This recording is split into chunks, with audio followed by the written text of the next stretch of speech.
The four men on the small boat heard this and immediately knew they had found the right people. The other party spoke broken Chinese and even mentioned the diplomatic mission. Obviously, this group was undoubtedly the natives of Zhu Island. Otherwise, it would be impossible for them to know about the mission, let alone appear in this place. That's right, we are indeed from the Han tribe. May I ask if this is Zhu Island? Are you from the Xian tribe? The leader on the small boat immediately asked with a smile. Yes, yes, yes, this is Zhu Island. We are the Yu tribe on Zhu Island, but it's not wrong to say we are the Xian tribe either. The Yu tribe youth on the reef answered enthusiastically. The four men from the Han tribe were momentarily stunned. Where did this Yu tribe pop out from? And what did he mean by it's not wrong to say we are the Xian tribe either? Was this group from the Xian tribe or the Yu tribe? However, the leader didn't have time to ask about this right now. Instead, he followed up on the other party's words. You're right. We are here to find the diplomatic mission. Have you seen them? Do you know where they are now? Of course I've seen them. I see them every day. I'm also very familiar with a Han envoy named Shou Ya. They live by the river not far from here. Do you want to go find him? If so, I can lead the way for you. The Yu tribe youth said enthusiastically again. It seemed he truly considered the Han tribe people as friends, or perhaps he wanted to curry some favor to get some benefits from them. The men from the Han tribe were instantly overjoyed. If they could connect with the mission so quickly, it meant their task was basically completed. Meritorious service and promotion upon their return would be a sure thing. Can you really take us to find the mission? That's wonderful. I wonder if you could come aboard our boat and go together? There are too many reefs around here, making it inconvenient for a large ship to come over. Don't worry, we won't let you help for nothing. Hearing this very Han tribe-esque phrase, we won't let you help for nothing, the Yu tribe youth immediately beamed with joy. He couldn't help but evaluate in his heart. The Han tribe were indeed their friends. Every single one of them was so generous to the natives. Of course, no problem. You Han tribe people are really amazing. This thing you made is really nice. Can I just get on directly like this? The Yu tribe youth said with some envy as he looked at the landing craft in front of him. How great it would be if they also had such a boat. The four men on the small boat exchanged glances, a sense of pride as members of the Han tribe welling up spontaneously.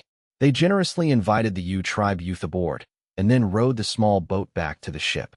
Yu Fu had been watching their actions the whole time. Seeing them successfully negotiate and bring someone back, he knew the matter was pretty much settled. So, he personally went to the stern to welcome them aboard. Upon asking, it was exactly as he thought. His judgment was correct. This was indeed Zhu Island without a doubt. With a native guide familiar with the local hydrological conditions leading the way, the subsequent voyage became much easier. The Yu tribe youth discussed matters regarding the mission with Yu Fu while guiding the Han tribe crew. He also explained the general distribution of reefs nearby, giving Yu Fu and the others a clear understanding of the upcoming route planning. From the cliff area at the northeast corner of Zhu Island to the mouth of the Qingshui River, the distance might be a bit far if walking on Zhu Island. One would have to cross a small hill and pass through a forest. However, traveling by sea was much faster.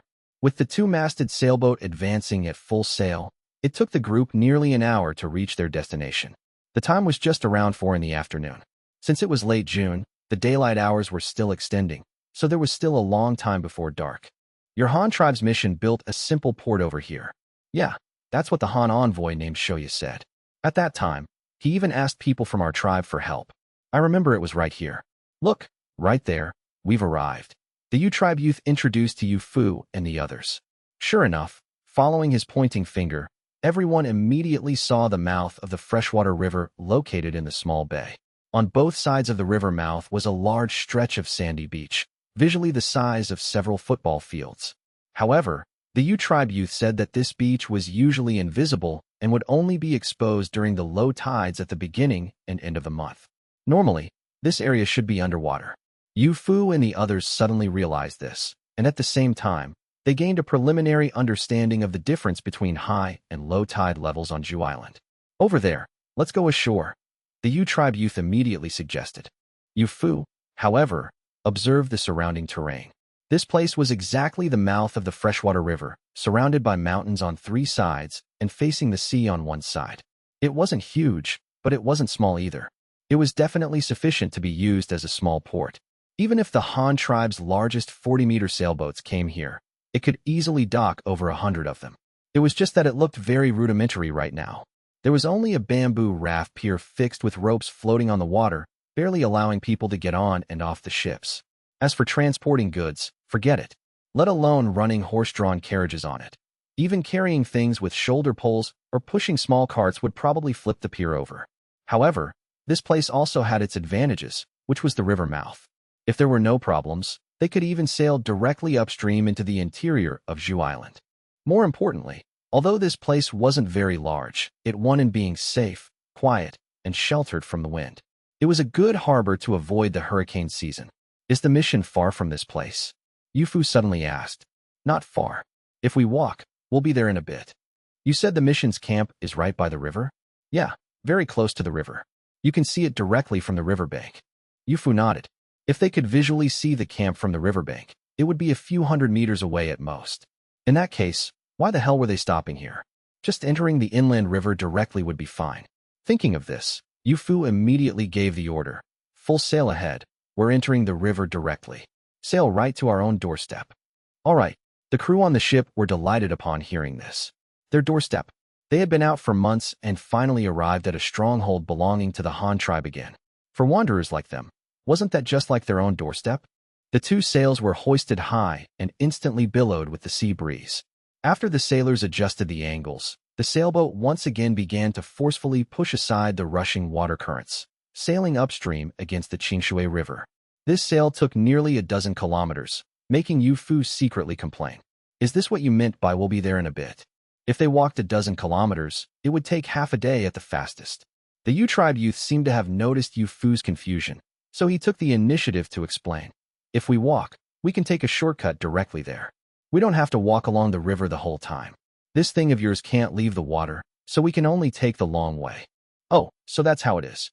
It's fine. As long as you can take us to the mission, it doesn't matter if it's a bit slower. Yufu suddenly realized and said. The sailboat's speed was still not slow. A distance that would take an afternoon on foot only took about 20 minutes driven by the sails.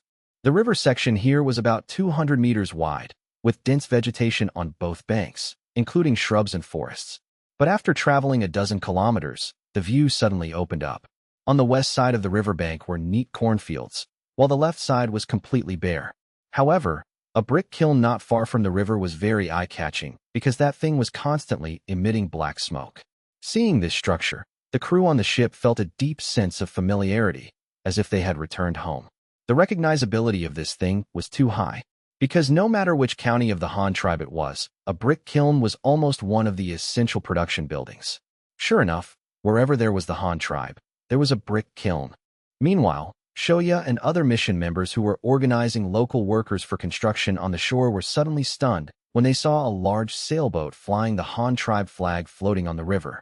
Immediately after, they howled and rushed forward, everyone's eyes instantly welling up with tears. Compared to Yufu and his exploration team members, the mission sent to the Ecchi tribe had it truly hard. They had traveled thousands of miles to such an unfamiliar tribe just to complete the mission assigned by the chief. But this trip had taken over a year. How could the mission members not be homesick? Seeing their Han tribe compatriots suddenly appear before their eyes, that feeling of homesickness instantly erupted.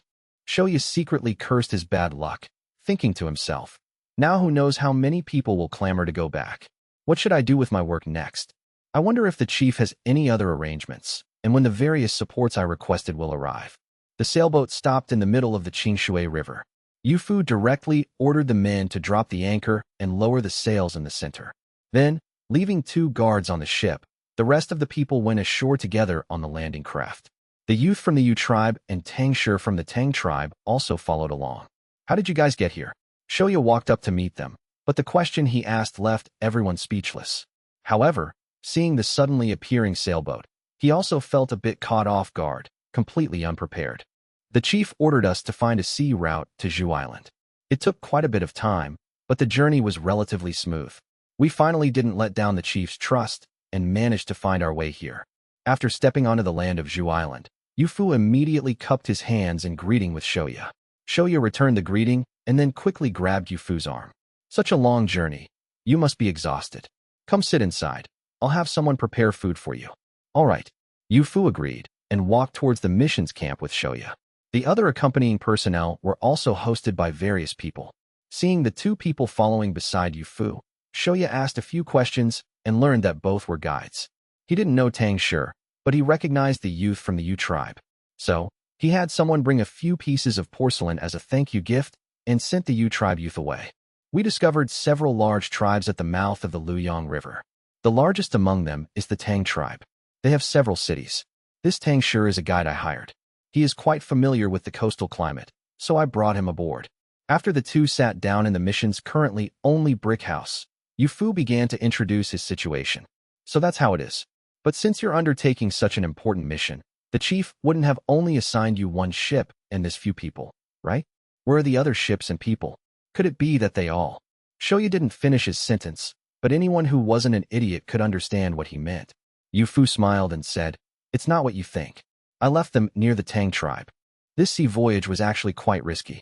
We didn't know the exact location or the distance, so we could only prepare for a long-term voyage. Therefore, the ship was only assigned the minimum number of personnel and the maximum amount of food and fresh water. Fortunately, it went relatively smoothly. Apart from encountering a storm that delayed us for a day and 2 nights, the whole trip only took 10 days to get here. Now, we have plenty of food and water left over." "What? You guys caught that heavy rain the day before yesterday too? Was everything okay at sea?" When the storm hit 2 days ago, Yu-Fu and his crew were already very close to Zhu Island, so the wind and rain at that time also covered the northeastern part of Zhu Island. Shou Ya had also personally experienced that heavy rain. Although he was on shore, having grown accustomed to the inland climate, he couldn't help but feel palpitations at such violent storms at sea. Hearing that Yu-Fu and the others were floating on the sea at that time, he immediately cried out in alarm. Hee. Yu-Fu gave a bitter smile. It was our first time encountering this kind of ghost weather too. But Tang sure said this is just the beginning. It's only July now, and this kind of weather will continue for several months. This summer won't be peaceful. Speaking of this, Yu-Fu sighed and continued. Sigh. If I had known earlier, I would have applied for a large ship from the chief. The ship we used is really not suitable for seafaring. The cabin space is too small, carrying too few supplies and personnel, and the hull structure isn't up to par either. The ocean is simply too vast. These inland river vessels are fundamentally unsuitable for sailing in the sea. You might not even believe it if I tell you, but on the day we first set out to sea, we encountered a giant sea beast. That monster's body was twice as large as this ship. It circled our ship twice, and just sucking in a mouthful of water could make the sailboat rock a couple of times. Fortunately, that thing wasn't a particularly ferocious animal and didn't attack us. Otherwise, we would have been in real trouble. Later, when we were almost here, we encountered huge winds and waves. Don't look at our ship being 20 meters long. It was still tossed around by those massive waves. And the dozen of us on the ship couldn't do anything but watch the waves crash onto the deck one after another. A lot of water got into the ship, and we could only continuously bail it out, hoping the storm would calm down soon. Oh right, all our charcoal got soaked when the seawater flooded the cabin. We haven't had a hot meal in 2 days and have been gnawing on dry rations. Get us some hot soup. Having arrived at the mission's camp, Yu-Fu didn't stand on ceremony and quickly made requests to Shou Ya. Of course, this couldn't really be considered a request. Reasonably speaking, as the host here, the mission was obligated to provide meals. Don't worry, it's already been arranged. We'll let you taste the local seafood soup and corn tortillas here. The mission's conditions are limited right now, and when Yu-Fu heard the word lighthouse, the first thing that popped into his mind was the great reef where he had encountered the people of the fishing tribe in the outer sea. That place had a truly open field of view. If a lighthouse were built there, all ships passing through the eastern part of Bamboo Island could be guided by it. It would be far more effective than a lighthouse tucked away next to the harbor. Although neither of them knew what a lighthouse actually looked like, they had only heard the chief describe it as a tall tower with a large lamp to guide ships at night. They couldn't wrap their heads around what kind of lamp could possess such incredible power. For the next few days, the two of them focused on planning the harbor's construction. Drawing on his past sailing experience and combining it with the local hydrological conditions, Yu-Fu designed more suitable docks and piers. The initial plan was to scrap the idea of a seaport altogether. Yu-Fu believed that a place with such a large tidal range was unsuitable for a fixed harbor.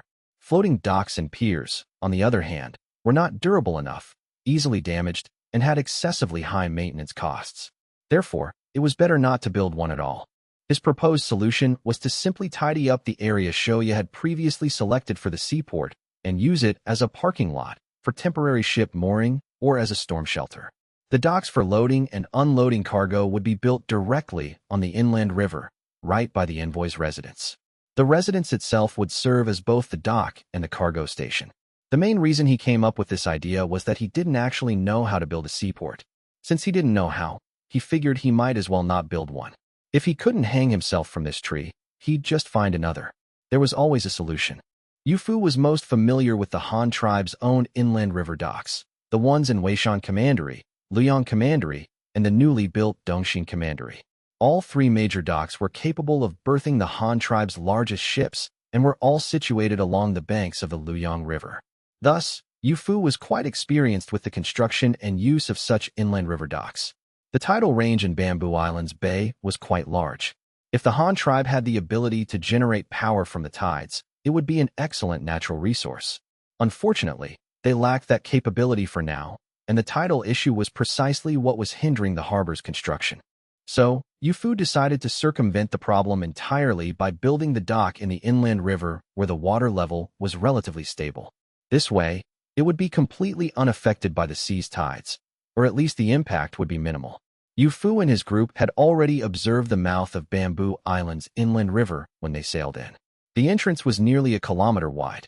Although it gradually narrowed upstream, the section of the river next to the envoy's residence still maintained a width of over 200 meters.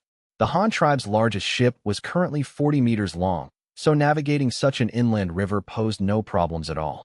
Although Shou Ya didn't know much about this area, he had the example of the Han tribe's headquarters to follow. All their major ports were inland river cities. It wouldn't be difficult for him to learn by imitation, so he readily agreed with Yufu's suggestion. Of course, the construction of the outer seaport would still require some necessary facilities, but that could be figured out slowly. In Yufu's words, they should first solve the problem of whether they could unload cargo at all, and then think about how to scale up. What the Han tribe needed most right now was to get the envoy mission on Bamboo Island up and running as quickly as possible. Shou Ya deeply agreed and immediately drew up a corresponding plan, just waiting for the chief to send him the necessary manpower and supplies. By the time Han Feng received the news, it was already the 5th day after Yufu's arrival on Bamboo Island. Due to bad weather, Azuka had flown a bit slower. Furthermore, Han Feng wasn't in Hanyang City at the time, but was on an island in the lake east of Weishan Commandery, overseeing the construction of a chemical plant. Factoring in the time it took for the letter to be relayed within the Han tribe, the delivery was a bit delayed. When Han Feng received the letter, he was shocked by the news inside, though not entirely surprised. He knew in his heart that as long as they followed the method he had described and didn't run into any major trouble, finding the sea route to Bamboo Island was practically a sure thing. As for the material support and solutions Shou Ya mentioned in the letter, Han Feng would certainly provide support. However, just as Shou Ya and Yufu had discussed, it wouldn't be fast. The ship's speed was a limiting factor. Regarding the looms and cart making Shou Ya mentioned, Han Feng saw no problem with it. Transferring some technology to Bamboo Island to win the hearts of the people was a small price to pay. Then there were some private opinions Shou Ya had written to Han Feng. He mentioned in the letter that after seeing their own tribe's ship arrive, the members of the envoy mission had become very restless. Many were privately discussing whether they could return to the tribe. A lot of them were truly homesick and hoped the chief could make an exception and transfer a portion of them back. Han Feng had no objection to this. Of course they could come back. But it was the same old story. The replacement personnel and supplies couldn't be delivered in a short amount of time. Therefore, the actual execution of this matter would have to rely on Yufu's fleet. After reading Shou Ya's letter, he moved on to Yufu's. It wasn't very long. It first described the journey, the tribes they encountered along the way, their interactions, and the local products they had identified. Han Feng wasn't too concerned about this, as there was another detailed report he could refer to. So, he skipped ahead to Yufu's suggestions at the end. Regarding the development of a new model of advanced sea vessel, Han Feng had no objections. However, it wasn't something that could be done immediately. Developing a new ship from research to finalization took a considerable amount of time. For now, using the 3-masted tower ships as a substitute was acceptable. They were certainly better than the double-masted inland ships. After reading the last part, Han Feng pondered for a moment, then began to write his replies to guide their subsequent work. First was Shou Ya's idea of self-sufficiency. Han Feng thought it was excellent. Not only did he agree to it directly, but he also offered special encouragement and praise. As for the specific operational plan and the issue of some envoys being homesick and wanting to return early, Han Feng's solution was this. Since Yu Fu's ship was relatively empty anyway, he might as well let it leave first. Once it returned to the vicinity of the Tang tribe and rendezvoused with the 3 ships stationed there, they could gather all their manpower and supplies and head back to the envoy's residence on Bamboo Island. Once they arrived, Yu Fu could leave a few essential craftsmen with the fleet for maintenance and leave all the remaining craftsmen for Shou Ya. Then, the vacant spots on the ships could be filled by the envoys preparing to go home. This would solve 2 problems at once. Finally, all the trade goods and tools from the fleet would be left behind.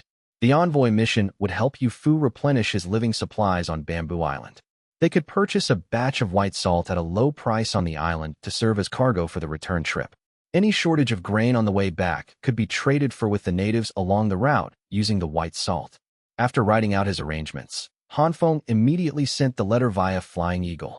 He knew that Yu Fu and Shou Ya were waiting for his reply. Once the letter was sent, Han Feng began to focus his full attention on organizing the construction of the chemical plant. The largest factory on the lake island was the coking plant. It was tied to the Han tribe's steel output, making it the most important project. Regarding the administrative organization of these lake islands, Han Feng directly designated them as county-level units. Except for the mint, which was under the chief's direct command, all other factories were placed under the jurisdiction of Weishan Commandery. As of now, the Babao Mountain copper mining area could also be considered a county, and due to its geographical location, it was ultimately assigned to Luoyang Commandery.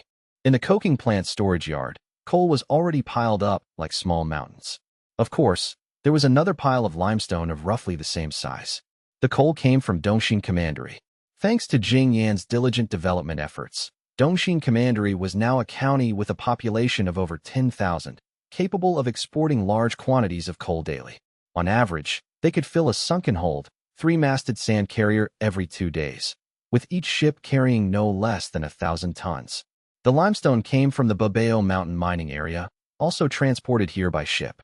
Since the Babao Mountain mining area was the first one developed by the Han tribe, it had the largest mining capacity and the most miners. Additionally, limestone was easier to mine than coal, so the supply of limestone to the coking plant was no less than that of coal. With these 2 raw materials in reserve, all that was left was the construction of the production equipment. The coking furnace was the main focus. Building such specialized equipment required a large amount of fire bricks. Fortunately, the materials for fire bricks were abundant in both Babao Mountain and the Salt Lake Iron Mine. After mining the raw materials from these places, they were fired directly in the nearby Weishan and Luoyang commanderies. The finished fire bricks were then supplied to the coking plant on the lake island and the steel mill in New Steel Commandery. With a stable supply of building materials, a large number of slaves acquired through recent wars, and a group of experienced foremen, the construction speed of the coking plant was quite impressive. The residential area specifically planned for the factory complex was already taking shape. Due to the large size of the lake island, Han Feng didn't bother with apartment buildings or high-rises. Instead, all the houses were built as single-family homes with their own courtyards. Each yard was quite large, allowing residents to grow mulberry, hemp, fruits, and vegetables to be self-sufficient. Aside from grain, they could meet most of their own needs. Although there were no trees here to provide firewood, there was plenty of coal, which could be used for both daily cooking and winter heating. The prisoners of war captured by the Han tribe were all eventually settled on the lake island. Han Feng gave them a certain degree of freedom, allowing them to reunite with their families. The tribe provided the materials for their houses, which they then had to build themselves. At the same time, they were required to work for the Han tribe. Escape was impossible, and so was rebellion. The lake island where the coking plant was located had been chosen by Han Feng for environmental and transportation reasons. It was a large island with a swamp on one side and water on the other 3. Newly captured prisoners of war, without boats, had absolutely no way of swimming out of this wetland. And although they could grow their own vegetables and raise livestock on the island, the crucial supplies of grain and salt could only be replenished from the outside. If a rebellion were to occur on the island, Han Feng wouldn't even need to intervene. He could simply cut off their grain and salt, and they would immediately wither. Placed in such an environment, The prisoners of war had basically accepted their fate. Moreover, the treatment provided by the Han tribe was not bad. Active work could even earn them rewards like livestock or cloth. Aside from being confined to the island and not seeing outsiders, their lives were better than before. Therefore, the prisoners on the island were relatively obedient, watching the tower-like furnaces rise one by one. With more and more workers joining the construction, Han Feng decided that in the future, he could also place well-behaved slaves here. It could be considered a way of returning some of their freedom. Although they could never leave the island, it didn't mean their descendants couldn't. After gradually transforming into compliant citizens, their offspring would all become normal subjects of the Han tribe. After inspecting the construction of the coking plant, Han Feng once again traveled to the shipyard in Luoyang Commandery. The construction of the sunken hold, three-masted sand carriers was still ongoing. The Han tribe had a high demand for mining, and many minerals had to be transported from afar, so this efficient and energy-saving mode of transport was naturally indispensable. Currently, besides large quantities of coal and metal ores, the Han tribe was also in short supply of other non-metallic minerals. The greatest demand was for limestone, gypsum, and large amounts of sand or minerals like feldspar and mica. Limestone was the main raw material providing carbon dioxide in the dual-tower coking technology. When calcined, limestone produces a large amount of carbon dioxide, which is then passed into the dry distillation tower of the coking process to prevent the coal from burning, allowing it to complete the coking reaction. However, the limestone after high-temperature calcination was not useless. When mixed with gypsum powder and iron powder, it became the construction marvel known as cement.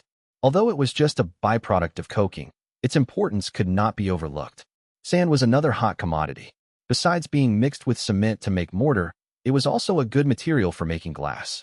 While using high-purity silicon dioxide like crystal to make glass was good, the cost was too high. Besides, it was not as convenient to mine as sand, which was not conducive to the popularization of glass. Other minerals like mica and feldspar existed as supplementary materials for sand, as they could also be used to make glass. The remaining cinnabar ore was mined in small batches. For now, it had no other use besides making red pigment and red ink pads, as Han Feng had no use for mercury at the moment. The last, non-essential mineral was asbestos. It was a natural mineral fiber that could be used to make fireproof cloth for workers in certain special positions. However, this special mineral had not yet been discovered and would have to be found by Yu Fu's fleet over time. Apart from the sunken hold sand carriers, the construction of the four-deck, three-masted tower ships had currently been halted. However, looking at Yu Fu's proposal for new sea vessels, Han Feng felt it was necessary to temporarily add a few more orders for the three-masted tower ships. They could build a few to make do for now. The development of proper sea vessels would have to be a slow process. Sea vessels had a wide variety of uses, at the very least divided into fishing boats and merchant ships. It was obvious that the Han tribe needed both. But compared to this, Han Feng was clearly more interested in the Tang tribe mentioned in Yu Fu's letter. After all, that was a population of tens of thousands. More importantly, the Tang tribe was located right at the mouth of the Luoyang River. If the Han tribe wanted to manage long-term maritime routes and develop marine resources, they absolutely needed a frontline base by the sea to provide logistical support for their large fleet. However, with the Han tribe's own capabilities, managing the grasslands, Bamboo Island, and the Tang tribe simultaneously would strain their population to the breaking point. Therefore, it was best to accomplish the matter of this maritime forward base through the local natives. In this way, how to get along with the Tang tribe became an important issue. After carefully studying the information sent by Yu Fu, Han Feng learned that the Tang tribe was an alliance of clans. The position of tribal chief was still determined by abdication. In that case, the best way to control the Tang tribe was to support one of Han Feng's confidants to take power, achieving control over the Tang tribe directly from the top. This person would either be from the Han tribe or a pro-Han member of the Tang tribe. Han Feng thought it over and still felt that cultivating a pro-Han native was the most appropriate course of action. This would facilitate acceptance by the local clans, and then they could find a way to absorb the entire Tang tribe. Han Feng believed this plan would not be difficult. First, the Tang tribe was currently just a tribal alliance. Compared to the Xian tribe, the Tang tribe didn't even have its own cultural foundation. If the Han tribe were to step in at this time, controlling them directly with Han culture would be the most convenient and stable method. Although it might take a little longer, once the rule was established, the natives would have a stronger sense of belonging to the Han tribe. This was the most peaceful method. Of course, there were less harmonious methods that didn't require war, such as using competition to gain a dominant position. According to Yufu's report, the Tang tribe was not without enemies. More than a decade ago, the Tang tribe's rival tribe was defeated and migrated to a location closer to the sea. Moreover, these people had internal strife, with many clans choosing to go back and surrender to the Tang tribe, while others became independent. From this, it could be judged that those clans did not have a strong sense of belonging to their alliance or faction. For the sake of better survival, they didn't mind which tribe they joined. Since they could surrender to the Tang tribe for a better life, why couldn't they surrender to the Han tribe for even better living conditions? Following this line of thought, Han Feng could directly send people to contact these scattered clans and lure them to join the Han tribe's newly established faction through various benefits. Compared to the first plan of cultural invasion and supporting a pro-Han regime, this plan offered a faster return. It only required an initial investment to see immediate benefits. For the rapidly developing Han tribe, or for Han Feng himself, this plan was clearly more appealing. As for starting a war, Han Feng had never even considered it. War not only consumed national strength, but also brought the least benefits. Just the loss of labor population in a war made Han Feng's heart ache. In his eyes, whether it was his own warriors or the enemy's population, they were all the same.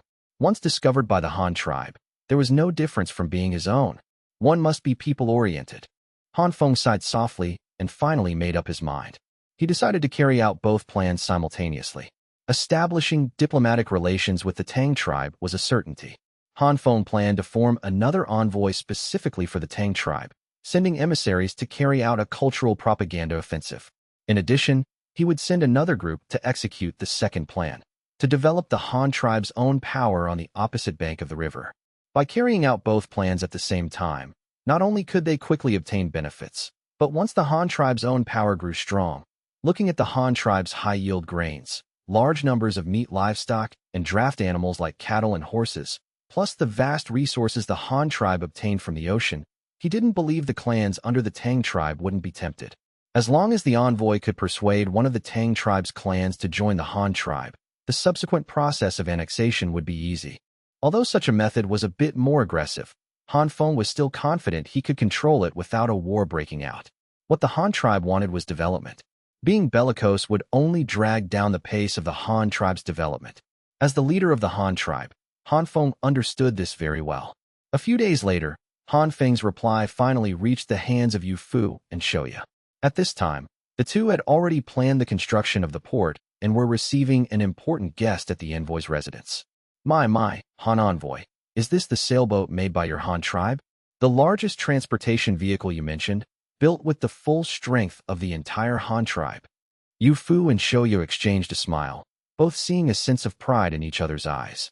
Shou Ya turned his head and replied, Elder Zhu, this is indeed our Han tribe's sailboat. However, this is not the largest. Currently, our Han tribe has sailboats twice this size, giant ships that can carry over 1,000 people at once, Shou Ya introduced proudly.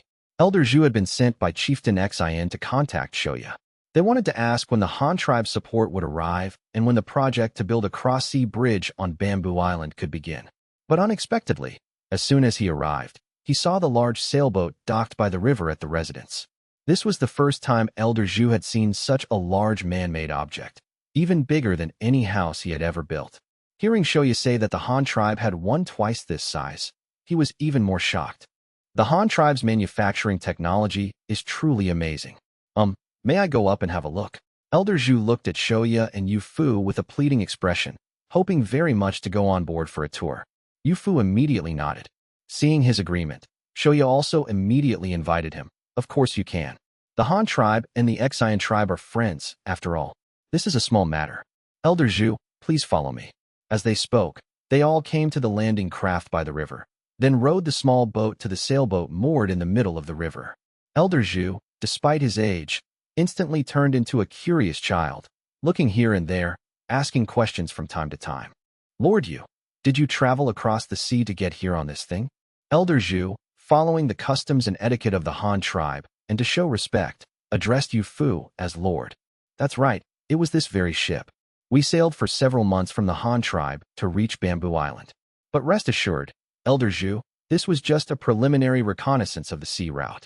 Now that the route has been charted, the next time we come, the fleet can proceed at full speed, which will greatly save time. Moreover, our Han tribe's newest model of large ship, although twice the size of this one, sails even faster. It won't be long before large quantities of goods can be traded between the Han and Ecchi tribes. Yu Fu also took the opportunity to explain. After his tour of the ship, Elder Zhu of the Ecchi tribe sighed with deep regret. Ah, what a pity. Lord Yu is about to set sail and return. If only you could wait a few more days. Our chieftain could also see this magnificent vessel. I believe our chieftain would certainly be interested.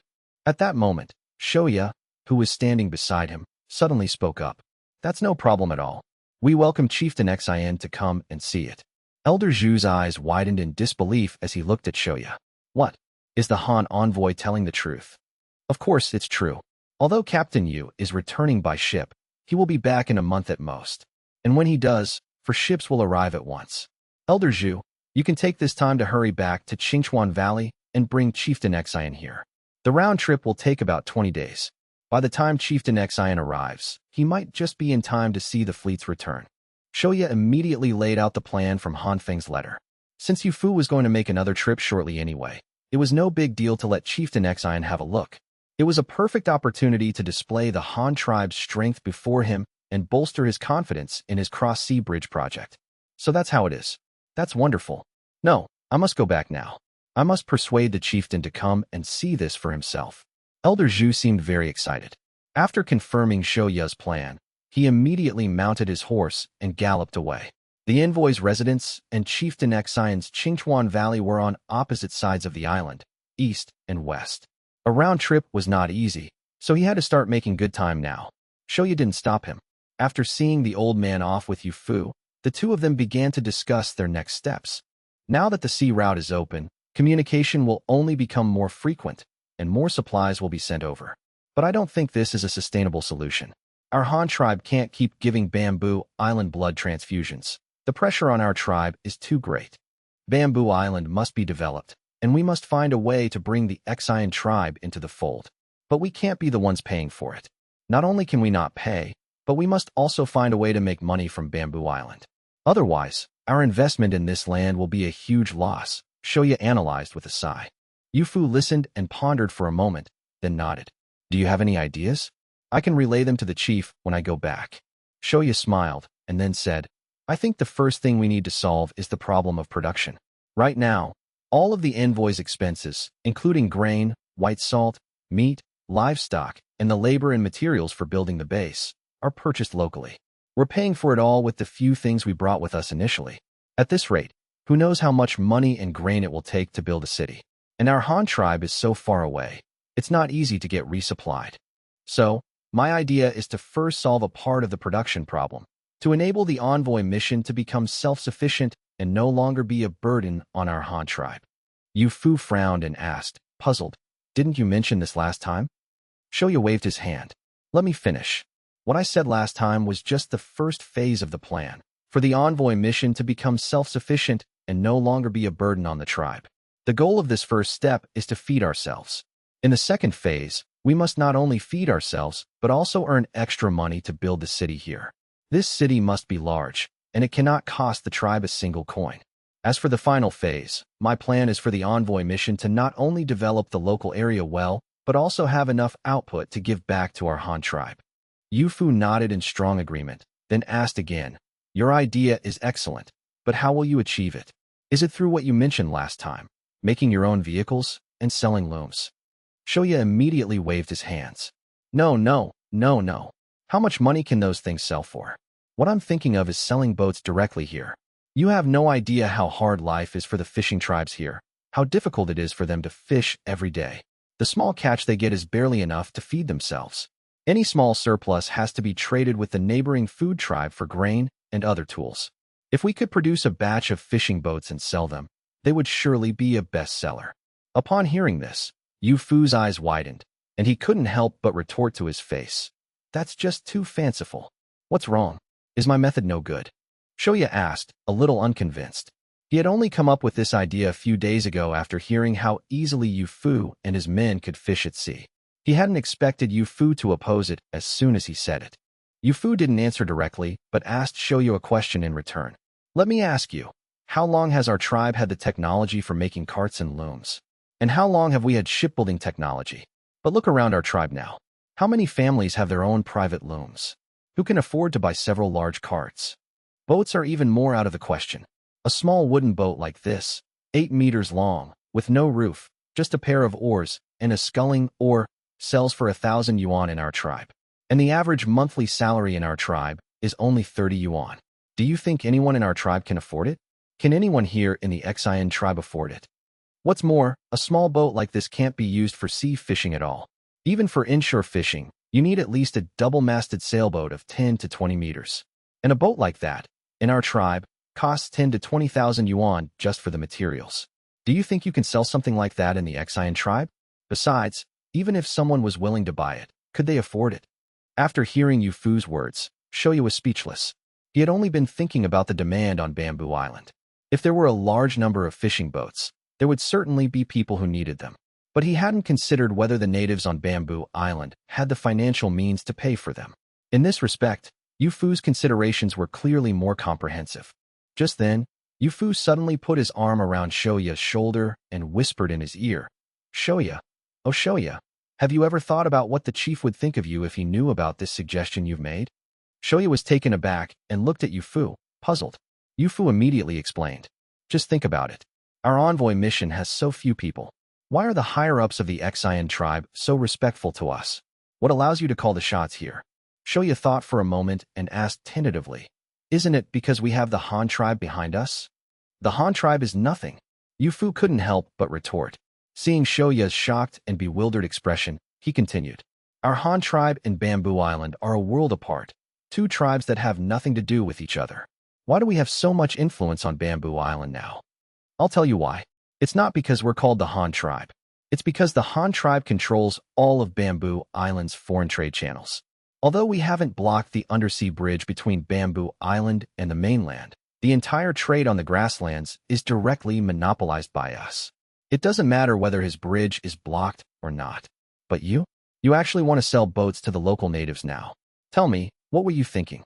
What is a boat? A boat is a means of transportation. If it can go out to sea to fish, it can be used to cross the strait to the mainland on the other side. If the natives of Bamboo Island had boats, do you think you could still maintain a trade monopoly on Bamboo Island? Wouldn't they just sail to the mainland themselves to trade secretly? When they have their own trade channels, do you think anyone on Bamboo Island will still pay any attention to you, the Han envoy? Shou Ya was startled and immediately understood the connection. He then asked with difficulty, but if not this way, how can we earn so much money? The envoy mission really needs money. Yu Fu still had his arm around Shou Ya's shoulder. He looked around to make sure no one was nearby, then said mysteriously, making money is easy. Use fishing boats. Shou Ya was stunned for a moment, then frowned at Yu Fu. Didn't you just say that fishing boats are too expensive and can't be sold here at all?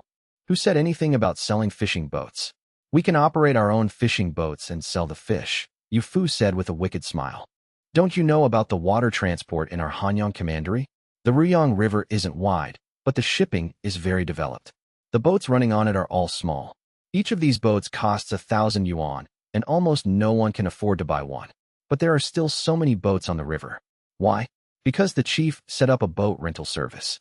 Those who want to get into transport during the agricultural off-season can just pay some money for rent. That way, they don't have to spend a fortune to buy a boat. Shou Ya sucked his teeth and asked tentatively, so, after all that, you want me to learn from the chief and rent out boats? Rent my ass. What's the difference between renting and selling? Aren't you just handing over the trade channels to them all the same? Yu Fu facepalmed and said, utterly speechless. Then what do you suggest? Seeing Yu Fu's disdainful look, Shou Ya's face flushed, and he asked, somewhat exasperated.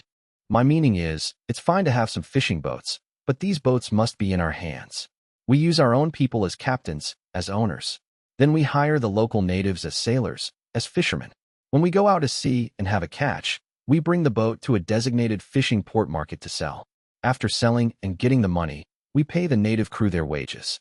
Or we can just split the day's catch with them. In short, the boats must be in our hands. After a short pause, Yu Fu continued, there are many benefits to doing this. First, you can continue to monopolize Bamboo Island's foreign trade channels. Second, you can also use these fishing boats to make money. Not only will you make money, but the local native fishermen, although they work a bit harder, will have a much better life than before. This way, you can also monopolize the hearts and minds of the local natives. If you take a longer-term view, you can also use this method to cultivate a large number of elite sailors among the local natives over the next few years. In the future, when our Han tribe completely controls Bamboo Island, as long as the chief says he is willing to sell the fishing boats to the local fishermen, or agrees to rent them, or sell them on an installment plan, no matter which model. Once the local fishermen know they can also obtain ownership of the fishing boats, do you think they won't be devoted to the Han tribe? And by that time, after the local native fishermen have worked for the envoy mission for a few years, they will surely have saved up a considerable amount of money. Even if they can't afford to buy a fishing boat then, whether it's renting or paying in installments, they'll be able to afford a down payment. It's much better than you trying to sell now when they have no money to buy, right? After hearing Yu Fu's analysis, Shou Ya fell into deep thought. What Yu Fu said was indeed very reasonable. Unlike his own starting point of just making money, Yu Fu first analyzed it from a political level. At this stage, the Han tribe indeed needed to firmly control Bamboo Island's foreign trade channels. The stricter the control, the better the envoy mission would fare on Bamboo Island.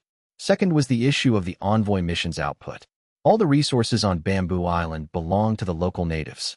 If the envoy mission were to snatch food from their mouths, for example, by occupying land on Bamboo Island for cultivation, that would be infringing on the interests of the local people. This would surely provoke widespread anger and resentment. At that point, unless the Han tribe ruled with an iron fist, the envoy mission would definitely not be able to stay on Bamboo Island. Therefore, it was best for the envoy mission to set its sights beyond Bamboo Island. Fishing at sea thus became the best choice, because the natives did not have the ability to develop marine resources. It was still a virgin territory they could not touch. Finally, there was what Yu Fu said about controlling the hearts and minds of the people. First, hire the local natives as laborers to go out to sea to fish. Let them see the tangible benefits of fishing, and then use high salaries or profit sharing to improve their quality of life. This way, during the initial stage when the Han tribe monopolized Bamboo Island's foreign trade channels, they could also win over the people's hearts. In the later stage, after a full takeover, the Han tribe would certainly open up trade rights. At that time, if they were to delegate the private ownership of boats to the local fishermen, the Han tribe's rule would surely receive very favorable support. Having figured out these key points, Shou Ya immediately nodded. I understand what you mean. But since you said that the local natives cannot be allowed to own the boats, then we definitely can't build boats on Bamboo Island. Otherwise, it would be inevitable that the Xian tribe would steal the technology. But in that case, where will the large number of boats I need come from? Do we have to make them in the tribe and then send them over? Regarding the question Shou Ya raised, Yu Fu already had a plan in mind. Coincidentally, Yu Fu's idea was very similar to Han Feng's. Based on his long experience of sailing, the Han tribe indeed needed a supply base, or a port city, before going out to sea, so that ships coming from the inland could receive complete maintenance and supplies before entering the sea. This place even needed to have the ability to perform major ship repairs or build new ships. In addition, it would be best to have advanced seafood deep processing factories. Whether it was salting or freezing, they had to find a way to send the catch from the sea back to the Han tribe's homeland, so that the people back home could also eat seafood and enjoy the resources of the sea. Furthermore, with such a processing department, large warehouses and cargo stations would be inevitable. Since this was the last stop before going out to sea, this place should logically have the function of a large logistics center. Counting it all up, it was a proper port city. And with the nearby Tang tribe as a foundation, it would not be very difficult to develop. On the grasslands, tens of thousands of warhorses under Maoduan's command swept across the land, mercilessly plundering the surrounding weaker tribes. For over a month now, Maodan had been using this method in an attempt to compensate for the losses incurred in the war with the Han tribe. On the several lake islands to the east of the Han tribe's Weishan commandery, man-made structures were also springing up like bamboo shoots after a spring rain. Countless slaves and prisoners of war labored ceaselessly under the guidance of Han tribe craftsmen. Dual-body dry distillation coking towers, calcium carbide conversion blast furnaces, a comprehensive multifunctional chemical plant, coal tar dry distillation separation towers, a glass workshop, A series of chemical projects began to take root and be established in the depths of this swamp, on the vast sea to the east of Bamboo Island.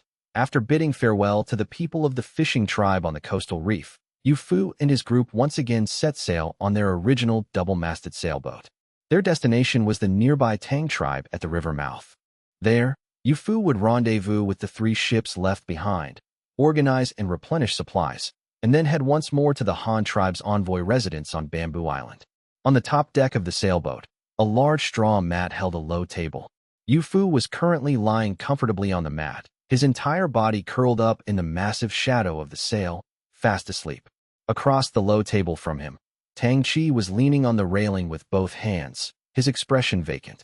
He felt the sea breeze and watched the endless waves, his mind constantly replaying the sights and sounds of the past few days. Tang Chi was a man who had seen the world.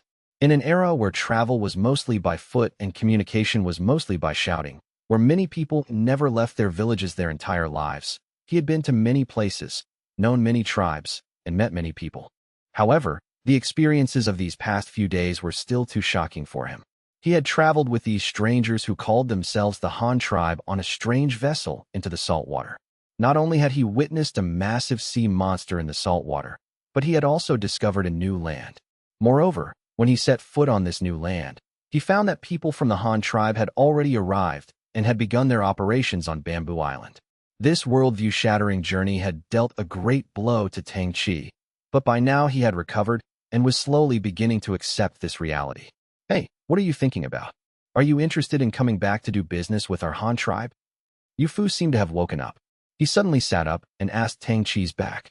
Hearing the voice, Tang Chi also snapped out of his daze. He turned to see Yu Fu staring at him, a look of incomprehension on his face. I said, when you go back this time, do you want to do business with our Han tribe? Seeing that he hadn't understood, Yu Fu had to gesture with his hands again. You mean trade? Trade what? Tang Chi frowned and began to think, lost in thought. What a trade with our Han tribe. Of course, it depends on what you want. As long as it's something you can think of, our Han tribe has most of it, Yu Fu said, sounding like a tycoon. Anything I want, your Han tribe can sell to me? Tang Chi asked, not quite sure. Of course, as long as you can pay the corresponding price, Yu Fu thought with disdain, then continued to ask. What do you want? I want to learn shipbuilding, navigation, and fishing techniques from you. I wonder if that's possible. Tang Chi voiced his earliest thoughts, also wanting to take the opportunity to test the Han tribe and see if they had any intention of cooperating with his side. However, he had clearly misjudged one fact.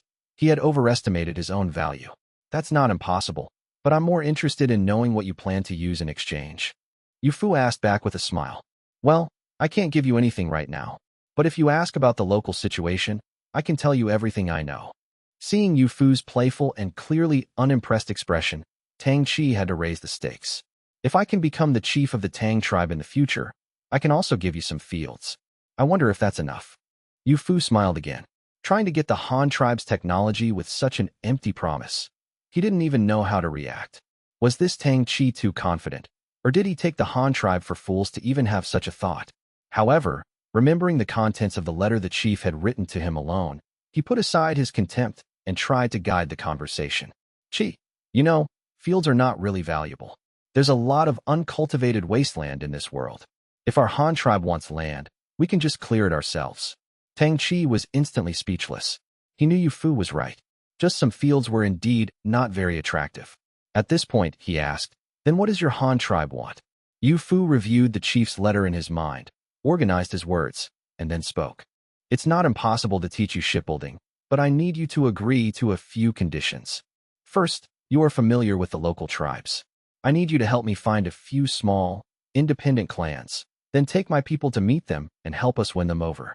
Seeing Tang Chi's surprised expression, Yu Fu continued without waiting for him to speak. Second, I need you to mediate between the Tang tribe and the Han tribe to promote cooperation between our two tribes. I will tell you the specific form of cooperation later. Third, regarding shipbuilding, our Han tribe will establish a shipyard here and invite the Tang tribe to participate. If you can agree to all these conditions and dedicate yourself to working for our Han tribe in the future, I can propose to our chief that you be made the person in charge of the Tang tribe's side at the shipyard. Once the shipyard starts operating, it will need many workers. As the person in charge of the Tang tribe's side, you can arrange who gets to enter the shipyard. Do you understand what I'm saying? Hearing Yu Fu's conditions, Tang Chi was stunned for a moment. He hadn't expected Yu Fu to take the initiative to help him, to make him the Tang tribe's representative at the shipyard and be responsible for recruiting workers. This was the most useful kind of power. He could use the convenience of recruiting personnel to bring in all his trusted followers. By then, all the people in the Tang tribe who had learned shipbuilding would be his people, making it much easier for him to compete for the position of chief in the future. Compared to these tangible benefits, the conditions Yu Fu mentioned were not so important. Although he didn't know why the Han tribe wanted him to take them to win over those small tribes, it had nothing to do with him anyway and wouldn't harm his or the Tang tribe's interests, so it was fine to agree. As for the matter of cooperation, although Yu Fu hadn't specified yet, he could guess it was about trade. After his trip to Bamboo Island, he had already recognized the Han tribe's powerful trading capabilities. Allowing the Tang tribe to participate in such large-scale trade, coupled with the fact that his own tribe would soon have ships and thus shipping capabilities, he wasn't worried that the Tang tribe would lose out in the cooperation. Finally, there was the condition of dedicating himself to working for the Han tribe. Tang Chi thought about it carefully and still agreed. He felt that although the Han tribe would also develop its power locally in the future, its focus was not here. The Han tribe's homeland was far away. Asking him to work for the Han tribe was nothing more than resolving conflicts with the local natives. Tang Chi was not averse to this. At the same time, he even felt that he could use this identity to restrain the Han tribe's local development, to always make the Han tribe understand who had more influence here. There will be more updates this afternoon and evening. In early July, the weather began to turn progressively worse, officially entering the windy season of the coastal climate. On their return journey alone, Yu Fu's group encountered 2 violent rainstorms. Tang Chi, who was on the same boat, told everyone that weather like this occurred almost 4 times every month during the hot summer. On average, that meant 1 major downpour a week, accompanied by the possibility of strong winds at any time. Of course, this wasn't a fixed pattern. Sometimes it might rain twice in 1 month, and then the next month it could rain for 7 or 8 consecutive days. Tang Chi was just giving an average. The actual weather depended on the situation at the time. Fortunately, the group had already gained experience in dealing with wind and waves from their previous voyage. So, although they were a bit disheveled this time, they returned to the mainland without any major incidents.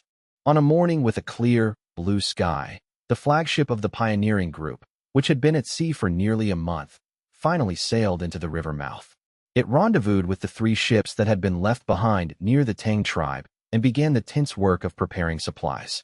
On the riverbank, their feet once again on the soil of their homeland, Chi Yiri and Tang Chi helped the fleet purchase supplies before cupping their hands in farewell to Yu Fu and his group. Lord Yu, we'll be leaving now. In such a hurry? Are you planning to go back to the tribe first, or to find those scattered small clans?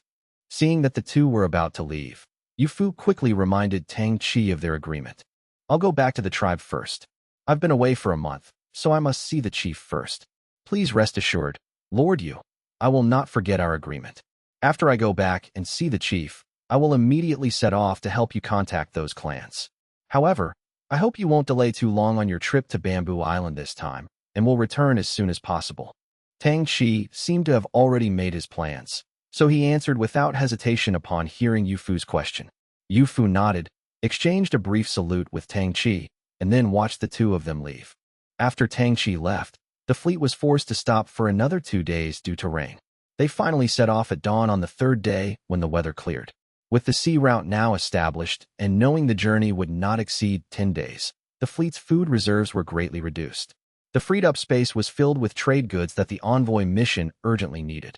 Perhaps because all the wind and rain of July had been concentrated in the first half of the month, the fleet's second trip to Bamboo Island was exceptionally smooth. The sky was clear and sunny the entire way. Although the sea breeze was strong, it was not unbearable.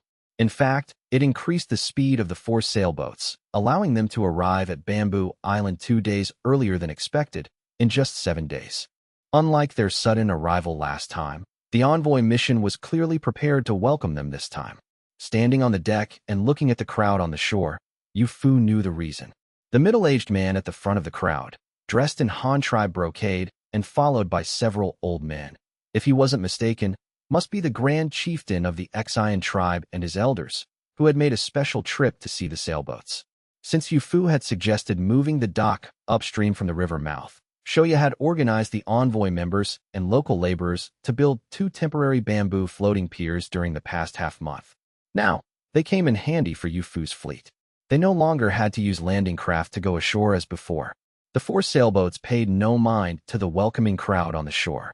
Under the command of their respective captains, they calmly adjusted their positions and slowly approached the piers. Lower the sails. Hard right rudder. Turn left. Stern sculling or forward. A group of scullers, under the captain's command, entered the final phase of manual fine-tuning, eventually bringing the 4 sailboats to dock on either side of the piers. They then began to drop anchor and tie the ship's cables to the wooden posts on the dock. Standing on the shore, Chieftain Xian watched the Han tribe's large ships arrive in formation, his heart filled with an indescribable excitement. He couldn't help but murmur in praise. Is this the pinnacle of the Han tribe's manufacturing capabilities? Truly impressive. These are practically houses that can move on water. Although he was astonished, as the ruler of a large tribe, he still maintained his due composure and did not shout and yell like the inexperienced tribespeople standing on the shore. The several elders gathered around him were also talking in low voices. So this is a ship. How does such a large thing float on the water? Elder Do, who had come with his chieftain to see the world, couldn't help but exclaim. Look at the people on it. Each ship has dozens of people, and the belly below is so large. I really don't know how much it can hold. Elder Sheng, who was standing beside him, also sighed with emotion. TSK, the Han envoy was right. This thing called a ship is really not simple. Look at the 2 pieces of cloth hanging on it. This is something only the Han tribe could come up with, to actually think of using the wind to push this big fellow. That Han chief of theirs is really clever. And that thing at the back. Even if they take down the cloth on top and there's no wind to push it, they can still move the ship by swinging that thing. It just looks a bit slow. Elder Chi, who was in charge of making various things for the Xian tribe, also began to comment on the various items on the ship. His words drew the attention of the other elders, who all looked towards the few scullers at the stern of the sailboat. After watching for a while, Elder Mi also expressed his admiration. What's that thing called? It looks like they learned it from fish, doesn't it? Look, doesn't that thing look like a fish's tail, moving the ship by swinging from side to side? Hey, you know it really does. If that thing at the back is a fish's tail, what are the 2 pieces of cloth on top? Could they be a bird's wings? Someone next to him couldn't help but voice their own guess after hearing this. TSK, you see? The Han tribe is truly amazing. You have to admire them. They can learn something from any animal they see, and they can actually use it. It's our thinking that's the problem. If we also had this kind of inventive mindset, perhaps our Xian tribe could also build such a practical big fellow by now. Elder Chi once again sighed in admiration at the technological gap between the Han and Xian tribes. Learning something from any animal they see? I don't think so. You say the 2 pieces of cloth on the ship are like a bird's wings, so why doesn't their ship fly in the sky? The ever-arrogant Elder Jean was dismissive of his colleague's praise. He admitted that the Han tribe had some skills and that the things they made were quite practical, but he just couldn't stand the sight of Xian tribe elders actively bootlicking the Han tribe. Especially the most obvious pro-Han faction member in the Council of Elders, Elder Zhu. The sight of that guy learning to bow and salute from the Han envoy made him sick. All right, stop arguing. The new Han envoy has already disembarked. Come with me to welcome them. Don't put on a sour face. I'm telling you, if anyone affects this cooperation with the Han tribe and messes with the great cause of building the bridge, don't blame me for falling out with them. Just as Elder Chi was about to retort, the Grand Chieftain in front, who was single-mindedly focused on building the cross-sea bridge to secure his place in history, had had enough. He warned the few of them, then went to meet Yu Fu and the others on the pier. Elder Jin's expression was somewhat gloomy, yet also tinged with a bit of smugness. Elder Chi shot him a fierce glare. The nearby elders Mi, Do, and Sheng exchanged glances, looking somewhat amused. There will be another chapter tonight. The Han tribe's great ships are truly impressive. Ha ha ha ha. Han envoy, you've come from afar. It's been a long and arduous journey. What good things have you brought for our Xian tribe? Chieftain Xian led a group of elders to the dock. Seeing Yu Fu walking towards him, he immediately began to greet him.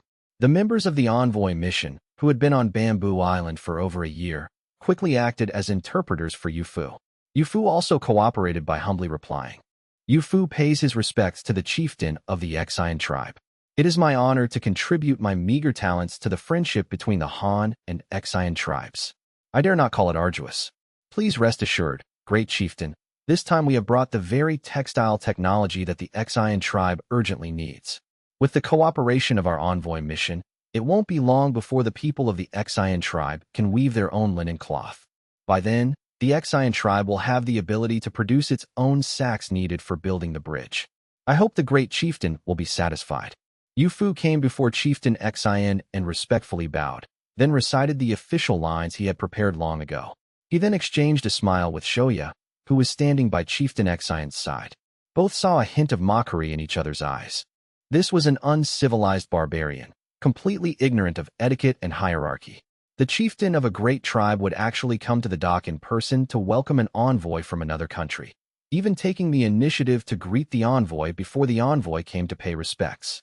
It could be described as shameless, throwing the face of his great nation on the ground. This would absolutely never happen in the Han tribe. However, this was a scene that Shou Ya and Yu Fu were happy to see.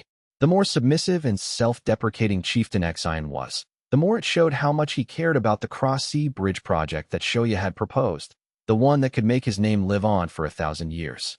Little did he know that this bridge would not bring prosperity to the Xian tribe, but the steel blades and iron hooves of the Han tribe. Of course, that wasn't entirely accurate. The value of this cross-sea bridge might not be enjoyed by the Xian tribe, but for the future bamboo island under Han tribe rule, it would indeed fulfill its purpose. This was a bridge that would crush the Xian tribe, and also a bridge that would allow the Han tribe to rise. When Chieftain Xian heard that Yu Fu had brought the Han tribe's textile technology, he immediately broke into a smile. He could almost see tens of thousands of bamboo island people producing sacks filled with sand and stone being thrown into the sea, and the bridge he had longed for in his dreams rapidly rising from this dam of sacks, becoming a thoroughfare connecting to the mainland. Countless horse-drawn carriages traveled back and forth on the bridge, taking away Bamboo Island's white salt and bamboo products, and bringing in countless cattle, horses, sheep, and the Han tribe's advanced technology. And his own stone statue stood tall at the head of the bridge, and every descendant who passed by would offer him words of praise from the bottom of their hearts, grateful to him, their ancestor, for building this great bridge for them, the future generations. Great chieftain, let the Han envoy come ashore. The welcoming feast we prepared is ready. After we eat, there's still the activity of touring the ship. Seeing that his great chieftain seemed to be in a daze, Elder Zhu, who was beside him, quickly tugged at his clothes and reminded him in a low voice. "Oh right, Han envoy, please come. We have prepared a rich feast for the envoy mission. I heard that you can't eat well while sailing, so I specially had someone get some fresh ingredients for you." The dream was over. Chieftain Xian, having come back to his senses, quickly began to entertain Yu Fu and the others. Looking at the people disembarking in a line behind Yu Fu, he couldn't help but feel a pang of envy, thinking to himself, so these are the skilled craftsmen of the Han tribe. There are so many of them. Chieftain Xian, who had come in person, was here to see the Han tribe's great ships, and more importantly, to welcome the technology that Shou Ya had mentioned. To entertain these Han tribe craftsmen and envoys well, he certainly wouldn't skimp on himself. So he had truly prepared an extremely sumptuous feast. All kinds of seafood collected from the fishing tribe, corn grown by the food tribe, livestock raised by the hunting tribe. The bamboo tables in the envoy's compound were lined up and filled with delicacies, a powerful demonstration of what it meant to feast lavishly. After the welcoming feast, Chieftain Xian and a group of elders, accompanied by Shou Ya and Yu Fu, were invited to tour the ship. The group looked around inside and out. Finally, under the expectant gaze of Chieftain Xian and at the request of Elder Zhu, Yu Fu even had them weigh anchor and set sail for a spin around the bay at the river mouth. The Xian tribe members on the ship were full of praise for the sailboat. Even the most arrogant Elder Jean, though he grumbled, couldn't resist the urge of curiosity and touched and looked at things on the ship. Yu Fu and Shou Ya were naturally not worried about technology leaking. A sailboat, a product that integrated numerous high-tech elements, was clearly not something that could be learned just by looking at it a few times. Even if they understood some parts, they couldn't build it without technical support. After the Xian tribe group had experienced the novelty of sailing, Yu Fu had the sailboat returned to the dock. Then, Under the eager gaze of Chieftain Exion, he had one piece of production equipment after another unloaded from the fleet. Upon learning that these were all tools for producing looms, Chieftain Exion's smile was so wide you couldn't see his eyes. The first day of welcome quickly ended in this pleasant atmosphere. The next morning, due to time constraints, Yu Fu left the tools and craftsmen needed by the envoy mission behind, keeping only the most basic crew for sailing. Then, following the established plan with Shou Ya, he selected a group of envoy members who wanted to go home to board the ships. Finally, under the reluctant gaze of Chieftain Exin, he once again left the coast of Bamboo Island and set sail back towards the mouth of the Tang tribe's river. Shou Ya, having received personnel and technical support, also quickly acted according to their agreed-upon plan. He hired local native residents to collect various production raw materials and began the task of local processing and production. Logs were sent into the envoy's residence one by one, and in the hands of the craftsmen, they were transformed into the simplest primitive waste looms and spindles. This earliest form of primitive textile equipment in history also began to rise rapidly on Bamboo Island. At the same time, just as Shou Ya was beginning to wreak havoc on the Exion tribe according to plan, the fleet led by Yu Fu also returned to the vicinity of the Tang tribe at the mouth of the mainland river. After reconnecting with the ambitious Tang Chi, Yu Fu also left behind a temporary envoy of 50 people and one sailboat, letting them begin to execute the chief's new plan for the Tang tribe. Then, he led the remaining 3 ships back to the Han tribe. The members of the new envoy mission that were left behind also split up. Under the leadership of Tang Chi, they began to visit those small, independent clans, trying to persuade them to join the Han tribe's faction and build a new city on the opposite bank of the river from the Tang tribe. And on the very day that Yu Fu and his men set foot on the road home, a major event occurred in the Han tribe's newly established new steel commandery. The iron smelting blast furnace, which had been under construction for half a year, officially began to produce iron today. Although the coking plant was not yet completed, and although there was no coke yet, the furnace for smelting high-sulfur iron with unprocessed raw coal had been lit by Han Feng. These furnaces released billowing black smoke, then spewed out scorching molten iron, ultimately casting an endless stream of high-sulfur iron pots. This pig iron, containing a large amount of sulfur, was of very poor quality and would shatter if struck with a stone. But these iron pots, which would not have any impact on human health, would be sold to the grasslands, to Bamboo Island, to the Tang tribe, bringing in a massive amount of wealth for the Han tribe. The Han tribe's control over iron metal exports was quite strict. However, iron pots, being a daily necessity, were a product that never lacked a market and was the fastest way to make money. Therefore, in order to export a large number of iron pots to earn wealth for the tribe, while also preventing buyers from deliberately hoarding them to modify into weapons, Han Feng came up with an idea regarding the material of the pots. Unprocessed raw coal without desulfurization could also be used for iron smelting. However, because raw coal contained a higher amount of impurities, the resulting pig iron would be very brittle due to its high sulfur content. Iron pots cast from such high sulfur iron could not be used to forge knives. This way, the threat of the Han tribe's exported iron pots was automatically eliminated. Such an act was undoubtedly a manifestation of technological dominance, and also a representation of the gradual improvement of the Han tribe's chemical industry. It proved that the Han tribe already had the ability to use scientific and technological means to produce special metals for specific purposes. Moreover, the improvement of the chemical industry was not only reflected in coal and iron. The newly developed glass factory was also one of these projects. On this day, Han Feng came to a separate lake island in the eastern part of Weishan Commandery, a factory specifically for smelting glass. Although the factory was still under construction, according to Han Feng's orders, small-scale trial production of glass had already begun. This was the stage of exploring the process and formula. The factory to be built in the future was for mass production. The two did not conflict, but were complementary. Han Feng had come in person this time to solve the problems encountered in the trial production of glass. The Han tribe had previously produced special glass from high-purity silicon dioxide, but that was not suitable for popularization. It used white crystal that Yu Yi had luckily obtained as a raw material. This expensive material limited the promotion of glass. It could still demonstrate its value when used for some advanced optical glass or heat-resistant glass, but it was obviously not suitable for flat glass for windows or glassware. Therefore, they had to start with cheap materials. Looking at the dozens of craftsmen standing in the simple workshop in front of him, Han Feng couldn't help but feel emotional. He remembered when he first arrived, the entire Han tribe didn't have that many people, let alone the dozens of senior craftsmen in front of him.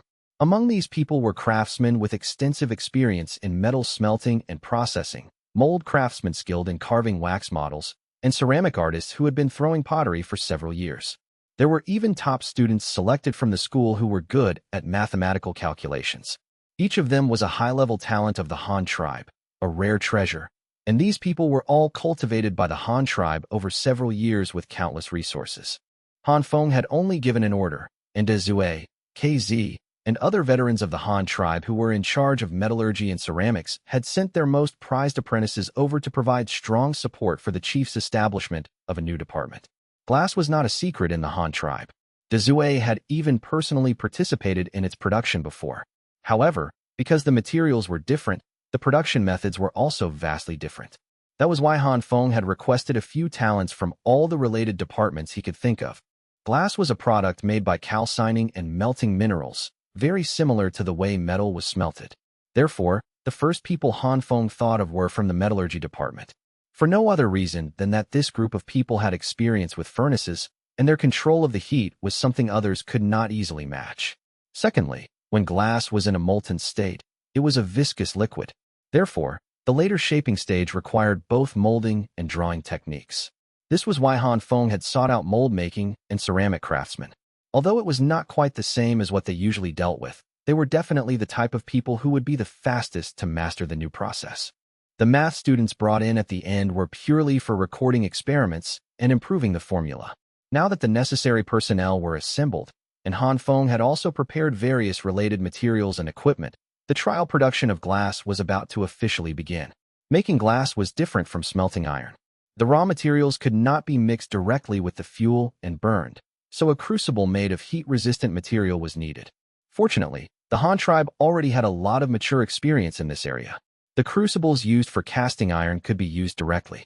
Moreover, the temperature required to melt ordinary glass was not as exaggerated as that for copper and iron.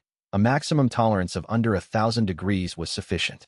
First, get the furnace fire roaring. The rest of you, prepare the materials. Han Feng ordered the crowd after seeing that everything was ready. Yes, Chief. Everyone responded and immediately began their assigned tasks.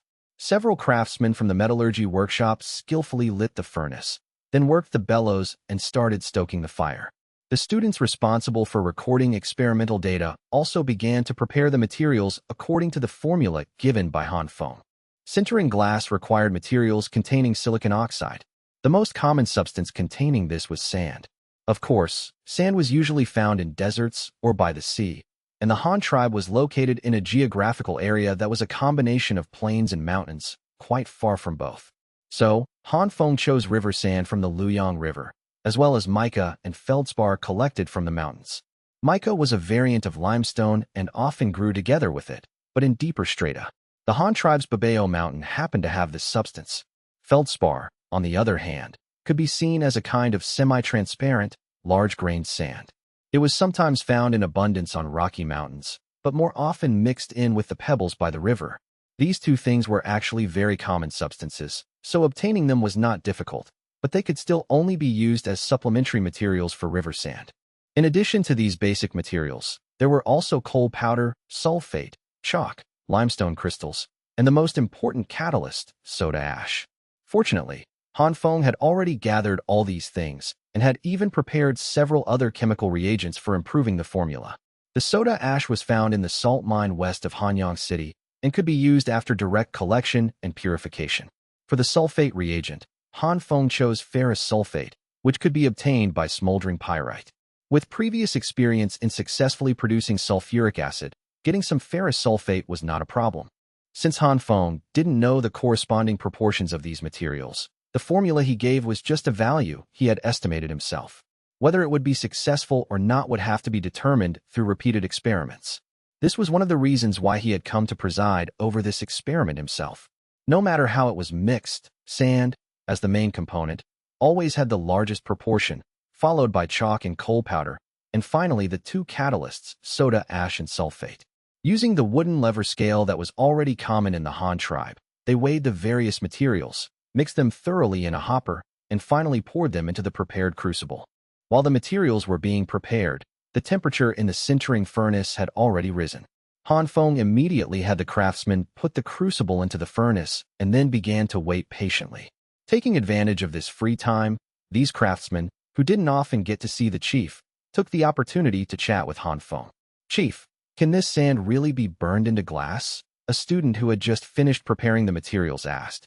"Of course. Can't metal be burned out of stone? What's so strange about sand being burned into glass?" Han Feng answered with a smile. He was happy to teach these outstanding craftsmen. The fact that these people could proactively ask questions and knew to learn on their own, this spirit of inquiry was very gratifying to Han Feng. "Chief, what exactly is glass? Many of us have never seen it before. Could you tell us about it?" another ceramic craftsman asked. "Glass, its properties are somewhat similar to ceramics. It's very hard, but also very brittle. Like a porcelain bowl, it shatters when dropped. It can be used to make containers, or it can be made into flat glass like tiles, to be used as a building material. You could say its uses are basically the same as ceramics. If you have to say what the difference is, its biggest feature is that it can be made as transparent as water." Hearing someone ask, Han Feng immediately began to explain to the many craftsmen gathered around him. "Wow, so glass is transparent. Doesn't this mean that if you make a jar out of glass, you can see what's inside directly from the outside?" A craftsman who was stoking the furnace suddenly turned around and exclaimed. The others also looked at Han Feng uncertainly. Han Feng immediately nodded. "That's right. This is one of the characteristics of glass. Although its use is similar to ceramics, both being used as containers, we can see the contents through the container. Of course, this is just one of its uses. You can also let your imagination run wild and see if there are any other places where this special material can be used." Hearing the chief's question, the many craftsmen also began to rack their brains. Being able to discuss such technical matters with the chief was a rare opportunity. They might even be rewarded for a unique idea, because the Han tribe's merit system had specific regulations for inventions, so these craftsmen were usually very willing to actively participate in similar thinking. After a short while, someone suddenly said, "The chief just said that glass can also be made into a building material like tiles. But if glass is transparent, it's not suitable for paving the floor, right? I don't think that's very useful. It would be better to just use tiles." Han Feng didn't answer him, just smiled and swept his gaze over the crowd, signaling them to keep guessing. At this time, the student responsible for recording the experimental data suddenly asked, "Chief, is glass afraid of fire? Isn't that obvious? If it wasn't afraid of fire, what are we all burning right now?" A ceramic craftsman immediately retorted, causing a burst of laughter. Han Feng also smiled and still didn't speak. But the student didn't want to be looked down upon by the crowd and immediately defended himself. "That's not what I meant. I heard the chief say that glass is transparent, so I wanted to ask if it could be used to make a lampshade for an oil lamp. Think about it. If you add a transparent glass lampshade to the outside of an oil lamp, it can be used for wind and rain protection, and it's much brighter than a regular paper-pasted lampshade. I just don't know if the glass will be damaged by being constantly heated by the fire." When everyone heard him say this, they immediately stopped laughing. Some began to nod in agreement, while others discussed the feasibility among themselves. But they were ultimately not familiar with the properties of this new material, glass, so after a while of discussion, they all looked at Han Feng together. "Your idea is very good. This idea of using glass to make a lampshade is indeed feasible. And I have already mentioned the similar properties of glass and ceramics, so as long as it's not placed directly on the fire, just making an outer lampshade is no problem. Compared to a paper-pasted lampshade, glass indeed has irreplaceable advantages. First of all, the fact that glass won't be ignited like a paper-pasted lantern is already a very valuable advantage." Seeing everyone looking at him, Han Feng immediately began to explain. And what he said at the end was not without basis. With the popularization of basic education in the Han tribe, families that basically didn't light lamps at night before had started to light them. Families with little money used oil lamps directly. Wealthy families would also prepare lanterns for their children who were studying. These were the kind of lanterns with a bamboo frame and a layer of white paper pasted on the outside. Covering a candle or oil lamp with such a thing not only served to block the wind, but also made the scattered firelight softer and more uniform. However, this kind of lamp made of paper ultimately had great hidden dangers. Just a short while ago, during the month Han Feng went to the grasslands, a fire caused by a paper lantern had occurred in Hanyang Commandery. Fortunately, it was extinguished in time, and there were no casualties. The economic loss to the family where the fire occurred was not large either. The fire at that time was limited to one room, burning a desk and a quilt, but everything else was fine. From this, it could be seen the important use of glass lampshades for lamps. Regardless of other characteristics, just the fact that glass doesn't burn was enough to attract people's attention. Inside the factory, the student who was praised by Han Feng smiled shyly. Just as everyone was about to continue discussing the uses of glass, the craftsman in charge of watching the furnace fire suddenly reported, "Chief, I think it's about done burning in there. Should we take it out and have a look?" Take it out," Han Feng nodded and said. When everyone heard that the glass might be ready, they also quickly gathered around, wanting to see this magical glass. The craftsman watching the furnace quickly worked with his companion to take the crucible out of the sintering furnace with a large iron fork and place it in front of a black iron casting table. Han Feng looked at it. The material inside had indeed been burned into a bright red, viscous liquid. At first glance, it looked like molten iron, but it was obvious that this thing's fluidity was far worse than molten iron. If judged solely by its state, it felt more like a gelatinous substance. Bring a spoon, skim off the impurities on top, then stir it with an iron hook. Be quick, stir it a lot. Mold team, get the molds ready. Han Feng issued a series of commands, and everyone began to get busy with their respective tasks. After a short while, the glass liquid, having gone through the 2 steps of skimming impurities and stirring, was put back into the sintering furnace for a second heating under Han Feng's command. Because the stirring had caused the temperature to drop, Han Feng was worried that the fluidity at this time would not be enough to complete the casting, so he had to heat it again. After another while, the glass liquid, whose fluidity had been increased again by the rise in temperature, was taken out and poured directly into the iron mold. After the temperature naturally dropped and it cooled, a milky white, semi-transparent, slightly grayish block of glass filled with a large number of tiny bubbles was presented before everyone's eyes. Han Feng looked at this thing and muttered, "So it's a failure after all?" Although he had long known that success was impossible on the first try, seeing the failure still left Han Feng a bit disappointed. However, he wasn't discouraged. This was how process development worked. Experience could only be summarized through repeated failures. This was the modern scientific spirit. Everything required rigorous verification. Han Feng's personal supervision of the experiment was also partly intended to guide the thinking of these craftsmen. Modern scientific experiments are actually like a process of elimination, or perhaps like drawing lots, where countless combinations of formulas are listed and then tried one by one. So, the second experiment began quickly. Because the first pot of glass liquid was a turbid, milky white, Han Feng had them reduce the proportion of chalk accordingly. Soon, the raw materials for the second furnace began to burn. During this time, some of the craftsmen examined the failed glass from the first attempt, while others, based on their newly acquired understanding of glass properties, tried to deduce more uses. However, their horizons were ultimately limited. After confirming the 2 major directions of containers and building materials, they really couldn't think of any other uses. Just then, the furnace worker in charge of the furnace, after adjusting the observation port of the sintering furnace, also began to look at the few pieces of milky white, turbid glass. It's not clear what suddenly occurred to him, but he then said with a sigh, "This glass could probably be used even if it's not transparent, right?" Hearing this, everyone looked at him, Han Feng included. So he asked, "Do you have an idea?" "Chief, I don't know about the other craftsmen, but we furnace workers should be able to use it. I used to work in the metallurgy workshop, and judging the furnace temperature and heat could only be done by eye. The molten iron burning orange-red is very glaring. After looking at it for a long time, everything else becomes blurry. I feel like if I work the furnace for a few more years, my eyes will go blind. So I was wondering if we could use a piece of not-so-transparent glass, as long as we can barely observe the color of the molten iron. Then we could put this glass in front of our eyes to block that glaring light." Hearing this, everyone looked at each other. Only a few furnace workers had a look of empathy, and they all expressed the urgent need for eye protection.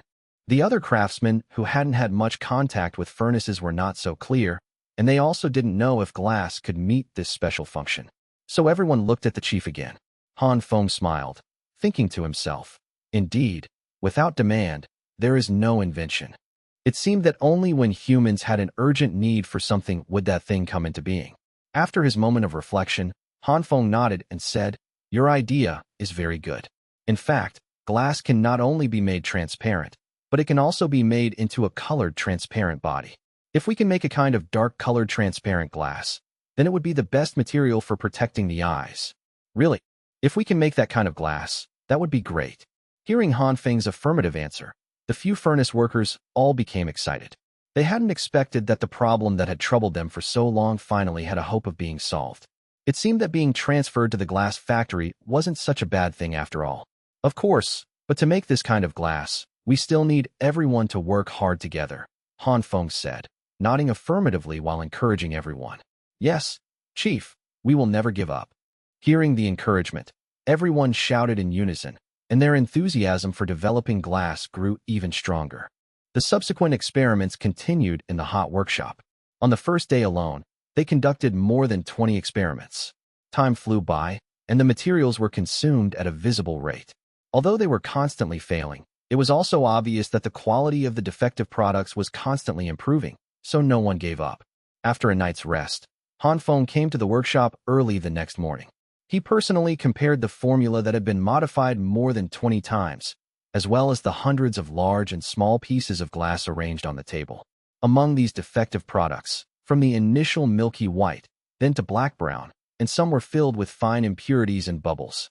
Only the experimental product from the last time yesterday was of slightly better quality, already showing a clear colorless state, but the dense bubbles inside still could not be eliminated.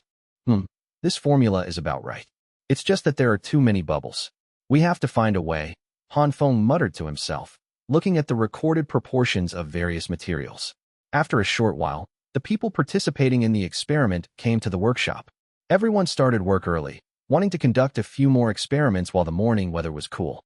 It was summer now, and staying next to the furnace at noon was really uncomfortable. With the experimental data from the first day as a basis, Han Feng only slightly modified the formula this time, adjusting the proportion of the catalyst, and then started firing again. This time, the glass liquid was perfect.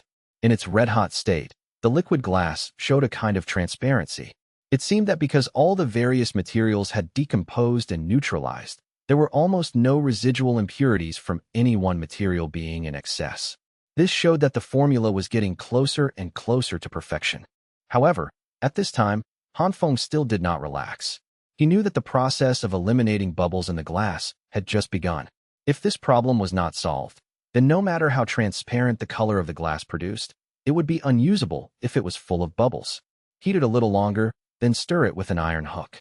Remember to stir it for a while longer. This will help eliminate the bubbles, Han Feng said to the craftsman after looking at the red-hot glass liquid. "Yes, Chief, don't worry. I feel like it will definitely work this time," a craftsman replied confidently. Han Feng didn't speak, just quietly waited for the experimental results. After a short while, this furnace of glass liquid was taken out. The craftsman who had been ready with an iron hook immediately began to stir. The iron hook spun rapidly in the crucible, the speed going from slow to fast, and then slowing down as the craftsman became exhausted. Han Feng immediately ordered a change of person, and they continued to stir. Finally, when the glass liquid was about to lose its fluidity, Han Feng ordered them to pour the glass liquid into the molds. The cooled glass block was colorless and transparent, but the surface had a frosted feel due to the mold. But that wasn't important. Han Feng had someone smash it in an iron bucket on the side and took out the broken pieces of glass from this time. The bubbles inside were still clearly visible. Seeing this scene, everyone was a bit discouraged, not knowing what had gone wrong. They had clearly done very well, so why couldn't they eliminate the bubbles inside the glass? Han Feng, however, was not overly concerned. He actually knew the chemical reagent for eliminating glass bubbles, but he wanted to first try if there were any physical means to remove all the bubbles. But looking at the current experimental results, it was clear that it was not possible without using chemical reagents. Let's do another furnace. This time, add some defoaming agent, but wait until after sintering to add it, Han Feng ordered everyone. Yes, everyone quickly got to work again. It didn't take long to fire up the second furnace of glass liquid, but this time, they didn't stir it immediately. Han Feng first had everyone put on thick masks, then had all non-essential personnel go outside. Only then did he order the remaining 3 people to add the defoaming agent, and then continue to stir. After the 2 people responsible for stirring were exhausted, Han Feng had them put the glass liquid back into the furnace to heat again, then after a second stirring, back into the furnace again. After repeating this 3 times, it was finally poured into the molds. After this glass cooled, everyone quickly came over to check the results. Smashing another glass block, they could clearly see from the cross-section that the density of the bubbles had decreased significantly. Although there were still many bubbles, it was a clear improvement compared to the dozens of previous attempts. This showed that the defoaming agent Han Feng had prepared was effective. The subsequent experiments just needed to gradually increase the amount of the defoaming agent to find the correct value. Seeing this result, everyone's eyes lit up, and they could already see the hope of success. "Chief, what is this defoaming agent? It seems very effective," a student responsible for recording experimental data asked, pinching a little of the white powder and bringing it to his nose to smell it. "Don't smell it. That stuff is highly toxic." Seeing this foolish child being so reckless, Han Feng immediately grabbed his hand and reminded him loudly. The student was startled. Hearing the chief say that this defoaming agent was highly toxic, he quickly threw it back into the bamboo tube and then stood there at a loss. "Chief, what should I do now? Can this be washed with clean water?" "Yes, you can wash it with clean water, but that water will be highly toxic. Be careful to dispose of the water properly. Don't just pour it anywhere," Han Feng said with a frown, then instructed everyone to be careful when coming into contact with any unknown materials in the future, especially smelling and tasting, which was simply courting death. "Chief, what is that defoaming agent? How toxic is it? If the glassware made from it is used to hold food, will it be poisonous?" One person asked after Han Feng had finished giving his instructions. "This is arsenic. It's a potent poison, but it's also a medicinal ingredient. It can be mixed with water for bathing to effectively kill parasites on the body's surface. But because its toxicity is too strong, it can only be used externally. It must never be taken internally, otherwise it will definitely be fatal. You all remember this clearly. In addition, arsenic can be used as a defoaming agent for glass. In this defoaming reaction, it will be directly decomposed completely. You don't have to worry about residual toxins. Many reagents used in industry are actually highly toxic, but it doesn't affect the use of the final product. You just need to be a little more careful in the future." Seeing everyone looking at him, Han Feng, to avoid unnecessary accidents, also explained it to them in great detail. Arsenic was the defoaming agent Han Feng had obtained. It was precisely because of the toxicity of arsenic that Han Feng had initially been reluctant to use it. It was only because physical methods were really unable to eliminate the bubbles in the glass that he had no choice but to use this highly toxic raw material. But it was fine to use it. The fear was that it would cause a poisoning accident. The source of the arsenic was, of course, Han Feng himself. He knew that this stuff was actually just an arsenic sulfide compound, another derivative form of realgar. So, making it didn't take much effort. It was nothing more than roasting realgar ore. When realgar is heated, the arsenic sulfide inside combines with the oxygen in the air, producing a pale yellow arsenic smoke. Then, a pipe or container is used to collect this poisonous smoke, and the final product is arsenic powder. It was actually very similar to the method of making pine soot ink. The only thing to be careful about was not to be exposed to the poisonous smoke. The reason Han Feng had everyone wear masks when adding the materials just now was also for this reason. Because this stuff could turn into a poison gas bomb if not handled properly, so it was still necessary to take precautions. With this successful experience, the subsequent experiments were much simpler. Everyone continued to work until the afternoon. After 8 experiments, as the amount of arsenic added each time increased, the bubbles in the glass were finally completely eliminated. Just looking at the experimental data from the last time, the amount of arsenic used made Han Feng's jaw drop. The amount of arsenic used is too large. At this rate, it seems that if we want to mass-produce glassware, we can only build another factory specifically for producing arsenic. Only then can we possibly keep up with the consumption here, Han Feng thought to himself. Having made up his mind, and seeing the excited expressions on everyone's faces due to the successful trial production of glass, Han Feng did not let them celebrate immediately. Instead, he had them record the detailed formula for this success, then led the craftsmen to continue tackling other difficulties in one go. Now that the most basic glass liquid was up to standard, the manufacturing process was just beginning. Looking at the metal workbenches around him, with various knives, scissors, and several iron pipes on them, Han Feng immediately began to explain the method of glass blowing to those ceramic craftsmen who were good at shaping vessels. The remaining part of the group, under Han Feng's leadership, began to tackle the formula for colored glass. The dyeing process for glass was different from the flame test for metals, but to change the color of glass, it was also necessary to add metal. Of course, pure elemental metal would not work. Generally, to use metal as a pigment, it was better to use metal oxides, such as the iron oxide used to dye cloth red. Han Feng successively tried adding black copper oxide crystals to the basic formula and finally successfully obtained green transparent glass. He had the craftsman blow a glass bottle in an iron mold with a shape similar to a modern green beer bottle. This made Han Feng very happy, giving him a feeling as if he had traveled back to modern times.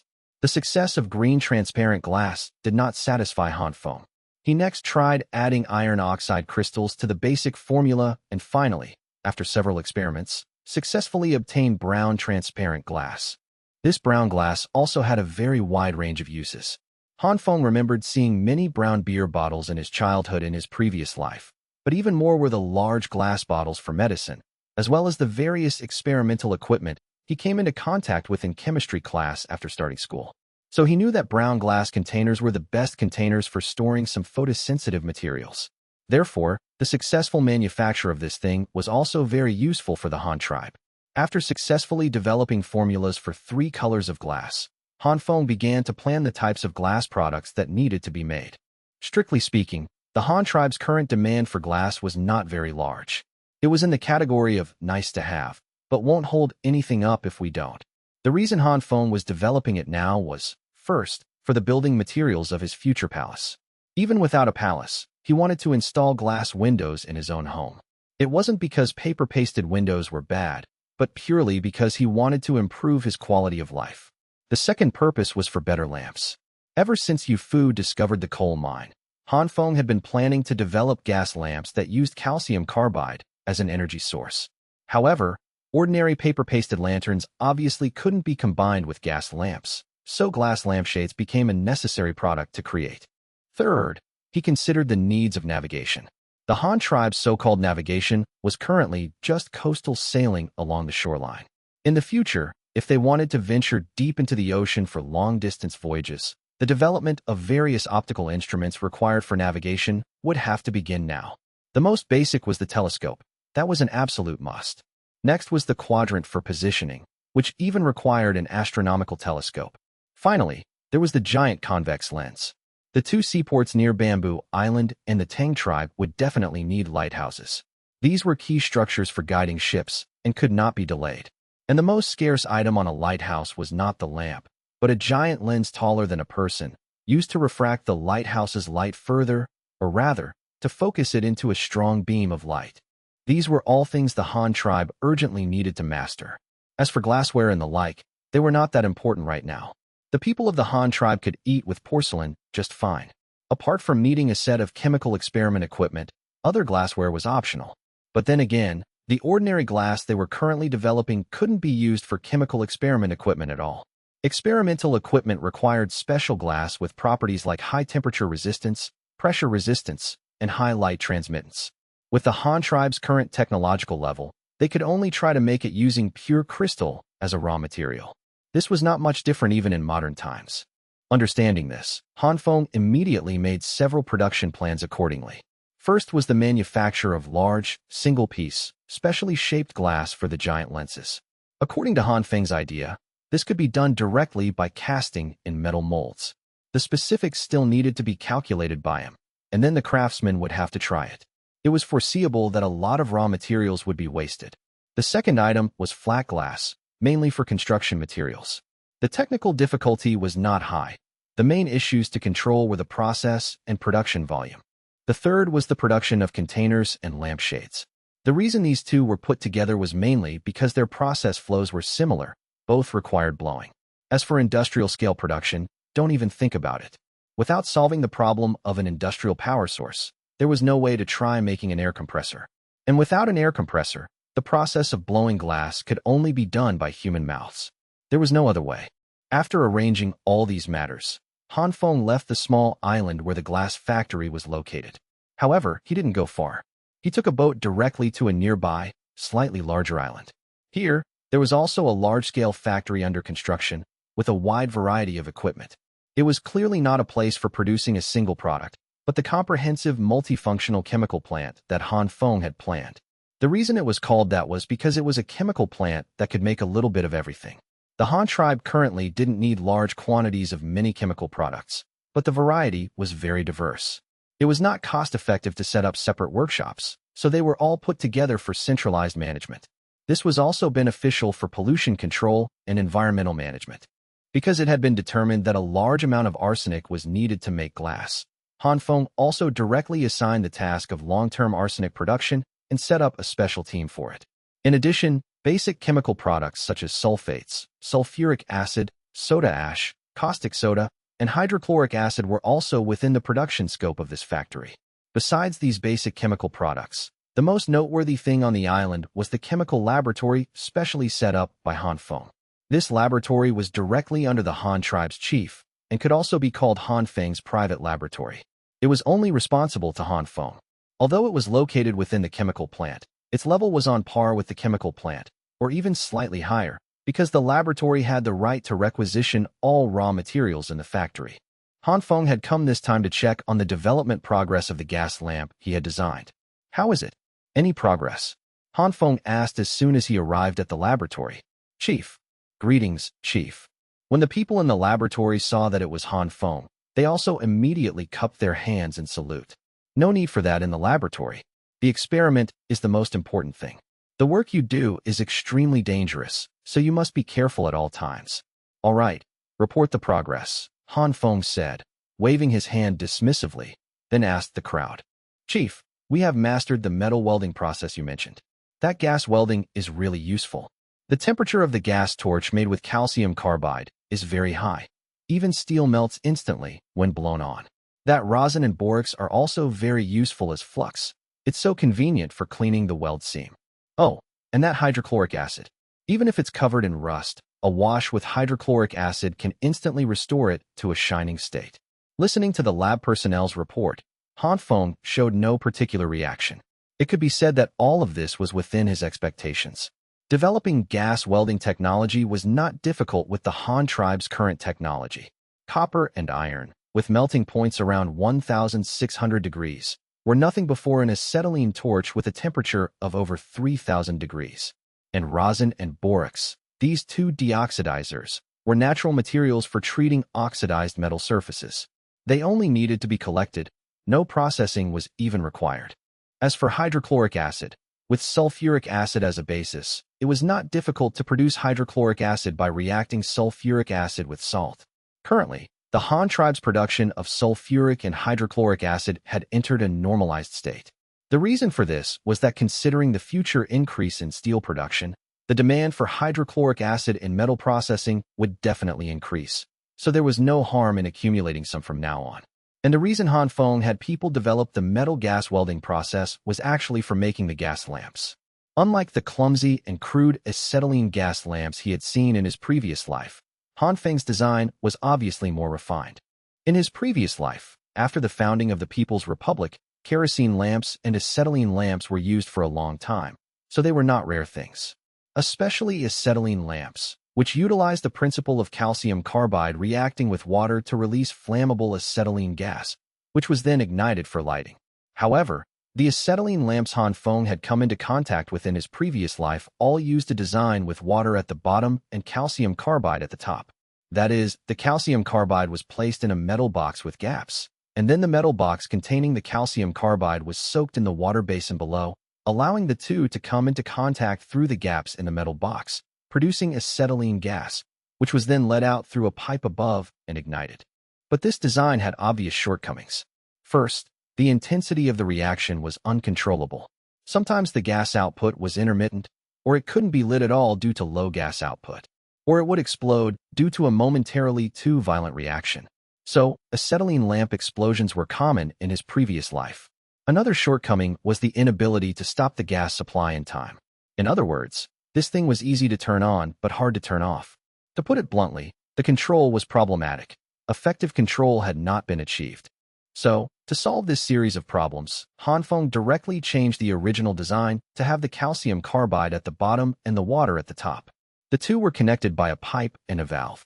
By adjusting the valve to limit the dripping speed of the water, effective control over the generation of acetylene gas was achieved. This not only allowed for controlling the brightness of the light by tightening or loosening the valve, but also provided effective safety guarantees, solving all problems in one fell swoop. But to realize this exquisite design, the sealing of the various parts of the lamp became a problem. And to achieve an absolute seal, gas welding was obviously a good choice. This was what led to the things the lab personnel had just reported. Han Feng just nodded and continued to wait for others to report. Logically, since the gas welding process had been solved, there should be no problem with the lamps. In Han Feng's expectant eyes, someone else came up to report. Chief, we have some trial products of the gas lamp now, but the safety is not yet guaranteed, so they cannot be put into mass production yet. Safety not guaranteed? What? Han Feng asked, puzzled. Because among those trial products, the ones we tested earlier all exploded. Exploded? Yes. Han Feng was stunned. He couldn't think of what had gone wrong for a moment, but it was clear that now was not the time to consider this. As the leader of the Han tribe, Han Feng also had to take care of other aspects, such as the morale of the laboratory staff. How many times did it explode? Were there any casualties? Han Feng asked hurriedly. Reporting to the chief, it has exploded more than 10 times. No one died, but a few were injured. Except for the first 2 times when we weren't paying attention and people got hurt. Everyone has been very careful in the subsequent experiments. The lab personnel immediately reported the casualty situation. Han Feng nodded. Hearing that no one had died, he then said, "It's good that there were no fatalities. Everyone, be more careful when you work in the future. You must strictly abide by the laboratory's rules and regulations. Report all injuries. In the future, such accidents will be handled as work-related injuries. The tribe will be fully responsible for the treatment costs. If there are disabilities, you can also apply for the same disability benefits as soldiers."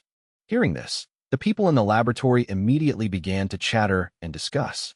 These lab personnel were either experienced craftsmen or students who loved to research. But they all had one thing in common. They initially didn't understand what an experiment was. It was only after being selected by the chief and personally participating that they understood the charm of science, as well as its dangers. The laboratory was a place where the probability of casualties was probably the highest among all units in the Han tribe. All kinds of dangers emerged one after another. Although the salary here was several times higher than the average salary, as the saying goes, high income comes with high risk.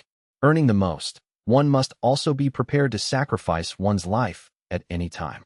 But now, with the chief's compensation guarantee, everyone breathed a sigh of relief. Since they dared to take up a post in the laboratory, they were not afraid of sacrificing themselves in an experiment. But everyone had their own family. They could disregard their own lives, but they couldn't ignore their families. Now that the chief had promised them that in case of an accident, they could receive disability benefits like soldiers, that was the best news for their families. All right, we were just talking about the problem of the experimental products exploding. Have you found the reason? What exactly went wrong? Han Feng clapped his hands to interrupt the discussion and asked again. Reporting to the chief, our preliminary analysis is that it's still a sealing problem. The welding of the shell is definitely not a problem. After each welding, we follow the chief's orders to conduct a liquid immersion test, and we have never found any leaks. So we think it's probably because the quality of those rubber-like seals is not up to standard. Listening to the report from below, Han Feng was lost in thought. The development of gutta percha had begun since the laboratory was formally established, but so far, no qualified product had been trial-produced. This made him realize that the actual manufacturing difficulty might be harder than he thought. Dismissing the lamp team, Han Feng called over the gutta percha special project team and asked about their experimental progress. Chief, the raw materials we are currently using are the seeds and fruit peels of the gutta percha tree, which have the highest rubber content. Although we are also collecting the bark, leaves, and roots, we haven't started using them yet. The process flow is also strictly in accordance with what the chief said. First cutting and grinding to crush the raw materials, then soaking and extracting with an alkaline solution, and finally stirring, filtering, and collecting. We have completely mastered this preliminary process. It's just that there might still be problems with the later shaping and vulcanization processes, which leads to the substandard properties of the finished rubber. Some of them are fine at the beginning, but after a couple of days of installation, the rubber part becomes hard and loses its elasticity, which then leads to the gas leak and finally causes the explosion. Han Feng listened carefully to the report and also thought that what the experimenter said was reasonable. After all, he had not personally participated in the experiment, so it was right to listen more to others' opinions. So it's still a problem with the vulcanization process? Han Feng said, sucking his teeth in frustration. The progress of this experiment was unexpectedly slow, which made him a little anxious. Yes, Chief. What about the shaping? Is there a problem with the shaping? Han Feng pressed. No, the hot roller process and injection molding process designed by the Chief are very good. We put the extracted raw materials on the hot rollers and repeatedly roll and stir them, finally making a rubber mass that can be used for processing. Then we put it in a metal mold for pressure injection molding, and then take the rubber part and the mold together for vulcanization. Stop. You mean, you've been vulcanizing the rubber part inside the mold all this time? Han Feng suddenly asked in surprise. Yes, otherwise the high temperature during vulcanization could cause the rubber part to deform. For better shaping, we have to vulcanize it in the mold, the leader of the Gutta-Percha experimental team reported. Han Feng immediately facepalmed. While using a mold to prevent the rubber part from deforming was correct, it also limited the exposed surface area, which undoubtedly created an obstacle for vulcanization. After learning this, Han Feng didn't hesitate and immediately began to tackle the problem of setting the shape. Gutta-Percha was a special type of rubber. Before vulcanization, at temperatures below 60 degrees, the rubber part would be as hard as plastic. Therefore, the most crucial difficulty was to lower the temperature during vulcanization so that the rubber part could maintain a stable shape due to its own properties. Thus, at Han Feng's suggestion, the research team changed the original vulcanization method to fumigation with vulcanizing gas. By setting up the heating chamber and the vulcanization chamber separately, they solved the problem of the vulcanization chamber's temperature being too high. The two chambers were connected by pipes, with a hollow wooden heat-insulating board in between. After this process adjustment, coupled with repeated experiments, the research team finally produced qualified rubber seals 2 days later and also solved the last difficulty of the acetylene gas lamp. A week later, lamp parts sent from various factories were gathered at the laboratory and began to be assembled. First was the lamp shell that held the calcium carbide, which was also the base of the lamp. The whole thing was made by stamping 1 millimeter thick iron sheets, with the seams welded with a gas torch and bronze welding rods. The filling port also used screw cap technology for the first time. A pre-processed cap was directly welded to the reserved opening on the shell. On top of the base was a ring-shaped iron sheet water tank, made in the same way as the carbide hopper below. It looked like a donut placed on top of a flat can. The two parts were connected by 4 welded pillars, one of which was a hollow iron pipe with a valve installed to control the speed of water delivery downwards. The burner nozzle part was in the middle of the donut-shaped water tank. A flint ignition device similar to a flintlock was also installed next to it. The long, oval-shaped glass lampshade could sit perfectly in this recess, secured by 2 iron wire rings. The top of the glass lampshade was a ventilation port made of iron sheet, which directed the upward spraying hot air to the side, mainly for rain and wind protection. After all this was done, the entire lamp was immersed in a basin of water to check for leaks. Once it passed, it could be dried and painted. After 2 coats of surface paint, a dark green carbide lamp with a transparent glass lampshade was presented before Han Feng. The shape of this lamp was very similar to the handheld kerosene lamps Han Feng had seen in his previous life. Only the fuel was replaced with cheaper calcium carbide. He unscrewed the cap of the base, poured in soybean-sized carbide particles until it was full, then filled the water tank above with clean water. Finally, he opened the water supply valve. As the clean water flowed into the bottom chamber for a longer and longer time, the reaction between the calcium carbide and water became more and more intense. The burner nozzle in the middle soon sprayed out flammable acetylene gas. At this time, he raised the glass lampshade with a lever wire, then flicked the flint ignition device inside. The acetylene gas erupting from the burner was ignited with a pop, emitting a stable, dazzling white light. Then, he returned the glass lampshade to its original position, and the size of the burner flame could be adjusted through the water supply valve. The moment the carbide lamp was lit, everyone in the laboratory couldn't help but gape. Although they had heard the chief explain the principle countless times, when they really saw the finished product, they couldn't help but be shocked by the dazzling light. This lamp is so bright. Yeah, it's much brighter than oil lamps and candles.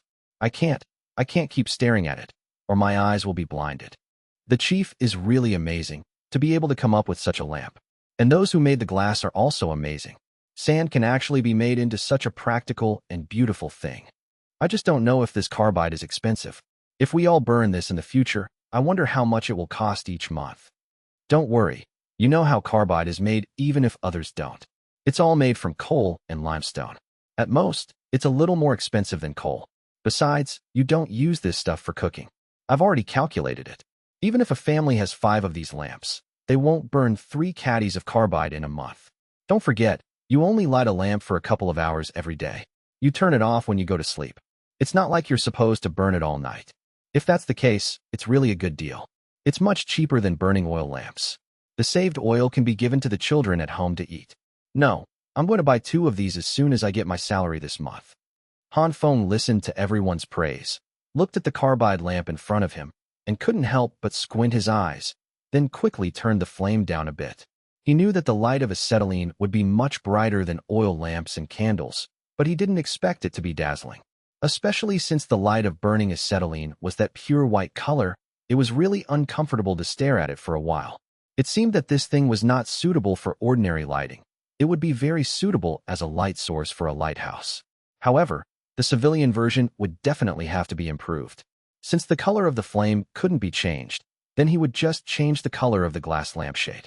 Having made up his mind, Han Feng immediately had someone send a message to the glass factory, telling them that all the lampshades they produced from now on should be changed to a color between yellow and light brown. This formula was easy to adjust. They just needed to lower the proportion of iron oxide crystals.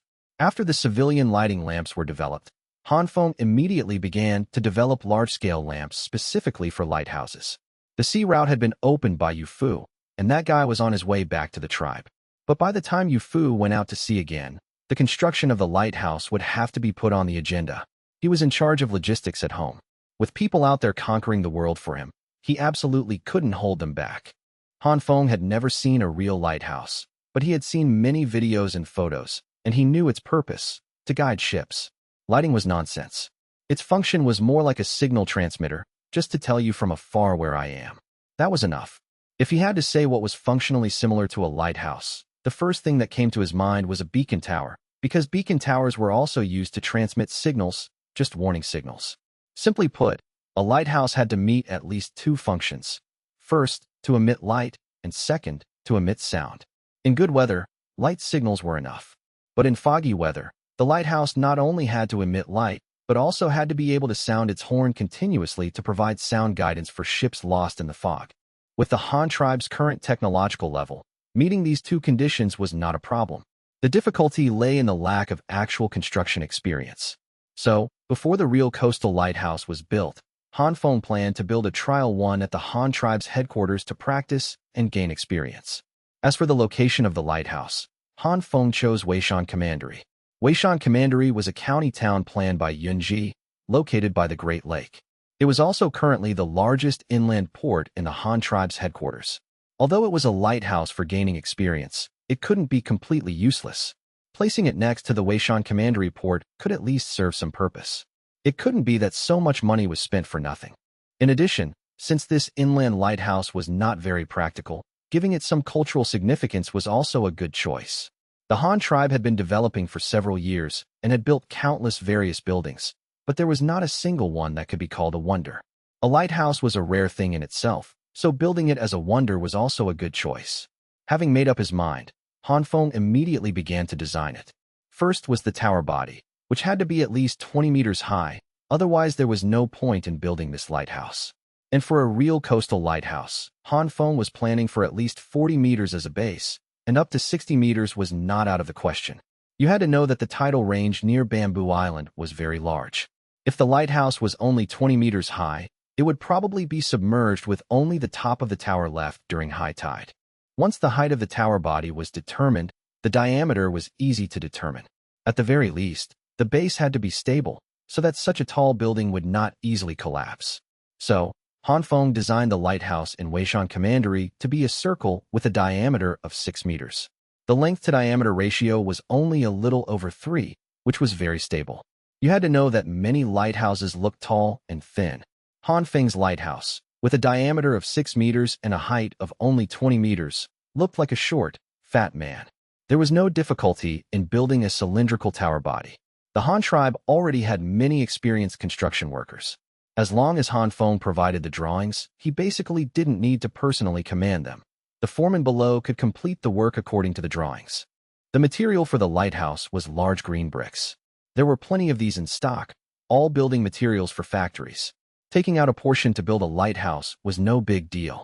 Han Feng personally went to Weishan Commandery to choose a location, and then a person in charge began to lay the foundation. And while the craftsmen were building the tower body, Han Feng led a group of craftsmen to develop the special lamps. First was the light source of the burner. Although it still used acetylene gas produced from calcium carbide as fuel, a nozzle burner like the one in the handheld lamp was definitely not enough. That bean-sized flame, you could imagine it wouldn't shine very far. And the old-fashioned kerosene lighthouses that Han Feng knew of, with the help of a condensing lens, could have a light range of up to 50 kilometers. So, the first thing that needed to be solved was the burner problem. There was no other way to increase the brightness than to find a way to increase the size of the flame. And since the carbide lamp was a gas fuel, different from the wicks used in various oil lamps, the first things that came to Han Feng's mind were the torches used on hot air balloons and the multi-hole fire plates on gas stoves. These two designs each had their own characteristics. Needless to say, a torch with a flame over a meter high would definitely meet the needs of the burner. But because the gas output was too fierce, if the quality was not up to standard, Han Feng was worried about explosions. So he directly chose the second option, a fireplate similar to a gas stove. He was more familiar with this thing, so he was more confident in making it. Because he wanted to create as high a flame as possible, he couldn't just copy the flat design on a gas stove. That was for heating a pot evenly, which was different from Han Feng's needs. So Han Feng chose an upwardly inclined gas outlet pipe. Not to mention the carbide chamber and water tank. The burner nozzle on top alone had 300 nozzles. Each nozzle was as thick as a chopstick. There were a total of 6 circles from the inside to the outside. The nozzles in each circle would be inclined in a circular direction. When a circle of nozzles was lit, all the flames would connect together, forming a uniform ring of fire. And due to the mutual assistance of the gas eruption, the height of the flame would also be a little higher than a vertical jet. These were all copied from the design on a gas stove. In addition, each circle of nozzles, besides being inclined in the direction of the circle, would also be inclined at a certain angle towards the center of the circle. The further out the circle, the greater the inward inclination angle. Finally, when these 300-plus nozzles were lit at the same time, they would form a huge white pillar of fire with a diameter of 30 centimeters and a height of over half a meter. And this was the burner that Han Feng had prepared for the lighthouse. The glass cover outside the burner was easy to make. They just had to cast a large one with transparent glass. The difficult part was not the lampshade, but the condensing lens. Not only did you need a lens, but you also had to make this lens rotate around the burner, eventually forming a huge long-range light beam that constantly scanned the surrounding sea surface. This was not difficult either. They just had to make a frame that could rotate around the burner and then install the lens on it. As for the power to drive the frame's rotation, manpower was definitely not an option, and using a clockwork mechanism or something similar was not suitable because it was too big.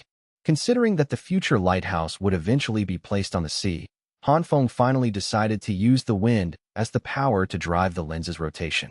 He would directly put a windmill on the top of the tower that was connected to the lens bracket. The rotation of the windmill would drive the rotation of the bracket. Since the Han tribe already had many wind-powered sawmills, the Han tribe also had mature experience in this area. As for the lens, there was nothing to study.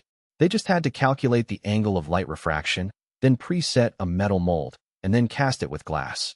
Considering the need for balance and counterweight for the lens bracket, 2 oval-shaped lenses were placed on one lighthouse, simultaneously shooting out light beams in opposite directions to scan the sea surface.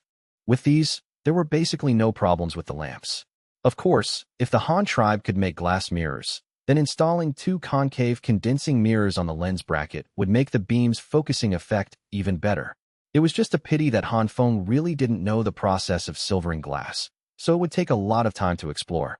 Don't think about mirrors in the short term. They could only make do with convex lenses for now. As for the remaining horn, the characteristics to consider were the continuity of the sound, and the sound of the horn had to be loud enough, or rather, it had to travel far enough. Han Feng had no special insights in this area. The similar equipment he knew of was only the steam whistle on a steam train or the steam whistle on a ship. He hadn't heard of anything else, so Han Feng just copied a steam whistle onto it. Although the Han tribe couldn't build a steam engine now, building a steam whistle was still quite easy. Especially after the Han tribe had calcium carbide and mastered the acetylene gas welding, a metal welding process. Many things that couldn't be hammered out by hand before could now be completed through welding. From the start of the project research, it took a month and a half before these two large-scale light-emitting and sound-emitting devices were successively produced and passed practical tests and acceptance. Now, they were just waiting for the tower body to be completed, and then the things could be moved up and assembled. Late August of the first year of the Jianyuan era, by the docks of Weishan Commandery at dusk. Awa. Luo Cheng, wearing a red silk belly bib embroidered with a character for fortune by his mother and a small black gauze cap to shield him from the sun, sat on Han Feng's arm with his chubby little bottom. One arm was wrapped around Han Feng's neck, while the other pointed at the lighthouse in front of them, babbling excitedly. Because Han Feng had been so busy, his wife and children rarely saw him. In addition, Xiao Dai's trial cotton planting project had been a success this year, so she and Zhaning had brought the children to find him. Under the pretext of reporting the results of the cotton trial, they had come to Weishan Commandery, but in reality, it was just because they hadn't seen him for several months and wanted to visit. Besides, the two children were now over 8 months old, so as long as proper precautions were taken, it wasn't a bad thing for them to go out for a stroll. Han Feng was also very happy to see his children and wives. It wasn't that he disliked taking care of children, but because the Han tribe was in a period of rapid development, he really couldn't free himself to be a full-time dad. Aya, you little guy like the lighthouse so much? When we get back, Daddy will make one for you to play with. Han Feng happily rubbed his son's chubby little bottom, feeling a wave of satisfaction. This made Luo Cheng giggle foolishly, drool running down onto Han Feng's clothes. Xiao Dai stood by, quickly wiping her son's mouth with a handkerchief. Nearby, Zhaning held the sleeping Luo Lan. The family of 5 was rarely all together. This little guy is quite heavy. It must be tiring to hold him all day, right? Han Feng asked his wife, Xiao Dai, casually while coaxing his son, who was sucking his fingers in his arms. Our son is quite heavy, but he still needs to be held.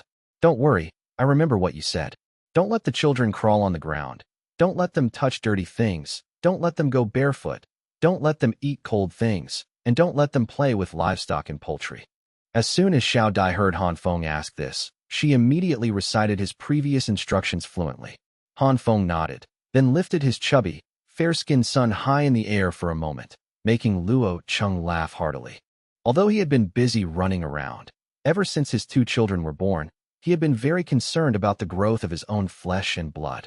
So he had instructed Xiao Dai on many things that absolutely must not be done when taking care of children. There was no other way. The medical conditions of this era were too poor, or rather, there was basically no medical care at all. So, if you wanted to live, you shouldn't think about how to treat diseases, but how to avoid getting sick in the first place. Maintaining one's health and preventing diseases were the top priorities, and the same went for taking care of children. Han Feng strongly disapproved of the tribe's rough, free-range parenting style. Although it was said to be survival of the fittest, if a child got diarrhea from playing in cold water and eventually died from it, it was clearly the parents' fault. No exaggeration, it was that real. In an era where you could die from catching a cold and having diarrhea, even sitting bare-bottomed on a cool mat was not allowed in Han Feng's book. Not to mention how high the infant mortality rate was in ancient times. Even in modern times, after the founding of the People's Republic, the infant mortality rate was no less than 30%, and that was an understatement. It was only after medical conditions matured that the mortality rate dropped. Even so, he still couldn't stand the habit of free-range parenting in the countryside. Children who couldn't talk or walk yet were left to crawl around on the ground, spending their days with the family's chickens and ducks, even picking up chicken droppings from the ground and putting them in their mouths. It was simply unbearable to watch. What's more, chickens and ducks could be aggressive. What if one went crazy and pecked out a child's eye? If such a child could grow up safely to adulthood, Han Feng could only say he was lucky. He might not be able to control other places now, but in his own home, with his own children, these bad habits were absolutely not allowed to exist. He didn't want to be digging graves for his own son and daughter. The children will get heavier and more robust as they grow. It's not a solution to carry them all day like this. When we get back, I'll make a few small carts for you. Then you can put the children in and push them around. We're not going far anyway, so it's no problem to stroll around on the main roads in our city, Han Feng said, holding the still squirming little Luo, Chung, in his arms. Xiao Dai and Zhanning just smiled without saying anything. As Han Feng's women, they could be said to be the ones who understood their husband best. They knew Han Feng had many ideas and would often come up with all sorts of novel things, so they didn't think he was bragging. They simply said, "As you wish, husband." And through this matter, Han Feng was thinking of more.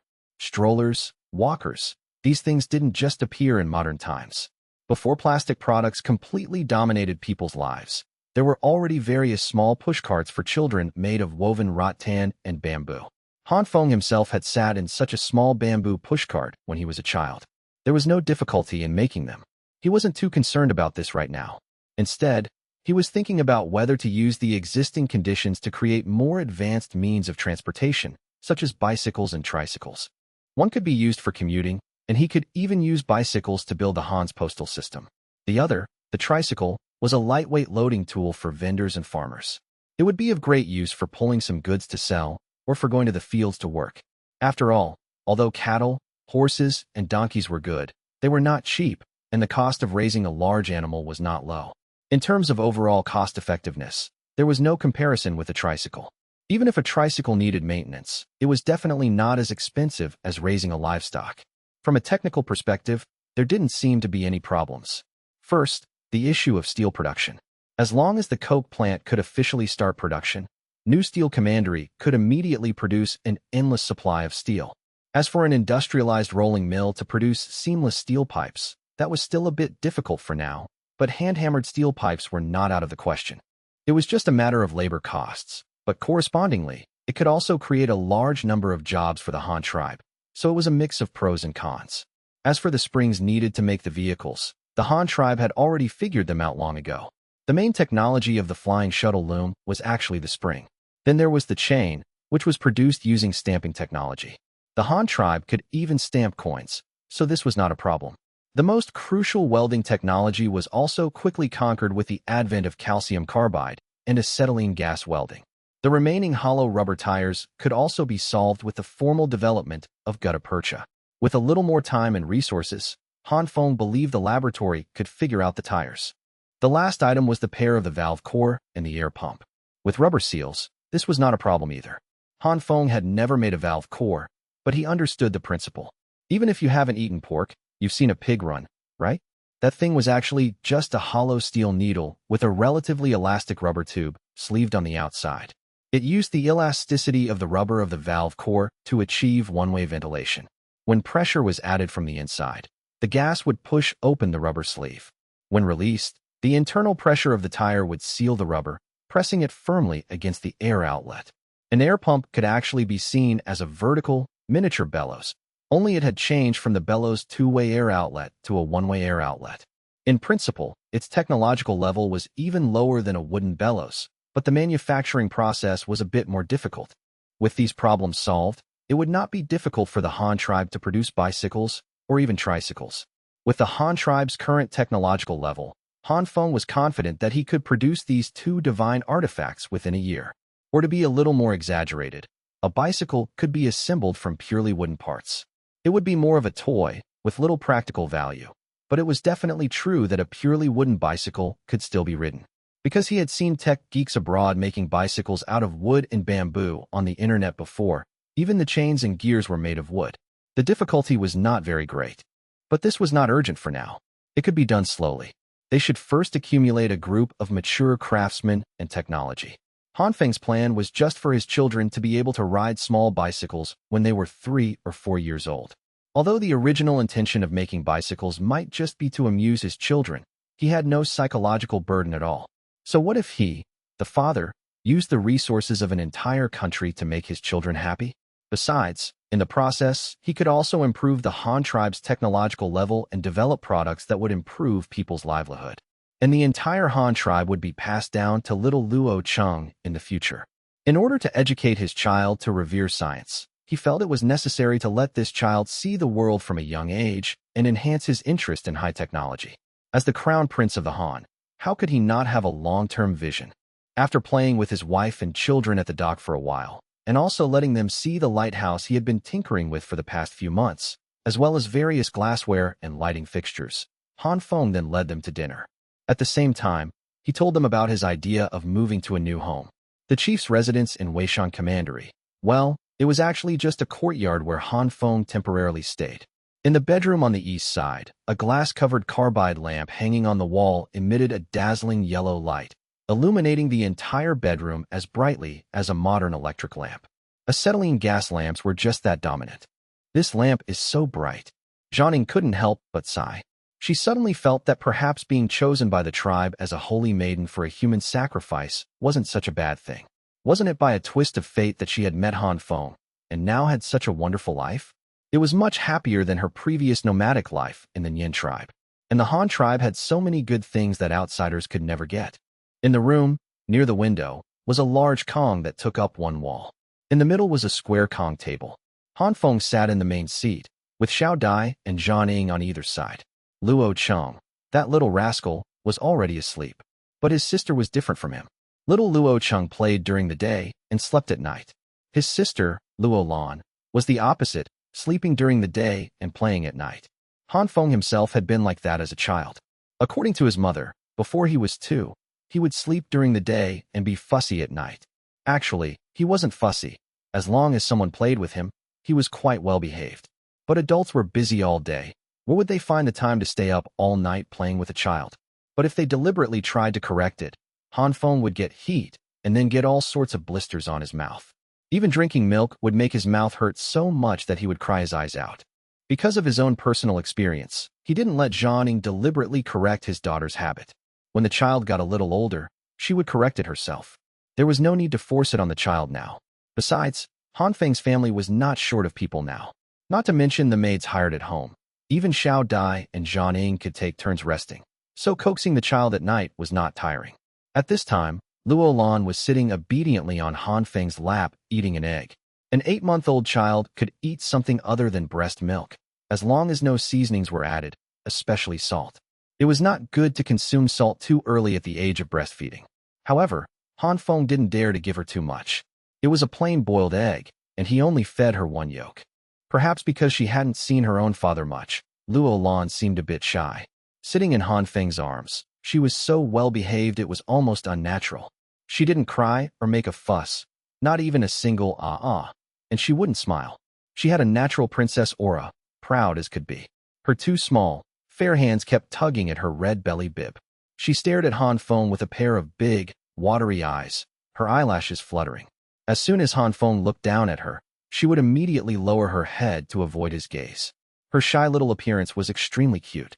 "Our daughter is so well-behaved," Han Feng said with a cheerful laugh. "Not at all.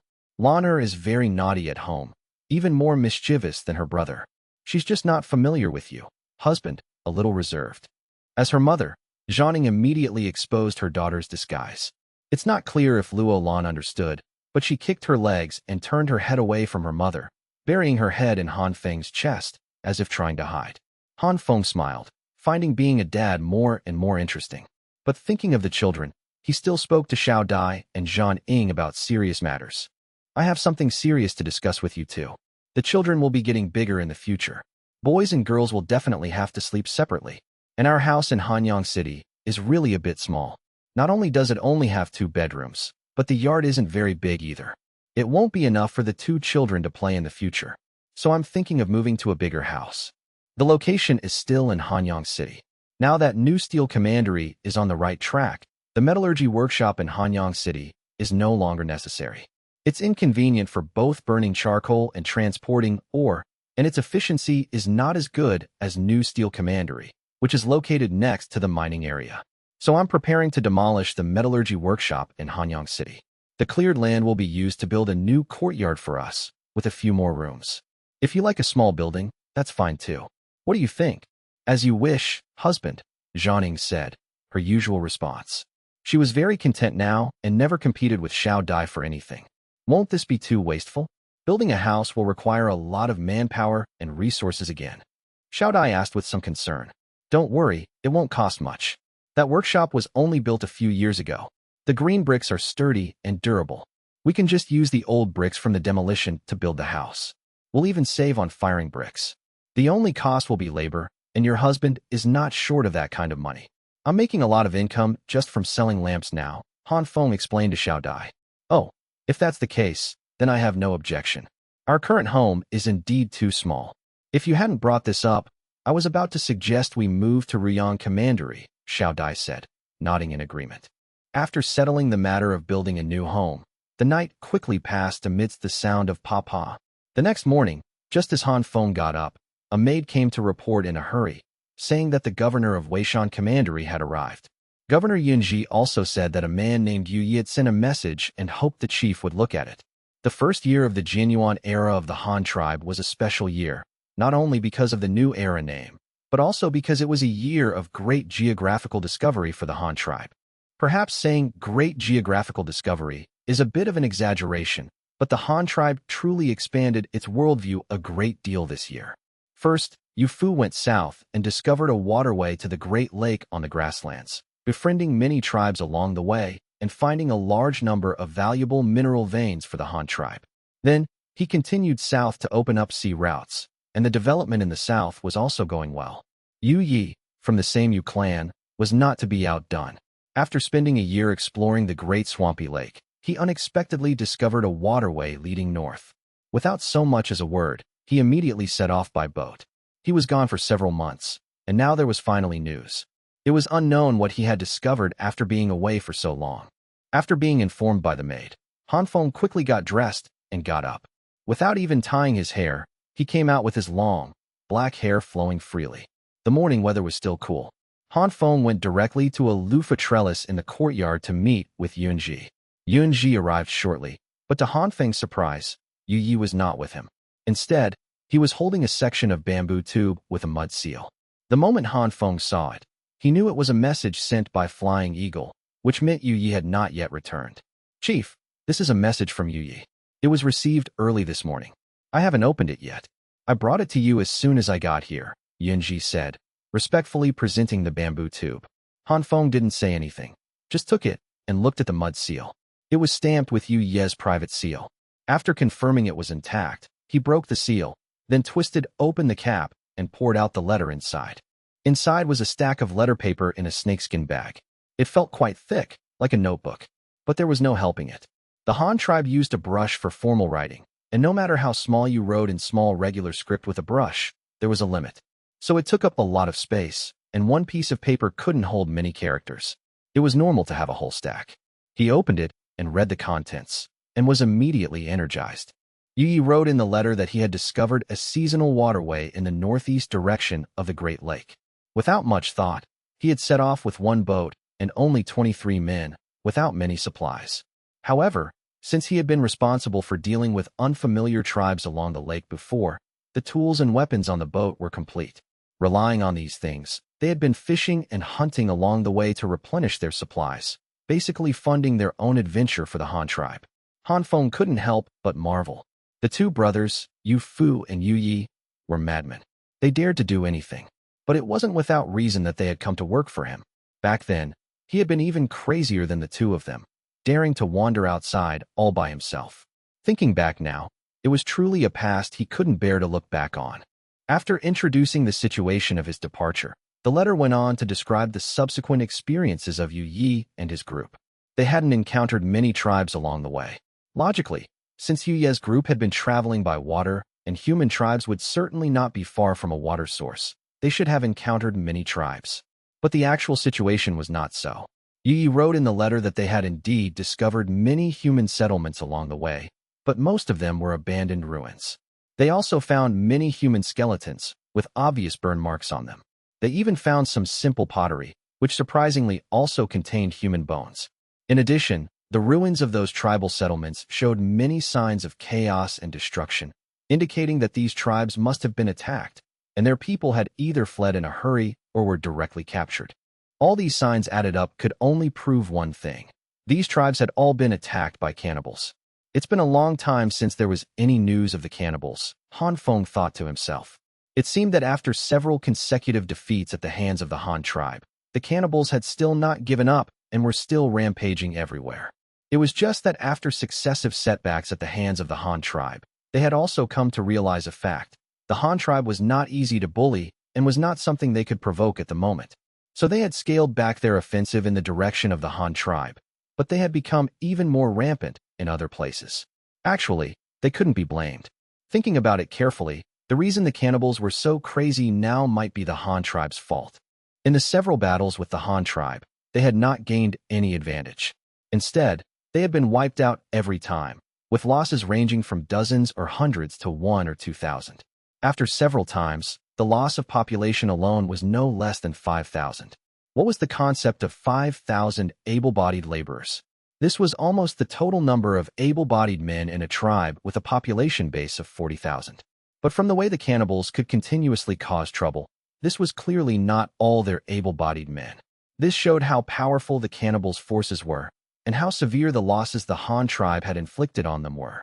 It was equivalent to directly wiping out the men from a base of over 40,000. Such a loss was fatal. Even the current Han tribe could not afford it. So the other side would definitely have to find a way to make up for the loss. Since they couldn't provoke the Han tribe, they could at least attack other tribes, right? And so came the subsequent madness. From this perspective, it was precisely the Han tribe's continuous attacks on the cannibals that had led to the current situation of other small tribes being attacked. In other words, this was indeed the Han tribe's fault. The purpose of Yu Ye's intelligence was actually to give Han Feng a reminder. The Han tribe should not become arrogant just because of 3 or 4 victories, but should always maintain vigilance towards the north. The enemy's activities were still rampant, and they might make a comeback at any time. However, he did not write this directly, nor was it necessary, because Han Feng understood the meaning as soon as he read it. But then again, looking at this matter from another perspective, the crisis caused by the cannibals was also an opportunity for the Han tribe. Crisis, opportunity accompanies danger. This might be the situation now. A few questions instantly appeared in Han Feng's mind. Where did those tribes go after being attacked? Were they captured by the enemy, or did they escape on their own?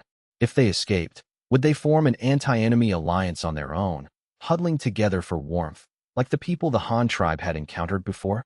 Was there any opportunity for the Han tribe to take advantage of here? For example, like annexing the previous 2 alliances, continue to search for the forces of these remnant tribes, play the kinship card, and directly annex them, to continue to expand the Han tribe's total population. If judged by the previous situation, this was indeed feasible. But there were still certain difficulties in implementing this plan. Because the cannibals' southward invasions basically followed the river channels, they obviously also understood the principle that the closer to the water source, the more human tribes there were. In this way, even if some of the tribes they attacked were lucky enough to escape, they probably wouldn't choose to live by the river anymore. Although the enemy couldn't find them, it would also be difficult for the Han tribe to find them. It seems I have to think of other ways, Han Feng muttered, and continued to read the letter in his hand. Regarding the river channels, Yi had also made many records. The seasonal waterway he had discovered in the northeast direction of the Great Lake was actually a tributary of another river, and it was an unstable one that was sometimes connected and sometimes not. After entering the main channel from this waterway and heading north for about a month, they reached a relatively large 3-forked river mouth. This place was not unfamiliar to Yu Yi, because he had passed by here last time when he led people north for reconnaissance. In other words, one of the forks of this 3-forked river mouth was the upper reaches of the Ruyang River. From here, heading south could lead directly to Hanyang Commandery and Ruyang Commandery. The waterways on the mainland were crisscrossed. Han Feng had had related speculations about this, so he didn't seem very surprised. And from the current look of things, this new waterway discovered by Yu Yi was not of much use to the Han tribe. Han Feng didn't want any minerals or special resources now. For now, the resources the Han tribe possessed were already sufficient. What he wanted most now was population, the more the better. With the Han tribe's current population base, it could easily absorb 20,000 at once. It was just a pity that Yu Yi hadn't found any this time. So, he had basically been wandering around for several months, and besides charting a useless waterway, he hadn't gained any other benefits. It wasn't that Han Feng disliked him. It just showed that the situation in the north of the Han tribe was not very good. Yu Yi also understood this, so he was not willing to come back just like that. He felt that he would lose face. Han Feng actually knew that Yu Yi had always wanted to achieve something to surpass his elder brother Yu Fu. It was just a pity that this guy had been a bit unreliable or not steady enough in the past few years, so the important task of going south had been assigned to Yu Fu by Han Feng while he was tied down at home. This made him feel very uncomfortable. Why did he run off without a word after discovering the waterway this time? He only sent a message to the tribe after he had left, and it wasn't directly to Han Feng, but to Yunji, who then relayed it to Han Feng. This was clearly because he was afraid Han Feng would not agree to let him go, so he simply presented a fait accompli. From this point of view, the reason he didn't come back was not only because he hadn't found anything and had made a trip for nothing, but also because he was afraid that he hadn't achieved any merit and would be punished by Han Feng upon returning home. Leaving the tribe without orders was basically equivalent to desertion, not to mention he had taken more than 20 people and a sailboat from the Han tribe. This matter could be big or small. If you achieved merit, you could be said to have gone on an adventure for the tribe, searching for resources the tribe needed. If you didn't achieve any merit, you could be accused of dereliction of duty, deserting the tribe. A big hat like that could cost him his head. So he was scared. He didn't dare to come back. In the last paragraph of the letter, Yu Yi said he was preparing to continue north. He wanted to go to the cannibals' headquarters again for reconnaissance, to see if there was a chance to get some people back. Below that, he also wrote his analysis. Yu Yi felt that the cannibals had suffered heavy losses and were now eager to replenish their population. But it was obviously impossible for these captured people to integrate so quickly, at least not in a short period of time. This gave the Han tribe room to operate. If he could contact these newly captured people, there was a great chance he could plan a rescue operation, save all these people, and bring them back to the Han tribe. The end of the letter was a question to Han Feng about the feasibility of this plan. Han Feng didn't know whether to laugh or cry. This Yu Yi was really too cute, actually playing such little tricks on him to test his attitude. Asking Han Feng if this plan was feasible, how should Han Feng answer? If Han Feng said, okay, that would be equivalent to him agreeing to Yu Ye's plan.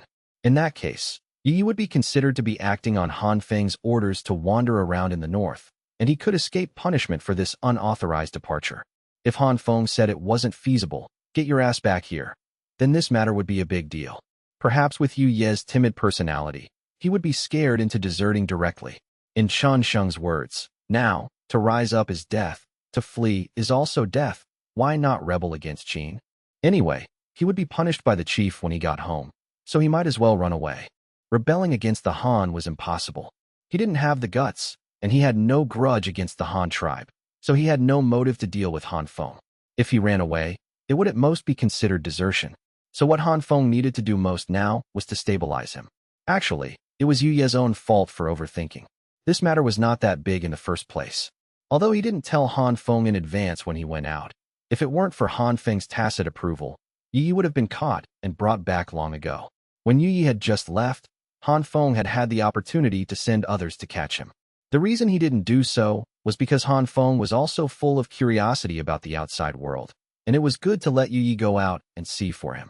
After making a decision, Han Feng immediately had a maid prepare ink, brush, and paper for him. He then personally wrote a letter. The beginning was, I agree with your plan to continue north, but you must act within your capabilities. If it's not feasible, don't rush to act. You can focus on reconnaissance and intelligence gathering. We can figure out the rest when you get back. Then he severely reprimanded Yu Yi and warned him not to do it again. He also said that he was not an unreasonable person. If there was such a thing next time, he could just tell me directly. If I didn't agree to expand outwards, do you think your big brother could be wandering around outside? He didn't say much else, just told them to be careful when they were out, and since Yu Yi had gone by boat this time, he should bring back some more crystals along the way. A lot of them. It would be good for him to make some special optical glass when he got back. Not to mention other high-tech equipment, but telescopes and the like were really needed. If he could use crystal glass with higher transparency to make telescopes, that would be even better. After writing the letter, Han Feng immediately had Yunji send it out. When he returned to the bedroom, he saw that little Luo Cheng was already awake and was eating breakfast in his mother's arms. He was still holding the rattle that Han Feng had made and shaking it, his eyes darting around. When he saw Han Feng come in, he even kicked his little legs. Han Feng immediately went over and patted his little bottom. Let's go, son. Today, Daddy will take you on a big boat. Sorry, the streets have just been unblocked these 2 days, and a lot of things have piled up that need to be dealt with. I will try to update earlier next time. Han Feng took his wife and children to see the boat. However, the boat didn't set sail. It just remained docked at the pier. The children were too young, and he wouldn't feel at ease taking them for a spin on the lake. Besides, the lighthouse construction project in Weishan Commandery had reached the final installation and commissioning phase. There was a chance the lighthouse could be lit tonight, so he had to be there. The family stood by the ship's rail on the deck. Little Luo Chung was perched on Han Feng's neck, facing the lighthouse and laughing heartily. It was the first time he had played like this. He never got the chance to ride on anyone's neck when he was with his mother. "Husband, that roundhouse on top is so bright," Zhang said, holding the sleeping Luo Lan and looking at the glass room at the top of the lighthouse, which was reflecting the sunlight. "That's the glass room. All the walls, including the windows and doors, are inlaid with glass. Because curved glass is difficult to make, we used flat glass. The entire lantern room is composed of 16 glass walls of the same size, approximating a circle. The doorposts, wall posts, and the lattice above are forged from steel, then painted white. The entire room is transparent, so the light inside can shine directly in all directions. It won't be long before our new house will have doors and windows like this. After lunch, I'll take you up to see it," Han Feng explained, lifting his son off his neck. The two women were very excited upon hearing this, feeling that the Han tribe was getting better and better. Han Feng was also filled with emotion, his heart swelling with a sense of accomplishment because all these things were made under his leadership, even though the final product was not quite the same as his design drawings. All right, he had to admit his mistake this time. The design drawing Han Feng had drawn was indeed for a 20-meter lighthouse, but he had handed over the construction of the tower body directly to the people below, while he himself led a team to tackle the key equipment inside. When he came back to check, well, that group of workers had built the tower body to a height of 20 meters. So, the glass room had to be stacked on top. In the end, the finished product, including the tower body, the 4-meter-plus high glass room on top, and the 4-bladed windmill at the very top, reached a height of nearly 30 meters. The discrepancy with the drawings was something else, leaving Han Feng speechless. Fortunately, this result did not affect its use. It was just a little taller. "Husband, what is that pointy thing on top?" Shou Ya didn't know the construction details and just asked about the things she didn't understand. "That's an iron needle, also called a lightning rod. Because the lighthouse is too tall, it's easy to get struck by lightning during a thunderstorm, so we need to put a needle to attract the lightning. Below the lightning rod is a steel bar, hidden in the wall of the lighthouse, which runs all the way to the ground. If the lighthouse is struck by lightning, that lightning rod can guide the lightning into the ground, so the lighthouse will be fine," Han Feng explained again. "Husband, you know so much," Zhang said, looking at him like a little fangirl, which made Han Feng feel very proud. At this moment, the lighthouse was undergoing its final painting work. The inside and outside of the tower body were being painted white. The inside was painted white to improve lighting, otherwise such a building would be too dark inside. The outside was painted white to be conspicuous. After all, a lighthouse was a landmark building, so of course, the more eye-catching, the better. Moreover, the side of the lighthouse facing the lake and the side facing the shore were each painted with names in red paint, personally chosen by Han Feng, a very meaningful name, the Morning Star Lighthouse. Han Feng had endowed this name with 3 different meanings. First, its special function of guiding ships, just like the Morning Star guiding lost travelers. Second, from its appearance alone, the light it emitted at night was as dazzling as a star. Finally, it was a spiritual symbol. The Morning Star Lighthouse was currently the building with the highest technological content constructed by the Han tribe, and also the first project to use a large number of advanced construction techniques. Using flat glass for architecture was the first practical application. The lightning rod was also a first. The condensing lens inside, the large burner, the carbide gas production, metal welding, rubber sealing, and wind-powered machinery. All these represented the Han tribe's top technological products and were all integrated into one building. It could be said to be the Han tribe's top work in the 4 fields of metallurgy, physics, chemistry, and architecture. It was the well-deserved Morning Star project leading the Han tribe's strategy of strengthening the nation through science, and its political significance far outweighed its practical use. Oh, right, there was also the newly developed slide projector technology. This story had to start from a week ago. At that time, Han Feng had already thought of the name for the lighthouse and had decided on its exterior color. So he had his subordinates go and paint it, and also paint the name on the tower body. But unexpectedly, even such a small painting task encountered a problem. Because the tower was tall, the characters on it naturally had to be large, otherwise how could people below see them clearly? After the person in charge took several measurements, he found that a single character was bigger than a person. How could such a large character be written? It was simply not easy to grasp. Because to write, a person had to stand close. But if you stood too close, it was not easy to grasp the proportion of the character, and you couldn't even tell if it was crooked. And the background color was pure white, so if you made a mistake, it would be difficult to correct. After the person in charge reported this situation, Hanfeng immediately came up with an idea to project the characters directly onto the tower body. This would solve all the problems at once. And as for projectors, he might not have been able to do it before, but with glass and carbide lamps, it became very simple. In his previous life, Hanfeng had seen people making billboards as a child.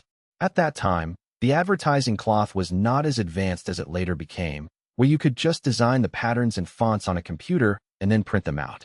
At that time, the advertising industry commonly used projectors to carve characters. The work had to be done at night.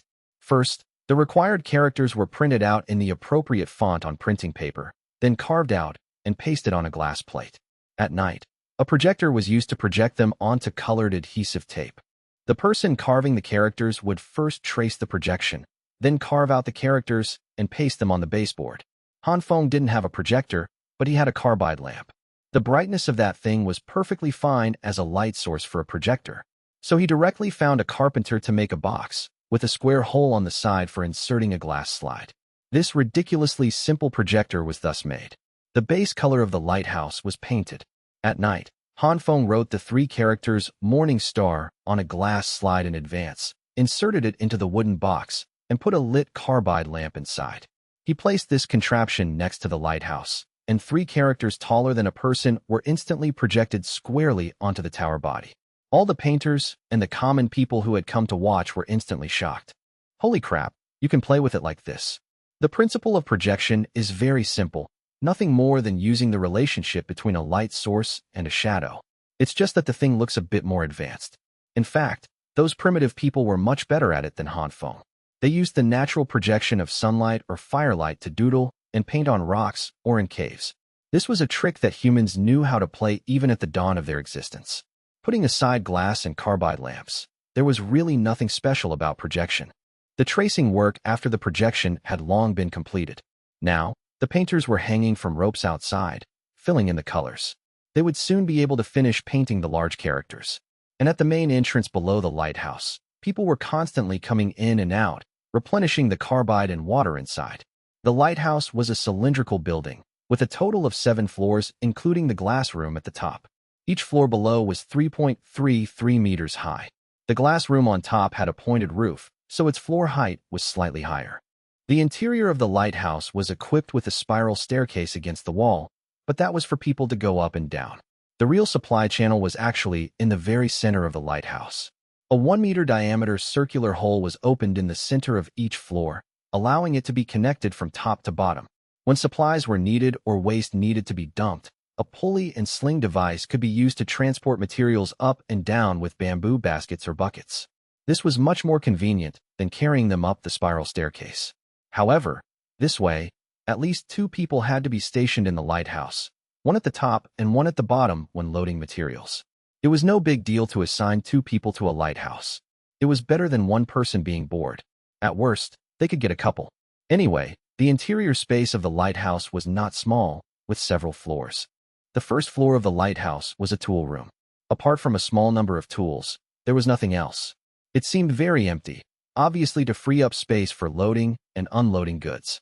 The second and third floors of the lighthouse were the fuel storage room and the freshwater storage room, respectively. Since the Morningstar Lighthouse was not a coastal lighthouse and had no shortage of fresh water, the third floor was converted into a kitchen and dining room. The fourth floor was a bedroom and office.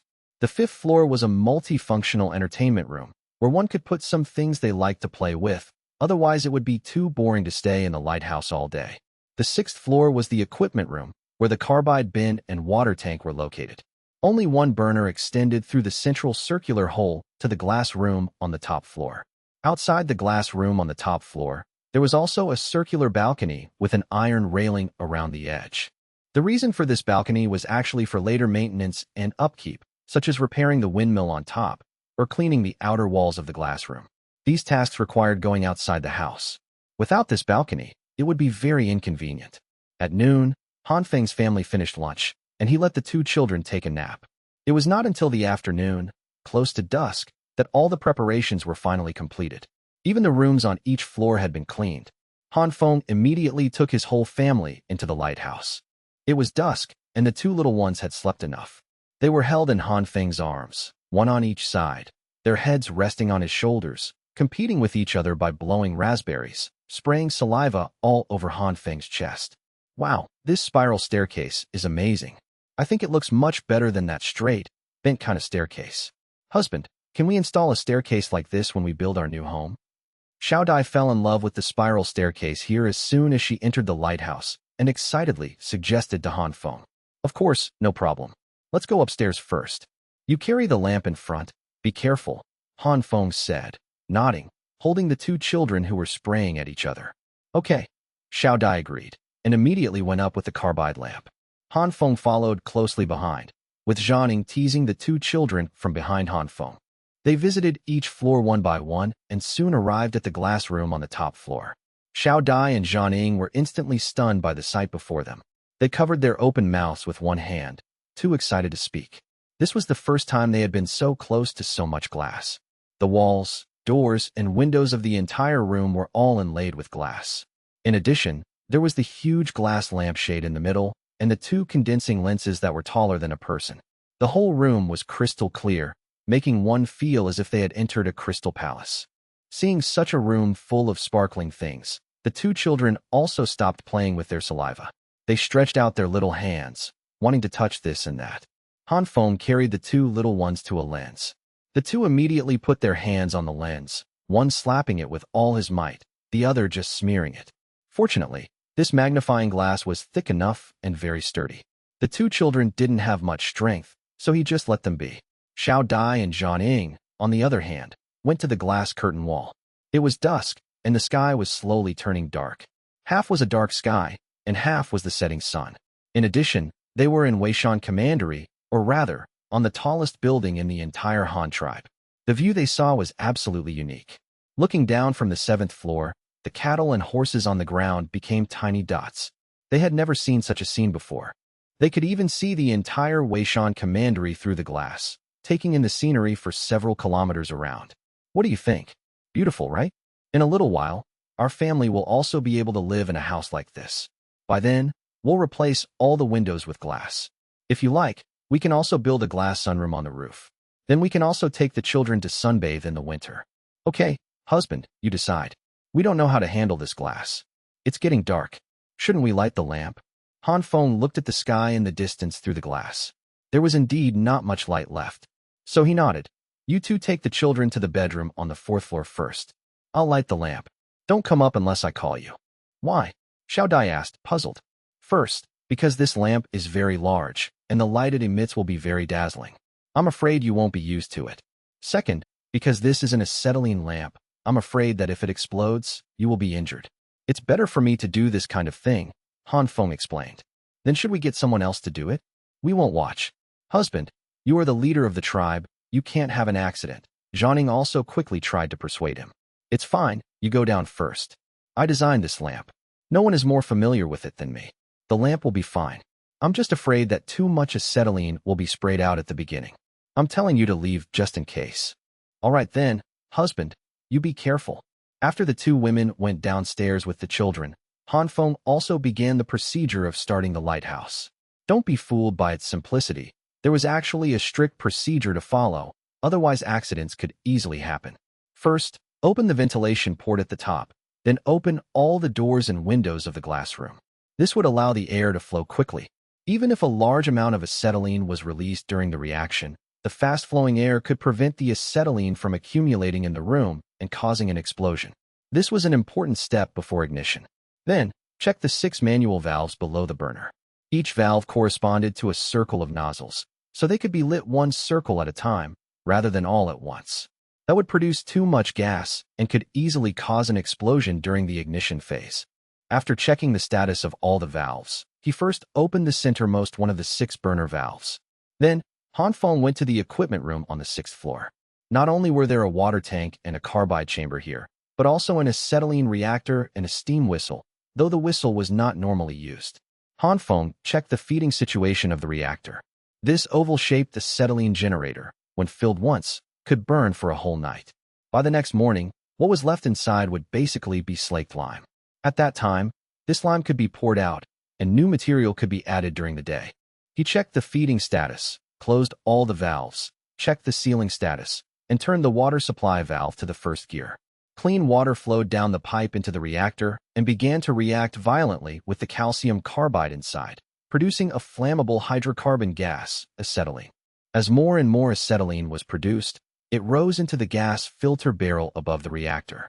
After being filtered through several layers of bamboo strips and mesh, it became clean acetylene gas, free of dust, and rose into the lamp pipe in the glass room on the top floor. At this time, Han Feng went to the glass room again, took out a feather, and extended it to the nozzle in the middle of the burner to observe the actual gas output. What came out at the beginning was not acetylene, but the air remaining in the reactor. When he smelled a faint, foul odor, it meant the acetylene had come out. He put away the feather, took out a bamboo strip for ignition, lit it in the handheld carbide lamp, and then lit the lighthouse's burner. A ball of fire erupted from the burner, then instantly turned into a flame a foot high. At this time, he inserted the ignited bamboo strip into a water jar to extinguish it. Although the flame was not yet large, the common people gathered below the lighthouse could already clearly see a bright light coming from the top of the lighthouse, and they were all very excited. Han Feng didn't hesitate. He moved the mechanism to lower the glass lampshade, then opened 2 more of the 6 gas supply valves for the burner. The incandescent white flame of the burner immediately thickened by a large circle, and its height directly rose to more than half a meter. At this time, the common people gathered below the lighthouse could already see the light at the top of the tower shining brightly. 2 thick white beams of light shot out from the top of the tower into the distance, powerfully tearing through the dark sky. There was also a figure moving around the light. Needless to say, it was their chief. Although Shou Ya, Jianing, and the children were inside the tower, they could also see through the windows that the dock outside had been illuminated by the lighthouse, and countless common people were cheering. Han Feng went down to the equipment room on the 6th floor again and turned the water supply valve of the reactor to the maximum. In an instant, a more violent reaction began, and the generated acetylene gas began to increase sharply. The flame pillar of the burner in the glass room on the top floor directly shot up to a height of more than a meter. Han Feng went to the top floor again and opened the remaining 3 gas supply valves for the burner. The height of the flame pillar instantly dropped from more than a meter to 80 centimeters, but the diameter of the flame pillar directly doubled. At this time, the burner had been adjusted to its designed maximum power, illuminating the entire glass room like a sun. Han Feng squinted his eyes and looked outside, not daring to look directly at the burner. The intensity of the light was really too strong. This was probably the limit of brightness that man-made objects in this world could achieve at present. Han Feng began to close the doors and windows of the glass room one by one, leaving only the ventilation port at the top open. Then he pulled a lever on the lens bracket that controlled the gear, causing the gear to rise and engage with the windmill power gear above. Then the lens bracket began to rotate slowly. After checking that everything was stable, Han Feng went directly down from the top floor. And outside the lighthouse, what countless common people saw was a tower top as bright as the sun. From that man-made little sun at the top of the tower, 2 thick beams of light shot out and began to slowly scan the surroundings. All the common people began to shout and cheer. If they hadn't seen this scene with their own eyes, they would have thought it was a miracle. Only the people who lived here knew that the entire lighthouse was built by them, 1 brick at a time.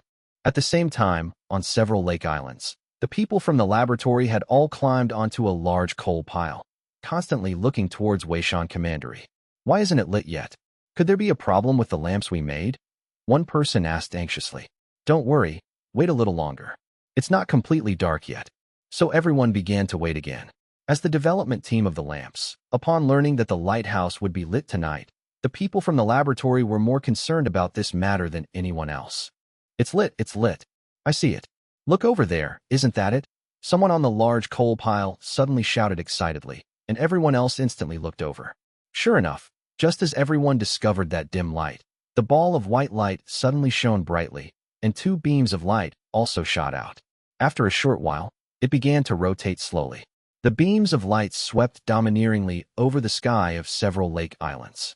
The scene was truly magnificent. Success. It's lit. Our lamps really succeeded. Hey, I welded all those nozzles. If you say that, then our group made all the valves. We have a share in this achievement too. All right, stop arguing. Everyone has contributed. It wouldn't have worked without any of us. We made all the rubber seals on the lamps, but it wouldn't have worked without the people who made the glass either. A group of people excitedly watched the constantly scanning beams of light above their heads, constantly arguing about their contributions. In fact, they weren't really arguing for credit, but rather they had a strong sense of pride and wanted to be recognized by others. The general meaning was, look, I had a part in making that thing light up. Sitong County. This was the material distribution center for the eastern and western directions of the Han tribe. The sky had just turned dark. People who had been busy all day were either at home eating dinner or cooling off under the big trees on the street. Suddenly, a beam of light from 50 kilometers away swept over the county town, startling all the residents. They thought some strange celestial phenomenon had occurred. Mom, come out and look. There's a big white stick swinging in the sky. A child who had just finished his homework was playing with a puppy in his yard. Suddenly seeing the beam of light sweep across the sky, he immediately shouted excitedly. What big stick? How can there be a big stick in the sky? What are you talking nonsense about at night? Hurry up and take a bath and go to sleep. Go. A young woman was holding a yellowish-white short coat, patching a worn-out shoulder. Hearing her child shouting in the yard, she immediately came out. But before she could finish scolding her child, another beam of light swept across the sky, startling the woman as well. She stood there stunned, looking at the dark sky. See, Mom?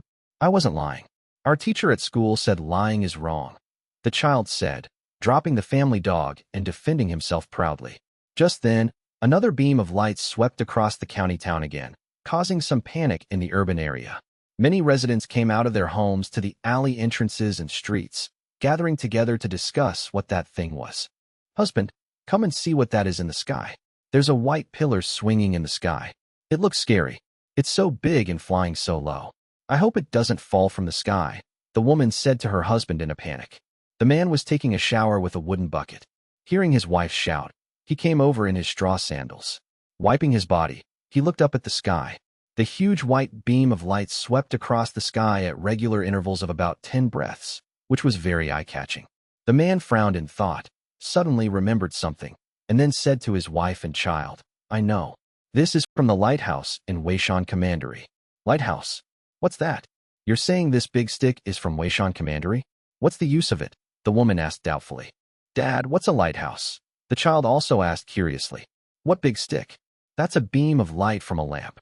Don't I often drive a cart to Weishan Commandery to pull goods? Last month, the chief went there and said he was going to build a lighthouse by the dock to guide the big ships coming and going. When I went again 2 days ago, it was almost finished. It probably just got lit today, the man explained. The woman was confused, and the child couldn't understand either. Dad, what's the lighthouse like? Why is it so amazing? The lamp on it is more powerful than the sun. It can shine all the way from Weishan Commandery to our county. You don't know, do you? That lighthouse was made by our chief. It's as thick as 2 houses and as tall as 3 or 4 city walls. The top is made of transparent glass, and inside there's a lamp bigger than a person. The outside of the lighthouse is painted white, with the 3 big characters Morning Star written in red paint. The people in Weishan Commandery all say it's called the Morning Star Lighthouse. After it's built, the lamp on it is brighter than the stars, the man said, proudly showing off his knowledge to his son. Then Dad, what's glass? The child continued to ask. Glass is. I don't really understand either. I heard it was also made by the chief and his people. That thing is transparent, just like ice in winter. You know ice, right? The thing you break off from the eaves in winter. It's translucent. Glass is something like that. Only glass isn't afraid of heat and won't melt. Dad, I want to see the lighthouse too, and see the glass. Take me to Weishan Commandery to see it. The child was immediately intrigued and begged his father. You still have school. Where would you find the time? But Weishan Commandery seems to sell that kind of lamp. When I get back, I'll go buy one for you to see. Really? Dad, you're so amazing. Of course, Dad is amazing. But our chief is even more amazing. That lamp was made by our chief and his people. You have to study hard in school too. If you learn some skills, you can work by the chief's side. By then, you can also make some amazing things, and you'll never have to worry about food and clothing, or about not having money. Soon, a lot of news about the lighthouse spread among the people of Sitong County, and those who had just returned from Weishan Commandery today knew even more. From these people's mouths, the common people confirmed that today was the day the lighthouse was officially turned on. The panic completely disappeared, and what followed was pride and excitement. The lamp made by the Han tribe could shine for dozens of kilometers. Such an achievement was no less than the first time the Shenzhou spacecraft took people to the sky in his previous life. It was awesome. On the first night the morning star was lit, it caused a huge sensation, but the scope was still limited to the 3 places of Weishan Commandery, the Lake Islands, and Sitong County. Although Luoyang Commandery was closer than Sitong County, there was a Babao mountain between it and Weishan Commandery, so they still couldn't see the lighthouse's beam. The other places like New Steel Commandery, Riyang Commandery, and Hanyang Commandery, because they were too far away and due to the terrain, couldn't see the light of the morning star. The news of the lighthouse being lit was only passed on a few days later. In the following days, after confirming the stable operation of the lighthouse, Han Feng began to select people to form a team specifically responsible for the lighthouse. This was a team of only a few dozen people, belonging to the military establishment, with the designation Celestial Guard. They were specifically responsible for guarding the lighthouse. The personnel of the Celestial Guard were all preferentially recruited from sailors. The initial task was to use the Morningstar Lighthouse as a base to train all members in the various operations, maintenance, and upkeep of the lighthouse. After this group of people was trained, they would be transferred to the newly built coastal lighthouses to officially take up their posts in the future. That's right. Han Feng built this Morningstar Lighthouse not only for the construction team and the R&D team to gain experience, but also as a training cradle for the professional lighthouse keepers. The Han tribe's lighthouses didn't burn oil lamps. The things inside were relatively advanced. If you just found a random person to go up, they really wouldn't be able to handle it.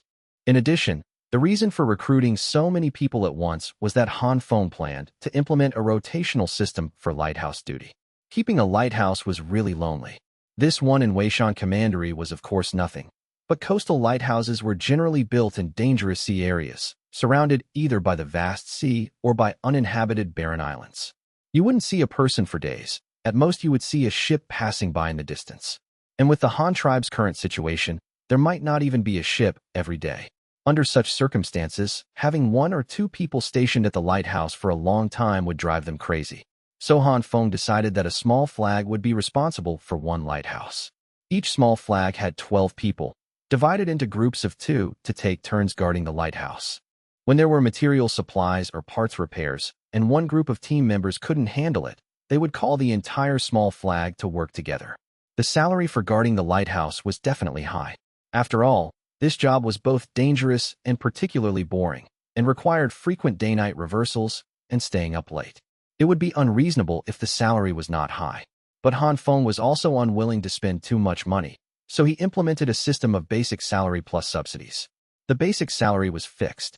Whichever group was on duty would receive a lighthouse guarding subsidy during their duty. For how many days they were on duty in a month, they would receive that many days of lighthouse guarding subsidy.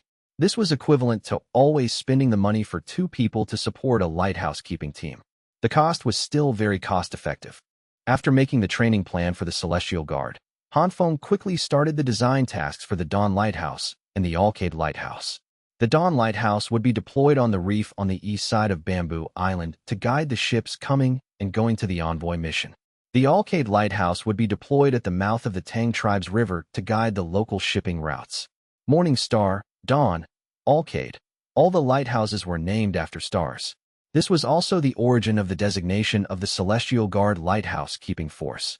The Han tribe would use these star-like lighthouses to build the Han's celestial network. In late August, after settling all matters concerning the Morning Star Lighthouse, Han Feng took his wife and children straight home.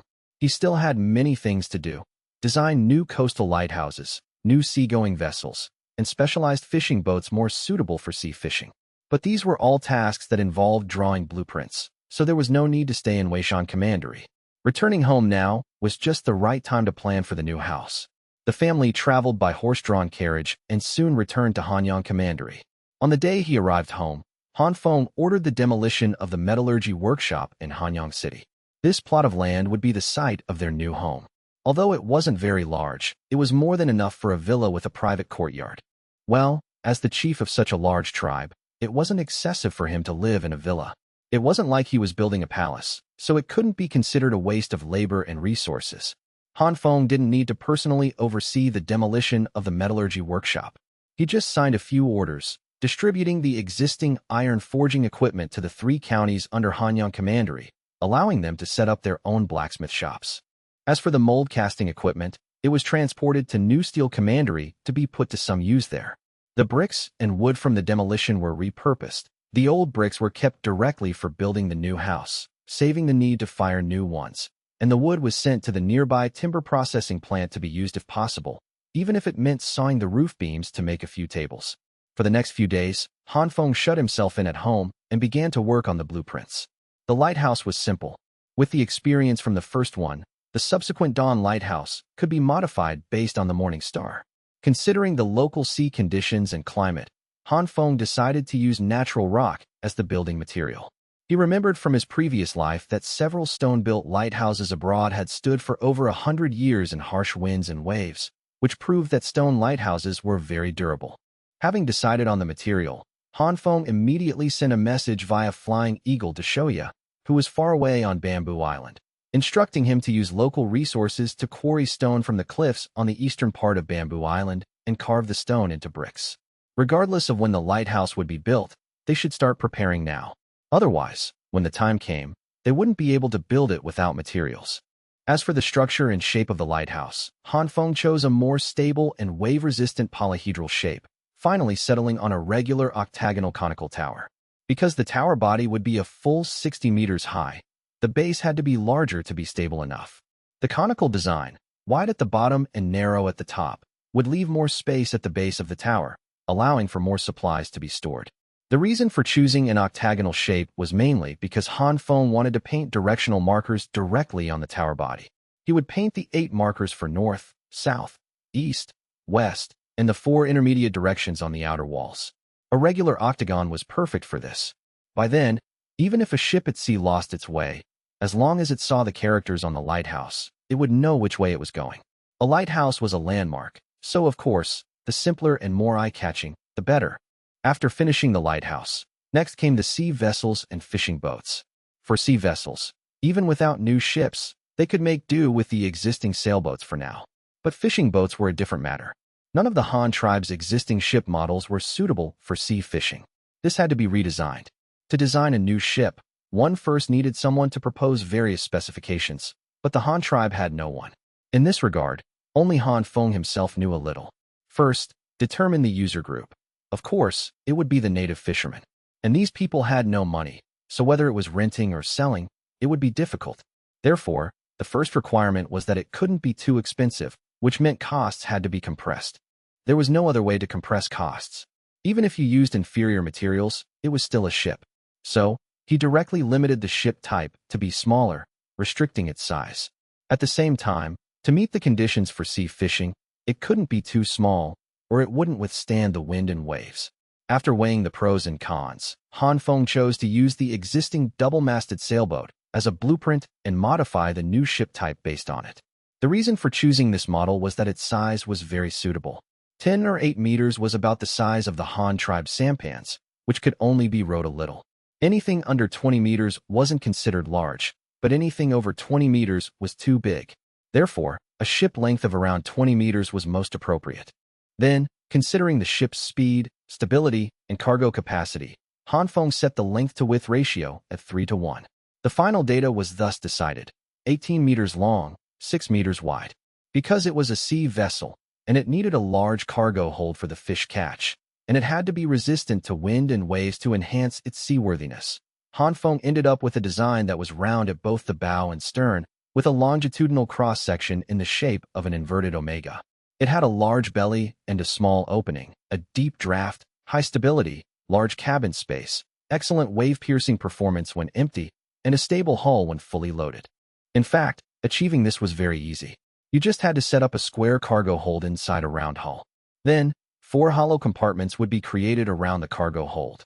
These hollow compartments, wrapped around the cargo hold, could provide buoyancy to the ship when fully loaded. To put it bluntly, it was like putting a life buoy on a shipping container. Yes, that was a very vivid analogy. A ship was all about buoyancy anyway. By placing ballast in the curved bottom of the ship, it acted like a roly-poly toy, making the ship less likely to capsize. Even if it was blown to a 45-degree angle by a strong wind, the ship could right itself using the ballast. Of course, this was only in theory. In practice, it was not recommended to play drifting with a fishing boat. As for comfort, forget about it. A small cabin at the stern would suffice. Anyway, a fishing boat was for work, not for sightseeing. Having a place to shelter from the wind and rain was good enough. Considering the balance issue, since a cabin was added at the back, appropriate counterweight had to be added at the front, otherwise the bow would tilt up. However, a slight upward tilt was actually better, because a slightly raised bow was very suitable for breaking waves, making it more suitable for harsh sea conditions. So, in the end, to increase the weight of the bow, Hanfeng directly added a bowsprit as a counterweight. The structure and entry method of the cabin were also changed, directly becoming the watertight compartment design of a Fuchuan ship. The entire cabin was divided longitudinally into many independent compartments. First, it could reduce the danger of flooding. Even if 1 or 2 sections were flooded, it wouldn't matter. The ship could still sail. Second, by dividing the original large hold into many small holds, fishermen could sort and store their catch. Unlike Yufu's last fishing trip, where everything caught in one net was put together, with this compartmentalized boat, they could be stored separately. Fish with fish, shrimp with shrimp. All of the above were the basic designs of the hull. Hanfeng then developed 2 versions based on this fishing boat, a double-masted version and a single-masted version. There was no special meaning. One was just cheaper and the other more expensive. The single-masted version had 1 less mast and 1 less sail. So of course it was cheaper than the 2-masted one, but its speed was a bit slower. After the blueprints were drawn, Hanfeng immediately sent a message via Flying Eagle to the shipyard in Luoyang Commandery, asking them to first build 3 prototype ships. The Luoyang shipyard had a large number of experienced shipwrights and a group of leaders who could read blueprints. They were now fully capable of building new ship models based on blueprints. After all, they hadn't been building ships for nothing these past few years. Everyone was no longer the ignorant person they once were. It was the end of August. After settling all this, Hanfeng had the idea of inspecting the various counties below. Speaking of which, since these county towns were established, Hanfeng had rarely gone to see them. Now, unknowingly, more than 2 years had passed. In more than 2 years, Hanfeng hadn't managed them much. After setting the development strategy, he had completely let them develop freely. This was the way of Wu Wei. Of course, during this period, Hanfeng had also given them a lot of help. Development was one thing, but basic materials still had to be provided. For this inspection tour, Hanfeng did not take his wife and children with him because it would be too slow. He only took 1 guard and a small amount of supplies. The first stop was Danshan County. Where was Danshan County? It was right below Tugu Ridge, the place where Hanfeng had led his men to intercept the Fire Tribe. Now, after 2 or 3 years of development, the landscape of this place had changed greatly. This should be a symbol of the upgrading of human civilization. A primary civilization adapts to its environment. An intermediate civilization transforms the natural environment into one it can adapt to. To put it bluntly, humans finally had the ability to change the landscape. Before entering the city, Hanfeng first went to the high ground of Tugu Ridge to look down. What he saw was a square rammed earth city. Outside the city were large areas of farmland, but now they were basically bare, with only a layer of something like small grass in most places. It was already the end of August. The spring wheat had just been harvested not long ago. The layer of grass-like stuff in the fields was peanuts, soybeans, corn, and other crops planted after the wheat was cut.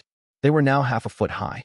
Due to water resources, this was not a major rice planting area, but through the Water Conservancy project of digging artificial canals to divert water, the area of paddy fields in Danshan County was increasing year by year.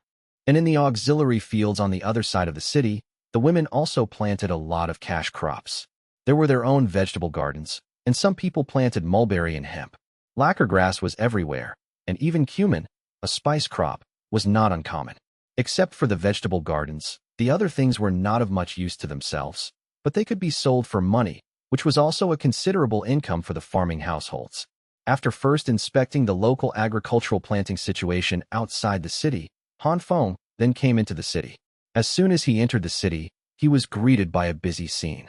The local wheat, rice, and other crops had to be dried, threshed, bagged, and weighed after harvesting.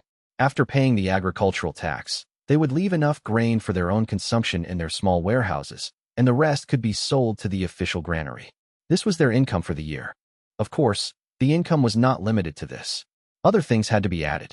For example, those who planted soybeans and peanuts could sell all these things after harvesting them to the tofu workshop and the oil pressing workshop. In addition to exchanging for the edible oil they used for their own meals, the rest was income that could be saved. The small-scale peasant economy was like this. Farmers could basically be self-sufficient. They grew their own food, their own vegetables, and raised their own eggs and meat. They could exchange peanuts for cooking oil, soybeans for tofu. In terms of clothing, although looms had not yet been popularized among all people, the mulberry and hemp grown in the auxiliary fields could also be exchanged for cloth. After more than 2 years of development, Danshan County had completely solved the problems of housing and food. The people had their own houses and their own fields to cultivate. These former immigrants had finally settled down. But this was not the focus of Han Feng's inspection. He was more concerned about the population, the number of livestock, and the number of new looms. Reporting to the chief, the total population of our Danshan County is now over 7,000, more than double what it was when the county was first established. The main population growth comes from newborn infants and the addition of outsiders. Life in the Han tribe is very stable and prosperous. Although there is a lot of work to do, it is safer than hunting and gathering in the past. The sacrifices are not as great as during the period of various tribes in the past. Building houses and digging canals are also for our own fields and homes, so the tribespeople are happy to do it. Once life stabilizes, the number of children born naturally increases. In addition, there is the addition of surrounding wild people. There are often scattered wild people who come to join the Han tribe. We follow all of the chief's requirements, first letting them have a 2-year trial period in a farmer's home. Only after they have learned Chinese are they issued official household registration. As for those tribes with only a few dozen people, they are assigned according to the situation, and they have all stabilized now. The magistrate of Danshan County introduced the local population situation to Han Feng. Not bad. Regarding the population, the surrounding wild people and small tribes are ultimately limited. In the future, we still have to go out. But you don't need to worry about this. Right now, you need to focus on farming and animal husbandry, as well as taxation and public security. Another important task is education. This batch of immigrants has no chance. Their children are only 1 or 2 years old, so there's no hurry now. But you need to get the schools and other supporting facilities set up in advance. First, choose a location, make a plan, and report what support you need. In addition to this, there is also early childhood education, mainly for those young parents who have no experience in raising children. I will arrange for specialists to come with teaching materials to do this. Your local government office must actively cooperate and strive to reduce the infant mortality rate to the lowest possible level. Han Feng instructed the local magistrate as they walked. Yes, we will definitely cooperate. Is there a shortage of livestock? Han Feng asked again. Reporting to the chief, there is no shortage of livestock. Not only is there no shortage, but there are actually more. This year, the tribe brought back so many cattle, horses, and sheep from the grasslands, and a lot of them were distributed to our Danshan County. Those new cattle and horses have already begun to be trained for farm work. A lot of cattle and horses were used in the autumn plowing after this summer's grain harvest. As for those sheep, we sold them directly to the common people.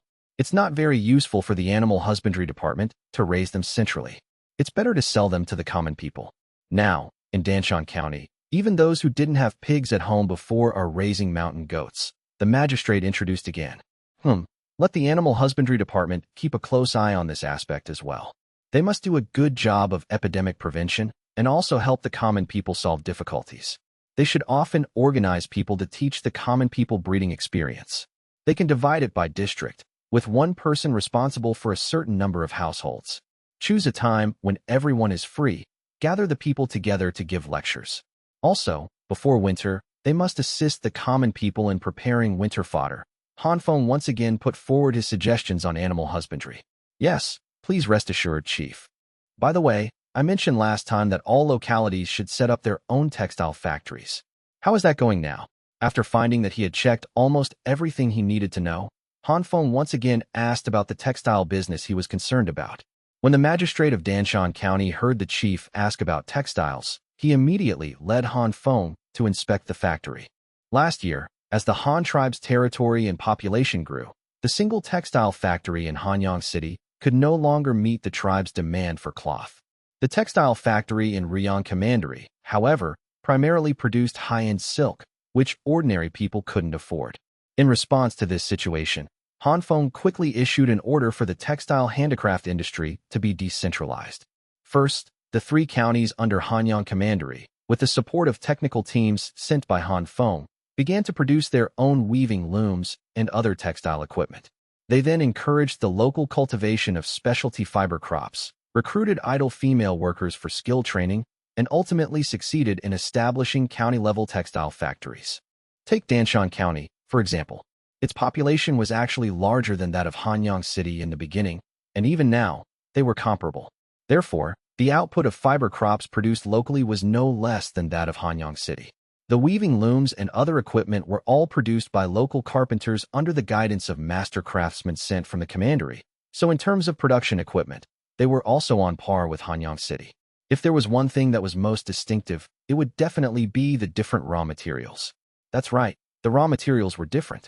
The Han tribe currently had several types of textile fibers, mainly ramie, followed by wool and alpaca wool, then mulberry silk and tussa silk. Cotton was still in the trial planting stage and had not yet become mainstream. But Danshan County was different. They had developed several new materials on their own: flax, hemp, qingma, and jute.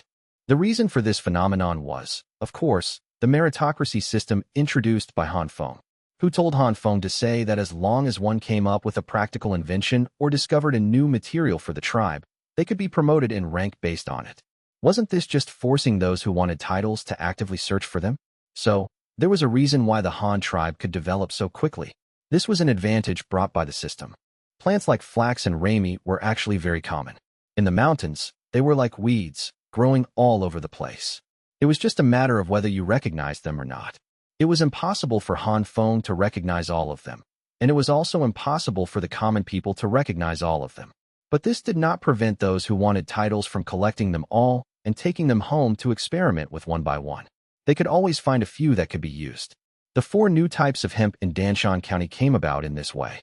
When it came to the longest hemp fiber, it was definitely ramie. But the relatively shorter flax, jute, and qingma also had their own uses. With the Han tribe's introduction of glutinous rice cultivation, the technology of using glutinous rice as a plant-based glue became widespread. With this plant-based glue, the previously useless short fibers finally found their use. Flax was a high-grade hemp fiber. The linen cloth produced from it was more comfortable and finer than ramie, comparable to the silk of the plant world. Its quality was far superior to ramie products. Now, the linen cloth from Danshan County had become the highest grade product among the Han tribe's hemp textiles. The grade of jute and hemp was similar to that of ramie, neither high nor low, with slightly better quality. However, compared to the length of ramie fiber, they were inferior. But mid-grade also had its mid-grade uses, which was to produce functional fabrics, such as shoe uppers, shoe soles, and canvas for ships. These were also very popular in the Han tribe.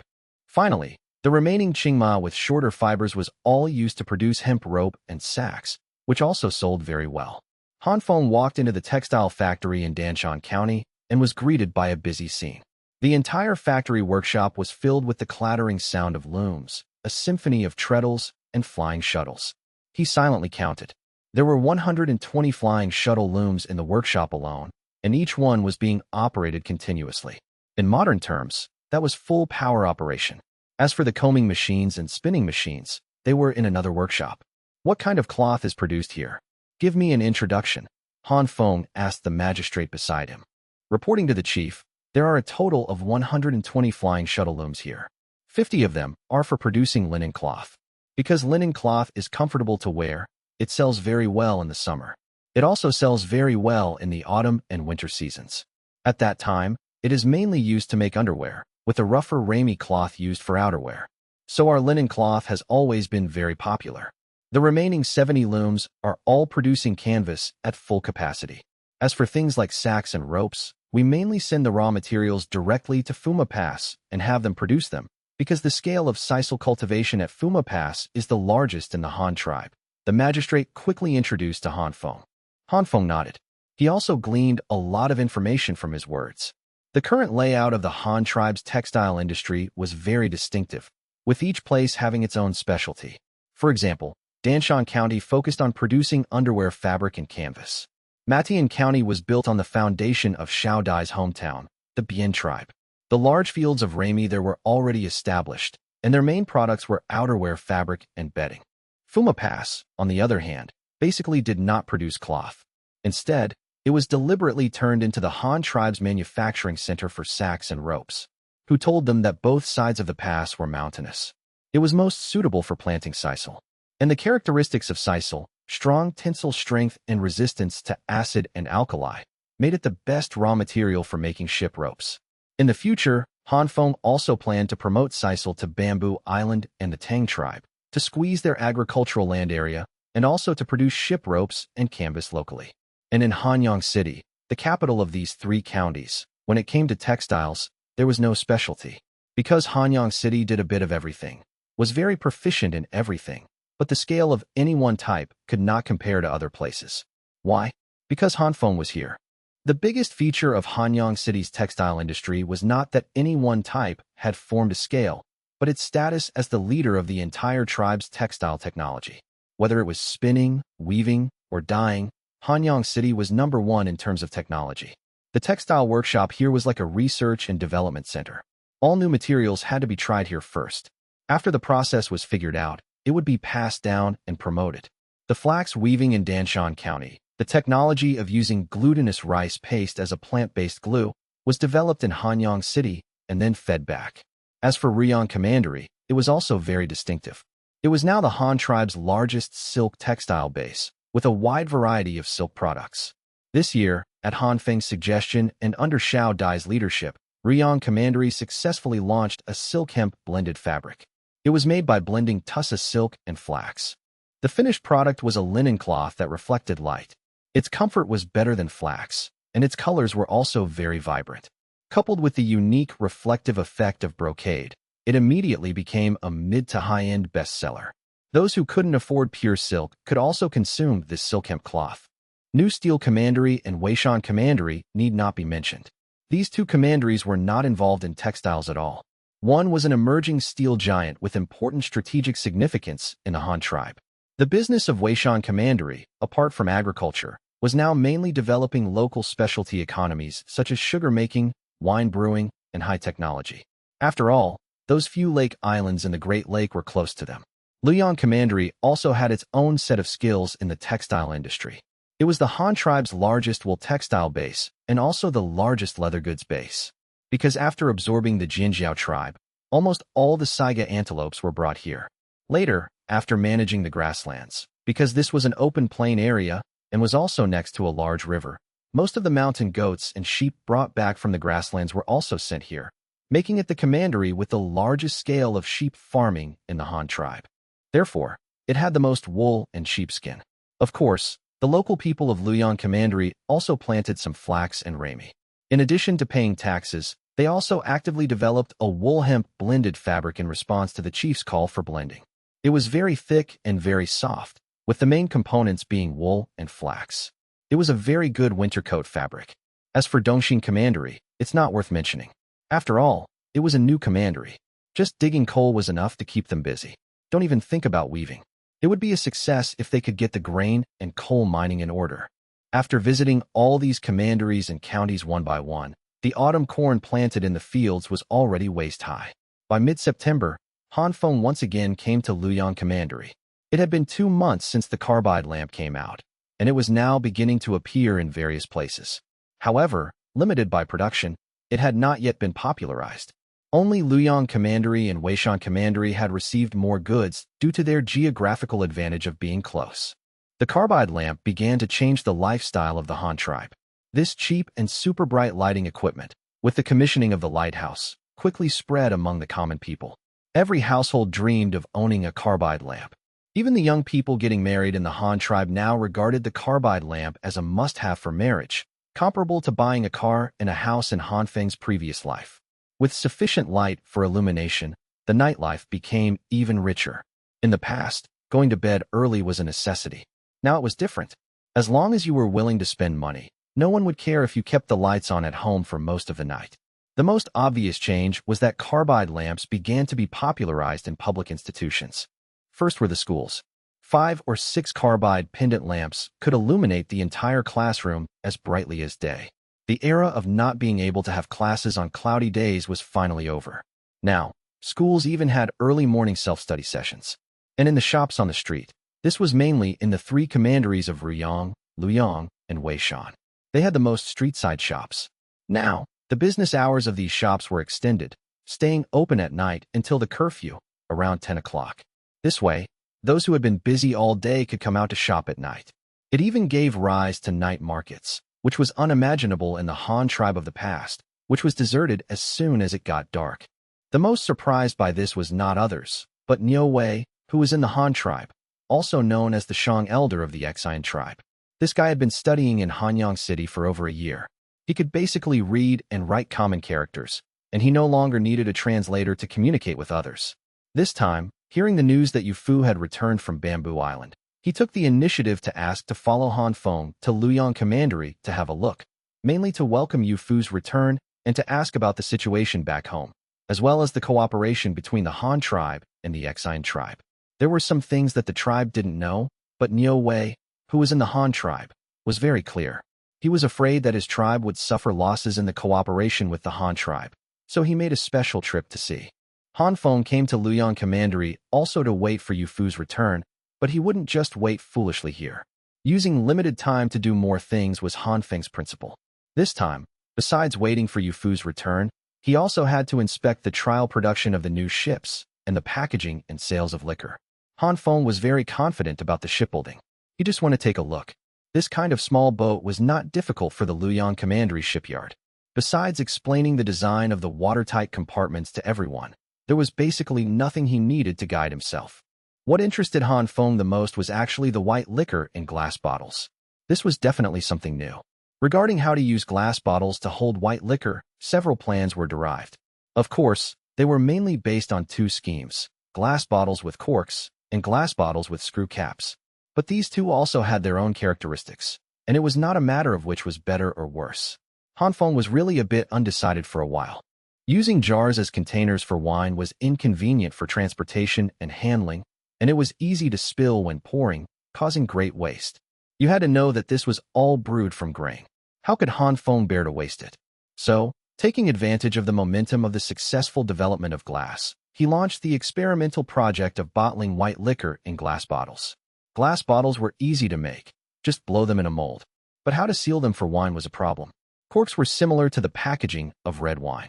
The requirement was that the bottle mouth had to be slightly slender to increase the contact area between the cork and the bottle neck, so as to seal it better. There was no big problem with this shape, but the key was that it was not easy to open. It required a special bottle opener. It was fine for high-end wine, but not conducive to popularization.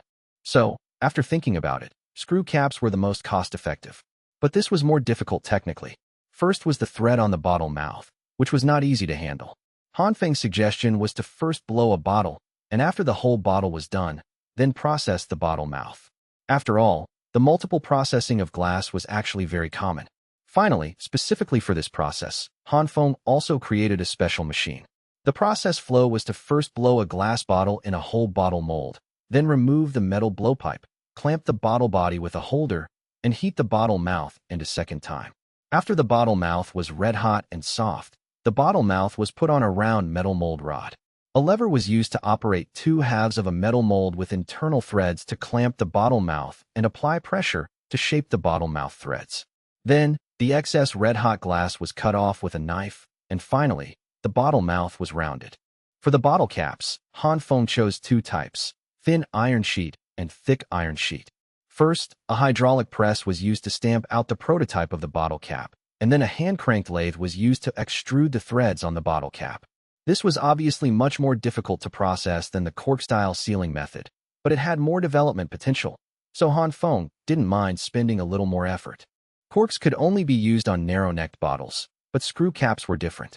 Not only wine bottles, but also chili sauce jars could use them. All kinds of sauce products could use them, even canned food. Especially canned food, which was a key area Han Feng was preparing to develop. In the future, the output would even be more than white liquor. The Han tribe was about to develop maritime trade. How could sea fish be transported to the inland over a period of several months? How could fruits and vegetables be preserved for a long time on a ship? With the Han tribe's current technology, only canned food was the best solution. Traveling with Han Feng by boat to Weishan Commandery, Niu Wei's heart was filled with complex emotions. Although he had only been in the Han tribe for a year, what he had seen and heard during this time made him afraid. The Han tribe was developing too quickly. A year ago, when he first arrived, Niu Wei was still studying at the school in Hanyang City. Every day when he returned home, he could only light a Tang oil lamp for illumination. At that time, he thought, this thing is so advanced. He didn't know where the oil came from, but it certainly wasn't the animal fat he had seen. In his own tribe, who would be willing to use animal fat for lighting? There wasn't even enough oil for people to eat, let alone the fact that they had never even thought of something like a lamp. Usually, when they needed light at night, they would at most light a torch or simply build a bonfire. But now, looking at the towering lighthouse in front of him, constantly sweeping its beam of light outwards, Niu Wei felt a deep sense of inferiority and powerlessness. His own tribe hadn't even popularized oil lamps, yet they had already switched to the more advanced carbide lamps here. He had no idea how that thing was made. You just throw in some crushed stones, add some cold water, and you can use it as a lamp, and it's so bright. The carbide lamp brought not only a technological gap, there were some things that even the local people of the Han tribe couldn't think of, but Niu Wei did. Just a single carbide lamp had given the Han tribe more time for development. Your position determines your perspective. To put it this way, in the past, once it got dark at night, nothing could be done. But now with the carbide lamp, the Han tribe's evening activity time had been extended by a full 4 hours. 4 hours every day? This was equivalent to having half a day more than the Xian tribe every day. 4 hours was not a lot, and it wouldn't be used by the Han tribe to organize collective work. But when applied to every household, its usefulness was enormous. Women could make 2 more pairs of shoes or 2 more sets of clothes at night. Men could also tie a few more brooms or weave a few more bamboo baskets. A couple could even set up a small food stall at the night market to increase their income. School children could at least study for an extra hour than usual. Looking at it comprehensively, the overall development of the Han tribe was accelerating. This speed made Niu Wei's scalp tingle. See that? That's the lighthouse. By next year at the latest, we will build one on the northeast corner of Bamboo Island. If your Xian tribe needs to build one at the undersea bridge, you can have your Grand Chieftain tell the envoy mission. We will definitely help, Han Feng said to Niu Wei, who was beside him on the watchtower of Weishan Commandery's city wall. Niu Wei certainly knew that the Han tribe wouldn't be so kind. Even if they really helped them build a lighthouse, it wouldn't be without compensation. The price would surely be high. Besides, their Xian tribe didn't have any ships, so what was the point of a lighthouse? If it was built, it would be for the Han tribe. He wasn't stupid. Han Chief, our Xian tribe doesn't have any ships yet. Even if we build a lighthouse, it won't be of any use. But if you could sell us those civilian carbide lamps, our Grand Chieftain would be very happy. If the Han tribe could sell us the technology to make the lamps, that would be even better, Niu Wei said tentatively. He knew very well in his heart that the civilian carbide lamps were much more useful than the lighthouse. If the Xian tribe could also popularize carbide lamps, at least their development speed wouldn't be left too far behind by the Han tribe. Selling the lamps is certainly no problem, but the manufacturing technology is not possible. It's not that I'm unwilling to give it to you, but the technology involved is very high. With your Xian tribe's level, even if I told you, you wouldn't be able to make it. Not to mention anything else, you don't even have the iron sheets for the lamp body. You don't even have the ability to smelt iron. What's the use of me telling you? Han Feng glanced at Niu Wei. Seeing that he still wanted to argue, he quickly added another blow. Don't talk about your ability to smelt copper.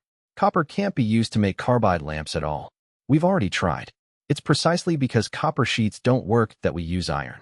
Putting carbide in a container made of copper sheets will cause an explosion. Han Feng started spouting nonsense, clearly bullying Niu Wei for his lack of knowledge. Niue felt extremely aggrieved. This was being blatantly looked down upon. But he couldn't refute what Han Feng said. After all, it was a fact that the Xian tribe couldn't produce iron. Without the raw materials, even if they were told the technology, they couldn't make it. Import materials from the Han tribe and assemble them themselves? That was nonsense. With the Han tribe's temperament, they would probably sell the materials for more than the entire lamp. After being directly rejected by Han Feng, Niue couldn't say much. He could only settle for the next best thing and asked Han Feng again. Han Chief, since we can't make the carbide lamps, it's fine to buy them directly from the Han tribe. But the carbide used inside is a consumable. Isn't it too much trouble to buy it from the Han tribe back and forth? A single trip takes several months. Do you think you could sell us the technology to make carbide? We are willing to pay a suitable price for it. Han Feng smiled and didn't answer directly, but asked in return, that's not impossible, but making carbide requires a large amount of coal. Do you have coal on Bamboo Island? If you do, I don't mind selling you the technology to make carbide. Coal. Niue was stunned. He still didn't know what coal was. It's something similar to charcoal. It can be burned as fuel, but it's a natural black stone. You can burn it as soon as you dig it out. You can think of it as natural stone charcoal, Han Feng explained. Niue frowned in thought. He really didn't know if Bamboo Island had this thing. At least, they definitely didn't have it before, otherwise the Xian tribe would have used it long ago. I'm not sure if we have this coal, but I hope the Han chief can help us pass a message to our Grand Chieftain, asking him to send people to look for it. If there is coal on Bamboo Island, I hope the Han chief will really sell us the method of making carbide. Of course, I'm a man of my word. I definitely won't lie to you, Han Feng said nonchalantly. It would be a miracle if Bamboo Island had coal. Even if it really did, they wouldn't be able to mine it within 2 or 3 years. And after 2 or 3 years, it was uncertain whether Bamboo Island would be surnamed Han or Xian. So it was fine to agree. The conversation about the carbide lamps ended. Niue then asked Han Feng if they could exchange for the Han tribe's oil pressing technology. Han Feng agreed to this. But when Niue asked what they needed to exchange for it, Han Feng said they needed a large amount of wheat and white salt. White salt was not a big deal for the Xian tribe, but wheat became a big problem. The Xian tribe's staple food was corn. They didn't have wheat at all. They could only introduce it from the Han tribe, and they had to grow it well before selling it back to the Han tribe. On the surface, it seemed like there was no problem, but Niue always felt that something was wrong, though he couldn't quite put his finger on it. Why must it be wheat? Can't we use corn to exchange for it? Niue asked, curious and puzzled. Han Feng shook his head and said, corn won't do. First, our Han tribe's people are not used to eating it. Second, its storage time is too short. I want wheat mainly to store more grain for the tribe. Unhusked wheat can be stored for 5 or 6 years. You can also promote it on a large scale on Bamboo Island. Even if you don't sell it to us, it's not a loss to store it for yourselves. Niue nodded thoughtfully, not feeling that there was anything wrong. Han Feng was the leader of the Han tribe. It was normal for him to have the idea of storing grain. This reason was very reasonable. Slightly letting down his guard, Niue agreed. What Han Feng said was half truth and half lie. It was true that he wanted to store grain, but insisting on wheat was a bit of a stretch. The Han tribe produced more rice than they could eat every year, and that could also be stored for several years, no shorter than wheat. The purpose of doing this was actually to create a food crisis for the Xian tribe, because among the several staple grains currently available in the Han tribe, the yield of wheat was the lowest. By then, if all the corn on Bamboo Island was replaced with wheat, it was uncertain whether it would be enough for them to eat themselves, let alone sell to the Han tribe. Han chief, we need to buy too many things from the Han tribe, both grain and white salt. I'm worried that our Xian tribe can't afford it. Do you think you could add something else? Niue thought for a moment and asked again. The pressure on the Xian tribe was too great if all transactions were made with grain and white salt. That's easy. We will also buy paper at a high price. Doesn't your Xian tribe have a lot of bamboo? I can have the envoy mission pass on the technology of making bamboo paper to you. You can use the local bamboo to make paper and then sell it to us. We'll take as much as you have. That should be fine, right? Han Feng continued to trap Niue. Niue, however, was overjoyed at Han Feng's proposal. Bamboo paper was a good thing. The raw materials were everywhere. The more you cut, the faster it grew. And the price of paper in the Han tribe had never been cheap. If the Xian tribe could really mass-produce bamboo paper, then perhaps they could really achieve a balance of imports and exports. It was no wonder Niue thought this way. The trade between the Han and Xian tribes was really too unfair right now. The Han tribe was the side with high technology, forming a complete technological dominance over the Xian tribe. And this situation resulted in the Han tribe off and only. At the banquet in Weishan County, dozens of 8 immortal tables were laid out in a grand display. Everyone who had returned with Yu Fu was seated, a well-deserved reward for their long journey. At the head table, Han Feng sat in the place of honor, flanked by Yun Ji and Yu Fu. Below them sat the 4 captains of the exploration team and Yo Wei, the merchant elder from the Xian tribe. Come, everyone, try the Han tribe's newest creation, Baijiu. It's brewed from sorghum and yeast, then distilled and blended. It's far more fragrant and mellow than our old rice wine. But be warned, it packs a much harder punch. Better to take a small sip first, or you might find yourself spitting it out right in front of the leader, and we wouldn't want that, would we? Ha ha ha. Yunji chuckled as he picked up a glass bottle and poured around for everyone. He took immense pride in this liquor. After all, it was a specialty of his jurisdiction. No other county had anything like it. One of the captains sitting next to Yunji was quick-witted. Seeing that Yunji had finished pouring for the leader and Yu Fu, he immediately took the bottle and began serving the others. Yunji squinted with a satisfied smile, nodding at the observant captain. Yu Fu, Niu Wei, and the others stared at the bottles and glasses in wonder. It was their first time seeing such crystal-clear glassware. Yu Fu, however, saw more than just a luxury item. He saw a signal. If the leader was willing to use glass for common containers, it meant the Han tribe had mastered mass-producing cheap glass. It was likely far more affordable than the glass previously made from crystal. Then there was the liquor itself. While the Han tribe didn't produce a vast amount of alcohol, Yu Fu had certainly had his share. The leader usually made sure his ships were stocked with rice wine before a voyage. But that was cloudy, like rice soup, and only about 3 or 4% alcohol. This liquid was as clear as water. He knew better than to treat it like water, though. The sharp, characteristic sting of alcohol was unmistakable. Come, everyone, raise your glasses, Han Feng said, lifting his own as the cups were filled. To the triumphant return of the exploration team, and may the friendship between the Han and Xian tribes last forever. We thank the leader for the gift of wine. Following Han Feng's lead, everyone took a sip. A second later, the room was filled with a chorus of hisses and gasps. Faces flushed crimson instantly. Some people sucked in cold air, while others fanned their mouths, shouting about the heat. Han Feng just sat there, composed, watching them with a faint smile. Han Feng wasn't exactly sure of the proof, but judging by the taste, it was at least 40%, a standard medium-strength spirit. It didn't bother him much. He could handle a fair amount of it. But for those tasting high-proof liquor for the first time, it was an overwhelming shock to the system.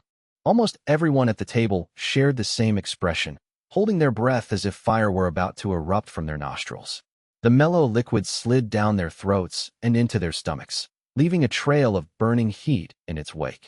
Yu Fu took a few deep breaths, forcing the kick of the alcohol down before offering his appraisal.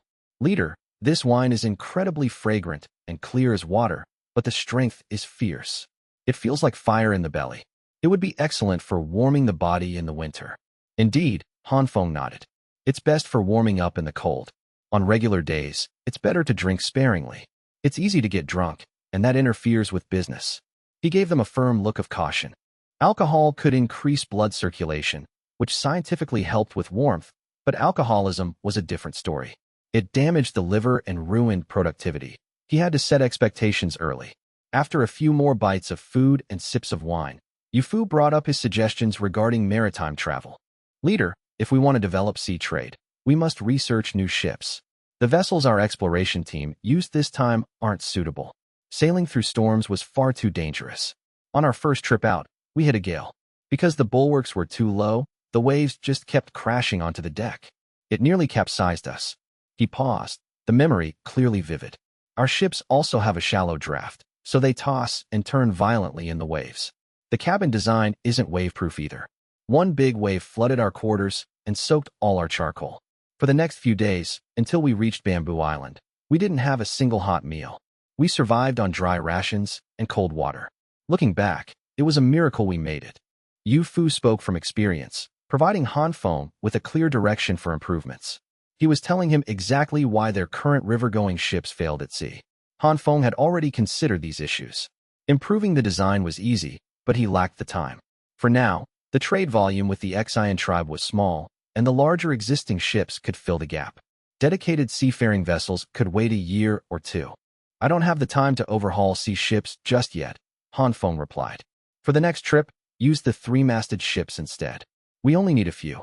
As for the fishing vessels you mentioned in your letter, I've actually already designed a new model. It's a 20-meter boat, available in twin-mast and single-mast versions. They have a deeper draft, rounded bows and sterns, and a hollowed-out design at both ends to help them rise above the waves. Their wave-breaking performance is much better, and the cabins are designed with watertight compartments to separate the catch. Yu Fu felt a flash of disappointment. He had hoped the leader would build something even larger. A 20-meter boat seemed small. He had been planning to hunt that giant sea beast next time, but that seemed unlikely now. However, his interest peaked when Han Feng mentioned transporting the catch back. Leader, I understand salting fish, but what are these cans and ice-chilling methods you mentioned? Yu Fu asked curiously. Canning involves sealing cooked fish and broth in a jar. By keeping the air out, it stays fresh for months. As for ice-chilling, you're familiar with the concept. In winter, if you leave meat outside, it freezes and stays good all season. We can do the same thing in summer. We can cut ice blocks from the lake in winter and store them in underground ice cellars. When summer comes, we load the ice onto the ships. Once the fish are caught and processed, we bury them in the ice to prevent rot. Han Feng explained the logistics. The benefit is fresh seafood. The downside is the distance.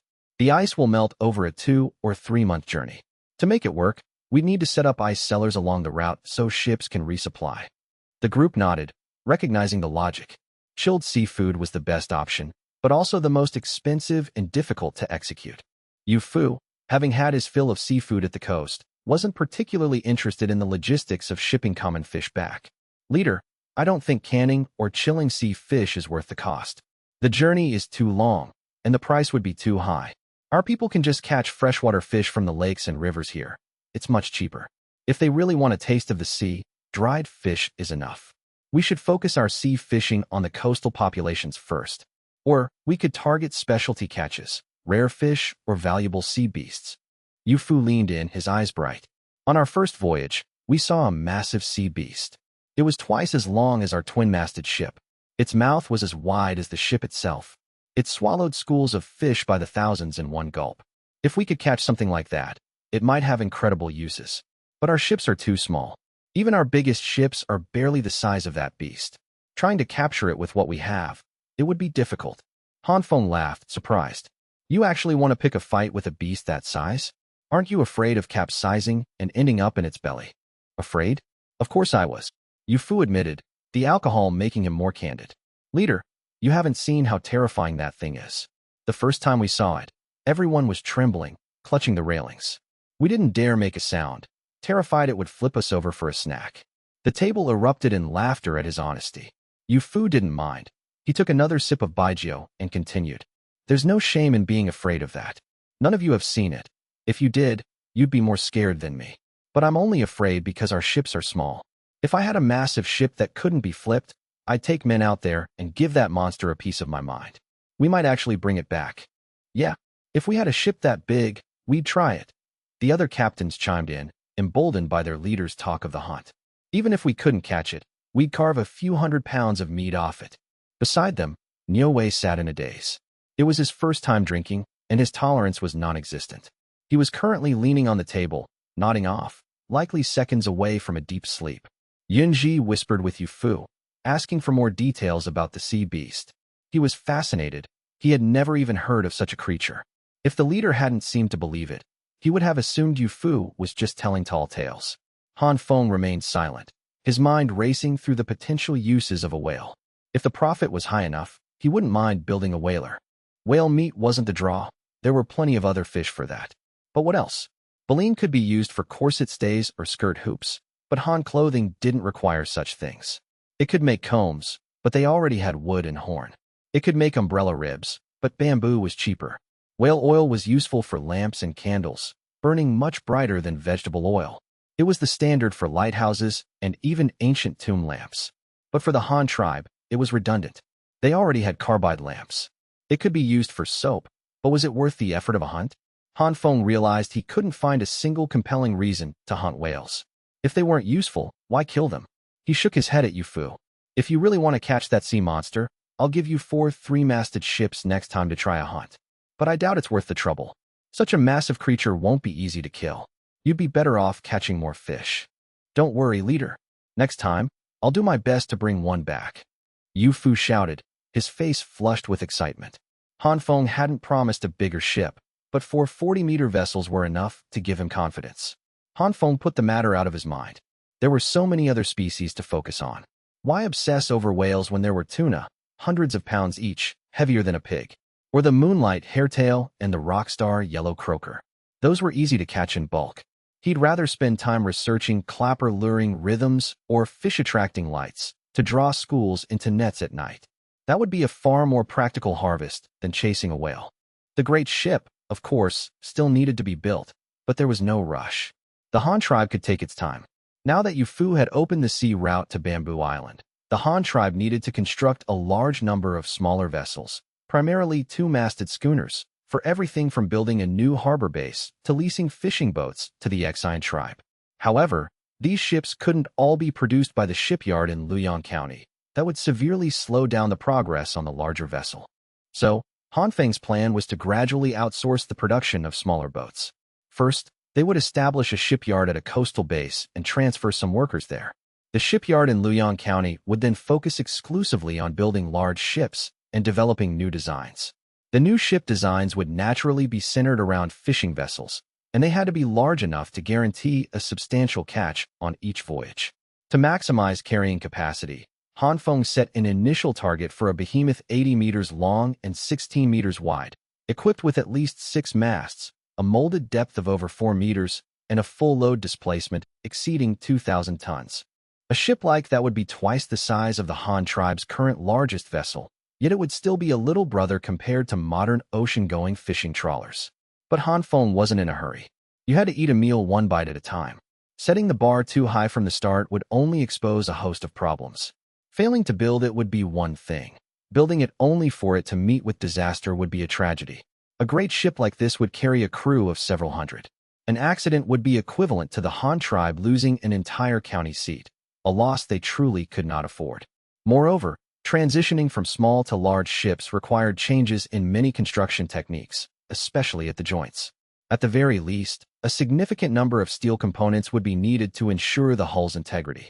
It had to be strong enough to withstand a massive wave without being smashed to pieces. Fortunately, the coking and steel plants were now running smoothly, and the Han tribe's main territory had no shortage of steel. Considering the raw material requirements, the construction of the great ship could only take place at the Han tribe's headquarters. An 80-meter ship would require approximately 4,000 tall oak or fir trees. For any other tribe, the mere act of felling, transporting, and processing this timber would be a monumental undertaking. Only a super tribe of the Han tribe scale, equipped with sufficient livestock for transport and automatic sawmills, could possibly accomplish such a grand project. Han Feng wasn't too worried about the wood supply for now. The natural environment of this era was barely developed, with dense primeval forests everywhere. The Han tribe had built over 200 ships of various sizes to date, yet the surrounding mountain forests showed no discernible reduction. Besides, forests were a self-renewing resource. As long as the roots weren't dug up, the trees would grow back quickly. While Han Feng was back home, racking his brains to plan the Han tribe's shipbuilding industry, Shou Ya, leading the remaining half of the diplomatic mission and a large number of artisans left behind by Yu Fu's fleet, was kicking off Bamboo Island's manufacturing era. When Shou Ya had first arrived in the Action tribe's territory, he had promised to gift them the technology for making brushes, ink, paper, and ink stones, as instructed by Han Feng. Now that the delegation had its own settlement, the formal transfer of technology began. The Action tribe took this technology transfer very seriously, sending 5 elders to learn personally. Elder Chi, the head of the Action tribe's research and development team, was the primary person responsible for receiving the technology. He brought along a contingent of the Action tribe's own artisans, who learned the techniques while helping the delegation with their work, which largely solved the mission's manpower shortage. Elder Jean, who specialized in bronze smelting and casting, had no specific duties. He was sent by the Action chieftain simply to learn. He didn't need to master any particular skill. He just spent his days hanging around the delegation's artisans, chatting and joking, while secretly observing the various tools they used and how they used them. Every day, he would go back and record what he had seen, planning to create a batch of imitation tools from bronze alloy once he had documented everything, especially the various woodworking tools. Elder Zhu, the only pro-Han member of the Xian tribe's Council of Elders, had volunteered to stay. His reason was compelling. He told the Xian chieftain that the Han delegation was undertaking major construction projects, and he wanted to lead his people to help, while also learning Han construction techniques to one day build a grand residence for the great chieftain. The Xian chieftain, already coveting the Han tribe's various technologies, readily agreed upon hearing Elder Zhu's proposal. Also present were Elder Mi and Elder Do. They weren't there to study writing materials, but to learn about agriculture. When Han Feng had sent Shou Ya, he had him bring seeds, mainly wheat and peanuts, as well as a good amount of rami seeds. The plan was to use these low-yield grains and non-food crops to occupy large swathes of the Xian tribe's farmland, thereby creating a food crisis. Now, under Han Feng's plan, these crops were finally being planted. Rami grew quickly. In the sweltering heat of August and September, the seeds sprouted just 2 days after being sown, and their growth was visibly different each day. However, it was still impossible for the Xian tribe to start producing their own linen cloth immediately. First, the rami wasn't fully grown, and second, the yield from the initial planting was too low to provide a large quantity of raw materials. But this didn't deter the Xian tribe, who were eager to learn textile technology, nor did it stop the delegation, who were eager to consume Bamboo Island's labor force. The two sides quickly reached an agreement, each proposing a solution for the raw material shortage to expedite the transfer of textile technology. Han Emissary, Elder Qi, who was in charge of the technology exchange, asked with a cheerful smile, "Since this rami you speak of needs more time to grow, and we need to gradually expand its cultivation, why don't we practice spinning and weaving with other materials first?" Shou Ya was a little curious. Did the Xian tribe possess another source of fiber, and in large quantities at that? It was a reasonable assumption. As far as he knew, the Xian tribe currently had no crops that could provide a large amount of fiber. For one of their elders to bring it up now, how could he not be intrigued? Besides the rami you've just planted, do you have other crops that can provide a large amount of textile raw materials? Of course. Elder Do chimed in with a smug grin. Has the Han emissary forgotten? Our Xian tribe managed to acquire Han tribe wool cloth on the steppe. He. Shou Ya slapped his forehead, speechless. He had been so focused on finding a crop substitute for rami lately that he had completely forgotten about wool cloth. Well, since they were teaching textiles anyway, adding wool cloth to the curriculum wouldn't hurt. It was a good way to make use of the downtime while the hemp plants were growing and being processed. All right, fine, Shou Ya explained to Elder Do. Let's do that. You'll be responsible for organizing the collection of raw materials, and our delegation will provide the looms and artisans. You'll learn the techniques in no time. Weaving is actually quite simple. Hey, wait a moment. Elder Mi and Elder Do quickly stopped Shou Ya as he was about to leave. I heard the Han emissary has also been trying to find a substitute for rami.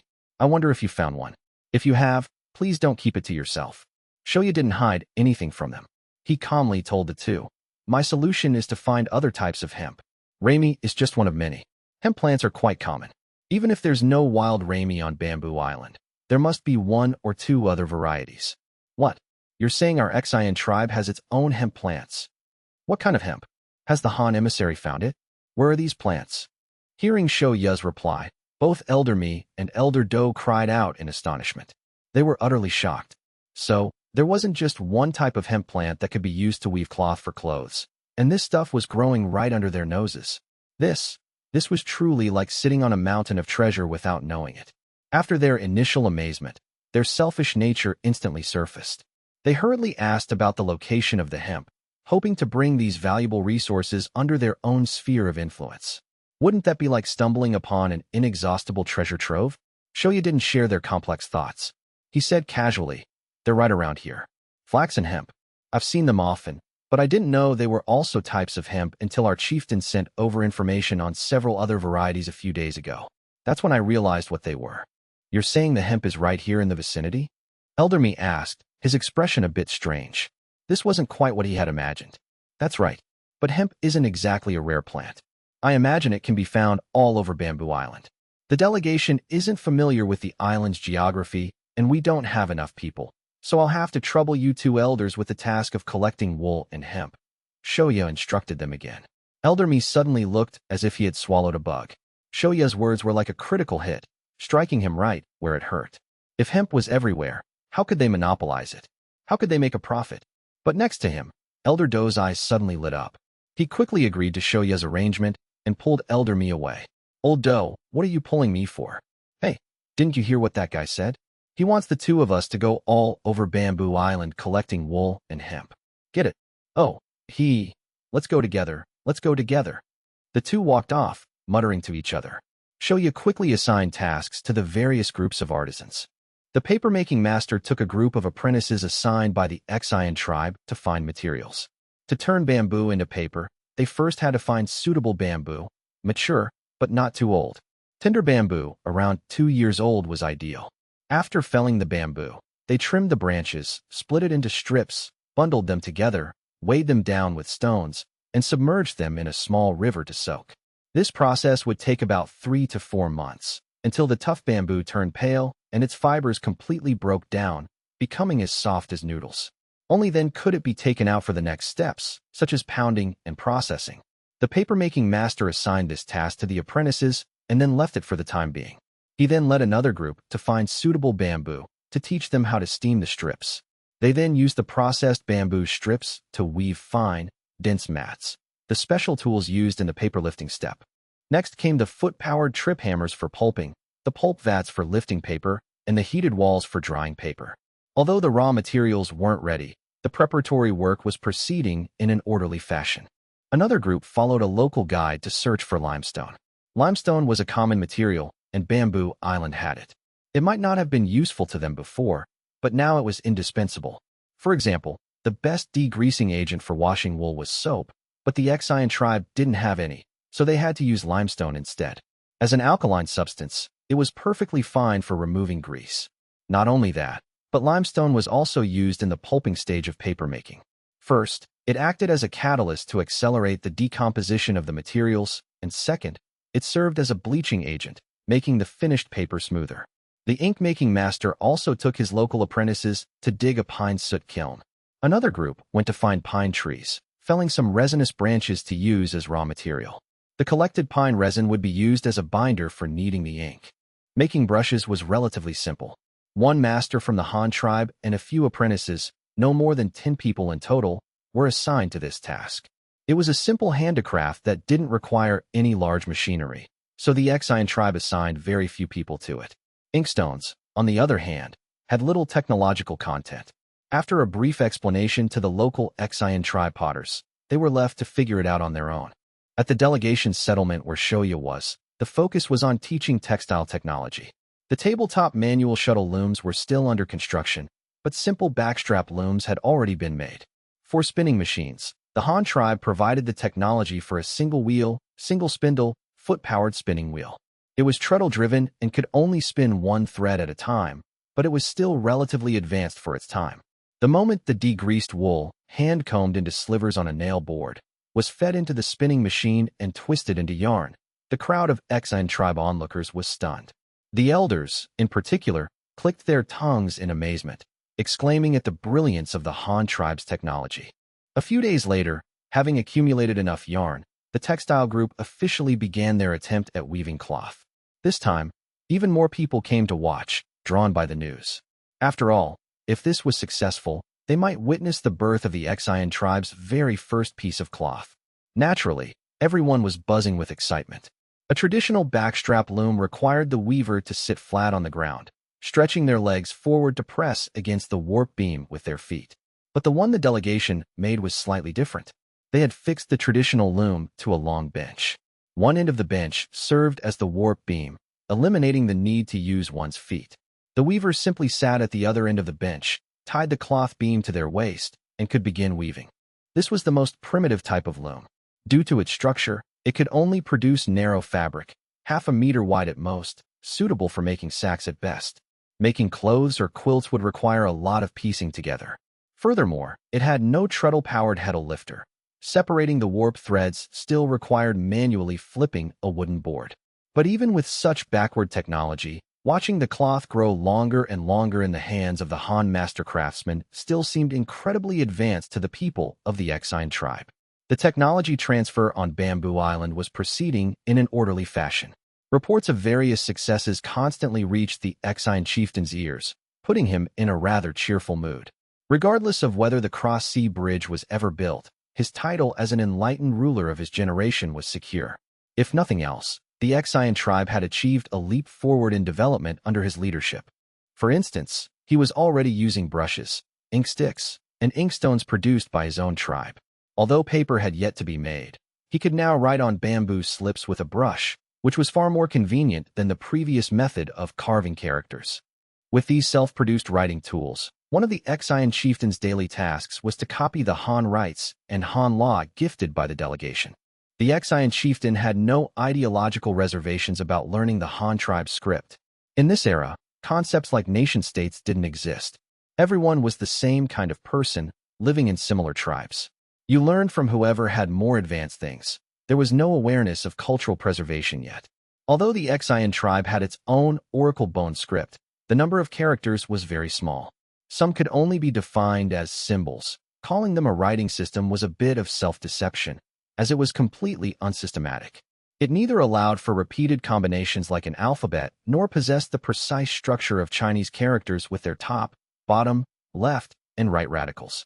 Since the Han tribe's script was so practical and could express anything one wanted to convey, why not just learn it? Besides, learning Chinese characters wasn't just about learning the characters themselves. It was also a way to learn the Han tribe's advanced knowledge, such as their experience in tribal management. Although the book Han Rites primarily discussed etiquette, a thorough understanding of it revealed the Han tribe's class divisions.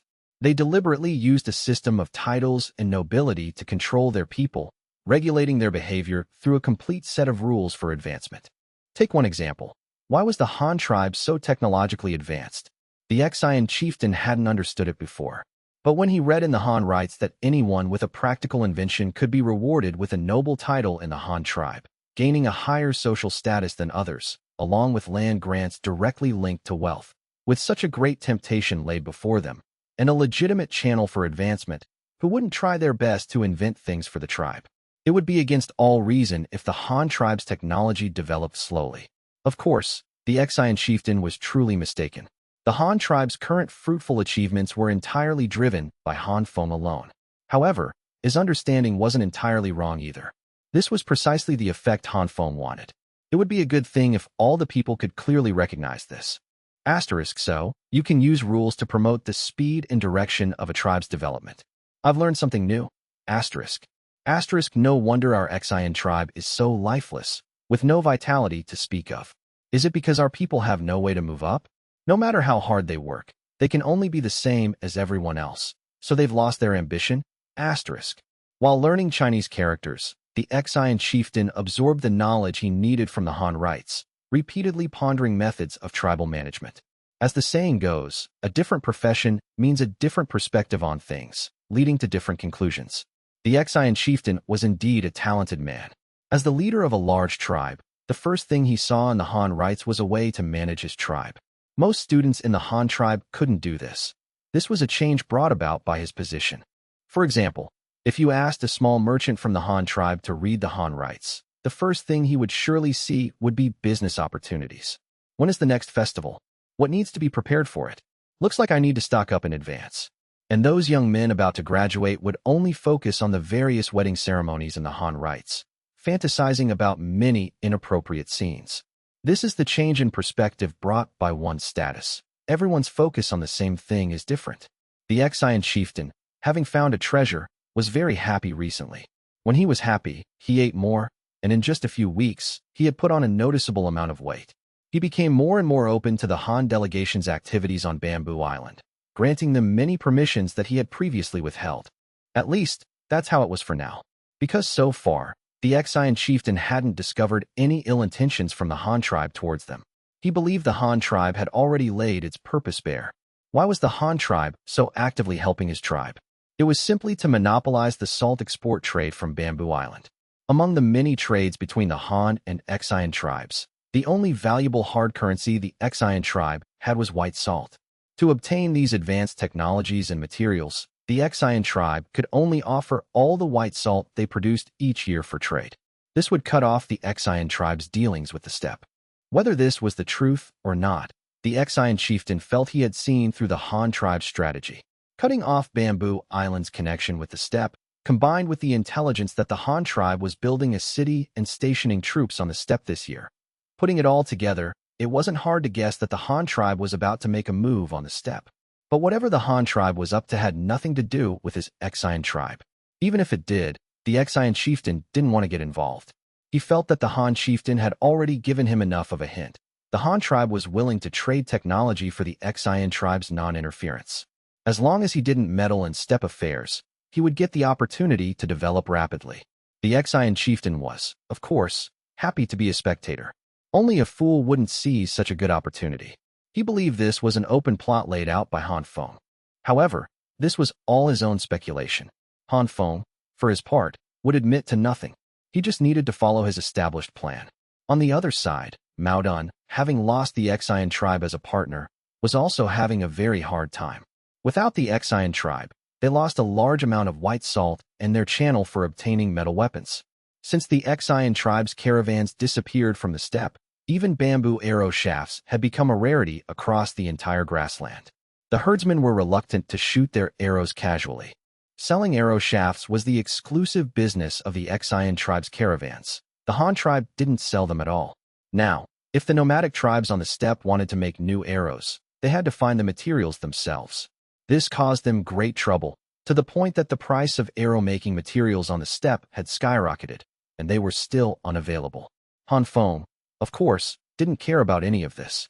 He would be happy if all the herdsmen on the steppe were disarmed. It was even better if they couldn't buy arrows. He was only concerned with his own business right now and couldn't be bothered with anything else. The new city established by the Han tribe by the lake on the steppe was already taking shape. After several months of construction, the inner city was at least completed. The craftsmen, slaves, and troops who had arrived earlier were now all living inside the inner city, finally able to sleep without constant fear. With the completion of the inner city of the new steppe city, this settlement, currently the farthest from the Han tribe's headquarters, was officially designated as a county. Kaiyuan County. This was the name Han Feng gave the new steppe city. The meaning was clear from the name. It was a new source of income for the Han tribe. Business in Kaiyuan County was excellent because it sold daily necessities urgently needed by the herdsmen. And with the Xian tribe's withdrawal, it was the only business of its kind on the entire steppe. If you wanted to buy from someone else, there was no one else. A monopoly business is just that domineering. Furthermore, the Han tribe officially launched its own currency system, beginning to try to control all the nomadic tribes through a monetary system. Promoting currency is both difficult and easy. The system implemented by the Han tribe wasn't purely fiat currency, because copper and silver coins had intrinsic value, unlike paper money. Paper money is true fiat currency, without a powerful government and countless reserves backing it. Banknotes are just a pile of waste paper. Coupled with Han Feng's various measures, the promotion of the Han tribe's currency on the steppe went very smoothly. Copper and silver coins have their own value. Even if they weren't made into currency, they could be used to cast tools or utensils. This is their value. So when the Han tribe used this currency for trade, the herdsmen on the steppe didn't resist very strongly. Of course, there were still difficulties, but Han Feng had anticipated them and prepared contingency plans for these potential problems. How to make herdsmen who have never been exposed to currency willing to trade with it? This is a big question, but to achieve this, the first step is to establish the credit of the currency issuer among the herdsmen. Regarding this point, Han Feng's first method was to build a city. Yes, build a city. These two seemingly unrelated things were actually closely related in Han Feng's eyes. In fact, the Han tribe's currency had been created long ago, and its circulation within the Han tribe's headquarters was very good. So why hadn't they promoted it on the steppe earlier? Why did they have to wait until after the city was built to start using currency? The difference here is actually huge. Imagine yourself as a herdsman. You encounter a group of strangers from who knows where. They claim to be a Han tribe caravan and want to trade the metal discs in their hands for the cattle, horses, and sheep I've worked so hard to raise. These metal discs can't be eaten or drunk. They're useless in my hands. I would definitely not be willing to trade with them. I would rather trade my livestock for some salt, cloth, or an iron pot at a lower price. Even if I take a small loss, these things are practical. White salt can be eaten, cloth can be made into clothes, and an iron pot can be used for cooking. Why would I choose to trade for some useless currency? But the situation is different now. I've heard that a group of people calling themselves the Han tribe has built a large compound on the steppe, specializing in selling daily necessities. On the recommendation of my neighbors and acquaintances, I'm preparing to take my livestock to trade for some things. But when I get there, those people who call themselves the Han tribe say they only trade with currency. I think those metal discs have no value and don't want to trade with them.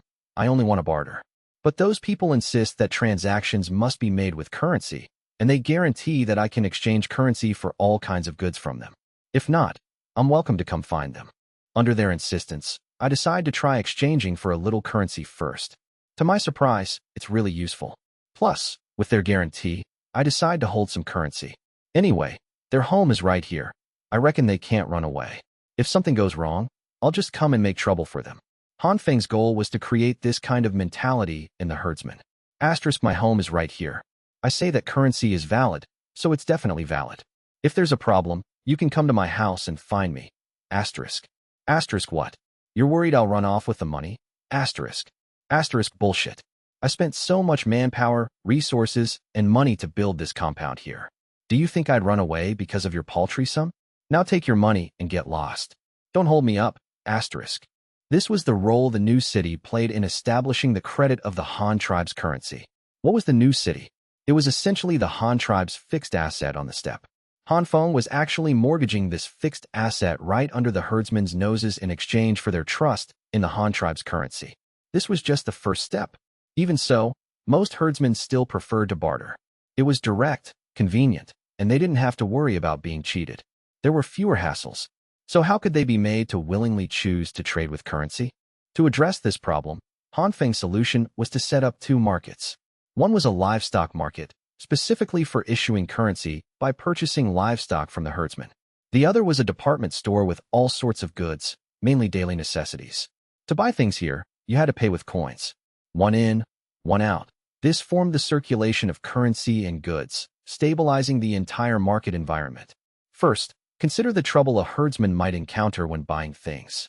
He sees a pair of leather boots or an iron pot he likes in the Kaiyuan County department store and wants to trade his cow for it. But he feels he's getting a raw deal with the cow, and the other party doesn't want a cow. They want a flock of sheep. What should he do then? The herdsman can go to the livestock market next door, sell his cow for an equivalent value in coins, and then use the coins to buy the boots and pot he wants at the department store. And the merchant who wants a flock of sheep can take the money to the livestock market next door and get the sheep he wants. Both parties are happy. From this perspective, currency serves the purpose of preserving value and refining transactions, making them more flexible. No matter what you bring, you can ultimately get what you want without being taken advantage of. Even if there's a price difference, you'll be compensated with an equivalent amount of currency. This was the second step of Han Feng's currency promotion. In fact, by this stage, the currency's credit was basically established. At the very least, the herdsmen were beginning to be willing to try trading with currency. But when it came to holding it long-term, they still had their reservations. Asterisk, what if this money suddenly becomes worthless? What if I suddenly can't exchange this money for anything? What should I do then? No, I can't hold currency. After I get it, I have to spend it all immediately. While the Han tribe hasn't changed its mind, I'll exchange all the currency for things I need first. Asterisk. This was the true thought of many herdsmen. And Han Feng's third step in promoting currency was actually very simple: stockpiling. No matter how much you want to buy, as long as you bring money, I will sell you the full amount. The first time, you spend all your money and get what you want. The second time, you're still not at ease, so you spend all your money on goods again. The third time, a month later, you come to buy things with money again, and the Han tribe still sells you the full amount. At this point, you will start to feel at ease holding currency. Although it might not be much at first, this is a good sign. Only at this stage was the currency truly promoted. The herdsmen began to acknowledge that the currency had value. They started to hold large amounts of it, treating it as wealth. Even herdsmen would use currency for some transactions among themselves. This was how the Han tribe's currency could achieve true economic control on the steppe. In September of the first year of the Han tribe's new era, the steppe entered a brief period of peace. Mao Dun, having plundered numerous small and medium-sized tribes in the southern grasslands and replenished his population and livestock, began to hole up and lick his wounds. Of all Mao Dun's forces, only a small contingent led by Dalin Tai remained active in secret, and they hadn't organized any decent raids. In Dalin Tai's own words, they were still conducting reconnaissance. This wasn't him being cowardly and making excuses. He was genuinely scouting. Through his recent observations of the Han army in Kaiyuan County, he found himself increasingly baffled by the Han tribe's operations and had yet to find an opportunity.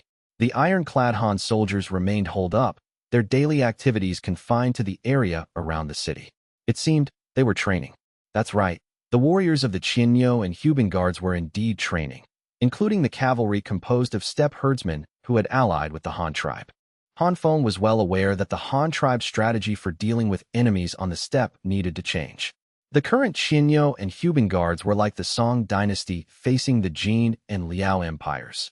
Their weapons and equipment were top-notch, capable of crushing any nomadic force in a direct confrontation, and they were nearly invincible in infantry combat. However, they had a short-legged problem. They couldn't ride horses. When facing nomadic peoples who were primarily cavalry, this meant they lost the initiative on the battlefield. The decision to fight or not was not theirs to make, but the enemy's. The enemy could harass them whenever they pleased, and if they couldn't win, they could immediately flee. No matter how powerful the Han tribe was, they couldn't catch them. There were only two solutions to this situation.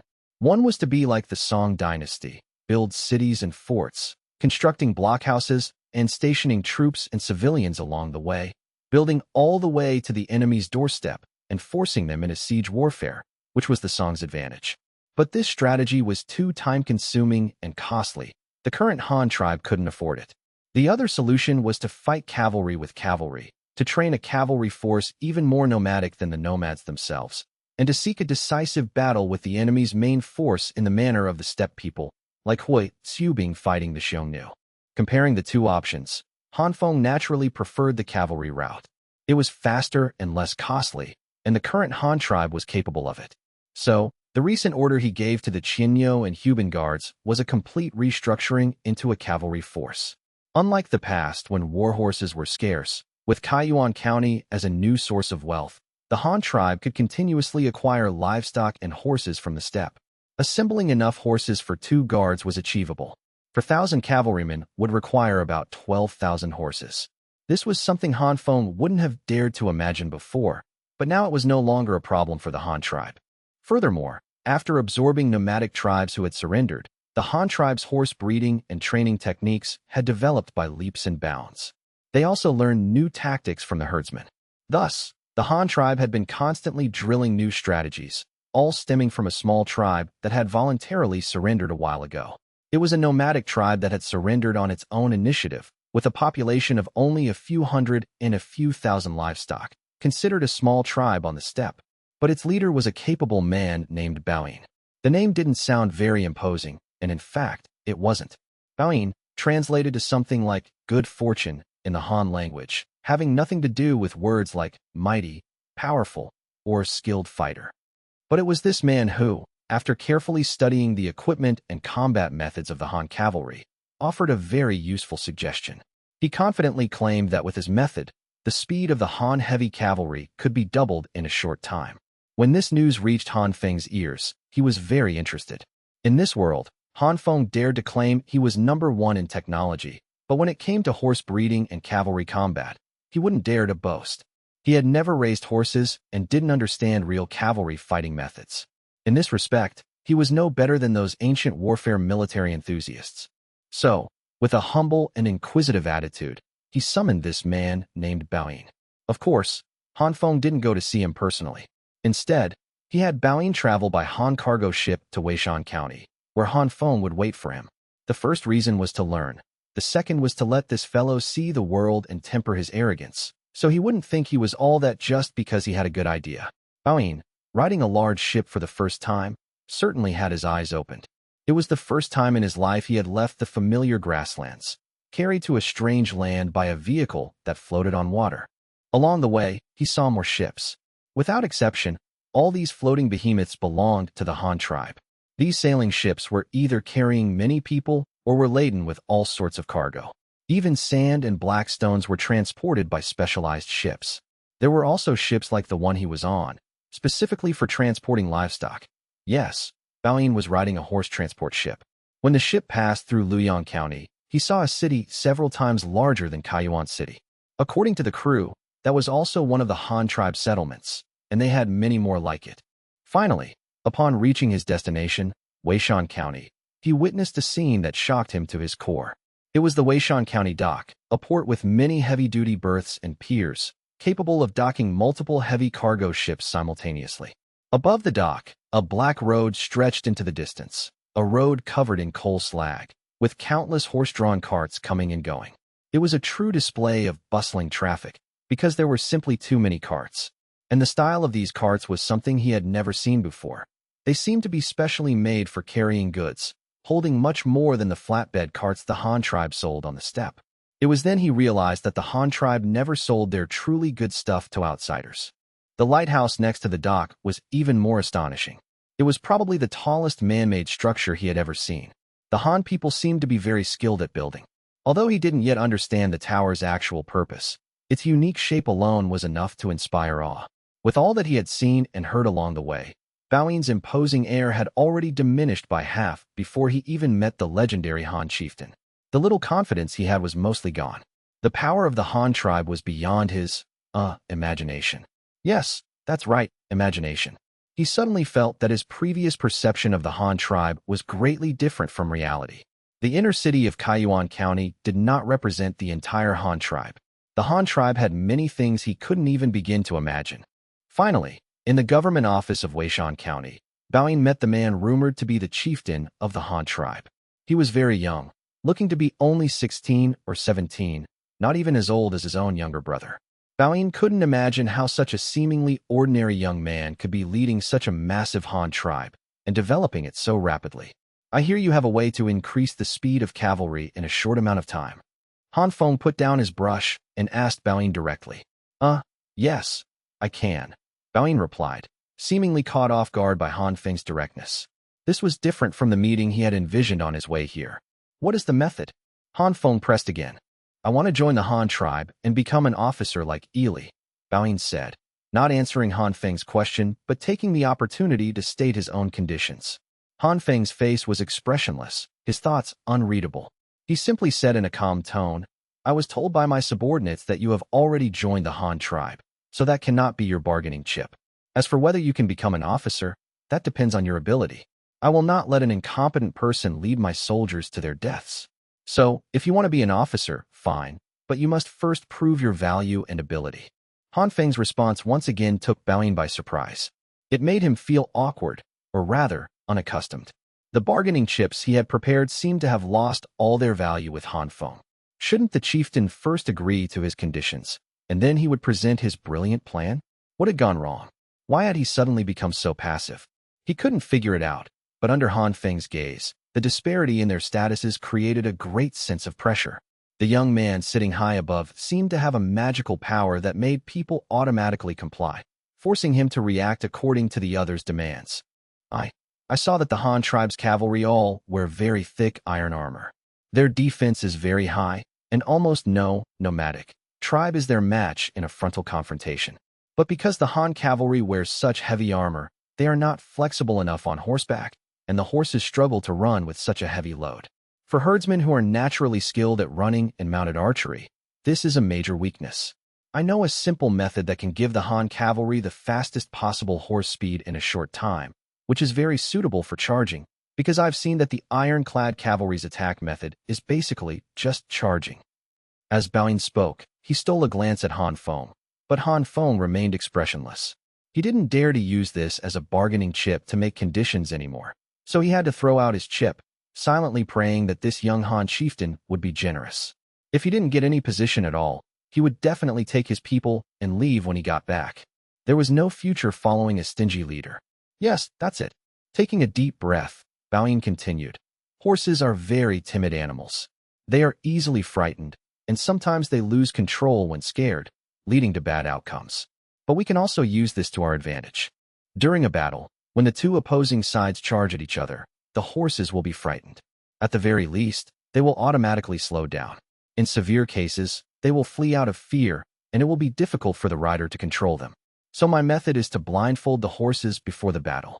When they can't see, they will no longer be afraid of the opposing cavalry formation. And because of their temporary blindness, the horses will be terrified. Once a horse is scared, it will run like mad, its speed several notches faster than its usual top speed. At this time, as long as the rider can control the direction, they can achieve a faster ultimate charging speed than usual. However, there is a drawback. The horses will tire more quickly than usual, and the number of charges will be reduced. But the Han cavalry has 3 horses per man, so I don't think this is a problem for the Han tribe. With regular training, they can master this method. Having finished, Baoyin looked at Han Feng on the high seat with a mixture of anticipation and apprehension, waiting for his reaction. Han Feng, for his part, was momentarily stunned, though he didn't show it. He suddenly realized that he actually knew about this combat method of blindfolding horses. Yes, from certain historical dramas. But he had never known what it was for. In his mind, Han Feng had always thought that blindfolding a horse was just to prevent it from being scared and charging into the opposing horse formation. He never knew this method also had the function of accelerating the charge. After all, he had never raised horses. How could he possibly know everything? Another strange piece of knowledge gained. Han Feng sighed inwardly. Indeed, one person cannot know everything. Professional matters require professional expertise. At least when it came to horses, he really hadn't had much contact. So, letting someone who knew horses well join his cavalry seemed like a good choice. Han Feng instantly made a decision in his heart. This was a talent. If he didn't take him, he might end up with someone else. With his assertive personality, how could he agree to let such a talent slip through his fingers? And so, the expressionless Han Feng suddenly smiled. Not bad. Your suggestion is very helpful for heavy armored cavalry. But the Han tribe cannot have only one type of cavalry. They must not only learn to charge, but also to practice mounted archery. I want them to become an elite cavalry force, superior to nomadic cavalry in every aspect. Can you help me achieve this? Han Feng's words didn't seem to promise anything, but to Baoyin's ears, they sounded like heavenly music. It seemed that as long as he nodded, Han Feng would immediately give him the position he wanted. Of course I can. The Han tribe has the best conditions, whether it's feed for the horses, excellent tack, or luxurious weapons and armor. These are things those nomadic tribes can't compare to. If I can't help the chieftain build an elite cavalry force with all this, then I wouldn't have come here today. Baoyin's reply was also confident, because he was speaking the truth. The Han tribe lacked nothing in terms of logistics. Even in the structure and management of a professional army, it was so perfect that he couldn't find a single fault. Right now, they just lacked some experience in cavalry combat, and this happened to be the innate strength of an old herdsman like him. Even among all the herdsmen on the steppe, Baoyin dared to proudly say that no one understood horses and cavalry combat better than he did. Han Feng nodded in satisfaction. Then you can first serve as an adjutant in the Qinyo Guard, in charge of the troops' training. As for leading troops independently, you are not ready yet, because you are not familiar with the structure and management system of the Han army. In this aspect, you can only be considered a student. When you have the ability, I will give you the opportunity to lead troops independently. Perform well. When Han Feng was halfway through his words, Baoyin was deeply disappointed. He had thought he would get a position like Eli's, able to independently lead a nomadic cavalry unit armed by the Han tribe. But no, the chieftain only offered him the role of an adjutant in charge of training. He knew what that meant. It was just managing training, with no real power. But when Han Feng explained his reasons, Baoyin felt a surge of joy. The chieftain wanted him to learn the army's management system. It was then that Baoyin suddenly realized the chieftain was right. He was completely ignorant of the structure and management of a professional army like the Han tribes. If the chieftain had let him form his own unit under these circumstances, it would have meant his future achievements would be capped there. The chieftain wouldn't grant him greater power. But being told to learn meant more possibilities.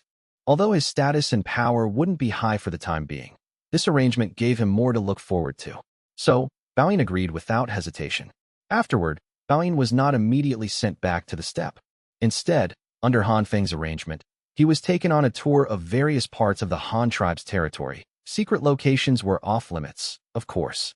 He traveled overland from Weishan County to Luoyang County, then west from Luoyang to Sitong County, followed by Riyang County, and finally arrived at Hanyang County.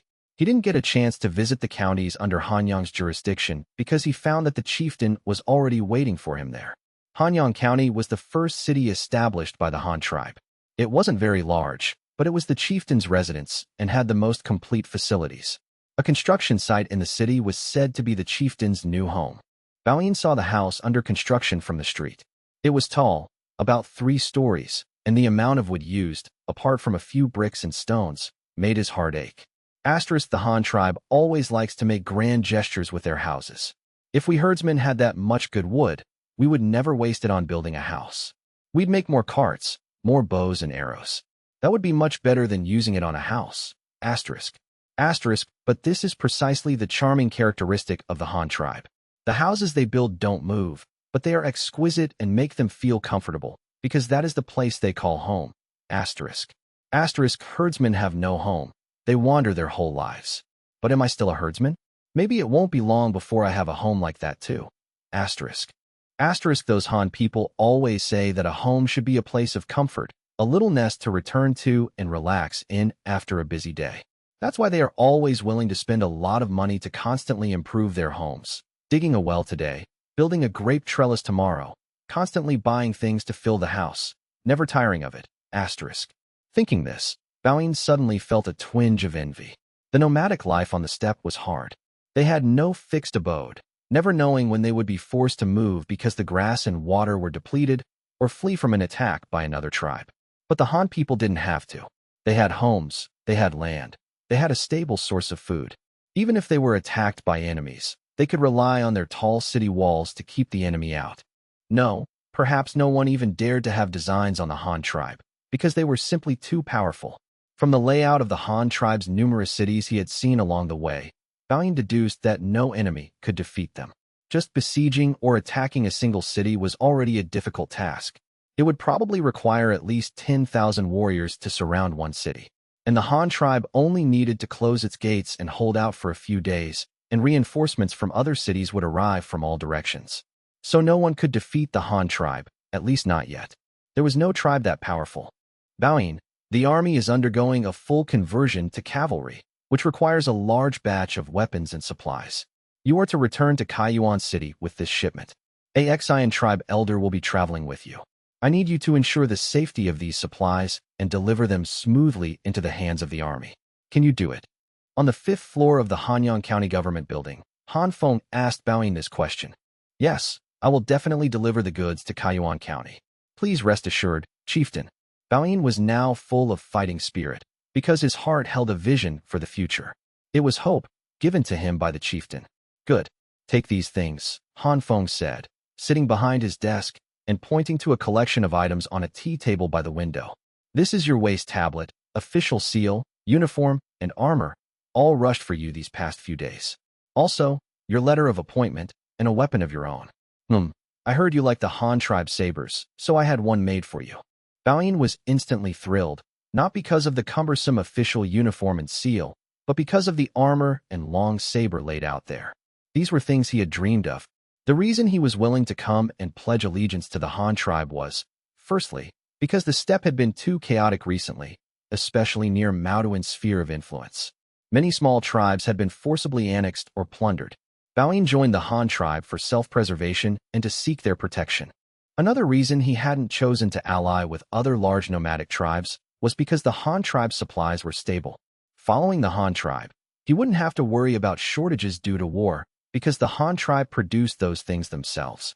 No one could cut off the Han tribe supply line unless the entire tribe collapsed, which was, of course, impossible. Of course, there was also a most important reason. Baoyin himself had ambitions. He felt that Ili was not much stronger than him. Even comparing their tribes before they joined the Han tribe, whether in terms of population or livestock, Baoyin felt he was not inferior to Ili.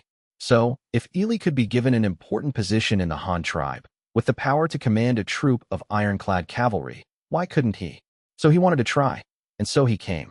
Suppressing the excitement and joy in his heart, he bowed to Han Feng with clumsy etiquette, said, "Thank you, chieftain," and then eagerly approached the pile of rewards. The silvery white iron armor glinted with a cold light. In terms of color, It was no different from the armor of ordinary soldiers. It wasn't the fish-scale armor worn by high-ranking military commanders, nor was it the same lamellar armor as ordinary soldiers. It was the mountain pattern armor uniformly issued to low-ranking officers. However, as a distinction between an adjutant and an ordinary officer, his armor had a round guard added to both the front and back, what was known as a heart-protecting mirror. High-ranking military commanders had two in the front and one in the back. In addition to vambraces, his armor also had extra beast head pauldrons to protect the shoulders, which ordinary officers did not have. After all, an adjutant ranked fourth in a regular Han tribe army. He couldn't look too shabby. The battle saber placed to the side didn't seem too different from the standard issue waist saber. In fact, Baoyin himself didn't know much about it. He could only see that the scabbard was made of black wood, very hard, with silver openwork slide buckles. The entire saber was a bit longer than the standard ones, and the blade was narrower, with a certain upward curve, but not an exaggerated symmetry. One thing it had in common with the standard waist saber was that it had a handguard, the guard between the blade and the hilt was not very long, still in the category of a one-handed saber. It wasn't a heavy saber for charging, but it was very suitable for slashing during light cavalry advances, a style he very much liked. This saber is a cavalry saber, more suitable for mounted use, different from the infantry battle sabers used by those saber and shield soldiers. This was Baoyin's assessment after a careful look. Of course, he didn't say it out loud. He couldn't be picky about the chieftain's reward. In fact, he was already very satisfied with it. After accepting Baoyin's thanks again, Han Feng took him to the supply warehouse to show him the goods that needed to be transported this time, and also to have him, a professional cavalry adjutant, evaluate the performance of the weapons and equipment. After all, whether the equipment was good or not had to be tested by the top-tier riders on the front lines, and Baoyin was exactly that top-tier rider. The great doors opened, revealing a warehouse packed to the brim with supplies. For types of items predominated: horse tack, mainly stirrups and saddles, which were essential basic equipment for forming a cavalry. Then there were iron ingots, raw materials for the logistics department, mainly used for repairing equipment and shoeing horses. That's right, cavalrymen might not wear out their shoes much, but horseshoes needed frequent replacement, at least in the Han tribe. There were also armor and armor components, such as armor plates and cords, used for repairing damaged armor. What surprised Baoyin the most were the thousands of sinew-horn wood composite recurve shortbows. They had been made last winter but had never been used because no one used them. This type of shortbow was most suitable for cavalry, though infantry could use it too. But the Han tribe's infantry already had divine arm crossbows, so these bows had been stockpiled. Now they were finally going to be put to use. Stored with these bows were large quantities of arrows, a stock that had been accumulating for a long time. Baoyin picked up a standard-issue recurve shortbow and began to examine it carefully. The feeling was like being on a blind date with a strange girl. Mounted archery was a tradition ingrained in the bones of the nomadic people. They had their own bow and arrow from before they were born, because it was a toy prepared for them by their fathers. Every child on the steppe grew up riding sheep and playing with a small bow. As they grew taller, the mount beneath them became a steed, and the toy in their hands became a weapon that could easily kill prey and enemies. No one understood mounted archery better than the nomadic people, which was also why Han Feng chose him to be an adjutant. How is this bow, if used for mounted archery? Han Feng asked Baoyin. I don't know yet. This is the first time I've seen a bow like this, but it looks very well made. Chieftain, may I string it and try? Baoyin asked, holding a bow. Of course you can, Han Feng nodded. Anyone who knows about bows and arrows knows that they are only strung before use. If they need to be stored for a long time, it's best to unstring them to maintain the elasticity of the bow body. As someone who had played with bows since childhood, Baoyin naturally knew what was going on. At the same time, he gave the Han tribe a new evaluation. It seems they are not completely ignorant about bows and arrows. Alright, I'm getting arrogant again. Just based on the ingenious design of the divine arm crossbow, one can see that the Han tribe is not bad at bow making. He took the accessory bag someone handed him. Opening it, he found 3 bowstrings and a blocky object wrapped in paper. Baoyin secretly thought the Han tribe was truly extravagant, providing so many spare bowstrings for one bow. But what was this thing next to it? Did every bow have one? He first carefully examined the nocks for stringing, then skillfully strung the bow. He picked up the whitish block next to it and asked, "What is this for?" "That's a wax block. You use it to coat the bowstring for maintenance," to prevent it from fraying after prolonged friction with the arrow nock, a nearby clerk explained. Bowing's eyes immediately widened. So there's such a thing? We herdsmen use grease to maintain our bowstrings, either beef or mutton tallow, because it's easy to get. If the bowstring is really worn out, we just replace it. I didn't expect the Han tribe to have their own thing for this. It seems the Han tribe's research on bows and arrows is more advanced than I thought. He held the bow body to test the feel, then drew the string a couple of times to test the draw weight. Bowing suddenly felt a very comfortable fit, which immediately raised his evaluation of this standard issue bow. Without asking for Han Feng's opinion, he directly took 5 arrows from a nearby box, sighing inwardly. This is the first time I've used such good arrows. Different from the Han tribe's way of shooting, Bowing used a purely nomadic style of archery. The difference between the two was probably in the way the bow was held. Bowing's way of holding the bow was very novel to the Han tribe onlookers. Han Feng was not too surprised, because he had seen it on TV in his previous life. Bowing held the bow in his left hand, but his grip was not tight. It was a loose grip. At the same time, he held the 5 arrows in his left hand as well. When Han Feng saw this, he already knew it was a special shooting method for mounted archery. Holding the bow and arrows in the same hand, while the other hand focused on drawing the string, this was a rapid-fire technique for mounted archery. He knew of it, but he couldn't do it. Bowing held the bow and arrows horizontally with his left hand, raising it to the side and back of his body, not to the direct side like in Han archery. Then, his other hand instantly grabbed an arrow, knocked it on the bowstring, drew the bow, and released. With a soft twang of the vibrating bowstring, followed by a thud, the arrow was already firmly embedded in a wooden box 50 meters away. Swoosh, swoosh, swoosh, swoosh. A continuous stream of arrows flew out. The 5 arrows were shot in a very short period of time. The sound of arrows hitting the box 50 meters away rang out one after another, immediately drawing a round of applause from the crowd. Clap, clap, clap, clap, clap. Good archery, someone shouted excitedly. Never turn your back on the enemy. This seemed to be a motto for all types of warriors, with the sole exception of cavalry, or more accurately, cavalry skilled at mounted archery. Bowing's mounted archery technique was textbook perfect. Although he was standing on the ground without a horse beneath him, he used the most authentic nomadic shooting style. Nomadic horse archers had a unique characteristic. Because they were on horseback, they excelled at shooting to the side and to the rear. The main reason for this was the horse's head getting in the way of a forward shot. The typical tactic for horse archers was to circle the enemy, firing sideways at the surrounded foe. In a pursuit, without stirrups, the one being chased actually had the advantage. Every herdsman could skillfully master the art of shooting backward, allowing them to attack the pursuing enemy without any hesitation. However, the pursuers, lacking stirrups, couldn't stand up on their galloping steeds. Thus, they could only shoot from the side rear or catch up to the enemy's flank to have a chance to counterattack. Another point was that the engagement distance for mounted archery was usually not very far. Both sides would typically only release their arrows within 50 meters. The first reason for this was that the bows were generally not very good, and neither were the arrows, lacking significant power, so they had to get close before shooting. The second reason was that the targets were moving at high speed, making them difficult to aim at. If you shot from too far away, you had to lead the target, factoring in the lead time when you released the arrow. But at that moment, the target was also moving at high speed, and an experienced rider could quickly change direction and speed after you shot. Therefore, in mounted archery, shooting from too far away was meaningless. The opponent could easily dodge it, and it would only waste your precious arrows. How are these bows and arrows? Give me your opinion, Han Feng asked Bowing, who had just lowered his bow. Bowing pondered for a moment and said, Chieftain, this bow is very good. Although I haven't tried it on horseback, it feels great in my hands. The weight is right, the length is right. It's as if it was made specifically for cavalry.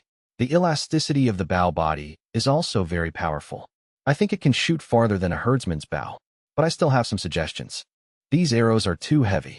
They will slow down the arrow's flight speed. If we switch to light arrows, I think they might be more effective in mounted archery. After all, in mounted archery, both sides are moving quickly. The side with the faster arrow speed has a more obvious advantage. Of course, what I'm saying might not be right, because we are all used to hollow bamboo shaft arrows. This is the first time I've come into contact with solid wood arrows, so I might just not be used to them. Bowing quickly gave his opinion. He had a high opinion of these recurve bows, but was not very satisfied with the arrows. However, perhaps fearing he might displease Han Feng, he attributed the arrow issue to his own habits. As for the final decision, that was Han Feng's business. He was just offering a suggestion. Han Feng thought for a moment. The bow was definitely not the problem, so the issue lay in the choice of arrows. Han Feng didn't know much about arrows, but he was very familiar with ranged weapons. In the world of firearms, there is a law. At equal velocities, the greater the mass of the projectile, the greater the kinetic energy transferred. This is commonly known as the larger the caliber, the greater the power. Although bows and arrows were not firearms, as a type of ranged weapon, this theory could still be applied. Heavy arrows were like large-caliber ammunition, powerful and most suitable for armor-piercing in the era of cold weapons. But light arrows, equivalent to small-caliber ammunition, had their own characteristics. They were fast, encountered less resistance, had strong penetration, but lacked power.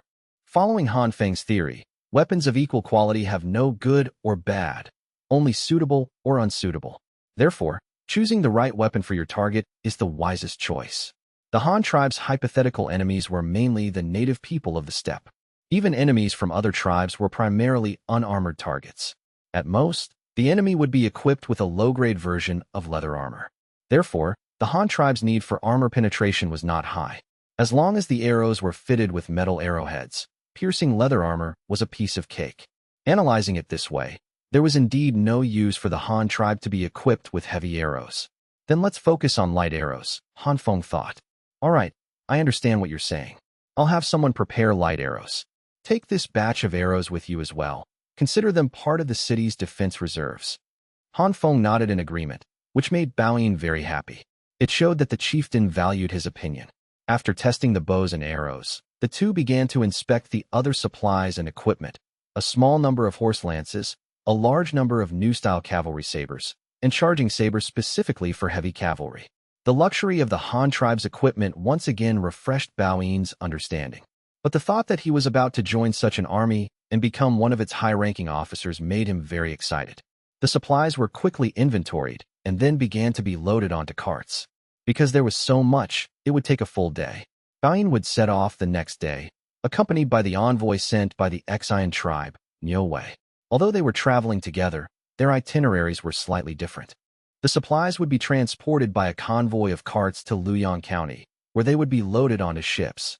Baoyin and Niu would then board the ships. They would travel by water first to Kaiyuan County on the shores of the Steppe Lake. That was Baoyin's final destination, but it was a stopover for Niu. He had decided to take a look, and Han Feng had decided to let him. Niu would stay in Kaiyuan County for a few days to see the Han tribe's new base on the steppe and to witness their influence and strength there. Then, on his way back, he would tell their great chieftain about it. This was a deterrent from Han Feng to the Xian tribe, and also a declaration of sovereignty. The steppe is ours from now on, at least on the surface. Even if the Xian tribe wanted to trade on the steppe in the future, they would have to go through the Han tribe. Otherwise, it would not be allowed. Niu also understood Han Feng's meaning. In terms of the relationship between the Han and Xian tribes, and the true strength of the Han tribe, Niu actually understood it better than their great chieftain. How the two tribes would get along in the future, Niu actually had a better grasp of it in his heart. He would stay in Kaiyuan County for about a week, then take a ship by sea to Bamboo Island, not via the hidden bridge to the northwest of the island. He had walked that hidden bridge for at least a dozen years. There was nothing special about it. And if you didn't time it right, you'd have to wait on the shore for a while.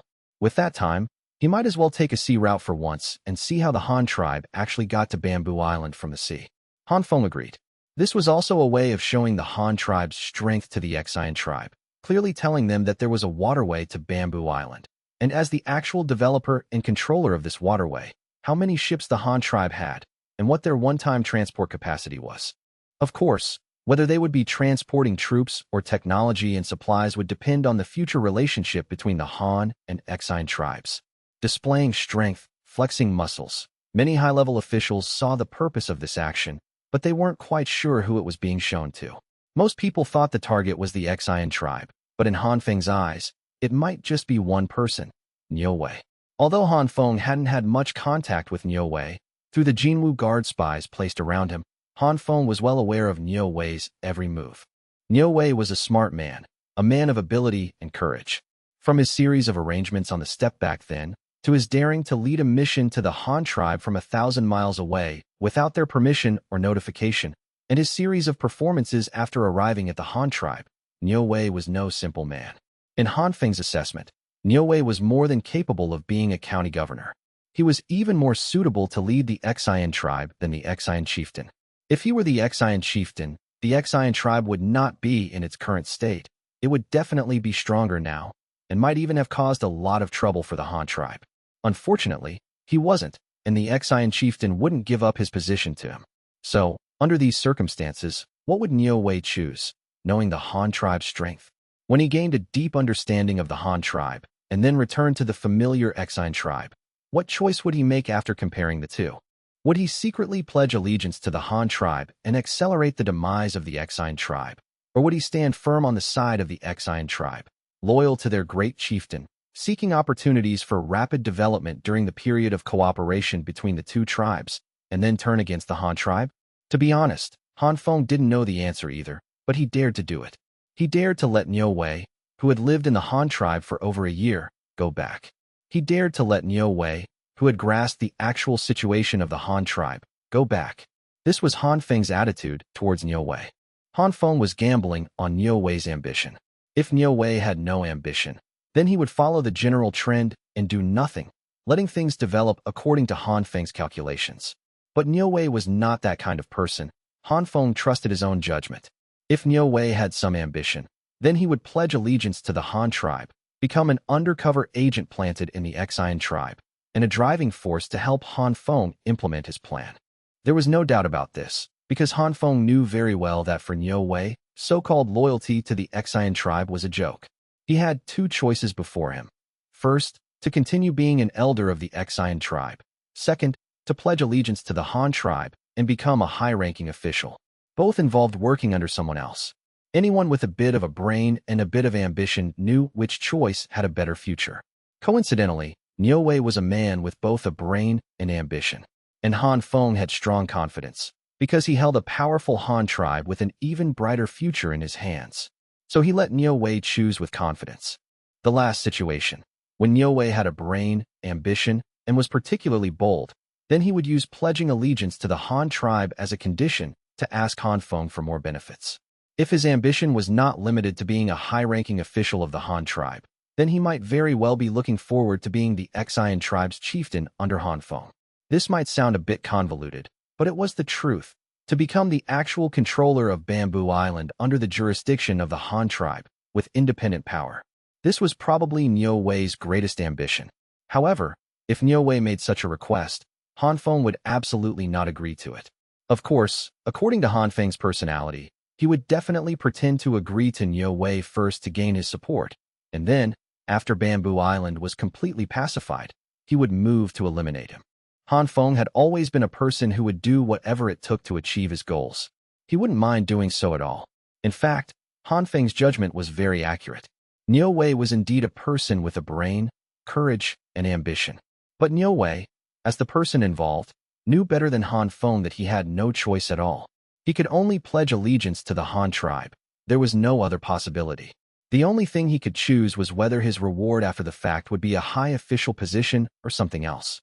Because he had long seen through the Han tribe's intentions, the Xian tribe would eventually be destroyed, and Bamboo Island would sooner or later become the territory of the Han tribe.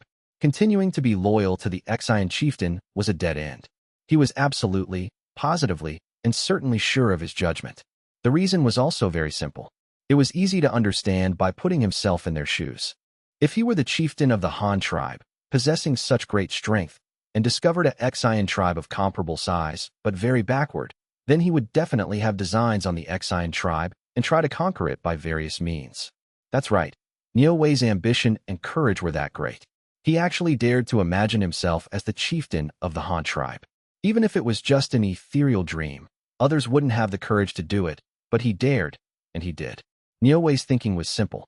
If he were the chieftain of the Han tribe and encountered a tribe like the Xian tribe, and he had the ability to conquer it, then why choose not to? Coupled with his own observations and judgment, Han Feng was originally a very assertive person. This could be seen from his past dealings with the Xian tribe. The Han tribe had never chosen to compromise or give an inch in their contact with the Ecchi tribe. If you don't submit, we fight. This was Han Feng's character, and the information he had gathered over the past year.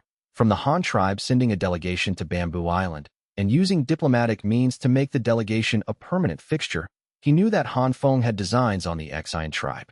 He just hadn't expected Han Feng to act so quickly, nor had he expected him to be so decisive, to have planned everything before the delegation even set out. In his speculation, Han Feng's painstaking efforts to make the delegation a permanent fixture on Bamboo Island were to have the delegation figure out the situation on the island, collect all useful information, and prepare for his next decision. The Han tribe's act of sending a delegation should still be in the preliminary preparation stage of the conquest plan. This was Niu Wei's judgment. But when the Han tribe began to vigorously develop shipbuilding and sent an exploration fleet to open a sea route to Bamboo Island, Niu Wei knew that the conquest plan had already been launched. He didn't know the specific plan yet, but his request to return by sea this time was to observe with his own eyes how far the plan had progressed, including the situation of the Han tribe's delegation on Bamboo Island and what useful intelligence they had gathered. And his own future choices would all depend on the observations from this trip. Bao Yin and Niu Wei were gone. One was heading to Kaiyuan County to take up his post, the other preparing to return home. As for the current high-ranking officers of the Qinyo Guard, Han Feng would make some adjustments. Chai Duoduo would remain the commander of the Qinyo Guard. The original adjutant would replace Ing Rue as the guard's second-in-command, and the now-vacant adjutant position would be filled by Bao Yin. Ing Rue, who was being replaced, would leave the military system entirely and be appointed by Han Feng as the governor of Kaiyuan County, officially promoted to a local administrative head. Han Feng had already arranged these personnel changes in advance, sending the orders to Kaiyuan County via Carrier Eagle. He just had to wait for Bao Yin to escort the supplies over, and the two could begin the handover directly. He wouldn't have to worry about the rest. By mid-September, after making all the arrangements, Han Feng began to focus wholeheartedly on his own house. It was already autumn, and he wanted to get the house built early so he could move into his new home for the winter. After several months, the main structure of the house was complete. In modern terms, it was a Chinese-style villa that blended ancient and modern elements. The rectangular courtyard was divided into 4 sections, front and back, by several main buildings. The foremost main building was a 2.5-story brick and wood structure. The living room was not placed in the central hall, but in a corner by the main entrance. The front wall facing the courtyard was still empty. A large floor-to-ceiling window would be installed there. Of course, the Han tribe did not yet have the ability to manufacture large panes of flat glass, so this window would be made in a grid pattern, similar to the lighthouse's curtain wall, with each grid holding a rectangular piece of glass about 1 square meter in area. The space above the living room was a double-height design, where a not-so-large carbide chandelier, currently being custom-made, would be installed. The floor was tiled, and a circle of wooden sofas would be placed there. In the inner part of the room, there was a hard couch built against the wall, which was actually a brick-and-stone heated Kong. It wasn't as large as a Kong for sleeping, but was meant for guests to sit on in the living room during winter, and it could also serve as a heating device. Both the first and second floors had several rooms, including a study and bedrooms. The bedrooms were equipped with heated Kangs. Besides the rooms, the second floor also had a terrace of several dozen square meters, where one could place some potted plants and a table to enjoy the breeze. The third floor was not very large, but it was a luxurious sunroom. Most of its walls would be made of glass, allowing people to sunbathe there in the winter. In terms of overall structure, apart from a small amount of green brick, most of it was wood, including the roof, eaves, and the design of the beams and pillars, all joined by mortise and tenon. A house like this would at most be considered a country villa in modern times, but here in the Han tribe, it could be called a top-tier luxury mansion. Of course, it couldn't compare to the government offices and schools, but those buildings were not for private use, so they couldn't be compared. The kitchen was built separately from the main structure, also for hygiene and fire prevention reasons. This was just the architecture of the front courtyard. Behind the main residence was a backyard known as the inner courtyard, which was a square of 2-story buildings, also for living. Han Feng planned to let the children have their own rooms in the inner courtyard when they were a bit older. The 2 remaining side courtyards were also quite large. One was for the female servants and also housed the cooking and laundry functions. The other courtyard was for the male servants and also served as a storage for miscellaneous items, a stable, and a parking area. This basically covered all aspects of life. As for male and female servants, Han Feng certainly couldn't have his two wives clean such a large courtyard, so servants were necessary. As for their source, he could select from among the prisoners of war whose entire families were present and who were eager to gain their freedom, or he could select orphans from newly joined tribes, as long as they were young, and bring them back to raise himself. There was no shortage of orphans in every newly joined tribe, because the casualty rate in tribes that relied solely on gathering and hunting was very high. Some even lived in a state of group marriage, not even knowing who their parents were. There were many such unsupported children, so Han Feng didn't have to worry about recruiting servants. The craftsmen at the wood processing plant were making various pieces of furniture according to the blueprints Han Feng provided. Many rare decorative materials were being transported from all directions, especially lamps and flat glass from Lakehard Island. Han Feng even thought about getting a fish tank, but it was a bit difficult technically. He could probably figure out the glass, but considering the oxygen supply and temperature issues, he decided to forget it. He had originally thought about digging a fish pond and building a pavilion over it, but the plot of land wasn't big enough, so he could only think about it. In Han Feng's old house, the purple fruits on the cotton rack had bloomed, and clusters of white cotton burst from the husks. Shou Ya was joyfully harvesting this first generation of Han tribe cotton, recording the entire process from growth to harvest in a small notebook. Jianing had recently taken a liking to cooking and had asked Han Feng for many novel recipes, mainly for food the children could eat.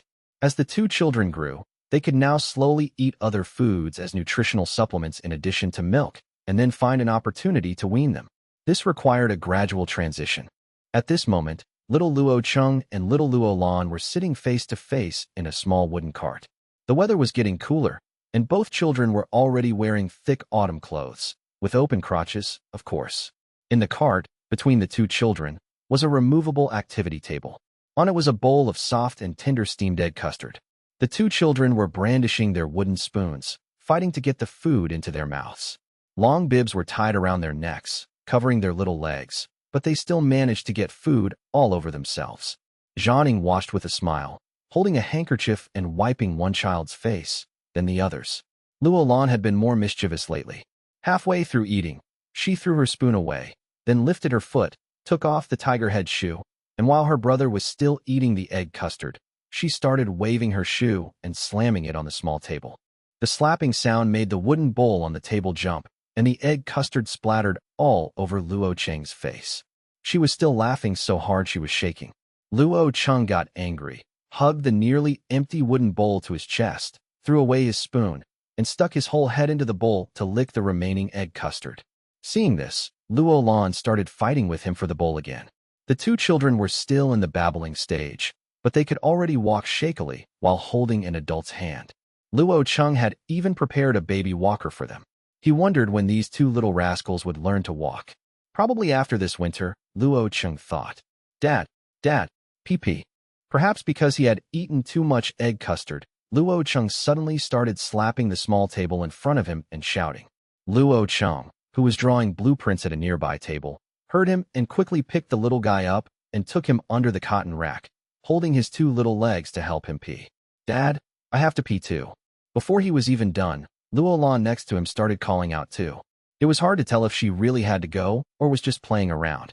But before Han Feng could respond, Jianing, who was standing by, picked her up and took her away. Little Luo Cheng leaned back against Han Feng's chest, relieving himself below while scratching his head with his little hands above, occasionally turning back to look at his father. Just then, a clerk in a black uniform appeared at the courtyard gate. Although the gate was open, he didn't dare to enter directly. Knock, knock, knock. The clerk stood at the gate and knocked politely before saying, Chieftain, the paint for the new residence has arrived. The craftsmen want to ask what color the beams and pillars should be painted. Red, a little darker. Do you know crimson? The color of our military uniforms. Forget it, I'll go myself. Han Feng turned his head, held Luo Cheng's little legs, and gave them a little shake. After shaking the little bird dry, he scooped him up in his arms and went out with him. The old residence and the new one were not far apart, just out the door and around a corner down the street. The old iron smelting blast furnace was completely gone, and now only a new building stood there. Glass transported from Lakehard Island was being installed in the windows and doors. Lamps and furniture were also being placed in their designated spots according to the design. After greeting the craftsmen who were mixing paint in the courtyard, Han Feng carried his son into the main residence. The basic decoration of the main residence was complete. The floors and walls had been finished. The living room still looked empty without a sofa. Han Feng walked directly into one of his studies.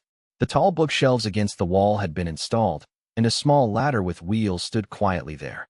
At one end of the study was a solid oak desk, extremely heavy, which one person could not easily move. The desktop shone brightly from being coated with more than a dozen layers of Tang oil. But little Luo Chung didn't care about that. His curious gaze swept around casually and then fixed on a wooden ship model placed behind the desk. He then started to whine and struggle towards it, pointing at the ship model and calling out "Dad." Han Feng slapped his forehead. Damn it. He doesn't even recognize his own father when he sees something fun to play with. Patting Luo Cheng's little bottom, Han Feng said, "Son, play is play, but you're not allowed to become a carpenter when you grow up, you hear me?" Luo Cheng immediately said, though he didn't understand a thing. Anyway, whatever his father said, he would agree first and then continue to struggle towards the ship model. Han Feng brought the ship model over, placed it directly on the desk, and then put his son on the desk as well. The little guy squatted on the desk and started fiddling with the ship model. Han Feng pulled up a chair and sat next to him, watching. The little guy had no idea what this thing was. He just thought the ship model looked exquisite, and its size was just right for a toy, which was why he was so eager to get it from Han Feng to play with. In fact, this ship model was not small. It was a model of a 3-masted storied ship. The overall construction method was identical to that of a large ship, except this was a scaled-down miniature version, but it still looked very large, a full half-meter long. The reason he had someone make this thing was not just because Han Feng wanted a decoration. In the age of sail in Europe, whenever a new type of ship was built, the shipwrights would first create a scaled-down model.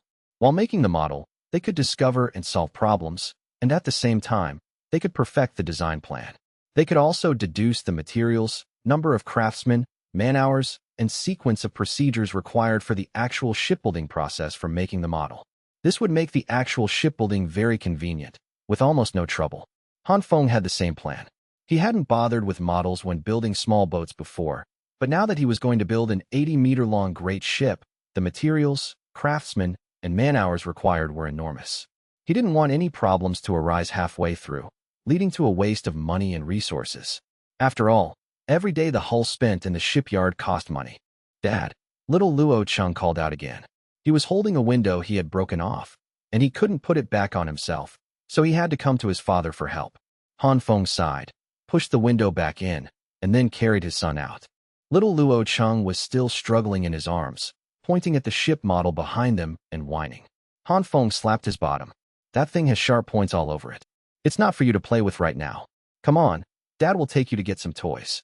Hearing there were more toys, little Luo Chung immediately stopped fussing. He wrapped his arms around Han Feng's neck and looked around curiously. They didn't walk far before they arrived at the wood processing plant.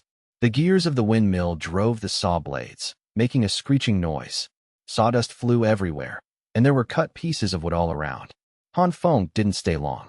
He carried his son directly to the warehouse next door and got 2 rocking horses and 2 small boxes woven from golden silk vine from the manager. Rocking horses were common things, but this was the first time they had appeared in this world. As a toy to coax children, this thing could not only be played with, but also cultivate children's interest in horse riding from a young age. It served 2 purposes at once. Han Feng had already ordered that this item could be mass-produced and sold outside. As for the 2 vine-woven small boxes, they were actually filled with building blocks. These blocks were really made of wood, with all the corners and edges polished smooth. Compared to the high-end ship model, this was what a child should be playing with. First of all, it was safe. At least he wouldn't be pricked by anything sharp. However, Han Feng had a plan. To broaden his child's horizons and also to cultivate his son's interests, these building blocks came in all shapes and sizes. Not only could they be assembled into various vehicles, but there were also parts inside to assemble railway tracks and a not-so-large wooden locomotive. Even though the Han tribe didn't have trains yet, he wanted his son to play with trains first.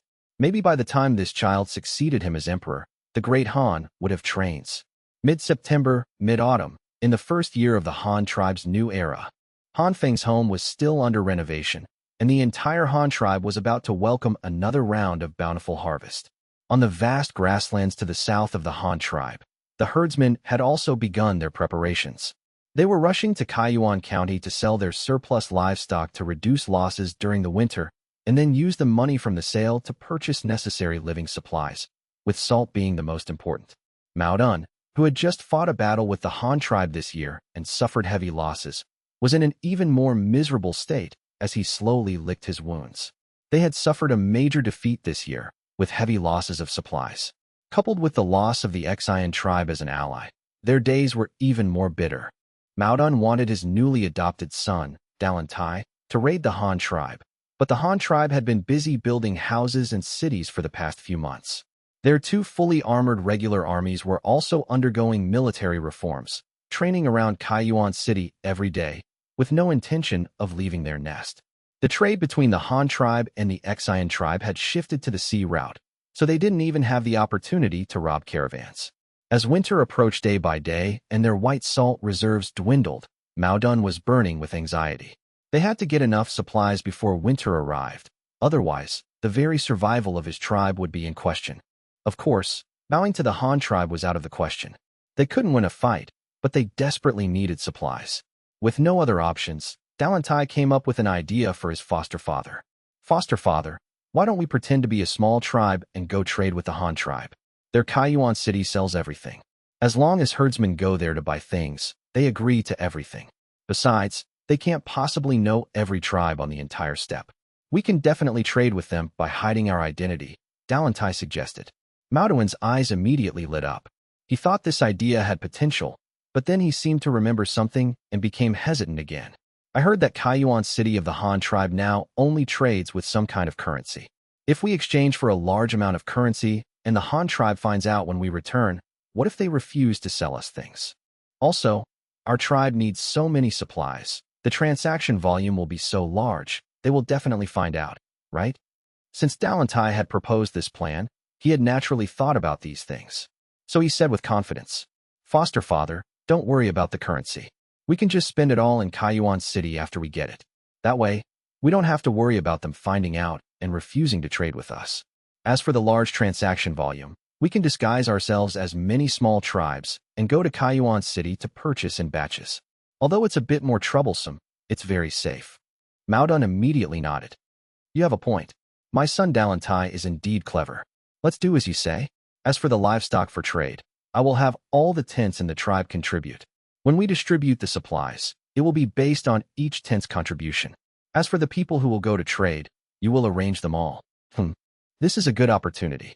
You can take this chance to sneak into Kaiyuan City and conduct a thorough reconnaissance. See what the weaknesses of those ironclad Han soldiers are, and what they have been up to recently. Also, study their city carefully. If we are to attack their city in the future, how many warriors will we need, and what methods should we use? Finally, when you are trading, don't forget to see what good things the Han tribe has. If you see anything we can use, try to exchange for as much as possible. Let's get through this winter first. When the grass and water are abundant next year, that will be the time for us to strike at Kaiyuan City. All right, go and do as I have instructed." "Yes, your son will not fail to live up to your expectations, foster father." Dalin Tai eagerly agreed. Purchasing supplies, this was a lucrative task. Asterisk, he's even letting me arrange the people for the trade. Then won't I be the one to set the prices for the goods? Asterisk. Asterisk, there's a lot to be made this time. I won't say how much I can embezzle, but I'll have to pocket some good stuff for my own household. Asterisk. Having made his calculations, Dalin Tai immediately began to gather his trusted followers. This time, they had to disguise themselves as a small tribe. To reduce the Han tribe's suspicion, Dalin Tai also decided to bring some teenagers and women along to make them appear weaker, so they wouldn't look like a group of strong men who were obviously there to rob. Mao Dun spent 2 days gathering livestock from the various pastures of the tribe. Dalin Tai also spent 2 days selecting people and carefully planning the route for this operation. This time, they couldn't go directly from their own tribe's territory, otherwise, the Han tribe would be able to guess from the direction that they were from Mao Dun's side. So Dalin Tai's plan was to take his people on a detour and approach Kaiyuan City from the west. In addition, for this trading party, they not only had to bring people and livestock, but also their tents. They would first take their people on a detour to the west of Kaiyuan City, then set up camp with most of the people and livestock there, disguising them as a tribe and using it as a transit base. Then they would send people in turns to Kaiyuan City to trade for supplies. Finally, after getting all the needed supplies, everyone would return to the tribe together. This way, the trading would last for a long time. Even if they sent people every day, with the travel time back and forth, it would probably take at least half a month. By then, the weather would be completely cold. So while Dalantai was trading for supplies, Maodun would also lead his main force to migrate to their winter pastures. Then, when Dalantai had obtained enough supplies, they would meet at the winter pastures. 2 days later, Dalantai set off with his people. He didn't bring many people on this trip, but the herd of livestock was vast. Firstly, the fodder in the winter pastures was limited. If there were too many livestock, the herdsmen wouldn't be able to feed them through the winter. So, as winter approached, herdsmen would slaughter some of their older livestock in advance, dry the meat for winter consumption, and at the same time, conserve the limited pasture for the healthy and young livestock to survive the winter. Another reason was that they didn't plan to fight the Han tribe this time. They were here for fair trade, so to get enough supplies, they could only bring more livestock. The trading party traveled for 5 days and finally reached their designated camping spot. The accompanying personnel immediately began to set up tents on the spot and scout the surrounding pastures. After all, during these days of trading, most of the livestock had to be kept here for grazing. After waiting another day and seeing that his subordinates had arranged everything properly, Dalantai personally led a team of dozens of people and a large number of cattle and sheep towards Kaiyuan City. It was fine for him to go himself. Dalantai was originally a minor figure in Maoduin's tribe. When Maodun robbed the Han tribe's caravan before, he wasn't even taken along. He was left to guard the tribe, which shows how low his status was. Dalantai had only earned a small merit when the Han tribe raided Maoduin's main camp, which was why he gained Maoduin's appreciation and became his adopted son. Not only did the outside tribes not know about this, but even within Maoduin's own tribe, very few people knew. So as long as he didn't say anything himself, the possibility of his identity being discovered by the Han tribe was extremely low. The group turned towards Kaiyuan City on the eastern shore of the lake. On the way, they met many people who had just bought things from Kaiyuan City and were heading back. Dalantai greeted them warmly, shared food with them, and asked them about the rules of trading in Kaiyuan City, as well as the prices of various Han tribe goods, so he would have a good idea and not be easily cheated.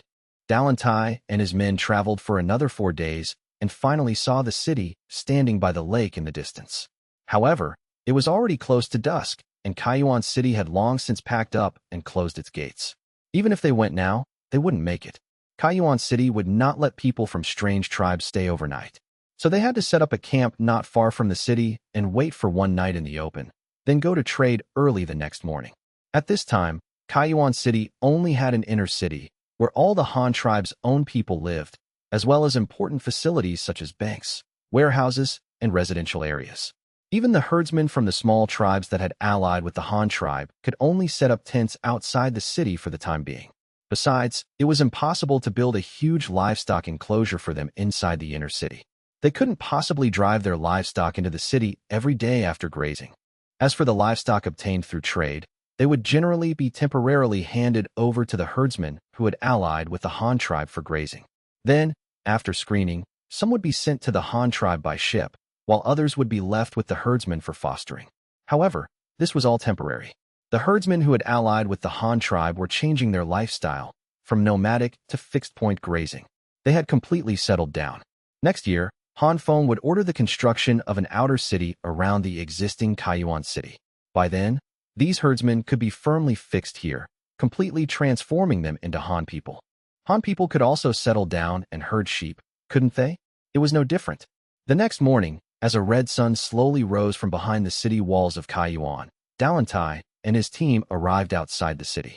Following the information they had gathered earlier, they came to the livestock market north of Kaiyuan City. This was a place specifically for herdsmen to trade livestock. However, after arriving, he suddenly found that he seemed to have come too early. The Han tribe's market hadn't opened yet, but the vendors who set up stalls to sell breakfast early in the morning were already shouting to attract customers. Fragrant lamb offal soup, crispy baked bread. Lamb palma, come and try it if you're not afraid of the aroma. The stall owners kept shouting in both Han and herdsman languages. In a large iron pot by the roadside, lamb soup as white as milk was boiling. Various lamb offal were neatly arranged on a nearby table. On the other side of the table, there was also a black iron pot, but the contents were very strange because it was full of black pebbles the size of soybeans. A tempting aroma of roasted wheat wafted from the pot full of stones. "What's this?" Dalantai asked curiously. "Hey, this is my stone-baked bread. This is a way of eating invented by our chieftain. First, you knead the flour into a leavened dough, add seasonings, and roll it into a flatbread. Brush both sides with mutton fat. When the stones in the pot are hot, you push aside the stones and bury the flatbread inside. It doesn't take long for the stone-baked bread to be ready. How about it? Want to try a few? This is made with wheat, a grain that only the Han tribe grows. You can't buy it anywhere else. You'll regret it if you don't eat it." The stall owner, over 50 years old, held an iron shovel, turning the stones in the pot as he spoke. The golden brown flatbread was faintly visible among the rolling stones, constantly emitting a tempting aroma. Asterisk gulp. Gulp? Asterisk a sound of swallowing saliva came from behind Dalantai. He looked back, then turned to the stall owner with a troubled expression. "We don't have any money." "Hey, that's easy. Looking at you guys, you must be here to sell livestock, right? How about this? You leave a cow with me as collateral, and you dozens of people can eat your fill. By the time you're done, the market should be about to open. Then I'll take you to sell the cow, and we'll settle the bill for whatever it costs. I definitely won't take advantage of you." The stall owner, a man in his 50s, said very generously. It wasn't the first time he had done this. Dalantai hesitated for a moment, looked at the still inactive trading market, and had no choice but to agree. The stall owner was very happy. He had a mute assistant lead them to put the livestock in a temporary pen. The clerk at the pen counted them and wrote a wooden tag, which was basically a deposit slip, just like at a modern bicycle parking lot outside a shopping mall. After the livestock were settled, he began to seat Dalantai and his men. Bowls of lamb offal soup were placed on the table, and the stall owner brought over a basket of roasted bread. Everyone immediately began to feast. Dalantai, while eating, was observing his surroundings. He stood up with his lamb soup and went to the stone-baked bread stall. He saw the stall owner wearing a dark brown linen robe, his hair tied up like the Han tribe. But from his conversation with the stall owner just now, he could tell that the old man spoke the pure language of the steppe herdsman, not the clumsy herdsman language that the Han tribe deliberately learned. So he asked curiously, "Are you a herdsman?" The old man didn't look up, his hands still skillfully rolling out the dough. "Yeah, that's right. Why did you join the Han tribe?" Dalantai asked again. This time, the old man looked up at him and calmly said 4 words, "To stay alive." Seeing Dalantai's confusion, he continued to explain, "Life for us tribes on the steppe is hard. Every time we migrate, we have to kill the old livestock. The elderly can only gnaw on the bones left over by the young. If we encounter a white disaster, blizzard, in winter, we can only abandon old people like me. But the Han tribe is different. The Han tribe respects their ancestors and values filial piety the most. Parents raise their children, and when the parents grow old, the children have to take care of them and see them off. This is called filial piety. I'm old now. I can't ride a steed to herd anymore. If I were still in a nomadic tribe, I might be living a life of gnawing on leftover bones every day. Maybe this winter I would be abandoned by my own son on the steppe to be eaten by wolves. But here, I can still sell bread to support myself. I earn no less than the young people. Why shouldn't I join the Han tribe? You're just afraid of dying." Dalantai retorted immediately after the old man finished. "What's wrong with being afraid of dying? Don't you want to live?" The old man chuckled, not getting angry. As he buried a flatbread in the pot, he didn't forget to fire back a retort. You. Dalantai was suddenly at a loss for words. He had never seen someone speak of being afraid of death so righteously. You are not worthy of being a warrior of the steppe. A coward like you has no right to call yourself a herdsman. A warrior of the steppe should ride the wildest horse, marry the most beautiful girl, be strong enough to fight a fierce tiger, and draw a bow to shoot a great eagle." Dalantai, unable to contain his anger, lashed out again. The old man making the stone-baked bread just shook his head and said no more. This young man was at most 20, still wet behind the ears. Let him try again in 30 or 40 years, and see if he could still say such things. Seeing that he had silenced the old man this time, Dalantai quieted down and went back to his seat to eat. He even felt a little scared of his earlier impulsiveness. He had been too agitated, and his words were too radical. If someone with ill intentions had heard him, they might have become suspicious of him. Of course, The main reason was that he hadn't expected the old herdsman to speak like that. Otherwise, he wouldn't have gotten angry. What he didn't know was that it wasn't just this one old man at the stall who held this view. By now, basically all the steppe herdsmen who had joined the Han tribe had similar thoughts. Han Feng's plan to assimilate the herdsmen had been in progress for a long time. What was he using for assimilation? Cultural concepts, of course. How to attract herdsmen to voluntarily join the Han tribe. Just pick out the human flaws of the nomadic lifestyle and compare them with the advantages of the Han tribe. Even a fool could tell which was better. Of course, the good and bad they perceived were all guided by Han Feng. Take filial piety, for example. For an agricultural tribe like the Han tribe, supporting the elderly was of course not a problem. As long as there was a harvest from the fields, there would be no shortage of food for the elderly. But when herdsmen faced food shortages, they would abandon their elders. This was actually not wrong either. It was survival of the fittest. If the Han tribe faced a choice between a whole family starving to death or leaving the food for the young and strong and the children, Han Feng would also choose to abandon the elderly without hesitation. In fact, it wasn't just nomadic tribes. Most of the tribes in the mountains that lived by hunting and gathering did the same. This was just a means for Han Feng to attack the moral culture of the nomads. Who doesn't know how to play with double standards? As long as you are on the advantageous side, you can play with double standards all you want. After a few months, the herdsmen who had joined the Han tribe had gotten used to tying up their hair, wearing Han clothes, and eating grains. The Han language was also slowly being popularized. Now, apart from continuing to herd and not knowing how to farm, there was not much difference between them and the people from the Han tribe's main territory. Han Feng also wanted them to farm. There was no shortage of water for the land by the lake, but Kaiyuan City had a market where a large number of livestock were traded every day. They couldn't just kill all the livestock they bought for meat, right? So they still needed a lot of herdsmen to take care of them.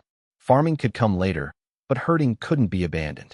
The Han tribe's future high-quality warhorses were waiting for these herdsmen to raise them. By the time Dalantai and his group had almost finished eating, the north gate of Kaiyuan City had opened. A dozen or so clerks came out sporadically, some for accounting, some for weighing, and some were quarantine officers who specialized in checking the age and health of the livestock. With a loud clang of a gong, today's livestock market was officially open. Hurriedly finishing the last sip of soup, Dalantai quickly called his men to go to the market. The stall owner who sold the stone-baked bread also called his assistant to lead the cow with them to settle the bill. The herd was not driven out from the temporary holding area. Led by the mute assistant, they directly took the wooden stub to the market administrator, and someone naturally handled the selling procedures for them. First, the quarantine officer checked the condition of the livestock, then set a price based on their age, and finally counted the number of animals. The transaction price was quickly calculated. The quality of the livestock Dalantai brought this time was not very good, and the price given was not high. But he knew what was going on. There was no disease, but the cattle and sheep were on the older side, especially the cattle. The Han tribe was hoping to train these cattle into draft animals for work. He had brought a batch of old cattle that were not strong and didn't have much life left, so of course, they wouldn't be given a high price. However, this situation was also normal. It was almost winter, and the herdsmen were in a hurry to get rid of their old livestock. The livestock collected this season were pretty much all like this, so the Han tribe side didn't suspect anything. With a few free sacks filled with silver coins, carried on the backs of the horses in their group, Dalantai and his party were ready to go shopping at the department store outside the South City. But not far from the market, several children in their early teens ran out from the base of the city wall and rushed in front of Dalantai, scaring him so much that he grabbed his stone axe. Translator, guide, I can do both. Big brother, let me take you shopping. Only 2 yuan per trip. A young boy immediately introduced himself in the herdsman's language. His steppe dialect was very pure. You could tell he was a herdsman. Let me go. I can not only translate, but also do math. I'm familiar with the department store over there. Whatever you want to buy, I can take you directly to find the best and cheapest. Only 3 yuan per trip, another slightly older boy said. But his herdsman's language was very clumsy. It sounded like he had just learned it. Dalantai was stunned. He hadn't expected there to be people doing this around the market. But it was his first time here, and he didn't know anything. Although he had asked people on the way, he had never been here before. Now he really needed a translator who could do math and lead the way. Silently putting away his axe, Dalantai looked at the boys and finally chose the Han boy who was asking for 3 yuan. It wasn't that he disliked herdsmen, but it was his first time trading with coins, and he really didn't know how to handle them. So it was better to find a Han boy who could do math and was familiar with the currency. The Han boy led Dalantai away. The other children continued to squat by the wall to study, learning Han characters and arithmetic. Only by learning more knowledge could they charge more than others for guiding. There was no other way. It was just that realistic. Big brother, is this your first time here? You look unfamiliar. What are you thinking of buying this time? Don't worry, I'm familiar with that place. I guarantee you'll buy the right things. The young boy took the initiative to lead Dalantai's horse, asking about his purpose as they walked. I want to buy salt and iron pots, and some cloth. As for other things, I haven't decided yet. I'll have to see what's there, Dalantai said after thinking for a moment. The young boy looked back. Dalantai's group had about 30 people and only about 50 horses, less than 2 per person on average, and more than half of them had to carry people. So he suggested, Big brother, are you buying a lot of things? I see you don't have many horses.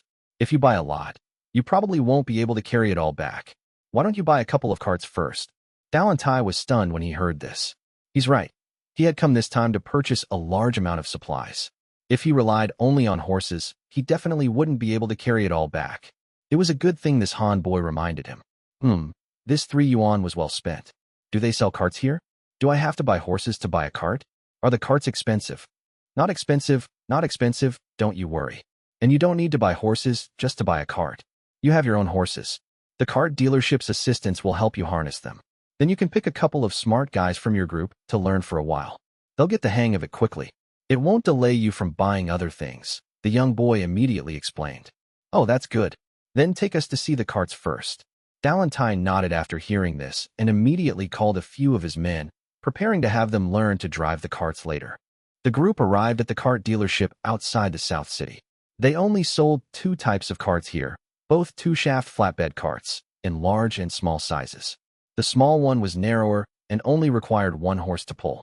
The large one was wider and needed 2 horses to pull when fully loaded. Dalantai didn't know how much stuff he was going to buy, but even if the carts weren't full this trip, it wouldn't be a loss to buy them. The tribe would definitely use them. He might as well take this opportunity to buy a few more.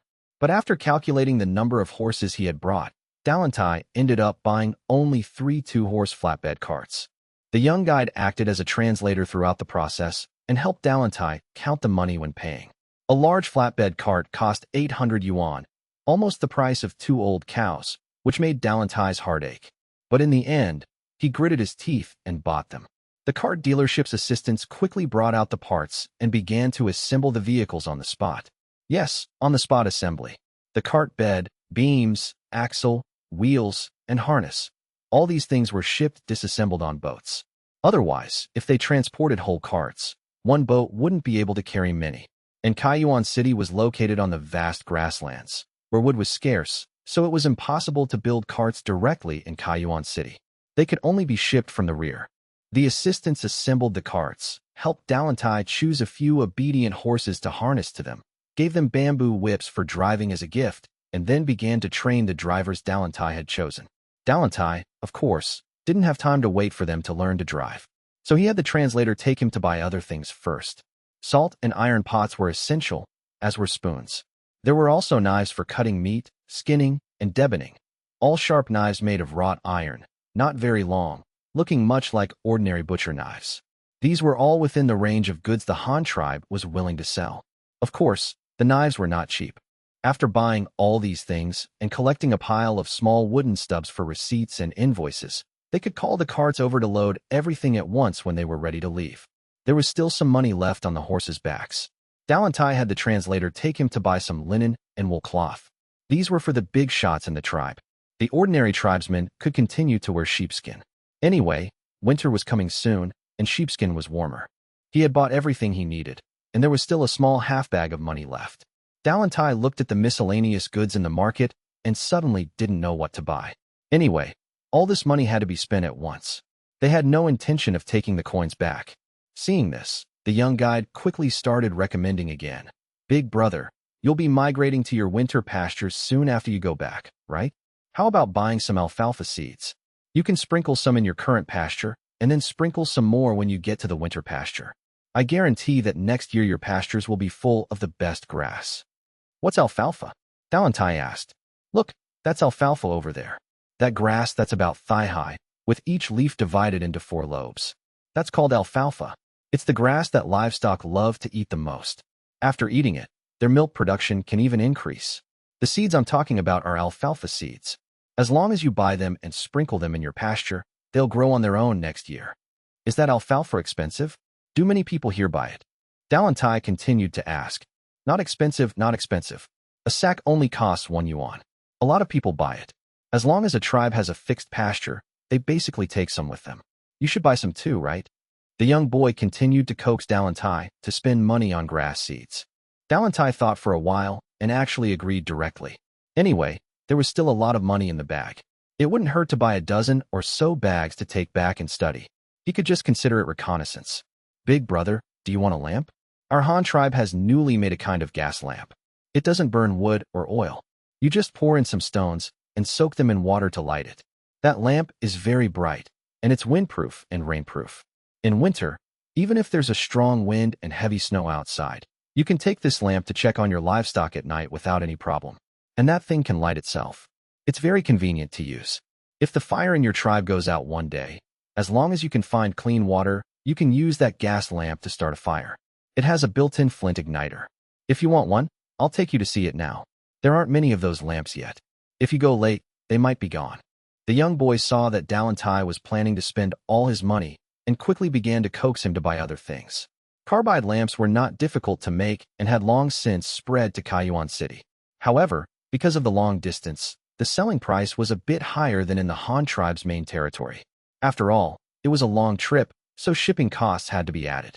The same carbide lamp sold for 5 yuan apiece in the Han tribe's main territory, but when shipped to Kaiyuan County and sold to the herdsmen, it was 10 yuan. Even so, herdsmen kept buying them because they were indeed convenient. The most crucial thing, as the young guide said, was that this lamp could not only be used for lighting but also as a large lighter. Who knew when the fire in the tribe would go out? Having a lamp that could start a fire would certainly be much more convenient. The Han tribe actually had such a good thing? The young guide successfully piqued Dalantai's curiosity. With the attitude of, even if I don't buy it, I should at least see it, Dalantai had the boy take him to the shop that sold lamps. The lamp was quickly brought out. The shopkeeper even demonstrated how to operate it on the spot. Looking at the handheld lantern emitting a strong yellow light, Dalantai was shocked, captivated, and desperately wanted one. This thing only needs stones and water to light up? Dalantai was already preparing to buy, but of course, he had to ask about its use and maintenance before purchasing. Any clean water will do, but the stones are not ordinary stones. This is called carbide. Only our Han tribe can produce it, so you can only buy it here, the shopkeeper explained, while the young boy next to him translated. Oh, Dalantai hesitated. The stones used to light the lamp were controlled by the Han tribe. It was a question whether he could buy them again next time. Without those special stones, this lamp was useless. So, should he buy it or not? After considering for a long time, Dalantai's fondness for it won out. He finally made up his mind, gritted his teeth, and bought it. Asterisk, I can just buy a lot of carbide at once. I have money now anyway. As for next time, I can just send someone to buy more. If that doesn't work, I can always buy some secondhand from other tribes. After all, we're not the only ones on the steppe who have bought carbide lamps. Asterisk. Having made up his mind, Dalantai quickly purchased a batch of carbide lamps, a full 100 of them, nearly clearing out Kaiyuan City's stock. With the remaining money, he bought another 2-horse flatbed cart and filled it with a full load of carbide. After buying the carbide lamps, the boy continued to take Dalantai shopping. Seeing that he and his men were still wearing felt boots made by the herdsmen themselves, he recommended the Han tribe's leather boots to Dalantai. Leather boots were also one of the best-selling items in Kaiyuan County. They not only bought livestock from the herdsmen, but also their byproducts like cowhide, cow horns, cow sinew, sheepskin, and wool. Some were taken back to make bows and arrows. Some were woven into woolen cloth, and the cowhide and sheepskin were made into various leather belts, leather school bags, leather clothes, and leather boots, which were sold throughout the Han tribe's territories. The sales here on the steppe were also huge. For this reason, Kaiyuan City even had a group of leather workers and had established the first official factory in Kaiyuan County. Dalantai didn't hesitate. He bought 2 pairs for each of his men who came with him, 1 pair of single-layer shoes and 1 pair of cotton-lined boots with fur inside. He also bought some for his acquaintances and family. After buying everything he needed, The remaining 100 or so yuan were used to pay the young guide's service fee. Then he treated his men to a sumptuous lunch and bought some dry rations for the road. With that, all the money was spent, not a single coin left. Before it got dark and before the Han tribe side noticed anything, Dalantai and his party set off on their return journey with 4 carts full of goods. The young guide, on the other hand, happily jingled the 3 silver coins in his hand, put the money into a small cloth bag he wore close to his body, and then, holding a stack of transaction receipts from Dalantai's purchases, began to run from shop to collect his commission. The cart seller, the shoe seller, the cloth seller, the lamp seller.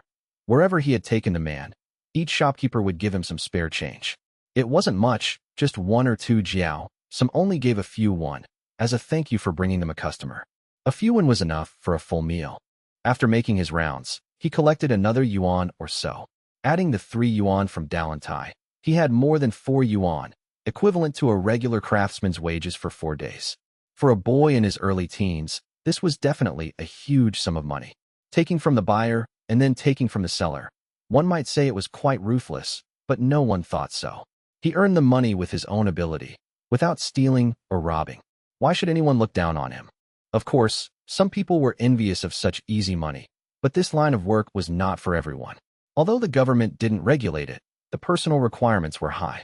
First, you had to be bilingual in Han and the herdsman's language, be bold, have a glib tongue, and be good at reading people.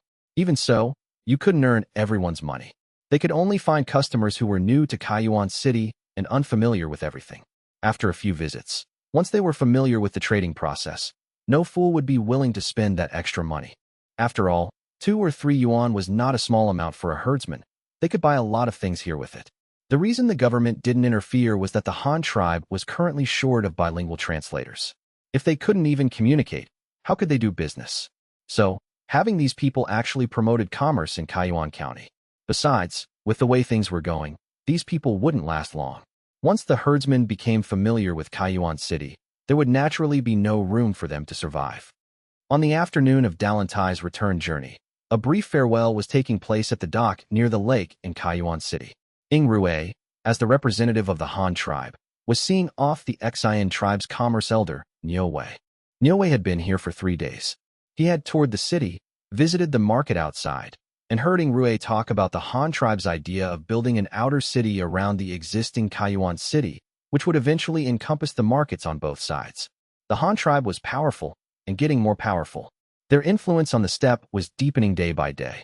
Many tribes from far away from Kaiyuan City would make the arduous journey to buy things. The herdsmen were exchanging their livestock, their very means of survival, for the Han tribe's currency. He didn't know what this meant, but he knew it must be some kind of scheme by that young and ambitious chieftain of the Han tribe. The Xian tribe could forget about meddling in the steppe from now on, unless they had the Han tribe's permission. Just like the white salt the Han tribe now sold to the steppe herdsmen, it was actually the sea salt produced by their Xian tribe. Because of their trade relationship with the Han tribe, all the sea salt produced on Bamboo Island could now only be sold to the Han tribe, who then used the salt they produced to make money on the steppe. Having seen all this, Niue could no longer stay idle. The Han tribe was developing too quickly. He didn't know how far along Han Feng's plan was, nor how much time he had left. He had to go back quickly. Time was running out for him. Pledging allegiance to the Han tribe should be done sooner rather than later. The more Han Feng's plan was completed, the lower Niue's value would be. The later it was, the fewer bargaining chips he would have, and the benefits he could exchange for would depreciate. So he was in a hurry. His original plan to stay for a week was cut short to just 3 days. He couldn't stay any longer. He boarded the large sailing ship from the pier to go home. Niue stood on the deck by the ship's rail and bowed to Rui with his hands clasped. He was now dressed in Han tribe attire, his hair tied up and held with a bone pin. His bow was quite proper. Clearly, his year plus as a student abroad had not been in vain. Governor Ing, there is no need to see me off further. Niue will be back soon. At that time, I will definitely bring some local specialties for you. Rui also stood on the dock and returned the gesture from afar. Elder Niu, rest assured. The next time you come, I will definitely host a banquet for you and treat you to the best wine of the Han tribe. I wish you a smooth journey. The two bid each other farewell. The sailors on the ship shouted in unison and raised the giant sails. The massive 3-masted sailing ship began to move slowly, gradually leaving the dock of Kaiyuan County. This time, a total of 4 three-masted storied ships were heading to Bamboo Island. Besides sending Niue back, the ships were also carrying many craftsmen, as well as a lot of supplies and materials. Bamboo Island's resources were relatively abundant, but it currently had no iron. The delegation was in short supply of many urgently needed tools. Han Feng had no choice but to send some blacksmiths, along with blacksmithing tools and a large amount of iron ingots. Ever since the 3 places, Xing'an County, Dongxin County, and the coking plant, had been operating normally, the Han tribe had never been short of iron. So Han Feng didn't feel bad about sending some to Bamboo Island. After all, it was still for his own people. If nothing else, the stone bricks he had asked Shou Ya to prepare for the construction of a lighthouse on Bamboo Island required a lot of crowbars, steel chisels, iron hammers, and other tools, which the delegation currently lacked. So a batch had to be shipped over quickly. In addition, there were many craftsmen from other industries on the ship. They also brought some new types of hemp seeds, ready to be planted on a large scale on Bamboo Island, as well as some newly developed hemp rope making machines from the Han tribe. It was actually a wooden machine for twisting hemp rope, with a handle that could be used to twist thicker ropes, mainly for rigging like ship cables. All of these would be made on Bamboo Island. Vigorously developing the fishing industry was a policy Han Feng had already set. So whether it was shipbuilding, net weaving, or sail weaving, a large amount of material reserves were needed for the time being. The Han tribe was already struggling to grow enough grain. How could they possibly set aside so much land to plant hemp? It was better to move these inedible things to Bamboo Island. Anyway, they needed fishing nets for fishing there too. The large sailing ships sailed on the wide lake, riding the wind and waves, moving forward quickly. Niue stood quietly on the bow deck, watching the scenery on both sides recede rapidly, and couldn't help but feel emotional again. The Han tribe's large sailing ships were truly amazing. These ships had many advantages, too many to count. But if he had to choose one advantage that amazed him the most, it would probably be the sail power. It didn't consume any firewood or oil, nor did it require any human or animal power. Just by unfurling the sails, these massive floating fortresses could have unlimited range. Yes, in theory, as long as the ship wasn't damaged, it could continue to sail with the wind like this, tireless and without hunger. With such powerful water transportation, it meant that all water sources, or rather, all places where large ships could pass, became targets that the Han tribe could strike at any time, because it was just too easy. They just had to sail the ship over. Even the isolated Bamboo Island was not safe, because the Han tribe had the ability to sail their ships there, and they were on their way. In a few days, Niue had seen a wider world. This was his first time setting foot in the world east of the Great Steppe Lake. Although he used to travel and trade all over this continent, his range had always been confined to the steppe. Because their transportation methods were very primitive, the goods they carried were always sold out before they could leave the steppe, so there was no reason to explore further. The world east of the Great Lake was beautiful. Unlike the barren steppe to the west, there were vast forests here, no high mountains to be seen, and plains suitable for farming everywhere, and it was close to the river they were on. With water, land, and forests, this was the best habitat for humans. If you didn't consider mineral resources, the land here was even more suitable for human habitation than the Han tribe's occupied territory. The Han tribe were mountain people. There were indeed many mountains there, and flat land was not much compared to the mountains. But there were mines in the mountains, which was also why Han Feng was reluctant to move. Niue was different.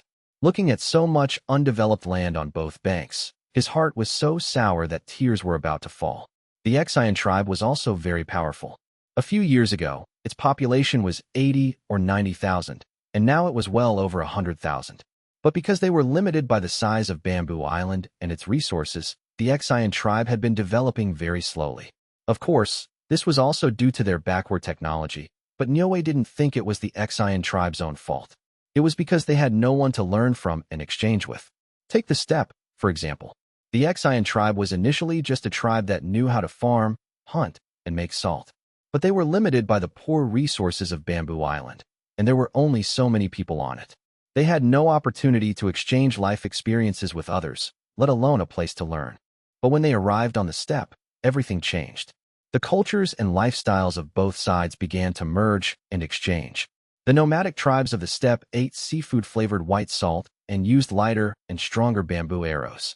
And the Xian tribe obtained the livestock breeding techniques of the steppe people, introduced creatures that were not originally on Bamboo Island, such as cattle, horses, sheep, and dogs, and also learned to make better bows and arrows, as well as the method of pressing felt. So Niue believed that if the Xian tribe also lived on this continent, they would definitely be able to come into contact with more tribes, and even get to know the Han tribe when it was still weak. In that case, maybe it would be the Xian tribe calling the shots now. But that was just a thought. The days on the ship were always boring.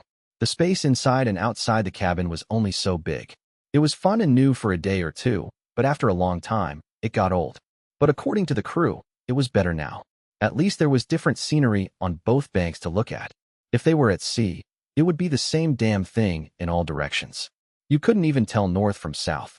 Staying in this small space on the sailing ship every day could really drive a person crazy. But the Han tribe was fine. They had no plans for long-distance ocean voyages for the time being. It would take at most 10 days to sail from the mouth of the Luyang River on the mainland to Bamboo Island, and if they were fast, they could get there in 7 or 8 days. That amount of time was not enough to drive a person crazy, and they had always been sailing along the coastline, never letting the land out of their sight. So the talk of not being able to tell north from south was just talk. Late September, in the first year of the Han tribe's new era, this was the first time in his life that Niue had gone to sea by boat. White clouds drifted across a blue sky, the sun hung high overhead, and the light blue seawater rippled with the waves. The sea breeze was a bit salty, filling the sails and pushing the ship through the waves. White seabirds circled in flocks at low altitude. Every now and then, one would dive down, and in a flash, emerge from the sea with a silver hairtail fish in its beak, spreading its wings to soar once more. Some, tired from flying, would land on the tall ship's rail for a short rest, only to be knocked down by a bare-chested sailor with a club, both fish and bird confiscated. Ha ha ha, we're having silver fish and bird stew for lunch. Remember to pluck the flight feathers from the wings. They're used for making arrows and can be sold for money. I know, don't worry. The sailor deftly prepared his catch. Niue watched them from the bow with envy, then burped and rubbed his belly. After a few days at sea, he found he had gotten fatter. The food resources at sea were truly abundant. Whether it was fish in the water or birds in the sky, as long as you had a boat, you never had to worry about not making money, because you could easily support a group of people doing just about anything. Unfortunately, this was a privilege of the Han tribe. They had been at sea for 2 days. The late September weather was crisp and clear. The windy and rainy seasons had passed. This was the best time of the year. Many species of fish in the sea were in their mating and spawning season. The fish were at their fattest at this time and liked to gather in schools. Niue had personally seen the Han sailors cast a net at random and haul up a full net of silver fish from the sea. It was so heavy that several men couldn't pull it up. In the end, they had to use the ship's ropes and pulleys to bring it aboard. The several hundred men on the 4 ships ate for 2 days and still couldn't finish it all. There was just too much, and it was delicious. If only the Xian tribe also had ships. Well, the Xian tribe would probably never have ships, because it wouldn't be long before the Xian tribe itself ceased to exist. This was something Niue had realized in the past 2 days. Considering it from the Han tribe's perspective, sea fishing was simply too profitable. If he were the Han chieftain, he would definitely decide to vigorously develop the marine fishing industry. But the Han tribe's inland geographical location was too far from the sea. To fish on a large scale, they had to build a forward base near the coast. Bamboo Island was the best choice. All they had to do was make it part of the Han tribe. This was the simplest and fastest way. So, adding this reason, the Han tribe's attitude towards the Xian tribe could only be described as determined to win. Perhaps, from now on, he should consider things from the Han tribe's perspective. What methods could be used to allow the Han tribe to rule Bamboo Island more quickly? Niue stood at the bow, thinking for a long time. He didn't come up with any ideas until someone called him for a meal. He suddenly realized that he no longer understood the Xian tribe. He hadn't been back for over a year, and he didn't know what the Xian tribe had become under the Han tribe's interference. Putting aside those chaotic thoughts, one shouldn't think too much while eating. Was the rice not good, or were the fish in the sea not fragrant? After enjoying another delicious meal from the Han tribe, the feeling of eating for free was great. Niue lay on a straw mat spread on the bow, basking in the warm midday sun, and soon began to snore. The fleet continued to sail for 7 days, finally arriving at the mouth of the Qingshu River on Bamboo Island on the afternoon of the 8th day after departure. This was the location of the Han tribe delegation's settlement on Bamboo Island. Shou Ya had been notified in advance and came personally with some officials from the delegation to welcome them.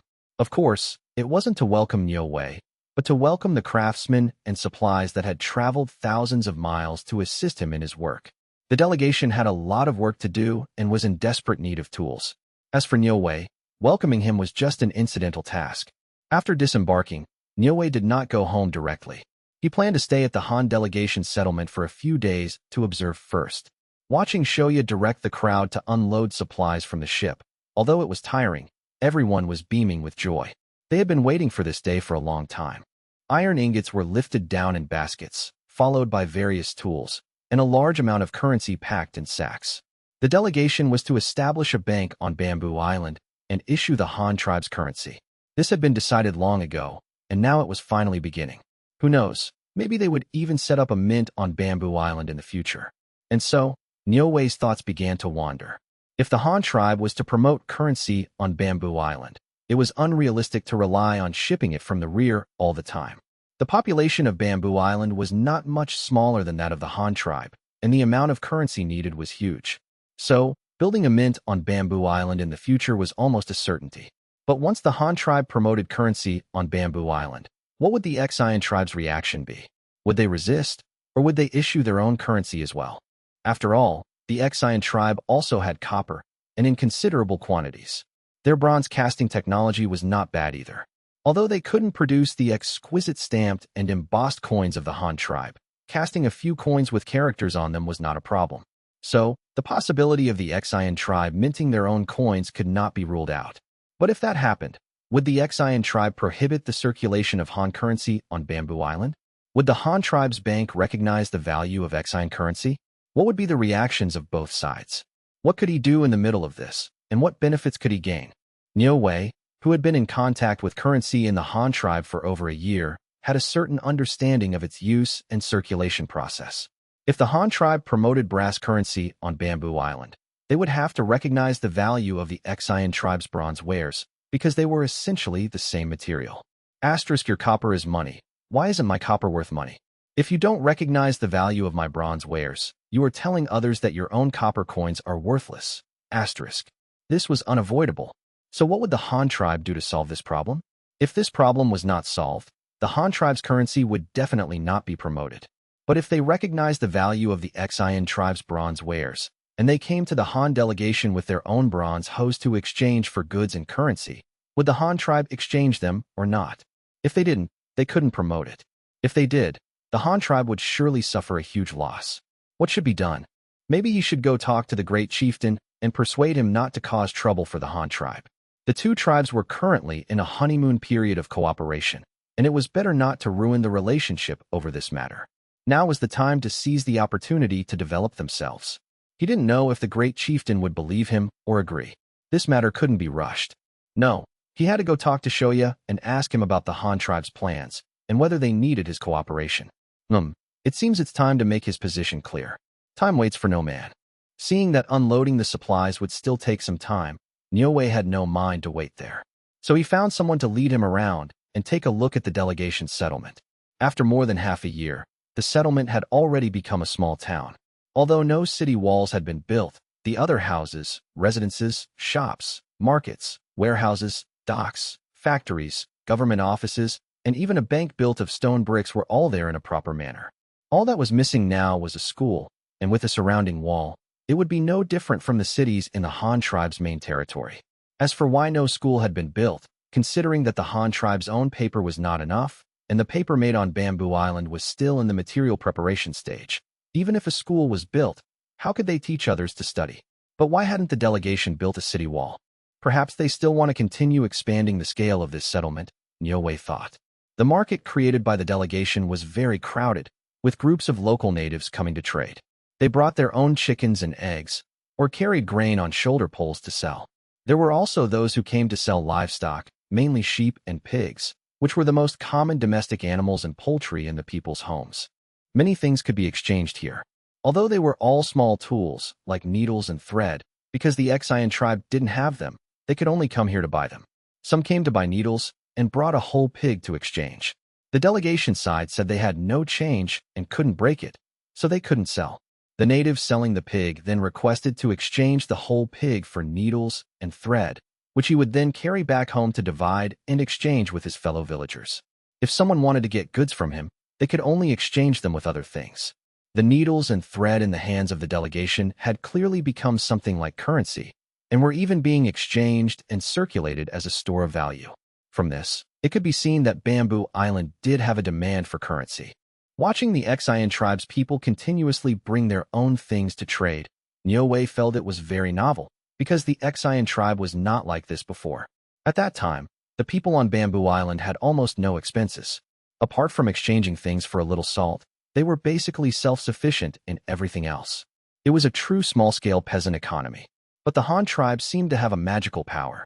Since the delegation began to be permanently stationed here, the movements of the surrounding people became more and more frequent.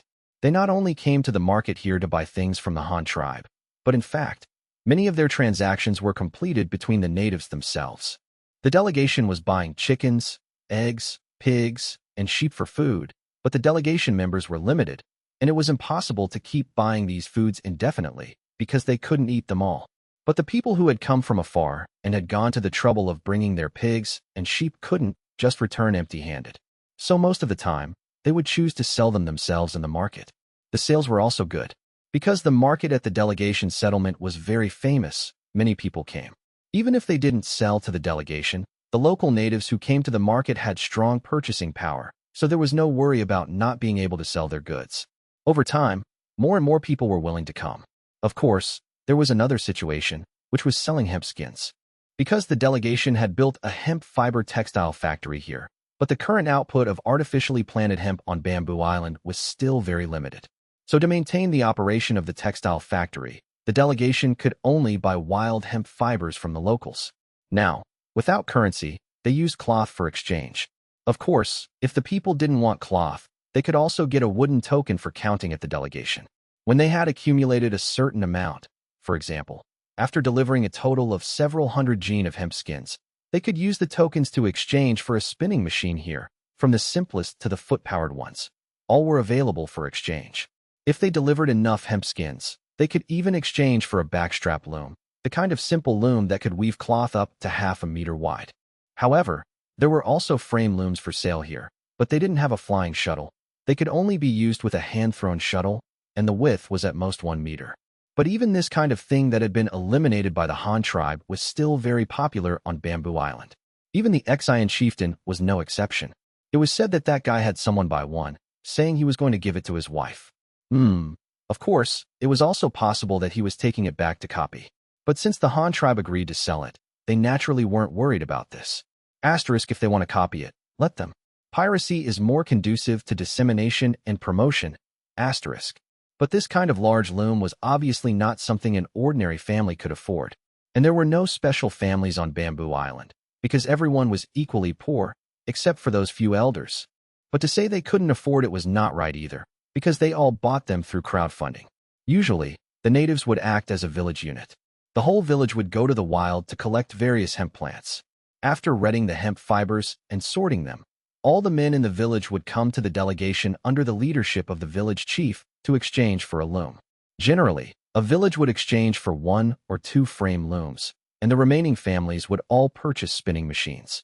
This way, they could start working when they got back, because if every family had a loom, they wouldn't be able to start work without sufficient hemp thread. And if a village only bought 1 or 2 looms, the remaining families could pool the strength of the whole village to spin hemp thread together. The hemp thread produced this way could supply the 2 looms. So there were still many people who came to buy looms. In addition, Niue also found that many people came here to sell grain. The main grains sold were soybeans and corn. Of course, Bamboo Island only had these 2. And the biggest buyer of grain was the Han tribe's delegation. The natives used their harvested grain to exchange for various vehicles from the delegation. Single-wheeled wheelbarrows, 2-wheeled wheelbarrows, 2-wheeled flatbed carts, small flatbed horse-drawn carts, and also water buckets and basins. And the delegation used the collected grain to pay the wages of the hired laborers. The collected soybeans were used to make tofu or press oil, and then sold back to the natives to continue making money. This formed a virtuous circular economy.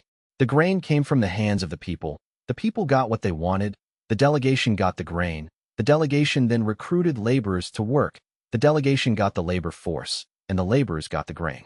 This way, it circulated, and in this process, everyone got what they wanted. This is economics. After a long day of work, it was finally dark and time to rest. Shou Ya was about to go back, take a shower, eat something, and go to sleep. But just as he was halfway there, someone holding a carbide lamp blocked his way. Elder Nyo? What is it? I wonder if the Han emissary is available? I have some matters I'd like to discuss with you. Seeing Nyo Wei suddenly appear before him, Shou Ya was a little surprised, but also shocked.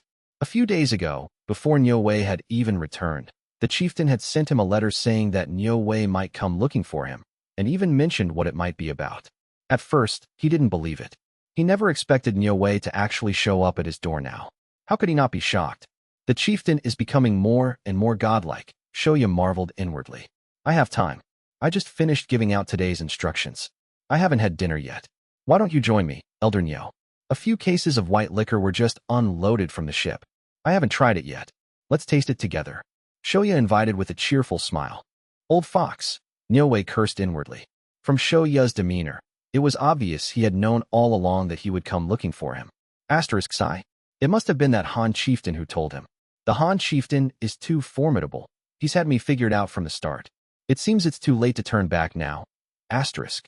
It would be my honor, Nyo Wei said, cupping his hands in a salute while holding the carbide lamp. The two went together to the main room in the inner courtyard of the delegation's government office. Shou Ya ordered the cook to prepare dinner and had someone fetch a bottle of liquor. The carbide lamp was hung on a pillar in the main hall, illuminating the entire room. After placing a plate of fried peanuts on the table and pouring Nyo Wei a small cup of liquor, Shou Ya finally asked, I wonder what matter Elder Nyo has sought me out for. Nyo Wei thought to himself, you're still pretending at this point, but he didn't expose him. That would only make himself look worse. After all, what he was about to do was betray his master for personal gain, which was not a glorious thing. It was better to be low-key. So he probed, Han emissary, are you planning to promote copper coins on Bamboo Island? Ah yes. Does Elder Nyo have any advice? Shou Ya was quite frank, admitting it directly. He couldn't very well deny it. Having unloaded a ship full of coins in front of so many people today, Nyo Wei hesitated for a moment, unsure of what to say. He was feeling agitated, secretly resenting Han Feng and Shou Ya. Asterisk since you both know I plan to defect to the Han tribe. Can't you leave me with a final shred of dignity? Why don't you hurry up and recruit me? I'll agree immediately, asterisk. But no, Shou Ya didn't say a word. He just focused on eating peanuts, sipping the white liquor with a frown. Nyo Wei grew anxious. Do you really have to make me say it myself? After all, saying it himself versus being recruited by the other party were two different concepts. If the other party recruited him, perhaps with a few threats, and he agreed, that would be called being pragmatic, a man of the times. But if he actively defected to the enemy, that would make him a traitor. He wanted to join the Han tribe, but he didn't want to be a traitor, so he was very conflicted. This was like wanting to be a prostitute, but also wanting a monument to your chastity. It was difficult, so he decided to hold out a little longer. I wouldn't dare offer advice. I'm just worried that the promotion of the Han emissary's currency might not go well. If the Han tribe uses copper as money, the people of Bamboo Island also have quite a few bronze wares. What if they come to exchange their bronze wares for goods and currency? Nyo Wei continued to probe. Shou Ya still wore a smile. He took another sip of white liquor and said, Is Elder Nyo threatening our Han tribe? Nyo Wei was truly angry. Asterisk you can't bully people like this. I was just giving you a heads up. How did that become a threat? Can we still be friends? Asterisk. The Han emissary jests. How could this be a threat? Although Nyo Wei is an elder of the Ecchi tribe, I have been sincerely studying in the Han tribe for over a year and have grown very fond of the Han tribe's culture and way of life. If the Han tribe is in trouble, as a semi-member of the Han tribe, I would naturally not want to see that happen. I was just trying to give the Han emissary a reminder. Also, if the Han tribe needs it, Nyo Wei is willing to contribute his meager efforts. After all, I have lived in the Han tribe for over a year. Trading goods with currency is both convenient and fair. The benefits of currency are there for all to see. Such a good thing should of course be promoted as soon as possible.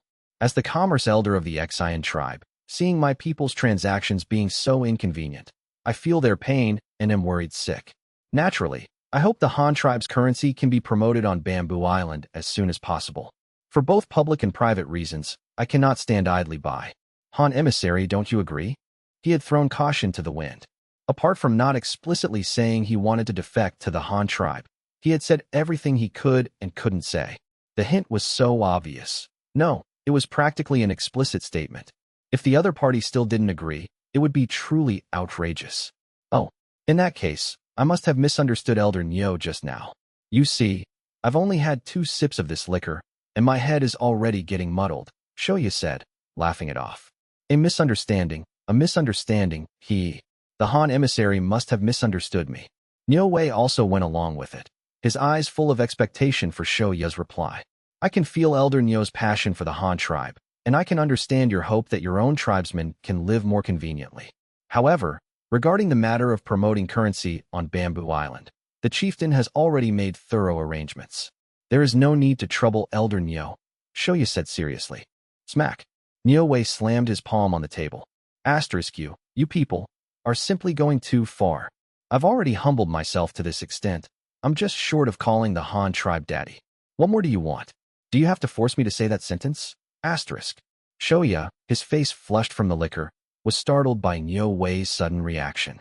He slowly narrowed his eyes, staring straight at Nyo Wei's face, while secretly gripping his chopsticks. One must remember, his name was Shou Ya, Beast Tooth. He was the son of the Han tribe's previous chieftain. Before the Han tribe had metal weapons, his most proficient weapon was the pair of long tusks left to him by his father. Sharp things like chopsticks, he was most adept at using them. Seeing Shou Ya's gaze, like a tiger staring at its prey, Nyo Wei also felt a little flustered. Why on earth did I slam the table? Really? Clang, creak. At this tense and awkward moment, the cook came in with 2 small dishes he had just made. Behind him were 2 guards with drawn sabers. They were already holding their long sabers, their eyes warily fixed on Nyo Wei, while glancing at Shou Ya out of the corner of their eyes, as if they would immediately pounce and cut him down if Shou Ya just nodded. Nyo Wei looked at the gleaming blades and broke out in a cold sweat. It was too terrifying. He awkwardly rubbed the table, muttering to cover up. It's such a cool day, but there are still mosquitoes in the room. Ha ha ha. As he laughed, he picked at his palm, as if he had really been swatting a mosquito. He put on a good act, but his smile was tinged with a hint of bitterness. Shou Ya waved his hand. The cook put down the dishes, then led the 2 guards out. The guards sheathed their sabers, then closed the door to the room for them again. Nyo Wei chuckled awkwardly. Since the Han tribe had already rejected him, he was too embarrassed to continue sitting down to eat. Looking at the situation outside, he was afraid he might lose his life if he stayed for the meal. Shou Ya gradually reined in his playful mood. He had played with this fish for several rounds already. He couldn't keep it up any longer, and it might get off the hook. So he said, Come, Elder Nyo, sit down and eat. Nyo Wei sat down awkwardly. He didn't dare not to. There were 2 men with sabers outside. Does Elder Nyo sincerely want to do something for the Han tribe? Shou Ya began to reel in the line. Of course, Nyo Wei's heart is truly with the Han tribe. I lived in the Han tribe for over a year, and the Han tribe treated me so well. Nyo Wei should respond, if only as a form of repayment. Nyo Wei eagerly expressed his determination. Then I wonder in what capacity Elder Nyo wishes to serve the Han tribe? As an elder of the Exine tribe? Or as a student of the Han tribe? Shou Ya had already pulled the fish out of the water.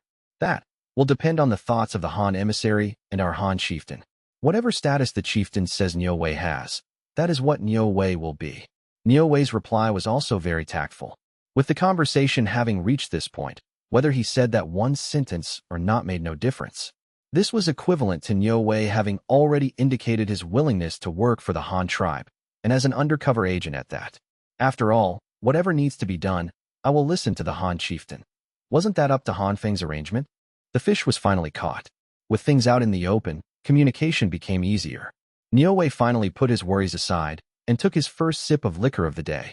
Tisk, Han emissary, we're all on the same side now. So tell me about the currency promotion. Just tell me directly what you need me to do. The white liquor was so strong it made Nyo Wei click his tongue. Although he had had it before, the taste was still too pungent.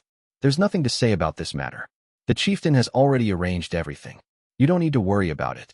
Come, eat, eat. Shou Ya was unwilling to say more, just casually inviting him to eat.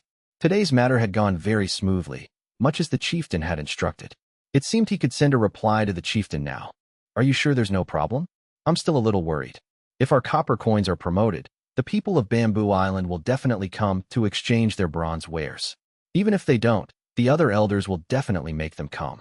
What should we do then? Oh, and there's silver. The Xian tribe has silver too. We can't be careless, Niue asked worriedly. Don't worry, Elder Nyo. It will be fine. The kind of thing you're talking about will never happen. Why? Will the Han tribe not accept those bronze and silver wares? Niue asked curiously. We'll accept them, of course we will. It's a good opportunity to supplement our raw materials for minting.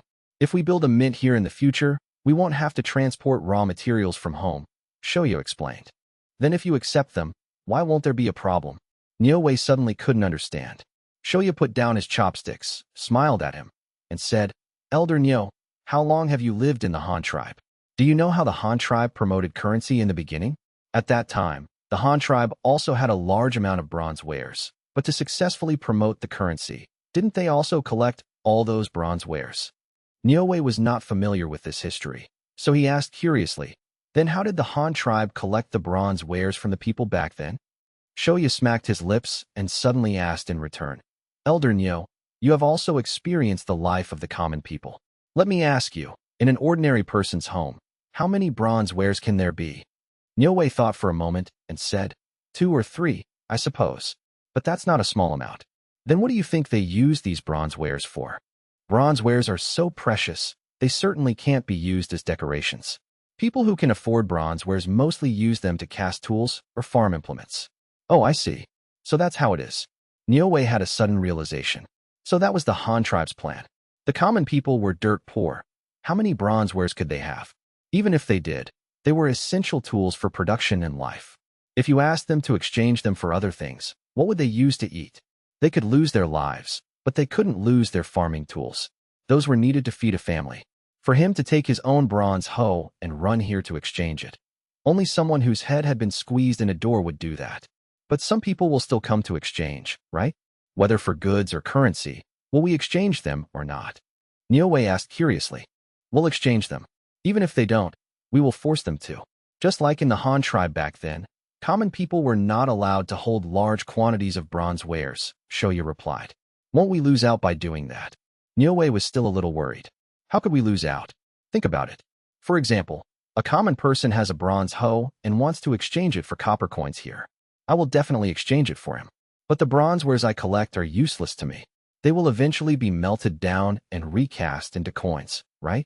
Since that's the case, don't the bronze wares have to be purified first? As long as your Xian tribe's copper has impurities, it certainly can't be worth the same as our copper coins.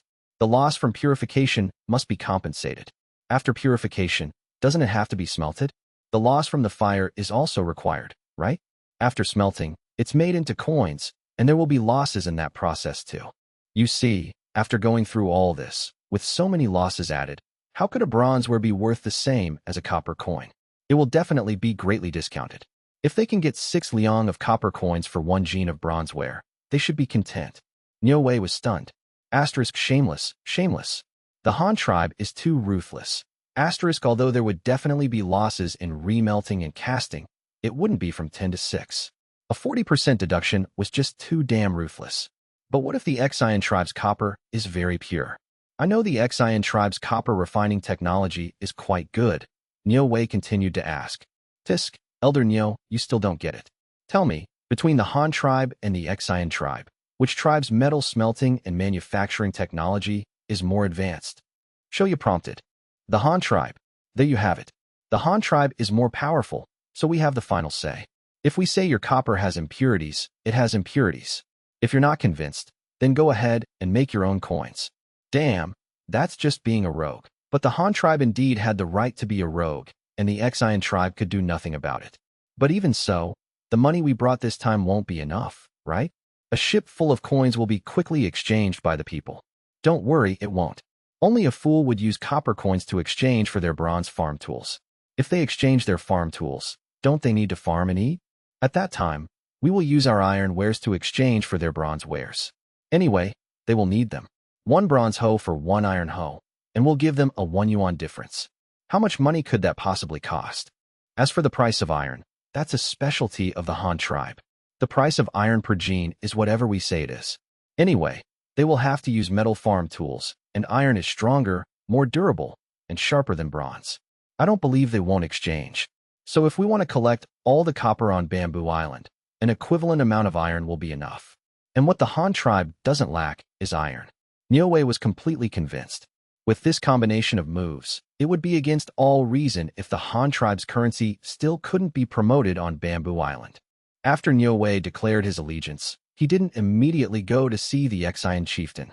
Instead, he stayed at the delegation's settlement because Shou Ya first needed to send a letter to Han Feng, informing him of the situation and awaiting Han Feng's subsequent plans and arrangements for Niue. Niue had no objections to this. He was happy to stay at the delegation's settlement every day because it made him feel comfortable.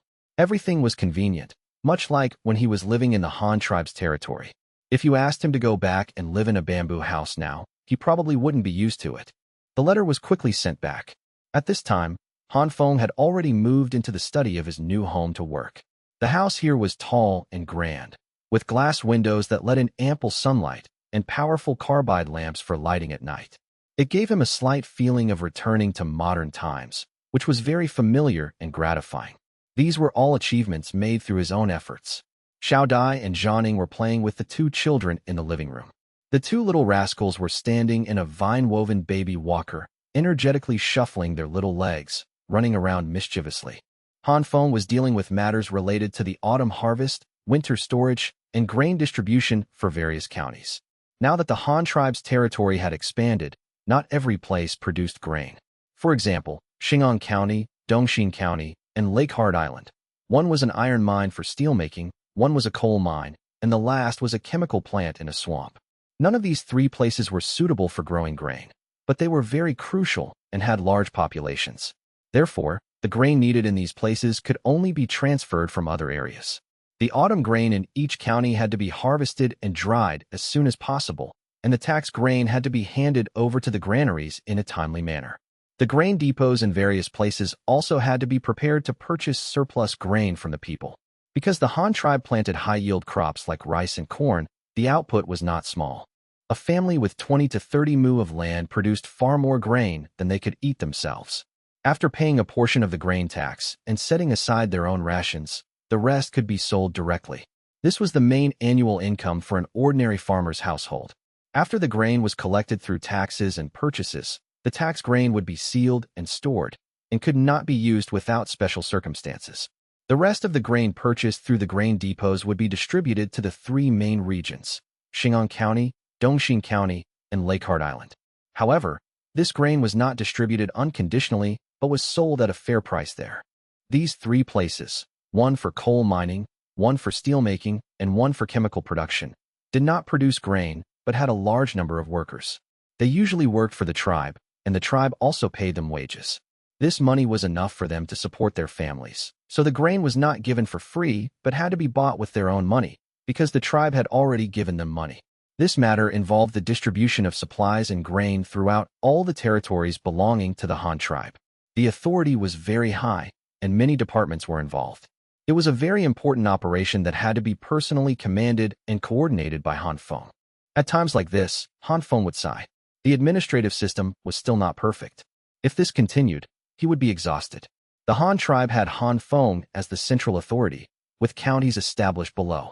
There were quite a few local officials who could basically handle various affairs. But there were too few officials in the central government, too few high-ranking officials who could handle major affairs. So although things seemed to be running smoothly below, Han Feng was extremely busy. It wasn't that Han Feng was reluctant to delegate power, but there was no one to use. A high minister handling state affairs couldn't be completely ignorant, right? So they still had to be sent to the grassroots to be tempered first, starting with familiarizing themselves with local government affairs. Otherwise, if you put a kid straight out of school directly into the central government, he wouldn't even know the procedures of the local government below. How could he help Han Feng command and coordinate all the counties? However, he had already made a plan. The Han tribe had been establishing counties for several years. The oldest, Da Shu, the governor of Luoyang County, had been in office for several years. It was time to promote a batch of people from below and transfer these local administrative heads back to his side for his use. Having made up his mind, Han Feng quickly got busy. But it wasn't long before a clerk delivered Shou Ya's letter to Han Feng's desk. Han Feng read the report about Niu Wei's defection and smiled knowingly. He had guessed that this fellow would have to jump in, even knowing it was a death trap. And indeed, he had jumped in, because he had no other choice. As for what to have Niu Wei do, he hadn't decided yet. After all, he had never been to Bamboo Island, and his understanding of the situation there was always hearsay. So at this time, Niu Wei, as the commerce elder of the Ecchi tribe, was very important because he was a high-ranking member of the Ecchi tribe and knew far more about the Ecchi tribe and Bamboo Island than others. Therefore, Han Feng did not give any opinions. Instead, he directly wrote back asking for Niu Wei's views, asking him to look at it from the Han tribe's perspective and see if there was any way to smoothly take over Bamboo Island. Then he would compare it with his own original plan and use whichever was better. Of course, even if Niu Wei's method was adopted, Han Feng's plan could continue to be implemented. His method was very gentle, a cultural transformation like boiling a frog in warm water, fundamentally turning Bamboo Island into the Han tribe's territory. This would be implemented anyway, now or in the future. The letter was quickly sent back again. Then Shou Ya and Niu Wei were stunned. Asking for Niu Wei's method? What method could Niu Wei have? Niu Wei himself couldn't figure out what method he had, so he started to ponder. What does the Han chieftain mean by this? Is he testing me? Does he want me to do something small first to test my loyalty? To see my determination to betray the Ecchi tribe? Or is he just simply asking for an idea? Or does he want to take this opportunity to test my ability? To see if I am capable of taking on great responsibilities? Niu Wei's thoughts wandered. He thought about it, and finally felt that it was probably all of these things. So what idea should he propose? First, this matter had to be able to show his loyalty. Then, it must quickly bring down the Ecchi tribe. No, it must quickly gain actual control of Bamboo Island. Finally, this matter must also bring him sufficient benefits. I've got it. Let's do it this way. Niu Wei quickly wrote a letter himself, then gave it to Shou Ya, asking him to send it to the chieftain on his behalf. Shou Ya glanced at the contents of the letter with suspicion, and his eyeballs almost popped out. Elder Niu, will this work? Isn't it too risky? It might be risky for others, but for me, Niu, it is foolproof. Han emissary, don't forget, I am now the commerce elder of the Ecchi tribe. Above me is only the Ecchi chieftain, Niu Wei said with great confidence. All right then, since Elder Niu insists, I will pass it on to the chieftain to see. Shou Ya had no choice but to send the letter back with a sense of unease. He felt that the situation on Bamboo Island was about to change. Something big was really going to happen. More today, Niu Wei's proposal quickly flew back to Han Feng's desk. When he opened it and read the contents, he too was stunned. Niu Wei's idea was far too radical. He actually wanted to organize a friendly, large-scale diplomatic visit, luring the Ecchi chieftain and most of his elders to the Han tribe for a field inspection.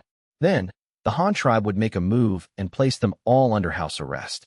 Following that, the Han tribe could issue orders to Bamboo Island in the name of the Ecchi chieftain, with Niu Wei himself acting as the middleman, serving as Han Feng's mouthpiece. This way, whatever the Han tribe wanted to do on Bamboo Island, they could just give the order to Niu Wei, who would then go back and say it was the Ecchi chieftain's arrangement. Using the great chieftain's name, they could rapidly take over and reform Bamboo Island, aiming to gain actual control in the shortest possible time. It was simply audacious. What was this called? Holding the emperor hostage to command the nobles? No, holding the chieftain hostage to command Bamboo Island. It had to be said, the idea was very tempting. Compared to Han Feng's own boil the frog plan, which required several years of continuous investment, this was practically instantaneous. However, the difficulty was not small, and there was a bit of Niu Wei's own cunning mixed in. If they really captured the Ecchi chieftain and most of the elders, and the Han tribe directly revealed themselves and forcibly controlled Bamboo Island in their own name, it would certainly trigger a certain degree of resistance.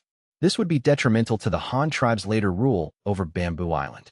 To maintain stability, a certain number of troops would have to be stationed there long-term to promptly quell local rebellions. This method of rule was too costly. Han Feng couldn't just have his army sitting idle there. It wasn't worth it. So, to avoid this situation, The Han tribe could only continue to issue orders in the name of the Exian chieftain. This might arouse suspicion, but before anyone saw the Exian chieftain in person, and with Niu Wei, a legitimate elder of the Exian tribe, vouching for it, others wouldn't be able to say much even if they were suspicious. Thus, Niu Wei became a crucial and irreplaceable link. He was essentially borrowing the Han tribe's power to gain actual control over the entire Bamboo Island. This kid's courage and ambition were too great. But Han Feng was still interested in this plan, because it was simply too tempting. One Niu Wei was nothing. He could be eliminated directly. What use was ambition, no matter how great? Once a person was dead, they couldn't do a damn thing. A truly smart person should know their place. If he chose to court death himself, he couldn't blame others. Yes, that's it. Having made up his mind, Han Feng immediately wrote a reply and a formal diplomatic invitation, inviting the great chieftain of the Exian tribe to be a guest in the Han tribe's territory for a friendly inspection and visit, to deepen the friendly relations between the Han and Exian, and he could bring a delegation to visit and learn. The number of people was to be limited to under 100, which would be more convenient for the ship. After writing, he put the reply and the invitation together and sent them back directly via Carrier Eagle. This matter had potential. It had to be handled well. Or should I put them under house arrest? Han Feng began to ponder. If they were obedient, he could just place them in any city. If they were disobedient, he would just throw them onto some island in the swamp and have people guard them. Yes, that's what he would do. Then, he would first carry out a comprehensive Hanization reform on Bamboo Island. He could use this excuse. Say that after the Exian chieftain inspected the Han tribe, he felt that everything about the Han tribe was good, and the people's standard of living was very high. So he proposed a policy of comprehensive learning from the Han tribe. He would continue to study in the Han tribe with several elders, and then the Han tribe would send an advisory group to help Bamboo Island implement a comprehensive Hanization reform plan. Perfect. In the future, when Bamboo Island's reforms were almost complete, he would issue a notice in the Exian chieftain's name, saying that his relationship with the Han chieftain was excellent, and the Han and Exian tribes were like brothers. For the better development of the two tribes, and to make them both strong, he proposed a plan for the formal merger of the Han and Exian tribes, in the name of the chieftains of both tribes. Of course, the merger would be fake. In reality, it would be a complete takeover by the Han tribe. But using the word merger was better than occupation or rule. That way, the people's opposition would be minimal. And during the merger process, Bamboo Island, having undergone comprehensive Hanization reforms, should naturally be led by the Han tribe. So the merged tribe would also be called the Han tribe. Finally, he would grant the Exian chieftain the title of king or something, let him enjoy his life in some remote corner, and then use a slow-acting poison to kill him, including his children and those elders who were hostile to the Han tribe. This way, Bamboo Island would completely belong to the Han tribe. If he wanted to further maintain stability, he could also carry out a population exchange, migrating some people from the Han tribe to Bamboo Island, and some from Bamboo Island to the Han tribe. With this intermingling, there would be even less to worry about. After at most a dozen years, nothing would ever happen again. A few days later, when Han Feng's reply arrived back on Bamboo Island, Shou Ya and Niu Wei were both dumbfounded. Shou Ya hadn't expected the chieftain to agree to such a plan. Niu Wei hadn't expected Han Feng to agree so readily, and even immediately write an invitation letter for him to use to deceive people. Asterisk, is there something wrong here? Could it be that the Han chieftain had wanted to do this all along? Did he already guess what I would think? This is too terrifying. Asterisk. However, Niu Wei had not expected that he had only proposed an idea, and Han Feng had already planned out the next dozen years. The depth of his foresight was indeed beyond his reach. This was the difference between tactics and national development strategy. Niu Wei's was just a clever trick. Han Feng's was a true strategic policy. Niu Wei, holding the invitation and the letter of agreement, was excited, happy, and also apprehensive. Asterisk, is my purpose a bit too obvious? The Han chieftain is a decisive man. He wouldn't want to kill me, would he? Asterisk, he had personally seen Jin Yi's head hung up on the street in Hanyang City before. Niu Wei felt a chill and touched his own neck. Asterisk, never mind. Let's get this done first. At worst, after the Han tribe has full control of Bamboo Island, I'll apply to be a county governor. A county governor on Bamboo Island would be fine. Bamboo Island is so big, with a population of no less than 100,000.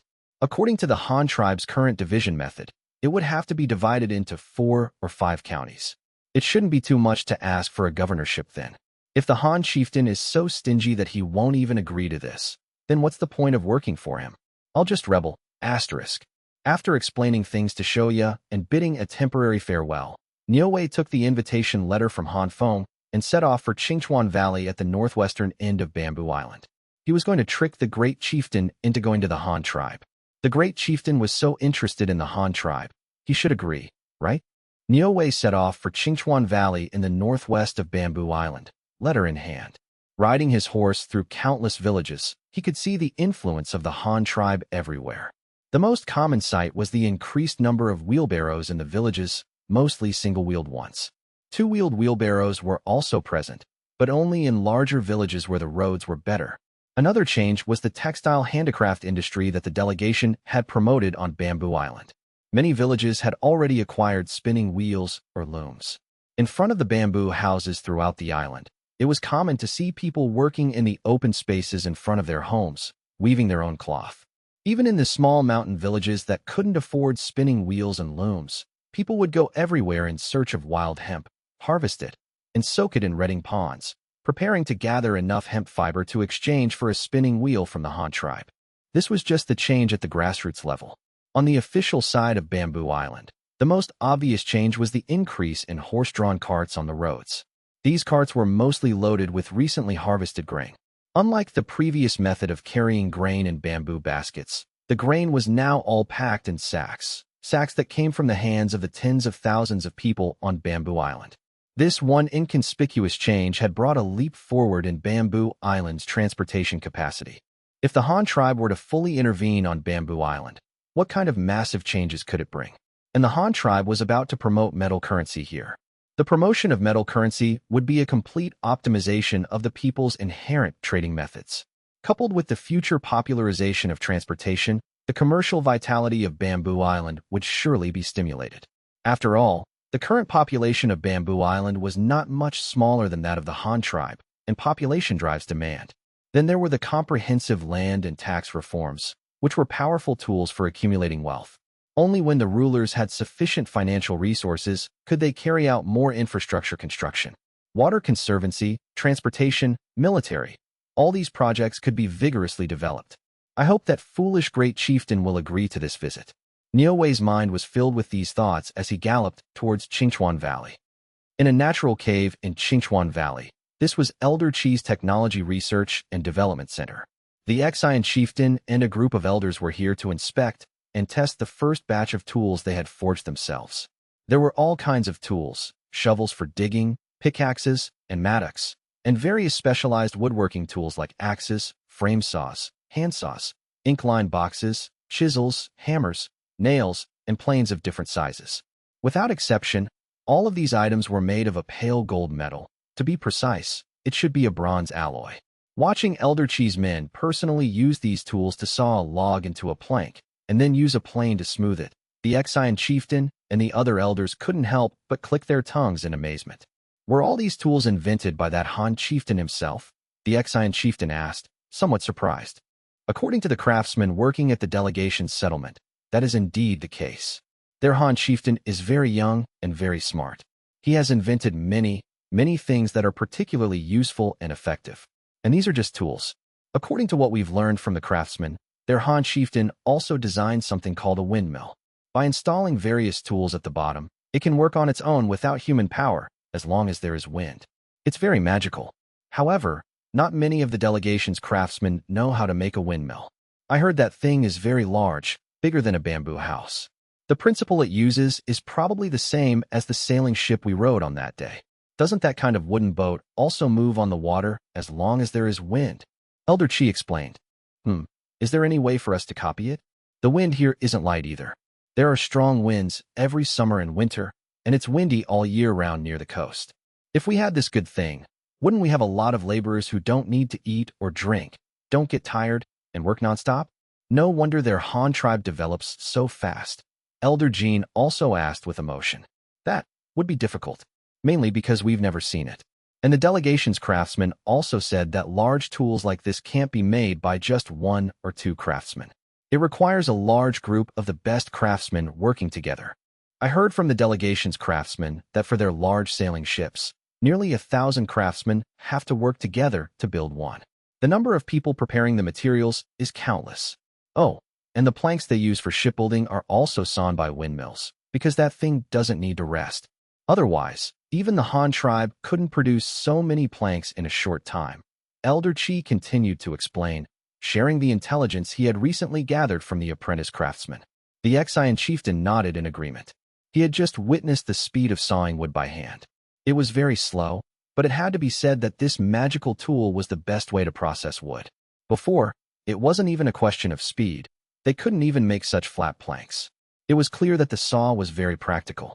As for the reason it was slow, it might be that the quality of the saws they made was not good, and of course, the craftsmen were not skilled. But even if their speed doubled, it would still be very slow. At this speed of sawing wood, it would probably take several years to gather enough planks for a large ship. The Exian chieftain had personally ridden on a sailing ship. He knew very well how many planks and timbers a ship like that would require. If they didn't have a windmill sawmill, their shipbuilding plan would probably go bankrupt. Looking at these dazzlingly practical tools, the Exian chieftain was full of spirit. Although there weren't many yet, and the craftsmen were not yet skilled, they had them now, didn't they? They had already passed the stage of going from nothing to something. How far could mass use and promotion be? So the Exian chieftain continued to ask, Elder Jean, can these tools be mass-produced? To the great chieftain, not yet. The metal we are currently making. The Han tribe calls this thing extracted from, or metal, and the metal we are now using to make tools is called bronze by the craftsmen over there. They call our red gold copper, and any alloy smelted with other metals and copper is called bronze. According to rumors, before the Han tribe had ironware, they also used bronze to make weapons, tools, and farm implements. But their bronze was smelted from copper and a white metal called tin. But we don't have tin, so the bronze we use to imitate tools is smelted from our red gold and the iron sold by the delegation. According to them, this is called a copper-iron alloy. So what limits our bronze production is actually how much iron we can obtain. If there is more iron, then naturally we can make more, explained Elder Jean, who was in charge of bronze smelting and casting. Bronze. As long as it's smelted together with copper and other metals, it's all called bronze. The Exian chieftain didn't quite understand, so he could only continue to ask, Yes, chieftain, since that's how bronze is made, can't we use our red gold and white gold to smelt bronze? Does it have to be iron? The Exian chieftain suggested. That is definitely not possible. Before the layman Exian chieftain could continue to ask, Elder Jean explained himself. Although any alloy made by smelting with copper is called bronze, the use of the bronze produced varies depending on the metal it is fused with. Take tools and weapons, for example. The bronze used must have a certain degree of hardness. And our white gold and yellow gold. Oh right, the Han tribe calls them silver and gold. Both silver and gold are relatively soft metals, not even as hard as copper. If these two metals are added to bronze, we can only get a bronze that is even softer than copper. Such bronze cannot be used to make weapons and tools. And we can only smelt these three metals for now, but coincidentally, none of them are hard metals. As for the tin that the Han people talk about, we haven't found it, and we don't know what the ore looks like. As for iron, we don't even know if we have it. I heard from the people of the Han delegation that their chieftain once discovered a small island floating in the sky and deduced that there was an iron mine below the island. And they really did dig out an iron mine. If we judge by that, maybe we should also look for such a place. Even if it's not as big as a small island, a floating stone to guide us to an iron mine would be good. I think the great chieftain should conduct a comprehensive search on Bamboo Island. Elder Jean explained and then suggested. Yeah, you believe that kind of thing? Do you really think a big mountain can fly in the sky? The Exian chieftain suddenly said with some disdain. He didn't believe such nonsense from the bottom of his heart. According to his understanding, this was definitely to raise the value of the metal, iron, deliberately finding a sacred reason to label iron as a divine object. It was laughable that some people actually believed such a thing. But they all say it's true. Most people in the Han tribe know about it, and many have seen it with their own eyes. A small mountain just floating in the air. This can't be fake, right? Elder Jean, however, seemed to believe it and defended the Han tribe. Although he had to admit that what the great chieftain said made a lot of sense, he couldn't ignore the fact that so many people had seen it with their own eyes. And if they could also find such a wonder on Bamboo Island, and by the way, let him dig up an iron mine and refine divine iron, then the status of their 3 gene elders would definitely be higher. He himself could even become the sole dominant one, completely trampling the other 2 under his feet. So, for his own benefit, so what if it was fake? Even if it was a lie made up by the Han tribe to deceive people, he would help the Han tribe continue to blow this bull even higher. The Xian chieftain frowned with some doubt. Asterisk, could it be true? Impossible, right? Asterisk, but so many people had seen it with their own eyes. Just as Elder Jean said, one person might be mistaken, but it's impossible for everyone to be mistaken, right? Besides, it was a small mountain. Even if that young Han chieftain wanted to cheat and create a miracle, he couldn't possibly do that, right? Great chieftain, there's actually a very simple way to find out if this is true or not, Elder Jean suggested. What way? Isn't our commerce elder Niuwei back? He lived in the Han tribe for over a year. He definitely knows many things we don't. Maybe he has seen that small mountain in the sky. We just need to find him and ask, Elder Jean said, revealing his method. Right. Elder Niu stayed in the Han tribe for so long. He must have learned a lot of amazing things. If he can stay and assist us, then our Xian tribe can definitely create more good things. Elder Qi, who was standing by, also quickly seconded. Then where is he? Is he still at the delegation's settlement and hasn't come back? The Xian chieftain suddenly asked. I was also at the Han delegation's settlement when Elder Niu came back. He said he wanted to first take a look at the delegation's construction on our bamboo island and the technology transfer, so he could give the great chieftain some more suitable suggestions when he returned. I heard he was already on his way here a couple of days ago, so maybe he'll be here soon, said Elder Zhu, who had been silent all this time. When the great chieftain asked about Niuwei, as one of the few pro-Han members of the Xian tribe's council of elders, he naturally had an obligation to speak up for Niuwei at this time.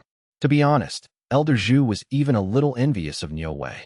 If only he could also go to the Han tribe to study and live for a while. Everything there must be very advanced. The tall civil engineering buildings, the advanced building materials, the practical and sturdy roads and bridges, and their docks and ports. These were all things to learn from. Even if the current Xian tribe couldn't make them, it didn't mean they wouldn't have the chance in the future. If the Xian tribe developed quickly, maybe he could even see these good things being born in his own hands in his lifetime. The Xian chieftain responded faintly. In fact, his impression of Niuwei was still somewhat complicated. After the previous commerce elder had a falling out with the Han tribe and was later killed by the Snowfield Wolf tribe, Niuwei stood up and not only suggested yielding to the Han tribe, but also offered to personally lead a mission to their territory. This matter had always left a bad taste in the Xian chieftain's mouth. The previous commerce elder had only wanted to buy a few carts from the Han tribe to copy, but the Han tribe had directly killed their people and stolen their things. Under such circumstances, Niuwei not only did not suggest maintaining a hostile stance towards the Han tribe, but also took the initiative to show goodwill to them, which made him very angry. Although he knew that this fellow Niuwei was also doing it for the good of the Xian tribe, at least from the results, it was good. After all, it was he who had negotiated a trade order for 1,000 carts with the Han tribe. Although there was some trouble in the process due to Maoduin's dishonesty, which caused considerable losses to the Xian tribe, the result was barely acceptable.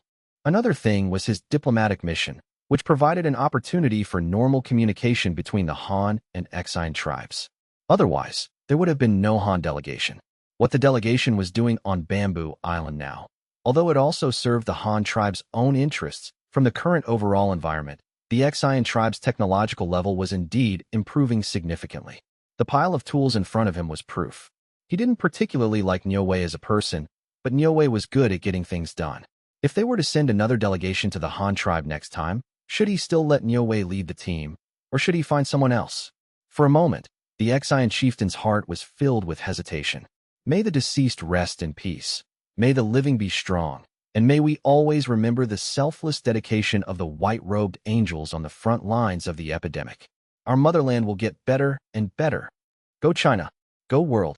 Just as the Xian chieftain was hesitating over who to send on the next mission to the Han tribe, someone suddenly came to report that Niuwei had returned. Speak of the devil. It was a good time to see what he had to say. If this fellow was still of some use, he wouldn't mind letting him go to the Han tribe again. At least he was more familiar with the place. Let him in, the Xian chieftain nodded. Most of the elders were here, so there was no need to find a place for a meeting. A short while later, Niuwei arrived, looking travel-worn. He was still dressed in the Han tribe style, hair tied up with a pin, long trousers, and an undergarment covered by a cross-collared robe, a cloth belt at his waist, and a pair of old linen shoes on his feet. No one said anything about his attire, because the Exian chieftain and the other elders were dressed similarly. The Han tribe style of dress was neat and practical. Crucially, the fabric was more comfortable than animal hides and felt, and it looked more sophisticated. As the highest echelons of the Exian tribe, they had their pride. If they could dress more comfortably and look better, who would want to go around with disheveled hair and wearing animal skins every day? Niue greets the great chieftain. The 30-something Niue entered and greeted the Exian chieftain with the Han tribe's cupped hand salute. Although the Exian chieftain was not yet accustomed to it, he said nothing. I hear you've been observing at the delegation's settlement these past few days. What have you discovered? Is the technology they're giving us the best the Han tribe has? The Exian chieftain asked, getting straight to the point. When was I observing them at the delegation's settlement? Niue was a bit confused, but when he saw Elder Zhu next to him giving a slight nod, he understood what was going on. Old Zhu is covering for me. Could he also be one of the Han tribe's people? Pushing these extraneous thoughts aside, Niue considered the Exian chieftain's question. After organizing his thoughts for a moment, he replied, To the great chieftain, I have made discoveries. Regarding the technology you asked about, some of it is good, and some is not the best. Then tell me about it, the Exian chieftain said, pinching the bridge of his nose. The delegation was up to something again. This technology isn't the best? Elder Niu, what better technology are you referring to? Clearly, Elder Chi's focus was different from the Exian chieftain's. He only cared about the technical issues on his side. As for what the Han delegation was up to, he couldn't care less. Let's talk about the technology first. The brushes, ink, paper, and inkstones were what the Han tribe promised to give us. Oh, and also movable type printing and woodblock printing technology, but because we don't have paper yet, we can't do this for now. The technology for brushes, ink, and inkstones is inherently simple. There's no high or low. But in papermaking, the methods and the quality of the finished product differ depending on the raw materials. Our bamboo island has a lot of bamboo, so the Han tribe taught us to make paper from bamboo. The quality of bamboo paper is quite good. I've used it in the Han tribe's territory, so you can rest assured. As for movable type printing, the Han tribe uses metal movable type. They certainly won't give us this for free, but we can buy it with copper. Their metal movable type is made by casting a bronze alloy. And for woodblock printing, now that we have carving knives and wooden boards, we can carve them ourselves. There's no distinction of high or low there. In terms of transportation, the vehicles the Han tribe sells us are quite ordinary, but they are relatively good. When I was in the Han tribe's territory, I saw a type of heavy-duty four-wheeled transport cart. The front wheels of that cart could turn, and the whole thing was made of iron and wood. It could carry a lot of things at once, but it had slightly higher requirements for the roads, so we don't need to consider that for now. As for the rest, in shipbuilding, judging by the woodworking tools displayed here, we can already try to make them. Even if the Han tribe doesn't give us the technology, we can figure it out ourselves. Regarding other technologies, there's the technology for weaving cloth. What we are currently learning is not the best the Han tribe has. The Han tribe's textile technology is very advanced. This can be seen from the cloth they weave. You must have seen that very wide cloth from the Han tribe, right? But the looms they sell us just can't weave it. I know the Han tribe has a type of flying shuttle loom. Its efficiency is more than 6 times that of the looms we are using now. It's faster and easier. One weaver can do the work of 7 or 8 of our people weaving at the same time. Niue thought for a long time and finally chose to tell the truth. How could he gain everyone's trust without telling the truth? Besides, these truths were not a big deal. As long as the people in front of him were not fools, they should understand that the Han tribe would never directly give them their most advanced technology. The difference is that great. The Exian chieftain and the elders exclaimed in shock. Although they had mentally prepared for this, knowing that the Han tribe's domestic technology would certainly be better than the export versions they sold, they were still stunned by the gap. Elder Niu, what's the difference between that flying shuttle loom you mentioned and the ones we are using now? Why is it so much stronger than ours? Elder Chi asked curiously. As the head of the technology R&D department, Elder Chi was responsible for copying a series of machines, including textile technology. But when he learned that the machine he considered very advanced was already obsolete in the other party's eyes, he couldn't help but feel shocked, surprised, and deeply inferior. I'm not too sure either. They wouldn't let me observe it closely. I only got a glimpse from a distance. I only know that that kind of loom is much larger than the ones we use, very wide and big. The key technology is the flying shuttle. It's said that with that thing, you don't have to pass the shuttle back and forth by hand anymore. That flying shuttle can pass the thread back and forth on its own, so the weaving speed is particularly fast, Niue explained. What is that flying shuttle made of? Elder Niue, you haven't seen it at all. Elder Chi found this thing very magical and persistently asked. I haven't seen it up close, just a glimpse from afar. It's made of metal, either bronze or iron. Besides that, I also heard a piece of news. It said that the flying shuttle has a very advanced metal part made of steel, which is not common even in the Han tribe. Niue revealed another important piece of information. Steel? What is that? Elder Jean, who was in charge of metallurgy, also became interested. It should be iron. I heard it's a metal made with iron as the main raw material, a metal better than iron. Steel, you can also understand it as the most powerful iron. If you make knives from these two things, a steel knife can easily cut an iron knife.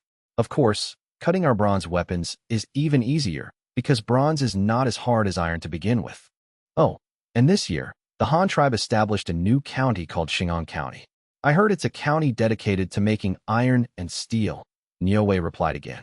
Elder Jin's eyes lit up even more. The Han tribe actually had a metal more powerful than iron. As expected, the things they brought were not the best. But this was also normal. As someone who had dealt with metallurgy for half his life, Elder Jin's curiosity about steel was now even stronger. Oh, right. The Han tribe has come up with even more amazing things in the last few months. I brought a few over for you to see. These are things they have already shipped to Bamboo Island and started selling, otherwise I wouldn't have been able to get them. Niue said as he was about to turn and go get the items. They're willing to sell us new things they just made? Aren't they afraid we'll learn how to make them? Elder Chi asked doubtfully. You'll know when you see them. These are not things we can make. Niue spoke as he walked, and soon returned from outside the cave with several carbide lamps. The crowd was immediately attracted by the transparent glass lampshades. Asterisk this thing. Can a person actually make this? Asterisk. Elder Niue, what is this? Why is it as transparent as water, but just a little yellow? Elder Sheng was also speaking for the first time. The things they had been talking about before had little to do with him, but this was different. Because he had never seen it before, and he was curious, he couldn't hold his tongue. This is a glass lampshade. It's made transparent, so the light from the flame inside can shine through, Niue explained. You're saying this is a lamp? Elder Chi couldn't help but ask curiously. Great chieftain, can you have someone bring some clean water? Also, let's extinguish the fires in the cave. This thing is called a carbide lamp. It's very bright when lit. Niue didn't answer. He decided to light it directly to show them. The Exian chieftain thought for a moment and agreed. He also found this thing very novel. The natural cave was not very bright to begin with. Even though it was daytime, many fire basins were lit inside for illumination. But because of Niue's suggestion, all the fire basins were temporarily extinguished. Niue had someone bring clean water, filled the water chambers of several carbide lamps, and then prepared to light them. Elder Niue, doesn't this lamp need oil? Can this lamp light up just by burning water? The elders were all dumbfounded. They had never seen such a lamp before. Something like that. Niue ignored them and began to operate it himself. He lifted the glass lampshade, turned the water valve, and when a foul smell came from the wick, he pulled the flint ignition device inside. With a soft click, a bright white flame lit up. Niue then lowered the yellowish glass lampshade, slightly adjusted the water control valve, and let go. He lit all the carbide lamps in turn. The dazzling light illuminated the entire dim cave space. The Exian chieftain and the others, not yet adjusted, all squinted their eyes. What is this? This is a lamp? How can it be so bright?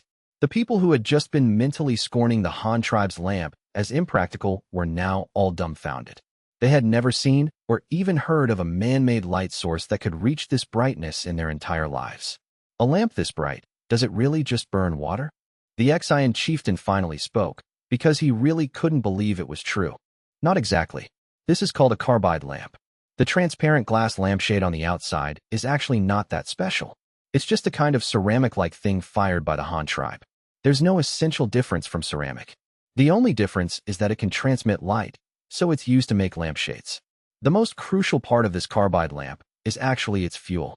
It burns gas, Niue explained, bringing a lamp closer to them after dimming the flame so it was no longer blinding. Gas can burn too. The group looked puzzled, finding it somewhat incredible. Yes. Niue found a water bowl, then took out a piece of carbide to introduce it. This lamp is called a carbide lamp because it uses this carbide as the raw material to generate gas. This stone is made by the Han tribe. As soon as it touches water, it reacts and releases a flammable gas. Watch closely. Niue dropped a small piece of carbide into the water bowl, then held a burning small wooden stick over the bowl. The carbide bubbled violently in the water, releasing a large amount of gas bubbles that rose to the surface. These slightly smelly acetylene gas bubbles ignited as soon as they left the water and encountered the open flame. With a soft poof, a ball of dazzling white flame appeared on the surface of the water in the bowl. Niue moved the wooden stick away, but the reaction in the bowl continued. Just as one flame was about to extinguish, new acetylene gas from below the water's surface replenished it.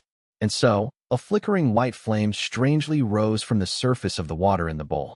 This strange scene of water and fire coexisting made the surrounding Exian chieftain and the great elders widen their eyes. It was too magical. Finally, the carbon in the carbide was consumed, and a lot of the hydrogen atoms in the water were also consumed. The water level dropped a little, and the carbide inside had now turned back into calcium carbonate limestone. The water had become turbid lime water. The reaction was completely over, and the bright flame disappeared. How magical! Elder Sheng and Elder Qi exclaimed after holding it in for a long time. Is this a new creation of the Han tribe? The Exian chieftain asked. That's right. As soon as it was made, it sold very well in the Han tribe.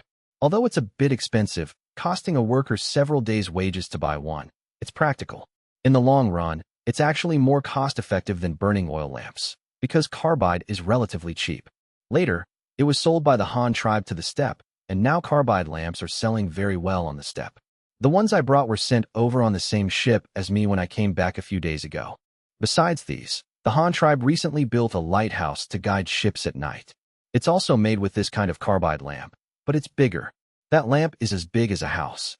In the dark, it can shoot out a white beam of light that can be seen for dozens of kilometers. Probably the distance you can ride a horse for half a day, Niue added. That far. So the lighthouse the delegation was talking about is made with this kind of thing. I didn't expect it to be so powerful. That's right. The Han tribe has many other good things. The most crucial thing is that they develop particularly fast. If you don't see them for a while, you don't know what strange things they will come up with. The gap between us and the Han tribe is still very large.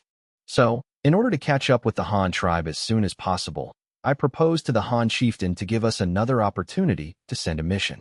This time, the mission can bring more people, with the purpose of exchanging knowledge, learning, and conducting inspections and visits. The Han chieftain is also very interested in this matter. He even personally wrote a letter inviting the great chieftain and the Exian tribe's council of elders to visit. I estimate he probably wants to sell us something to make money, or he wants to buy something from us. Great chieftain, look, this is the Han chieftain's personal letter. Are you going this time? After Niue finished speaking, the Exian chieftain hadn't shown any reaction, but the surrounding elders began to get excited. They had long been thinking about how to get such an opportunity. The Han chieftain is inviting me and the elders to visit and inspect? The Exian chieftain was quite surprised, wondering what the Han tribe was thinking to extend such an invitation. Yes. Seemingly sensing the great chieftain's confusion, Niue quickly explained. From my observation, this Han chieftain is very young. He's only in his teens, yet he has developed his tribe to be so powerful. He's also very smart and has invented many practical production tools. Therefore, he is a very proud person. In his interactions with our Exian tribe, he has always maintained a superior attitude, never taking us seriously, believing we are very backward. So I guess his generous invitation to the great chieftain and the elders this time is likely driven by a desire to show off to our Exian tribe. But we shouldn't think of it that way. Although this mission to the Han tribe might result in us being looked down upon, it is indeed a rare learning opportunity. We can stay in the Han tribe's territory for a while longer, bring more guards and smart craftsmen, and perhaps we can learn more advanced technology. So I think we should go, Niue persuaded them. Yes, that's right. Elder Niue's analysis is correct. We should indeed go and broaden our horizons, see how they weave cloth, how they smelt iron, how they make steel, and also shipbuilding, cart making, and even their way of life, learning, farming, and storing grain. We need to learn all of this from the Han tribe. It doesn't matter if we are looked down upon. What's most important is that we can learn something. Elder Zhu, who had long wanted to see the Han tribe's world, quickly chimed in. Yes, great chieftain, especially in mining, smelting, casting, and metal processing. The technological gap is just too large. This is the most fundamental material technology. The Han tribe was able to create so many practical large-scale machines because they had all kinds of good tools. Elder Jean also quickly urged from the side. No matter what others thought, he himself really wanted to go and see. I just want to see how they farm. I heard the Han tribe has built many water conservancy facilities, as well as windmills and water wheels. These are very useful for irrigating farmland. Our bamboo island only has one freshwater river, and the fields are basically distributed around the river. If we also learn water conservancy technology, we can reclaim more fields. With fields, we will have population, and with population, we will have labor. If we develop agriculture well, our Xian tribe will become even stronger in the future. Elder Me, who had been quiet for a while, couldn't help but interject. The Xian chieftain looked around, sweeping his gaze over the elders. Everyone was looking at him eagerly, hoping he would agree to this invitation to visit the Han tribe. But he was still very hesitant in his heart. Should he go or not? To be honest, the Xian chieftain himself really wanted to go. After all, the Han tribe was so much stronger than the Xian tribe, and everything was so advanced. But what the Han tribe was actually like had always been just a legend. But if he took the elders to the Han tribe, what would happen to Bamboo Island? What would happen to the Xian tribe? He was the ruler of Bamboo Island, the great chieftain of the Xian tribe. Others might not consider this problem, but he had to. He was responsible for Bamboo Island. This invitation from the Han tribe was undoubtedly a good opportunity. Just as his elders said, he could learn a lot from this opportunity. As for whether he would be looked down upon, that was not important. What was most important was that the Xian tribe could develop rapidly. Whether I go or not, a few of the elders must go, the Xian chieftain thought. As for himself, he was too conflicted. So he could only say, this time, we will definitely send more people. Any of you elders who want to go can start preparing. You must arrange your affairs for while you are away. As for me, I will think about it again. The elders were overjoyed upon hearing this and immediately agreed. Only Niu Wei was a little anxious. Is the great chieftain not going? The Han chieftain specifically invited the great chieftain. If the great chieftain doesn't go, will the Han tribe still show us those things? After all, no matter how high the elder's status is, it is not equal to the Han chieftain's. That young chieftain will certainly have no interest in the elders. Niu Wei once again provoked the elders' nerves. The elders also became anxious when they heard this. That's right. We are going to the Han tribe to see those good things. If they don't show us because the great chieftain didn't go, then what's the point of going? Are we really just going there to be mocked? Thinking of this, the elders also began to persuade the Xian chieftain. Great chieftain, you must go. This opportunity is too rare. Even if we are mocked by that little chieftain, if we can learn something real, it will be worth it. Elder Jean suddenly advised. Hey, what is Elder Jean saying? Will we definitely be mocked if we go? I don't think so. The Han tribe is quite good. They are civilized, know etiquette, and distinguish between high and low status. How could such a tribe mock the guests they invited? Although we might be looked down upon, they won't openly mock us. Besides, we are indeed not as strong as the Han tribe now. Even if we are not in the Han tribe's territory, we will still be looked down upon by others. This has nothing to do with whether we go to the Han tribe or not. On the contrary, if we can learn something this time, I also suggest that the great chieftain go with us. Elder Zhu, who considered himself more familiar with Han culture, also urged from the side. However, he spoke more tactfully, hoping to dispel the great chieftain's concerns. The Xian chieftain glanced at the two of them and said coldly, What? You all want to see me go and make a fool of myself? Humph, are you still elders of the Xian tribe? Elder Jean and Elder Zhu were speechless. Niu Wei, seeing this, wanted to say a few more words, but the Xian chieftain waved his hand. No need to say more. I said I would consider it again. Anyway, the mission is not urgent. Look at you all, what are you so anxious about? Do you still have any self-respect as elders? All of you are rushing to offer your faces for others to slap, the Xian chieftain muttered to himself, while also sighing. He knew the elders were also doing it for the good of the Xian tribe. Everyone was for the development of the Xian tribe. But when he thought about being looked down upon by a child, he couldn't swallow this insult. Why should I go and offer my face for others to step on? I refuse, asterisk. The Exian chieftain waved his sleeve and left without a trace of a cloud. He went back to his own home. A short while later, he sent 2 servants over to take away the carbide lamps Niue had brought, without mentioning anything about paying for them. This left Niue at a loss for whether to laugh or cry. He clearly didn't want to admit he was inferior, trying hard to maintain his dignity and pride in front of others. But in the end, he couldn't help but use the carbide lamps made by the Han tribe. This was probably a common problem among chieftains. Asterisk, what are you so proud of? Wouldn't it be better to just go and be put under house arrest by the Han tribe sooner?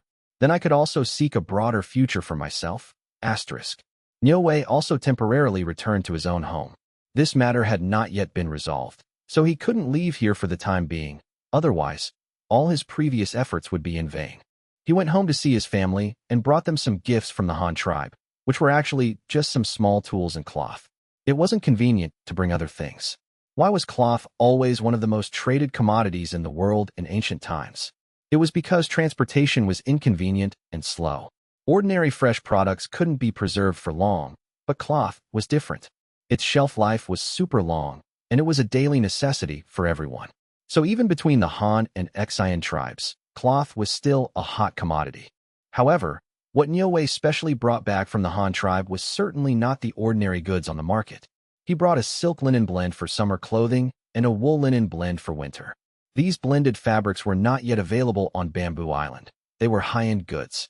After staying at home for 2 days, Niue suddenly received another summons from the Exian chieftain. He didn't know if that guy had finally decided whether to go or not. Niue hurried to the Exian chieftain's newly built home. Niue greets the great chieftain. Entering the house, Niue once again bowed with his hands clasped. Did you also bow to that little chieftain like this when you were in the Han tribe's territory? The Exian chieftain asked, staring at him. Asterisk, this is a trick question. I can't answer carelessly. Asterisk. Niue thought for a moment and still said, yes. The etiquette over there in the Han tribe is that people of similar status just bow to each other with cupped hands. When meeting someone of higher status, you not only have to bow with cupped hands, but also bow your body to show respect. As he said this, Niue's waist bent even lower. Humph. The Exian chieftain snorted coldly, but said nothing more. Didn't you say the day before yesterday that you discovered something at the delegation's settlement? What are they doing? What are they up to? We only talked about technical matters the day before yesterday and forgot to talk about this. Tell me now, the Exian chieftain asked. So it's about this. Niue was slightly relieved. It was good that he wasn't here to cause trouble. After a moment of thought, he began to explain. To the great chieftain, when Niue returned this time, there was also a large sailing ship in the fleet filled with coins. I asked the Han emissary at the settlement. They said they want to promote their currency on our Bamboo Island. What are coins? What is currency? Why do they want to promote it here? What are the benefits or drawbacks for us? The Exian chieftain had heard this term for the first time and couldn't help but ask curiously. Niue thought for a moment, then simply took out his money pouch and counted out one of each denomination of the Han tribe's coins to explain to the Exian chieftain. Great chieftain, please look. These are the Han tribe's coins. These coins also have a general name, called currency. They are the same thing. As for why they are called currency, it's because they are used when trading goods. With this, you can exchange for any goods sold by the Han tribe. It's very convenient and fast. Used for trading goods? Just with this, you can exchange for anything you want. The Exian chieftain didn't quite understand and started asking questions. Yes, but the prices of the goods are also different. As long as you have enough coins, you can exchange them for what you want. Niue continued to introduce. Great chieftain, please look. These currencies of the Han tribe are divided into 3 levels: Won, Jiao, and Yuan. Won and Jiao each have 3 denominations: 1, 2, and 5. Yuan has 4 denominations: 1 yuan, 2 yuan, 5 yuan, and 10 yuan. These currencies can not only be used to exchange for goods, but also for each other. 10 won for 1 jiao, 10 jiao for 1 yuan. They can be exchanged between large and small denominations. For example, if I have a 1 yuan coin and want to buy a chicken, but a chicken is only worth 3 jiao, the other party can give me a chicken and 7 jiao in change. This way we are both fair. But if I lead a sheep to exchange for someone else's chicken, first, the other party has no way to give me back the remaining value, and second, the other party may not need my sheep. Then we can't do business. But if there is currency as a medium of exchange, it can balance the value gap between the buyer and the seller, making the transaction fairer. The Exian chieftain held the currency and gestured with it for a long time, then suddenly asked, "This thing is really convenient. But where does their currency come from?" "These currencies are made by the Han tribe. They issue them. If our people want to exchange things from the Han tribe, they can first have their goods evaluated and sold to the Han tribe to get coins, and then if they want to buy something from the Han tribe, they can use these currencies to buy it from them. Their goods are also clearly priced and sold to us. Whatever we want, we can just take out the corresponding number of currencies to buy it," Niue explained. "Is it the same for the Han tribe themselves?" the Exian chieftain suddenly asked, slightly surprised. "That's right. The Han tribe has now fully popularized this metal currency within its own territory. The people can use coins to exchange for anything they want. As for the source of the coins, it's just as I said. Farmers farm and get grain. Besides their own rations, they can sell the rest to the official grain depots opened by the Han tribe and get an equivalent value in coins. Then they can go and buy what they need, whether it's salt or cloth.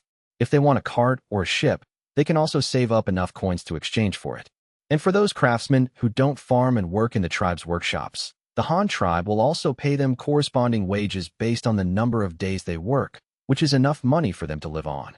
The craftsmen can then use this money to buy firewood, rice, oil, and salt to support their families. Another thing, in the first half of this year, the Han tribe has already promoted their currency on the steppe.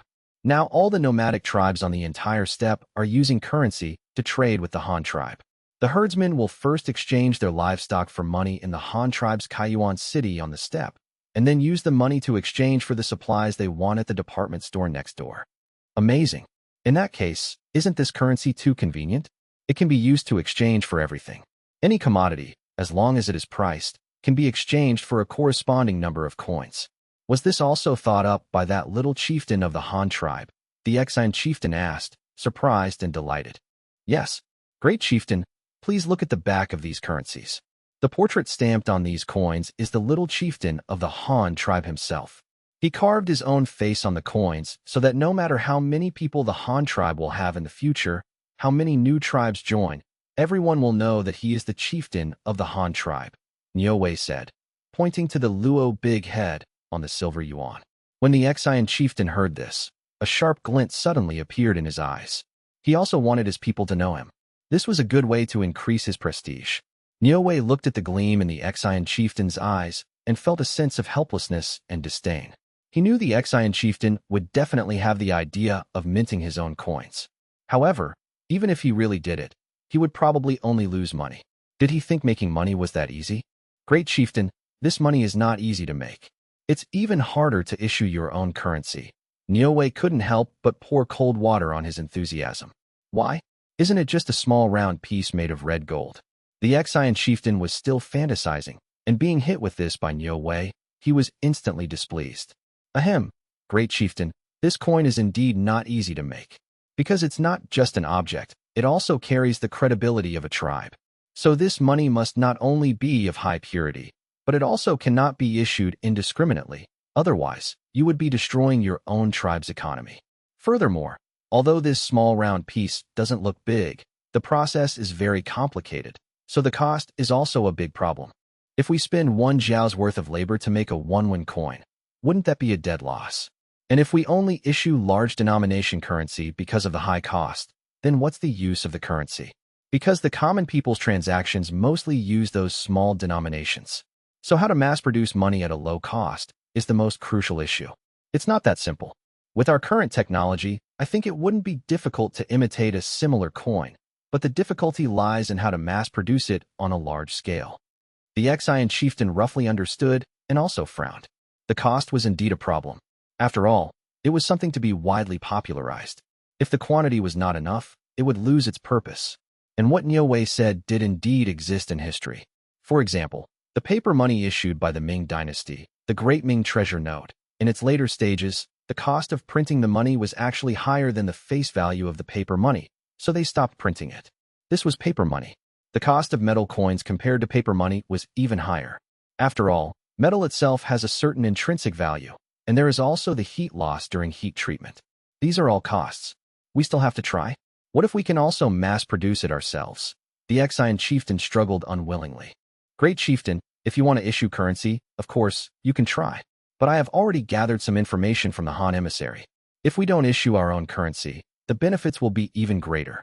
Isn't it better to let the Han tribe pay to make the currency, and we just use it? Niu Wei continued to advise. What information? What greater benefits? The Exian chieftain asked curiously. He knew that Niu Wei was quite familiar with the Han tribe, so he was very interested in the intelligence and news Niu Wei provided. The great chieftain may not be familiar with the way currency is issued. For example, the Han tribe uses copper as money, so all copper should be equivalent in value to money. So if they issue copper coins, the bronze wares in our people's homes are all valuable. According to the Han tribe's currency rules, those bronze wares can also be used to exchange for their goods and supplies, Niu Wei introduced. There's such a thing? The Exian chieftain stood up in shock. If all the copper in the Exian tribe could be used as money, how many good things could they buy? What four-wheeled carts, sailing ships? As long as the Han tribe was willing to sell, the Exian tribe could definitely afford them. Niu Wei seemed to see what the great chieftain was thinking, so he quickly continued to pour cold water. Great chieftain, things are not as simple as you think.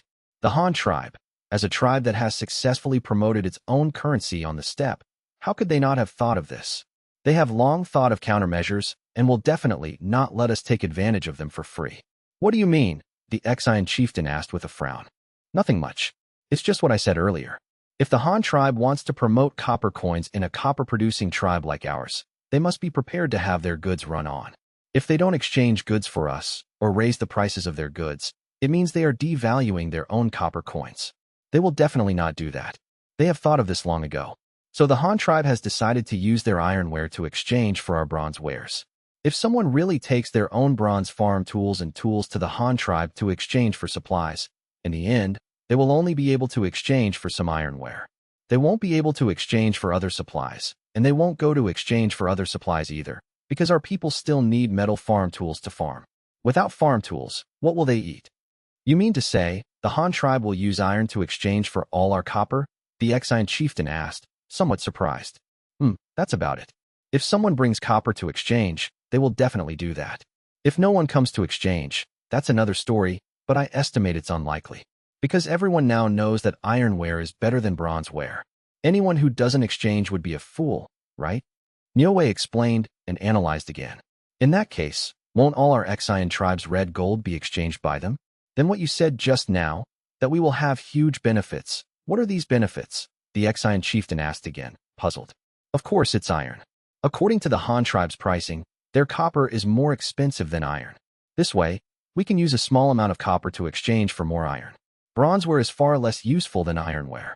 We can use the copper we dig out from the mountains to exchange for more advanced iron. Isn't this a huge benefit? With this iron, we can make more iron tools.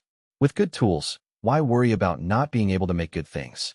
If we can also produce various goods and useful machinery ourselves, why worry about not having money? Niu Wei was talking nonsense with a straight face again. It was clearly a matter of the Han tribe preventing the Exian tribe from developing its own currency, but he managed to make it sound like the Exian tribe was getting a great deal. His eloquence was simply top-notch.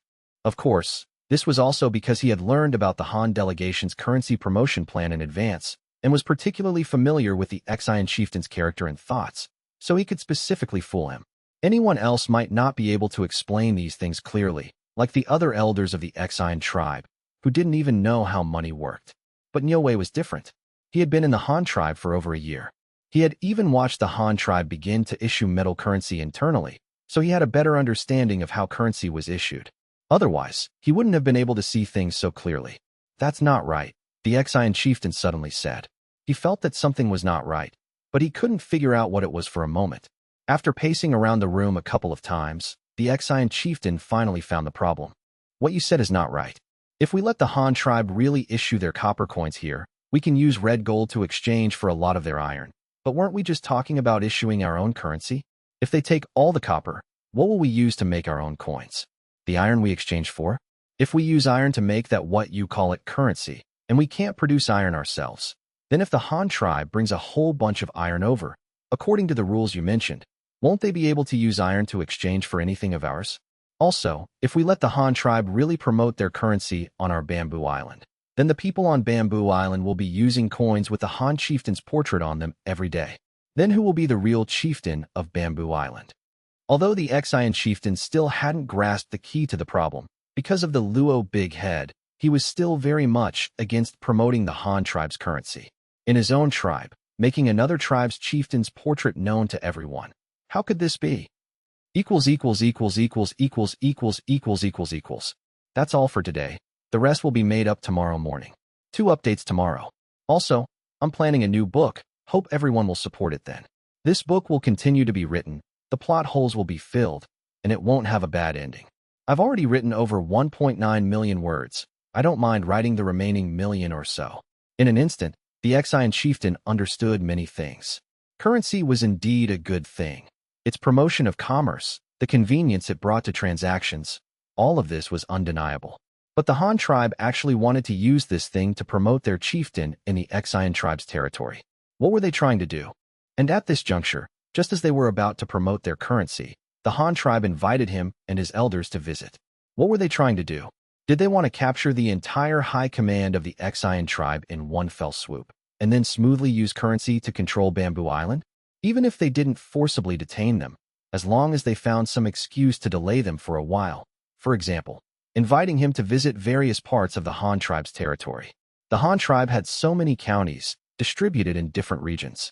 He would definitely have to look around for a while, right? And his elders, greedy for the Han tribe's technology, wouldn't be so eager to leave, right? When they really couldn't delay any longer, they could then tell them there were no ships or something, and they could only go back by land on horseback or by cart. This journey would take another 2 or 3 months, right? After all, who could time it perfectly for the tide to be out at the end or beginning of the month? If he happened to miss the low tide, without the hidden bridge, how would he get back to Bamboo Island? 2 months to get there, 2 or 3 months to stay, and another 2 or 3 months to come back. More than half a year would have passed. In half a year, the Han tribe would have long since promoted their currency, right? Would he still be of any use when he got back? Would Bamboo Island still belong to the Xian tribe? Would the Xian tribe still be his? I'm not going. This is a conspiracy.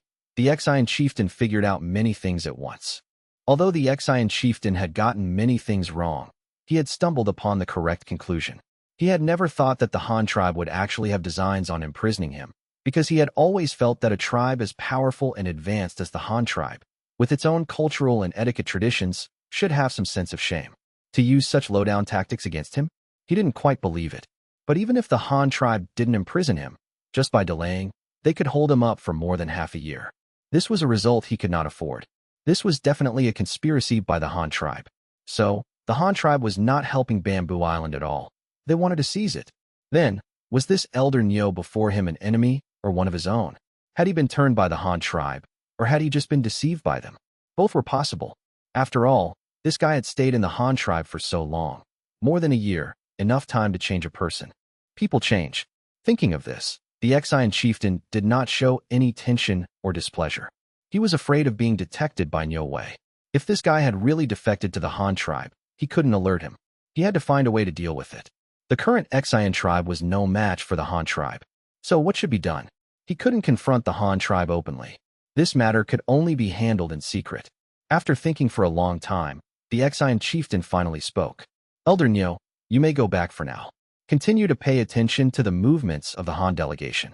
If there is any new news, remember to report it back in time. Let me think about the currency matter again.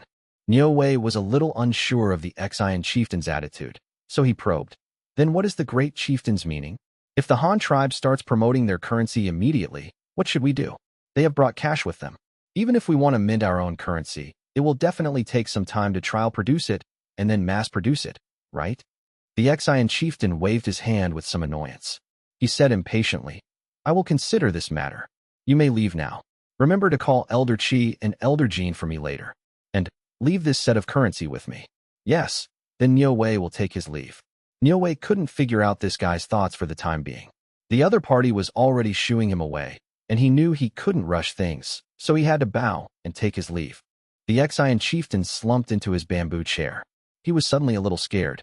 The Han tribe was constantly trying to deal with him, and they were so powerful. Even the diplomatic rights between the two sides were firmly controlled by the Han tribe. The Xian tribe had only one channel to the Han tribe, which was to take the hidden bridge and then cross the steppe. But now the Han tribe had basically controlled the steppe, so this road was no longer viable. And taking the water route was both convenient and fast, and not affected by the tides. But because the Xian tribe had no shipbuilding technology, the water route was essentially only open to the Han tribe. They could come whenever they wanted, and their military strength was so great, while he could only passively defend. The Xian tribe was in a very difficult situation. So he suddenly started to panic, shrinking in his bamboo chair, trembling. He hoped that the elders loyal to him could give him some advice, think of a way to save the Xian tribe. He only called for Elder Jean and Elder Qi. On the surface, it seemed like he was planning to make currency, but in reality, it was because he felt that these two elders were the most loyal to the Xian tribe. Thinking this, he suddenly felt that many of his elders had been corrupted by the Han tribe, especially Niu Wei, and also Elder Zhu. That guy's mind was now full of the Han tribe's tall buildings. He no longer cared for the Xian tribe's bamboo houses. The other elders, Mi, Do, and Sheng, were all unambitious fellows, only concerned with gaining benefits for their respective families every day. They couldn't be counted on at all when something really happened. He didn't have many people he could use anymore. He suddenly felt a deep sense of crisis. Niu Wei still didn't know that the Xian chieftain had become suspicious of him, and his plan had already fallen through. He was now only thinking about being able to quickly achieve a great merit to show his value in front of Han Feng, so that he could secure a better future for himself. As for the Xian tribe, he didn't care about its life or death. Besides, even if the Han tribe ruled Bamboo Island, only the great chieftain and the elders at the top would die. The common people below would only live better lives. Yes, I'm helping them live better lives. Niu Wei comforted himself this way. After leaving the Xian chieftain's large courtyard, he went down the mountain and found Elder Jean and Elder Qi, passed on the message that the great chieftain might want them to make currency, and then he left first. Elder Jean and Elder Qi, on the other hand, arrived at the Xian chieftain's home with a look of confusion. They still didn't know what currency was, and why the great chieftain had sought them out. When Niu Wei found them just now, the two were still in a meeting with their trusted subordinates, discussing their work arrangements for after they went to the Han tribe. They couldn't wait to go to the Han tribe to visit and learn. This time, when they came to the Xian chieftain's place, they also had the idea of trying to persuade him again. But as soon as they arrived in front of the Xian chieftain, this guy said with great pain, "Our Xian tribe may be in trouble. The Han tribe has its eyes on us." More today, Elder Jean and Elder Qi listened, completely bewildered. They were supposed to be discussing the creation of a currency, so how had they suddenly become targets of the Han tribe? What exactly was the Han tribe after? Seeing their confusion, the Xian leader recounted everything Niu Wei had told him. He detailed the Han tribe's intention to push their currency onto Bamboo Island and the real motive behind the invitation to visit their lands. He added his own analysis and his growing suspicion of Niu Wei's loyalty. By the time he finished, the two elders were breaking out in a cold sweat. Just moments ago, they had been planning their trip to the Han tribe. Now, they realized that if they went, their own tribe might not even exist by the time they returned, if they were even allowed to return at all. So, the great leader means, we aren't going? Elder Jean asked, turning a silver coin over in his hands. He stared at Han Feng's portrait on the face of the coin, his emotions a tangled mess. This one young man's decisions could bring a devastating blow to the Xian tribe. But based on the Han tribe's posture and what Niu Wei said, they're going to promote their currency on Bamboo Island whether we go or not. What do we do then? I've thought about it. The Xian leader replied grimly. We cannot allow them to circulate their money here, and we cannot accept their invitation. If we refuse their currency, any of us who go to the Han tribe might never come back.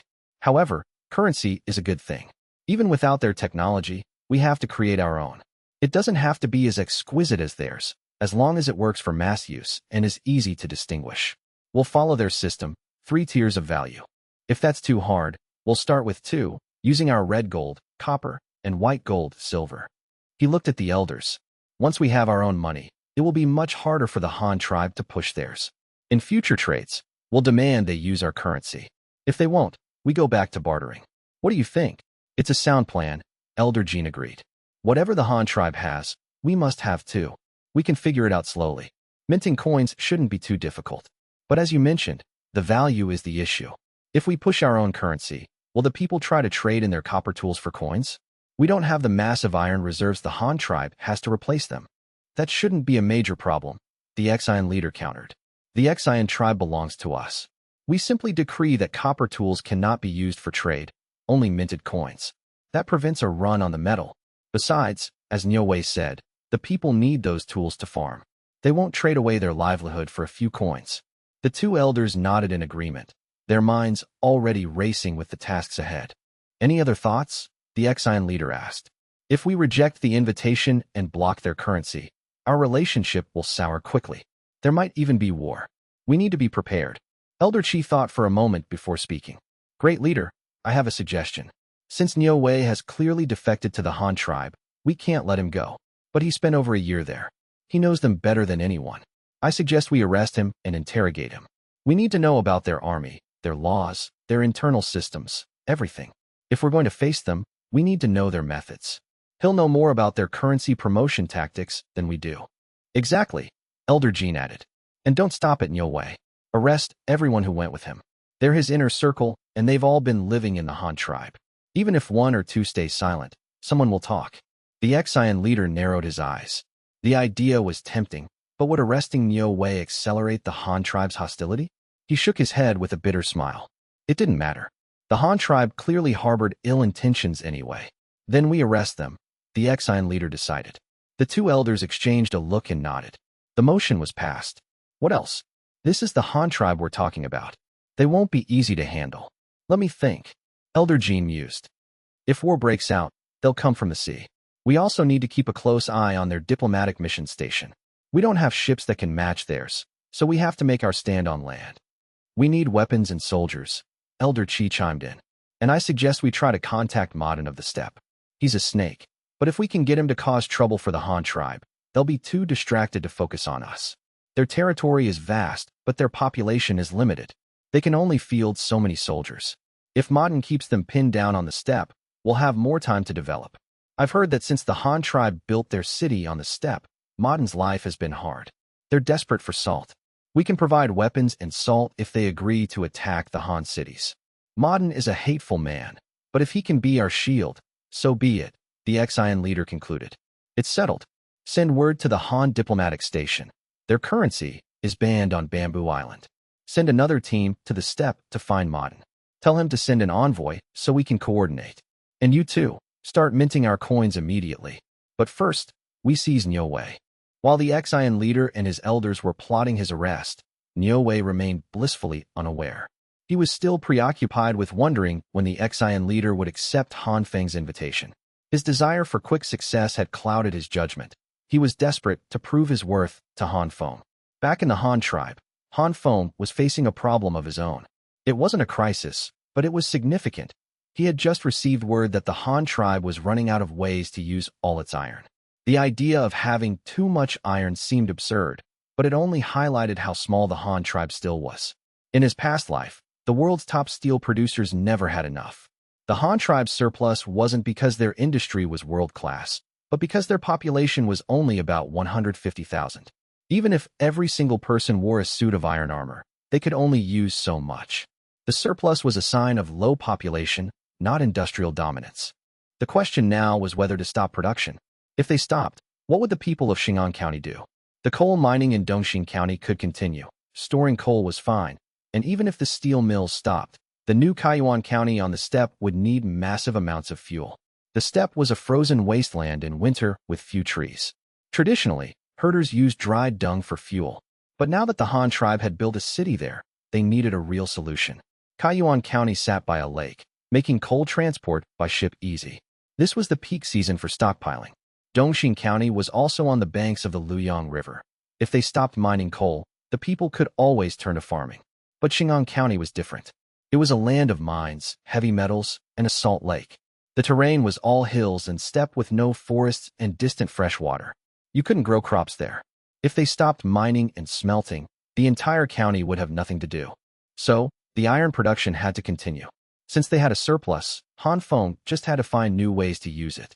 Beyond essential reserves, he wanted to consume as much as possible. Han Feng paced his study, looking for inspiration.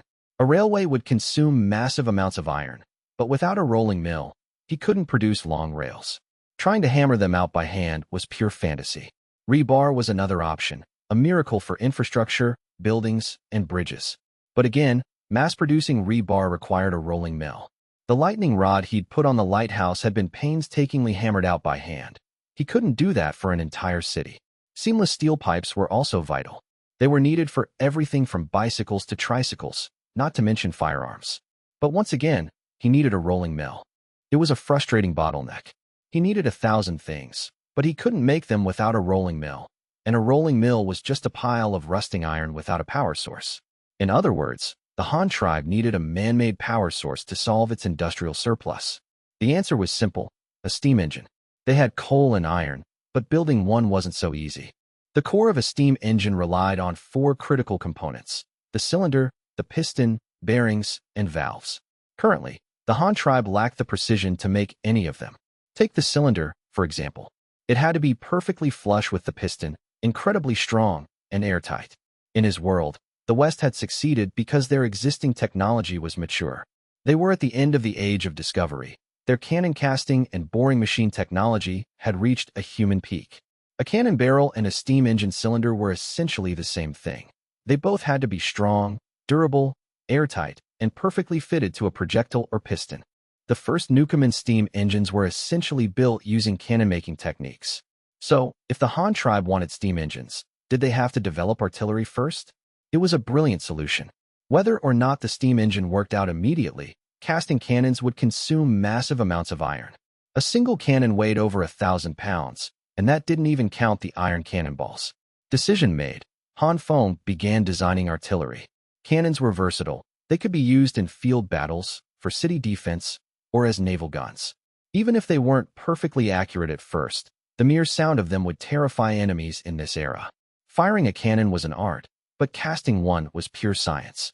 To make high-quality, functional artillery, he had to start with the right materials. For a muzzle-loading smoothbore, steel was the best choice, followed by bronze, with iron a distant third. Steel was strong, relatively light, and durable. Bronze was excellent. The famous Napoleon guns were bronze, because it handled high temperatures well and was less likely to burst, but it was much heavier than steel and far more expensive. As for iron, he wouldn't even consider it. It was prone to bursting and incredibly heavy. Since he could produce steel, iron was out of the question. Besides, the goal wasn't just military power. It was to use up the iron surplus. Bronze was better saved for currency. Han Feng decided to design a dual-purpose gun for both ships and fortifications. This would standardize the caliber and simplify logistics. While naval guns weren't strictly necessary yet, the Han tribe had no enemies with large ships. They would be vital for shore bombardment. He needed a long-range, high-power weapon. Following the theory that a longer barrel meant a longer range, Han Feng set the barrel length at 2 meters. He standardized the caliber to a 12-pounder, not too big, not too small. A 12-pounder had a caliber of 121 millimeters. With a 2-meter barrel and a standard powder charge at a 5-degree angle, the effective range would be 1,800 meters.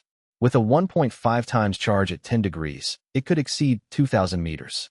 This was the limit for smoothbore muzzle-loaders, surpassing even the historical Napoleon guns. Because the Han tribe's materials were advanced, Han Feng could use cast steel, allowing him to leapfrog centuries of trial and error. He began sketching.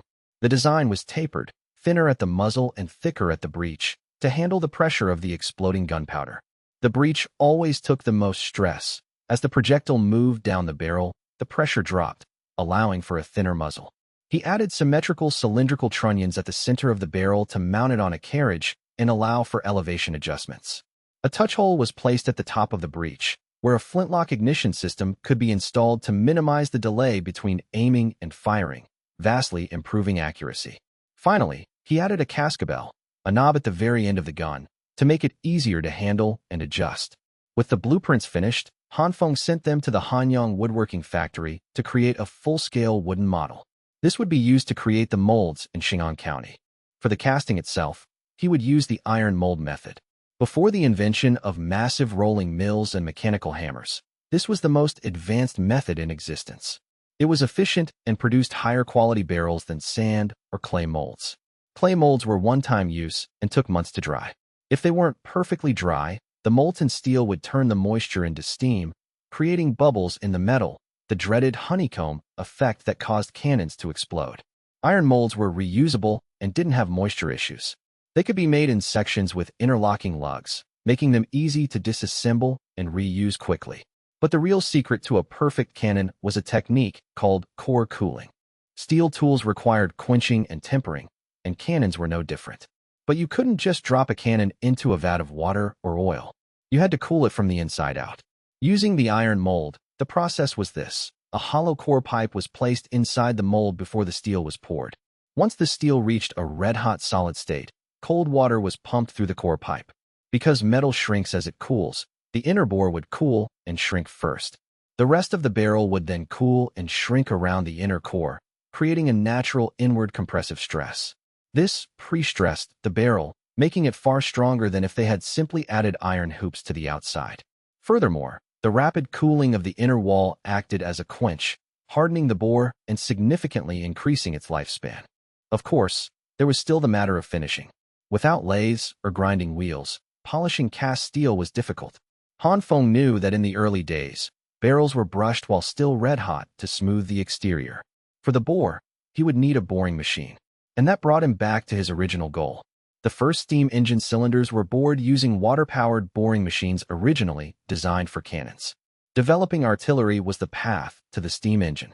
He was building the technological foundation. Once the pieces were in place, the steam engine would follow naturally. With his plan set, Han Feng's thoughts drifted back to Bamboo Island. He wondered if Niu Wei's plan was working and if the currency was circulating. He watched his two children playing with blocks in the living room. His mind wandered to the future. Where would the Han tribe go? His legacy rested on these little ones. The tribe had to survive. It had to endure. He wasn't too worried about a future collapse or rebellion. As long as he was alive, his authority was absolute. And if he could build the transportation miracle of the locomotive within his lifetime, he wouldn't have to worry about the tribe splitting apart. A nation's stability depended on its ability to move. If the central government could deploy hundreds of thousands of troops to any corner of the country within 24 hours, rebellion would become a joke. Once the military trains started rolling, no one would dare defy the Han. Just as Han Feng was pondering how to increase the steel consumption industries, time slipped into October of the first year of the Han tribe's calendar. It was the last month of autumn, and the bitter cold of winter was fast approaching. Yet, Yu Yi, who was still out in the wild north, showed no intention of returning. In an unnamed river valley over 1,000 kilometers northeast of the Han tribe, a large flag bearing the character Han fluttered in the wind. This was the temporary base camp Yu Yi had established, and right now, it was a hub of bustling activity. On a cleared stretch of flatland within the valley, numerous low adobe houses had been built. The densely packed structures were arranged in an orderly fashion, looking much like a residential district within a Han tribe city. Although these houses lacked courtyards and appeared incredibly crude, mostly sporting thatched roofs, they were at least neatly aligned. There were many houses, roughly 1,000 of them, and the number was still growing. In this suspected large-scale settlement, countless people were frantically gathering winter supplies. The crew members led by Yu Yi were also here. Some were guiding women and older children to harvest corn planted on the hillsides. The crops had been grown from the reserve grain seeds carried on Yu Ye's sailboat. The snapped-off corn cobs were tossed into wrought tin baskets and carried back to camp on shoulder poles. The remaining corn stalks were harvested and stored in the camp to serve as winter fuel or livestock feed. The camp had dedicated animal pens housing captured wild Argali sheep, an unknown species of deer, and even a dozen blue-gray wild donkeys, which were primarily used for pulling carts. The carts had been built by the ship's craftsmen, and the rammed earth techniques for the adobe houses were also brought by Yu Yi. Farming, animal husbandry, everything was imported from the Han tribe.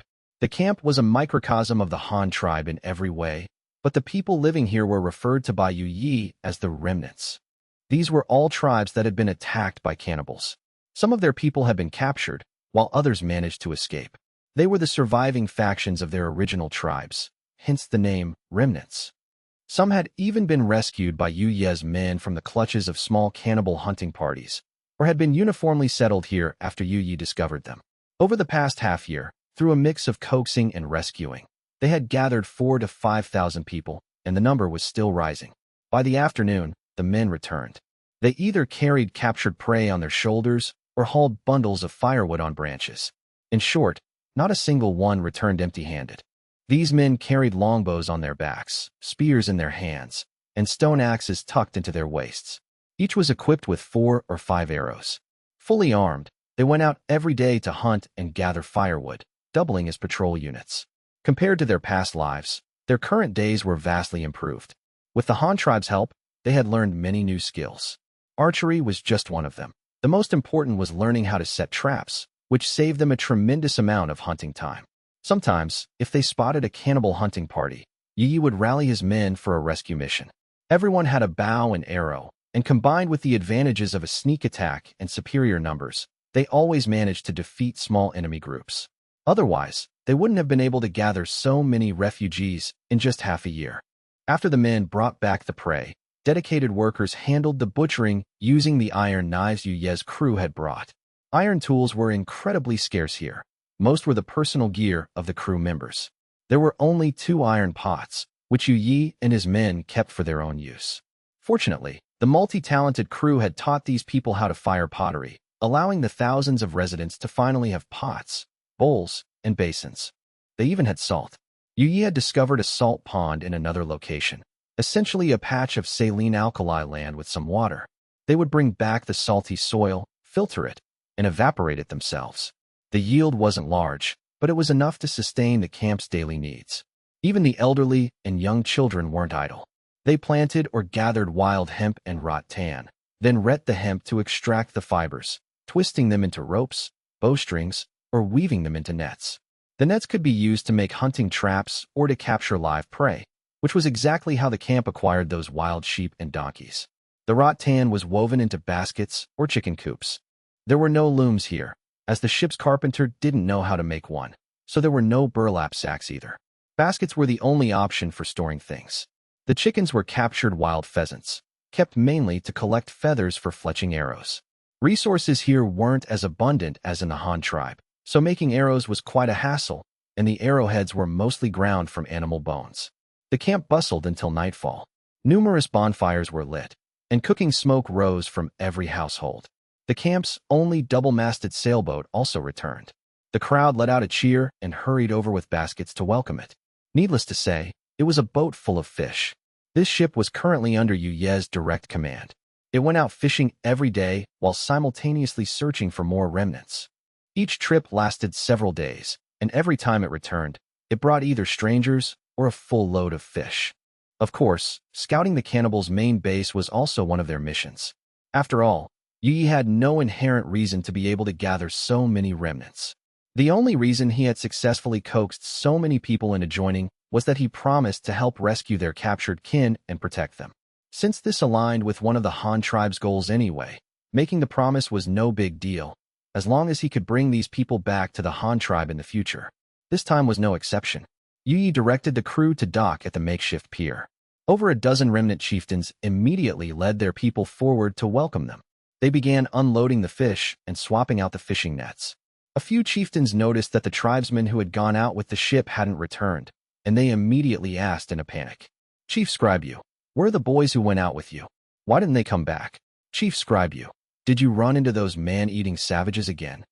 Looking slightly exhausted, Yu Yi stepped ashore holding a torch and addressed the anxious chieftains surrounding him. "No, rest assured, everyone. They are all fine. We just discovered another small remnant tribe of over 200 people outside. The sailboat couldn't bring them all back at once, so I left some men and food there to keep an eye on them for now. Once we unload the fish, we have to head right back out. It'll take 3 or 4 trips to bring everyone back. Don't slack off, chieftains. While it hasn't snowed yet, it's best to build more houses. Otherwise, people will freeze to death this winter." So that's what happened. That's good, as long as they're safe. You've worked hard, Chief Scribe Yu. How many more houses do we need to prepare? We still have dozens of empty ones right now. That should be enough, right? With more people coming, we need to store more food. If need be, I'll take my men tomorrow and bring back that herd of wild bulls. The hunting party has been eyeing them for days. We'll just take more people with us. The group of chieftains began chattering noisily again. Prepare as many houses as you can. Our numbers will only keep growing. It's better to be prepared. As for hunting, arrange it as you see fit. Just tell the hunting party to be careful. We absolutely cannot afford heavy losses. It's hard enough that everyone has managed to survive this long. Yi immediately began assigning tasks. This was how the camp was currently managed. Although the settlement was initiated by Yi of the Han tribe and nominally served as the Han tribe's frontline counteroffensive base, Yi couldn't possibly manage all the daily affairs himself. So, he delegated the camp's day-to-day management to these remnant chieftains. They were willing to do the work, and Yi was happy to be relieved of the burden, allowing him to continue sailing around every day. Once all the fish were unloaded, Yi set off again immediately, eating his dinner on the boat. He had to hurry and bring those people back. He definitely wasn't going back to the Han tribe this winter. He had finally managed to gather these people. He couldn't just abandon them here to make a temporary trip home. If he did, the Han tribe's credibility in their eyes would be ruined. Meanwhile, the people in the camp enjoyed a rare evening feast. The chieftain in charge of hunting began selecting men to join tomorrow's large-scale hunt. After the women finished eating, they lit bonfires by the river and began processing the fish. The fish had to be gutted, cleaned, and salted, and the swim bladders were saved as a precious source of adhesive. Although life in the camp was hard, the people were happy because their days now held hope. Their standard of living was improving, and the camp's population was growing. Humans are social creatures. They only feel truly safe when surrounded by many of their own kind. As it stood, the camp had over 1,000 adult men capable of hunting and defending the settlement. This was by no means a small number. With so many warriors around, their fear of the cannibals diminished slightly. At the very least, they didn't have to live in constant terror every day. This was one of the main reasons they were willing to come here. Another reason was that joining this camp gave them a chance to find their lost kin. This was the dream of many in the camp. They knew perfectly well that they had no chance of winning on their own, but with more people joining, that hope grew. Although Yi had never led them to attack the cannibals' main lair, only occasionally ambushing scattered hunting parties, this was enough to give them hope. At the very least, a few victorious skirmishes could erase their fear of the enemy, paving the way for bigger operations in the future. After dinner, the men began preparing their hunting gear: ropes, large nets, torches, spears, and bows. Then they split into groups and assigned tasks for the next day. The women sat by the fire pits in their houses, using the light of the hearth to sew winter animal skin clothing. At the same time, they fantasized about the days when they would officially join the Han tribe. The Han tribe knew how to weave cloth and dye it in beautiful colors. The clothes Chief Scribe Yu and his men wore were so pretty. Would they get to wear clothes like that in the future? Probably. They wondered if their captured brothers were still alive and how they were doing now. At this thought, many grew heavy-hearted. While they looked forward to a better life, they also worried about the safety of their loved ones. Night fell, and gusts of cold wind blew through. The weather was getting colder by the day. The chieftain in charge of camp defense began arranging the patrol and guard duties for the personnel staying behind. Since many men were going out to hunt, he had to assign some older children to the patrol teams, telling them to keep an eye out while they gathered firewood. Calling this place a frontline counteroffensive base wasn't a joke. The river valley Yi had chosen was indeed very close to the cannibals' lair. So close that it only took 2 days by boat to get there. Otherwise, he wouldn't have been able to scout the situation so frequently. Being close meant danger could strike at any moment, making the valley's defenses absolutely necessary. These remnants had already lost too much. They couldn't afford any more casualties. Early the next morning, the hunting party set out. By nightfall, no one had returned, and the camp grew anxious. On the 3rd day, Yi returned briefly, dropping off 60 people with the sailboat. After hearing the chieftains talk about the missing hunting party, they asked Yi to help look for them, which he agreed to do. Then, for 3 consecutive days, the hunting party didn't return, and Yi vanished as well. Panic began to spread through the camp. That party comprised the vast majority of their adult men. They couldn't afford to lose them. On the 7th day, news finally arrived. However, it wasn't the main force returning. The hunting party had only sent a few messengers back. According to the messengers, the herd of wild bulls they had been tracking had run off. They followed the tracks all the way to the salt marsh and managed to surround and kill all 100+ bulls. Coincidentally, Yi found them right at that moment. The bulls were too massive and numerous for the hunting party to bring back at once, so Yi ordered them to butcher the animals on the spot. They would also gather some local salt, cure the beef, and transport it back in batches by boat once it was processed. Given the distance and the back-and-forth travel, it was normal for them to be gone this long. Hearing this explanation, everyone in the camp breathed a sigh of relief. But before they could fully relax, the messenger dropped a bombshell. We spotted a white ghost hunting party resting near the salt marsh, cannibal warriors with white totems painted on their bodies. They've captured a lot of prisoners and are gathering dried salt on the other side of the marsh. They haven't noticed us yet. Chief Scribe, you said we could find an opportunity to wipe them out, so everyone is waiting over there right now. There are about 300 white ghosts, and we have over 800 men with more than 600 bows. Our chances of winning are very high. If we succeed, we can rescue several hundred people. Chief Scribe, you told me to come back and tell you to prepare more houses and food. You ran into those white ghosts again. How is it? Is it dangerous? It should be fine. Most of our hunting party is there, and we have so many longbows. It probably won't be a problem. Let's just follow Chief Scribe's orders and get ready to receive the remnants. I hope our warriors can win this battle. Also, we can't let those white ghosts discover our camp. It's best to kill them all, those damned white ghosts. The chieftains in the camp began to worry once more. Countless reeds grew around the salt marsh in the high, cold mountains. Perhaps only a plant as humble yet resilient as the reed could stubbornly thrive in such harsh, saline alkali soil. Hidden within the reed beds were salt ponds of various sizes, looking like small puddles. Though the surrounding mudflats were sticky and wet, they were covered in a layer of white salt frost. At this moment, about 300 cannibal totem warriors were guarding their newly captured slaves as they gathered the naturally formed salt frost. On the other side of the reed marsh, dozens of warriors clad in animal skins were quietly watching them. The bulk of their forces were hidden further out. This was a rescue and annihilation operation personally planned by Yu Yi and the remnant chieftain in charge of hunting. 800 men against 300. It was a battle of considerable scale. The remnant chieftain was clearly skilled at hunting animals, but when it came to actual combat between humans, Yu Yi naturally had more experience.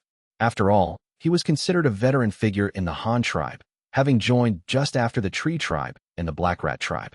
He had personally observed several battles between the Han tribe and invading cannibals. Alright, he hadn't actually fought in them, but at least he had watched. Especially when it came to the tactical deployment of bows and arrows, Yu Yi clearly had the most authority. Consequently, the battle plan was finalized based on his tactics. The 800-man hunting party was split into two groups. 200 men without bows were armed entirely with spears, stone axes, and shields for close combat. Of course, their goal wasn't to charge in and brawl with the enemy. Instead, they were to act as bait, drawing the vast majority of the enemy away to a designated kill zone. Then, the longbow group would provide covering fire, using their superior firepower to wipe out the enemy in one fell swoop, minimizing hand-to-hand combat to avoid unnecessary casualties. There was another reason for this decision. The current positioning of the cannibal totem warriors was problematic. They were standing right next to the captives. If the Han forces launched a sudden volley of arrows now, they probably wouldn't kill many enemies, but half the captives would die in the crossfire. That would defeat the entire purpose of the rescue. Therefore, they had to lure the enemy away first, separating them from the captives temporarily, before concentrating their superior forces to annihilate them. Luring the tiger from the mountain, drawing the snake from its hole. This was clearly a job requiring finesse. If they sent too few men, say 50 or 60, the enemy might not take them seriously and would only send a small detachment to deal with them. If they revealed everyone at once, it would only scare the enemy. They would either flee immediately or group up and fight to the death, which went completely against Yu Ye's tactical objectives. 200 men was the perfect number. A visible force of 200 would pressure the 300 enemies. If the enemy didn't want to suffer heavy losses, they would have to dispatch at least an equal number of troops to deal with them. If they could achieve this effect, Yu Yi would be more than satisfied. If they could wipe out 200 of the enemy's main force in the first clash, the remaining 100 would face their superior force of 800, plus the highly likely uprising of the captives. Crushing them with over 1,000 people would be a breeze. The remnant chieftain in charge of hunting also highly approved of Yu Ye's plan. He agreed to it immediately after hearing it once and requested to lead the 200-man bait team himself. He loved the bow and arrow, but when it came to commanding archers in battle, he really didn't know much. The 200 men had already stealthily crept up behind the cannibal totem warriors. Their straw sandals stepped softly on the muddy flats without making a sound. In this kind of terrain, no animal could run fast, and humans were no exception. However, It was perfect for a sneak attack because the surrounding reeds were very tall, providing excellent cover. Even if you hid 20 or 30,000 warriors in this marsh, they would probably blend right in, let alone a few hundred. They chose to capitalize on their first strike advantage, aiming to eliminate over 50 enemies in the initial ambush to make the subsequent fight easier. Swish, swish, swish, swish. The sound of flying stones and thrown spears cutting through the air suddenly erupted from the reeds behind the cannibal totem warriors. The next moment, a chorus of screams rang out. The completely oblivious, white ghosts were struck from behind.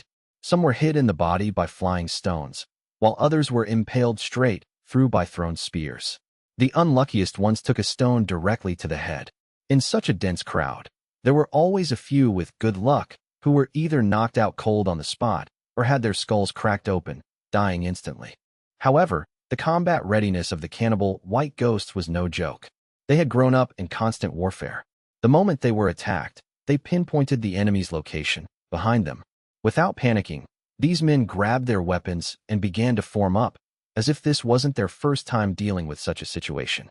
Some didn't even join the fight on this side, instead keeping a vigilant eye on the captives nearby, occasionally barking incomprehensible, ghostly shouts to keep them in line. Having succeeded in their initial ambush, the Han tribe faction didn't stay hidden. Their goal was to lure the tiger from the mountain. If they didn't show themselves, how could they draw the enemy away?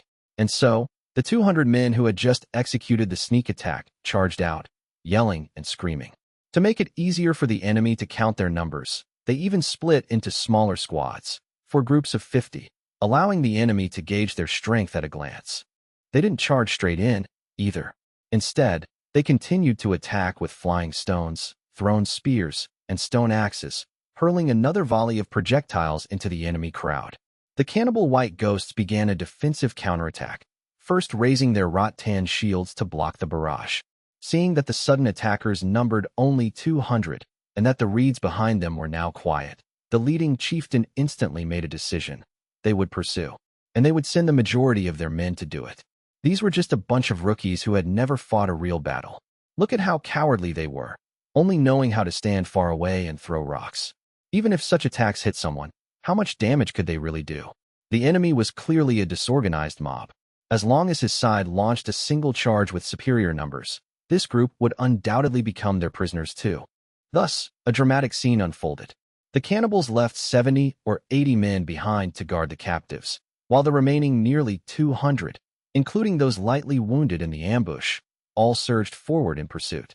The captives were tied together in a line. Without proper weapons, and facing the fierce appearance and spears of the white ghosts, they didn't dare rise up and resist. Furthermore, they could see that the group attacking the white ghosts wasn't very large. They might be defeated soon, so the hope of rescue seemed slim. The pursuit battle on the other side quickly commenced.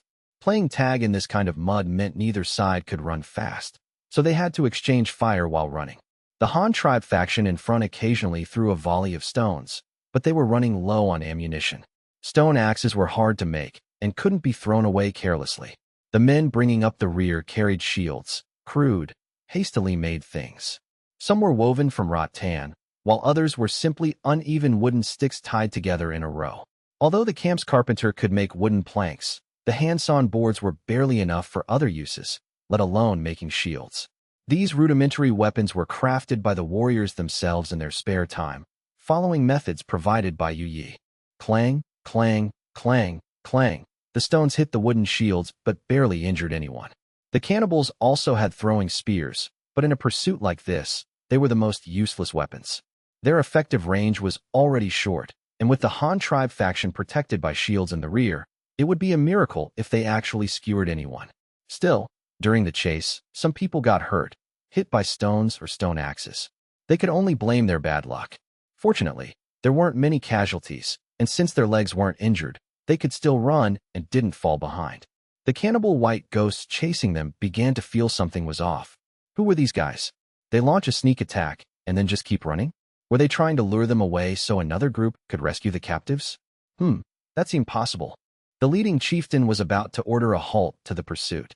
But just as they chased the enemy to a muddy little pond, the 200 Han tribe men in front suddenly stopped. They stopped running, formed up, turned around, and raised their weapons, facing them head-on. It looked as if they intended to fight to the death in this muddy spot. However, the leading chieftain clearly thought things weren't that simple. He quickly scanned the dense reeds on the 3 sides surrounding the mudflat, wary of more enemies suddenly charging out. But there was nothing. The 200 men in front of them really seemed to be rookies, completely ignorant of tactics like ambushes, lures, or traps. To not set an ambush in such a perfect location, were they idiots? Since you want to fight to the death here, then bring it on. With the combat experience of the cannibal totem warriors and their fearless, suicidal fighting style, dealing with these rookies would absolutely be a one-charge victory. The cannibal sub-chieftain raised his arm high, preparing to swing it down and issue the order to charge. But the remnant chieftain leading the Han tribe faction spoke first. "Chief Scribe, they're here. Fire the arrows." The cannibal chieftain was stunned. Due to the language barrier, he had no idea what the man opposite him had just yelled. He just looked at them curiously. Why did the leader shout something, yet the 200 men behind him stood perfectly still? Wait. Yeah, why weren't they moving? Was that shout not an order? Impossible. Something was definitely wrong. Was he shouting to someone else? The cannibal sub-chieftain warily scanned the reeds on the 3 sides again, but there was still no movement. However, just as his guard dropped slightly, he suddenly felt something flying over in droves. It sounded like insects, or maybe a flock of birds, but birds shouldn't fly that fast. He looked up at the sky around him. The next moment, 600 feathered arrows suddenly appeared in his field of vision, tracing high parabolic arcs from all directions and raining down on their heads. Knowing the range advantage of the longbows, and wanting to avoid being spotted by the enemy if they got too close, Yi had ordered his men to ambush from further away. The entire unit used high-angle parabolic fire. Upon hearing the signal from the bait team's chieftain, the longbow group unleashed a synchronized volley. The cannibal totem warriors standing under the rain of arrows were terrified. Stepping into the mud of the salt marsh sank their feet to the ankles. They couldn't run even if they tried. Moreover, the arrows were coming from all directions, leaving them nowhere to hide. With over 200 enemies standing right in front of them, they didn't dare scatter and run blindly. They had no choice but to huddle together in place, raising their few rattan shields to cover their heads, with several men crouching or standing under a single shield. The next moment, 600 arrows fell from the sky. Many were instantly hit and fell to the ground. But before they could even breathe a sigh of relief, another 600 arrows rained down on them.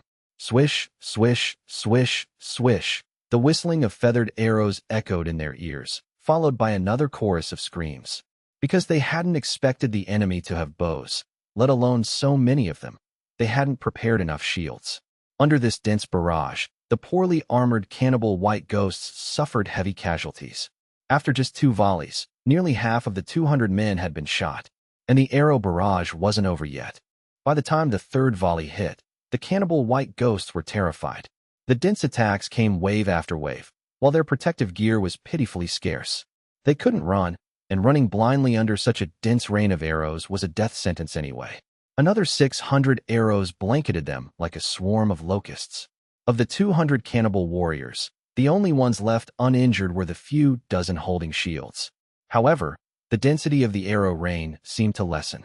It looked much sparser than before, but for the few dozen uninjured warriors, this wasn't an improvement. This volley seemed to consist of only half the arrows, around 300. On such a large battlefield, it didn't look very dense anymore. Yet, instead of feeling relieved, the cannibal warriors grew even more tense, because they suddenly heard a rustling sound coming from the surrounding reeds. The next moment, 300 young men armed with longbows burst out of the reeds and began firing at point-blank range at the enemies in the center. This time, the arrows still came from all directions, but they weren't falling from the sky. They were fired straight at them, face to face. Now, even the cannibal warriors with shields were dumbfounded. Facing such close-range fire, they could only hold their shields in front of them. But blocking the front meant exposing their backs and sides. Surrounded on all sides, the warriors holding shields quickly fell like cut grass. Some of the smarter ones huddled their shields together, trying to block the fire from all directions. But the next moment, another 300 feathered arrows rained down from above. They couldn't protect both their heads and their bodies, and soon, under the relentless rain of arrows, they all fell, heavily wounded. The battle didn't even last 5 minutes. The Han tribe faction fired less than 6 volleys in total, wiping out all 200 men. The only survivors were left lying on the ground, groaning and gasping for air. Yu Yi had already emerged on the periphery of the battlefield with his 600 archers. Without needing any orders from him, the 200 warriors who had acted as bait charged forward with howling battle cries, methodically finishing off any enemies who weren't quite dead yet. The sickening thwack-thwack of spears piercing flesh echoed across the marsh. The cannibal totem warriors who still clung to their last breaths were swiftly and thoroughly slaughtered. Everyone immediately began clearing the battlefield. The archers retrieved their arrows to restock their ammo. This was the beauty of arrows. They could be reused, an advantage gunpowder bullets could never match. After a brief rest, the Han tribe hunting party geared up and stealthily crept back the way they came. At the cannibals' temporary camp, only a few dozen totem warriors remained, guarding several hundred captives. Combined with their own force of over 800 men, victory was practically guaranteed. The warriors were thrilled. In the battle just now, they hadn't lost a single man. Only a few of the bait warriors had sustained minor injuries during the pursuit, yet they had slaughtered around 200 enemies. This was undoubtedly a massive achievement. To them, at least, it was a monumental victory. Back at the camp, the remaining cannibal totem warriors were starting to panic. Their comrades had been gone for far too long. Earlier, they could hear the sounds of fighting, running, and the screams of many men, but now, there was nothing. A deathly silence had fallen over the area, broken only by the bleak autumn wind rustling through the reeds. Could the enemy have lured them away on purpose? Was their real target the men left behind? Or perhaps they were trying to rescue the captives? The remaining totem warriors' imaginations ran wild. The captives, tied together in lines, also sensed that something was off. They began whispering to each other, growing restless, looking as if they were ready to violently rebel at any moment. Seeing this, the cannibal totem warriors panicked even more and started talking amongst themselves. It looked as if they were preparing to abandon the captives and flee at a moment's notice. They grew increasingly paranoid, jumping at every rustle of the wind. Just then, the rustling in the reeds grew louder. It was coming from all sides, as if thousands of people had surrounded them. At this point, no one doubted it anymore. They were absolutely certain their 200 comrades had been deliberately lured away, and a much larger enemy force was now hiding all around them. They began to slowly huddle together, raising their few wrought-tin shields and nervously scanning the reeds. What they couldn't have known was that this exact movement played perfectly into Yu Ye's tactical needs. Fire! A sudden shout erupted from the reeds ahead, startling the few dozen remaining cannibal totem warriors. But before they could react, the swish-swish-swish of arrows cutting through the air echoed all around them. A dense volley of arrows shot out from the reeds like striking vipers, flying swiftly toward their targets. A chorus of agonizing screams erupted from the clustered enemy formation as many were struck down in the very first wave. Then came another volley, and another. Each wave consisted of exactly 600 arrows fired in unison. Coming from all directions, they were impossible to defend against. There were simply too many, flying in from almost every angle. The captives, tied together in lines, squatted to the side, dumbfounded. They had never seen a battle fought like this. They hadn't even caught a glimpse of the enemy, yet their captors were falling in droves. The white ghosts who used to beat and curse them daily, who would casually kill them on a whim, were being effortlessly wiped out. After 4 volleys, hardly anyone was left standing intact. Just then, another voice rang out from the reeds, followed by more, dozens, hundreds, then over 1,000 voices shouting from all directions. Charge with me. Kill them all. With a massive rustling sound, the reeds swayed violently. The next moment, over 800 men burst from the cover of the marsh. Aside from the archers maintaining a perimeter guard, the rest of the warriors charged forward en masse. The captives squatting nearby didn't dare move a muscle.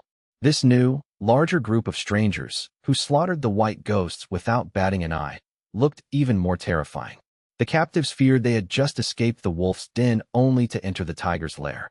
The sickening sound of finishing blows echoed nearby as blood sprayed continuously. It was savage and bloody, a completely one-sided massacre. It seemed that as long as the giant ape didn't show up, the Han tribe would forever remain invincible.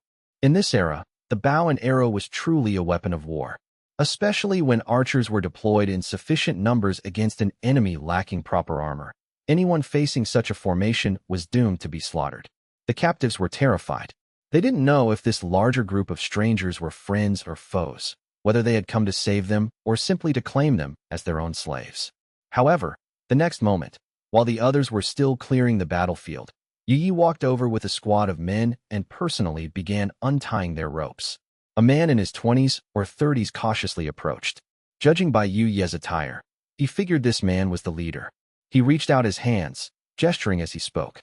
"Did you come to save us? What are you going to do with us?" Yi couldn't understand a word he said. Instead, he simply handed the man some dried meat and rations he had on him. Then, Yi sat cross-legged on the flattened reeds, pulled out his water skin, and started gulping down water. Sharing such good food was a clear sign of goodwill. They definitely weren't bad people. The man's tense nerves relaxed slightly, and as soon as he relaxed, his stomach began to rumble. Scratching his messy hair in embarrassment, he started wolfing down the food Yi had given him. During their time as captives of the cannibal white ghosts, they were never given enough to eat, let alone provided with proper food, all to minimize their resistance.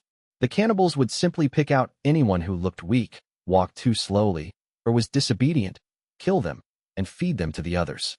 This was partly to reduce their burden by discarding the old, weak, sick, and disabled, and partly to assimilate the captives, forcing them into a cannibalistic lifestyle so they would integrate into the tribe sooner.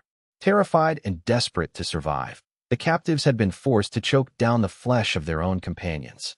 They didn't dare slack off while marching, because the penalty for slacking was becoming the next meal.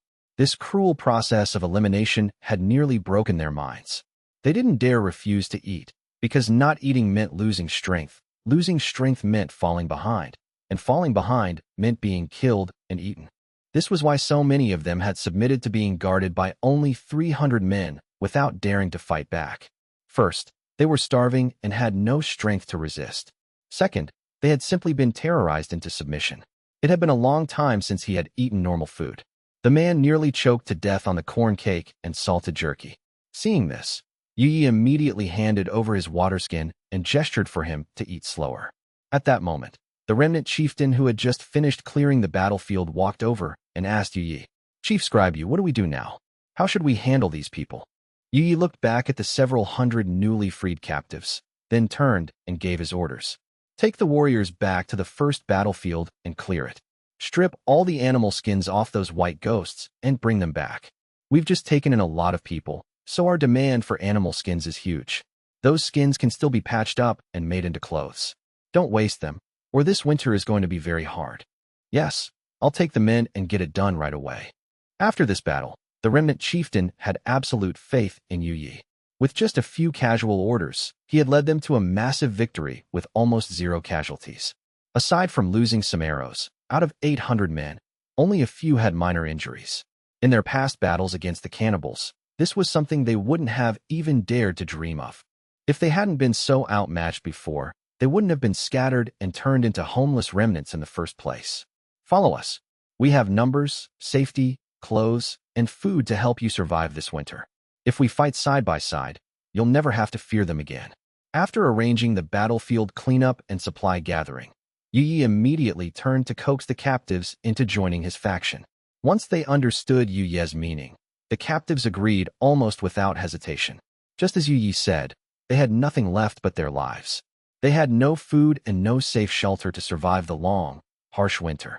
If they tried to migrate or run away on their own now, they would probably all die before getting very far. So, Yi immediately ordered his warriors to take the captives back to their camp. They set up pottery urns, lit fires, and cooked beef and corn porridge to help them recover their strength. Then, they waited for the other half of the men to return with the stripped animal skins before discussing the subsequent evacuation plan. This hunting operation had netted them over 100 wild bulls. Carrying them back on their backs was impossible, so they had to transport them by boat. Even then, the meat of over 100 bulls couldn't be moved in a single trip. With the boat loaded with beef, there would be no room left for people. As a result, the entire group stayed put. The 800 hunting warriors would escort the nearly 600 newly rescued refugees on foot back to the main base in the river valley. By the time they arrived, the new houses would likely be finished. That was the beauty of adobe houses. The construction process was simple, the structures were sturdy and durable, and with so many hands available, they went up incredibly fast. As long as the houses dried out a bit, people could move right in. If they didn't dry completely, they could just light the Kong, heated bed, inside to artificially drive out the moisture and make the houses habitable sooner. The butchered beef, hides, horns, and the animal skins looted from the cannibals were all loaded onto the sailboat in batches and quickly transported away. To avoid feeling like freeloaders, the newly joined refugees naturally pitched in to help. The women and children stayed in the camp to help boil salt, while the men went to the riverbank to help load supplies. When they saw the large sailboat flying the Han tribe flag, they were absolutely awestruck, muttering in disbelief. No wonder these people were so good at fighting. They could build such a magical and powerful transport vehicle. This only strengthened the refugees' resolve to follow Yi. As long as they stuck closely to this tribe, even if they couldn't defeat the cannibals, they would at least have the means to escape quickly.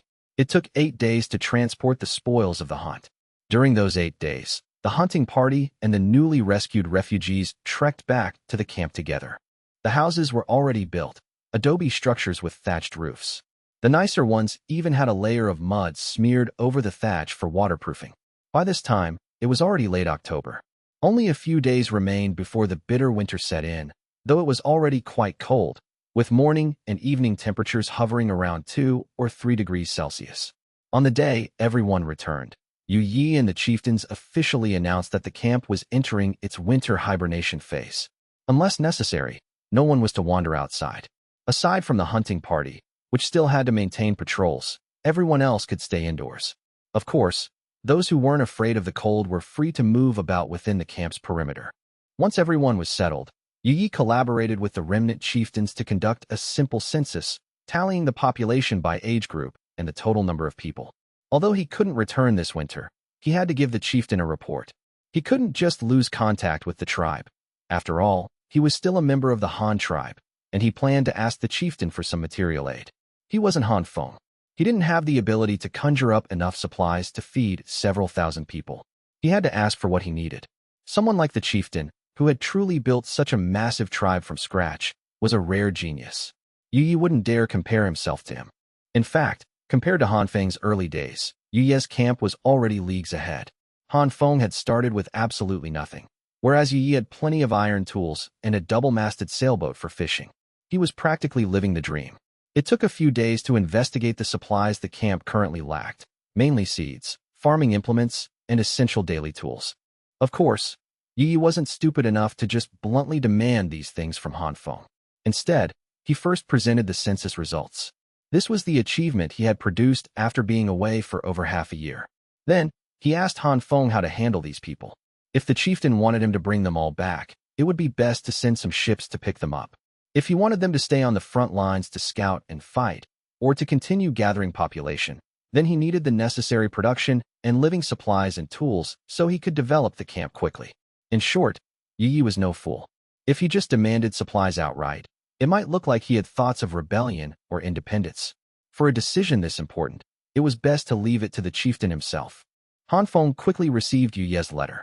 He was genuinely pleasantly surprised reading the first half, but hesitated when he got to the end. It wasn't that he opposed Yi establishing a temporary base out there, but a temporary base was just that, temporary. Sooner or later, everyone would have to relocate back to the Han tribe. The temporary base was too far away for long-term management. The Han tribe currently lacked the capacity to project control over such a distance, and they hadn't even finished developing the land around their own borders yet. Why stretch so far? Since it was temporary, it held no long-term investment value. Even if he sent supplies now, they would have to be shipped back before long. All that back and forth would waste manpower and resources. However, he still had to provide support. Han Feng hadn't expected Yi to gather such a large population out there. At its current stage of development, the Han tribe had more than enough resources. Even if they had other resources, like oil, they couldn't exploit them anyway. They had no way to pump it. But when it came to human resources, Han Feng could never have too many. In a low-productivity era without mechanical power, population was the primary productive force. Without enough people, nothing could be accomplished. Therefore, since this temporary base could serve as a population-gathering hub, it couldn't be easily abandoned. Seeds?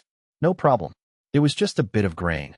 The Han tribe wouldn't miss it and could easily afford it. Considering the geography, climate, and environment of the temporary camp, Han Feng allocated more corn and less rice. Since it was a river valley, there were definitely places to grow rice, but corn had a higher yield and was more adaptable. Sending more corn was the safer bet. Han Feng also allocated seeds for various beans and vegetables so they could temporarily achieve self-sufficiency. Farming tools were also easy to handle. The Han tribe currently had an abundance of steel, more than they could use. If there weren't enough ready-made tools, he could just send iron ingots, along with some craftsmen and equipment, so they could forge the tools on-site. Livestock, however, was out of the question. Transporting cattle and horses over long distances was already difficult. Moreover, the Han tribe didn't have a massive surplus of domesticated draft animals capable of plowing. If they did, Han Feng would rather open up a few more acres of fertile farmland within the Han tribe's own territory. They didn't lack eating utensils over there, having fired their own pottery bowls, but iron pots were in high demand. The Han tribe didn't lack a few hundred pots, so Han Feng agreed to that as well. Another major requirement was cloth. They were severely lacking in clothing. Winter was fast approaching. Wearing animal skins now was fine, but come spring, most people would be running around naked. However, most of the Han tribe's cloth was exported to the grasslands and Bamboo Island. It wasn't realistic to divert a massive amount of cloth to the camp right now. He could send a portion, along with a few looms and cotton and hemp seeds, and let them weave their own cloth. They couldn't rely on the Han tribe for everything. The final request was for personnel, which showed Yu Ye's political savvy. Although Yu Ye was temporarily overseeing all affairs at the camp, in reality, he wasn't managing much at all. He still spent his days sailing around, delegating the camp's daily operations to the remnant chieftains. This couldn't continue. It was detrimental to the Han tribe's control over them. Yu Ye knew this perfectly well, which was why he asked Han Feng for personnel, craftsmen, teachers, and even officials to help manage the camp's specific affairs. This way, Yu Ye could leave the camp with peace of mind, and Han Feng could use the opportunity to insert his own people, giving him peace of mind as well. Both sides tacitly finalized this arrangement. Once the supply list was drawn up, Han Feng immediately had people prepare it. As for the personnel being sent, they were recommended by the subordinate officials. Han Feng couldn't possibly know everyone in the Han tribe, but as long as his trusted aides, like the Jinwu guards, were among them, it was fine. Under Yu Ji's leadership, the Jinwu guards had expanded rapidly. Of course, this was inseparable from Han Feng's help and guidance. For example, taking in orphans who joined the tribe and centrally training them provided a stable source of recruits. There were actually a lot of these savages or orphans from small tribes joining the Han tribe. Back when they relied on hunting and gathering, death was incredibly common, so there was no shortage of orphans. Now, these people were scattered across every sector of the Han tribe.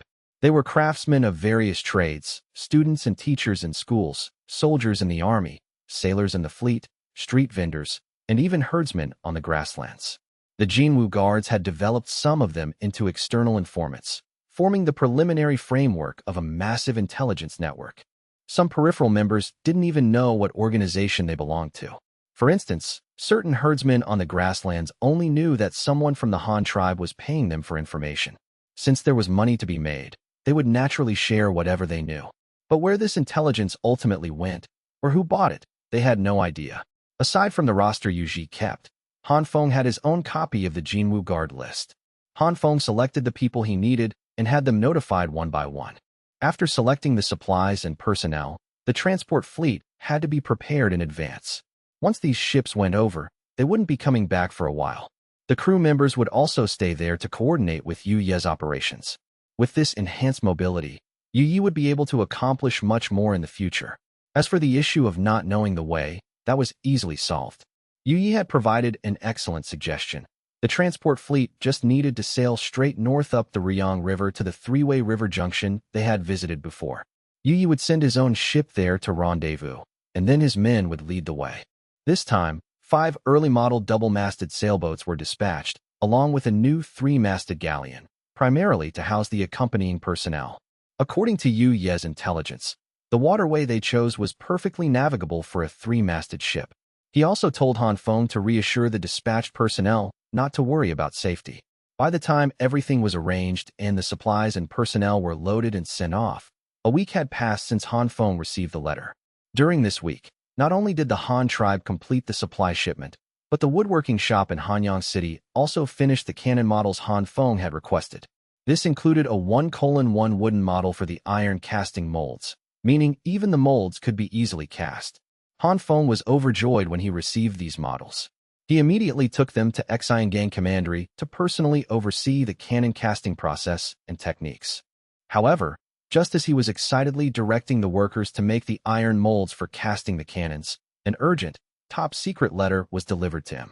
The letter was from Yu Ji, its contents sourced from the Jinwu Guard's own intelligence channels. It detailed a series of events regarding the arrest of Elder Niu Wei of the Ecchi tribe. This news was undoubtedly a bombshell for the Han tribe and Han Feng, completely disrupting his original plans. While he was still figuring out what to do, another letter arrived the next day. This one was from Shou Ya on Bamboo Island. The contents made Han Feng frown deeply. The Ecchi tribe had strictly forbidden the Han delegation from promoting the use of currency on Bamboo Island. Niu Wei arrested, a ban on currency. What exactly was happening on Bamboo Island? What was the Ecchi tribe thinking? Were they planning to turn hostile against the Han tribe? Han Feng's face darkened, his mood instantly souring. He glanced at the cannon molds being prepared for casting nearby and couldn't help but narrow his eyes. He wrote 2 reply letters, instructing both men to send back any further intelligence they could gather. Only then did he refocus his attention on directing the cannon casting. With limited intelligence right now, Han Feng didn't know the best way to handle the situation. But no matter what happened in the future, having enough military power to intimidate others was the most effective solution. Caliber is justice. Range is truth. It was a pity they didn't have powered machine tools yet. Otherwise, he could have tried making breech-loading rifled guns that fired explosive shells. It took nearly 2 days for Gang Commandery to produce over a dozen sets of iron molds. Yes, over a dozen sets just for the molds. This was primarily to use up all the molten steel in the crucible at once. Otherwise, reheating it would waste too much fuel. As for the iron, the Han tribe certainly didn't lack it. After having a group of workers polish the molds, Gang Commandery began the cannon casting experiments that very day. First, the iron molds were baked in the fire to preheat them. Then, a layer of liquid wax was applied, followed by a layer of molding sand. They were baked again to dry the thin film formed by the wax and sand mixture, which would facilitate the separation of the cannon from the mold during the final demolding process.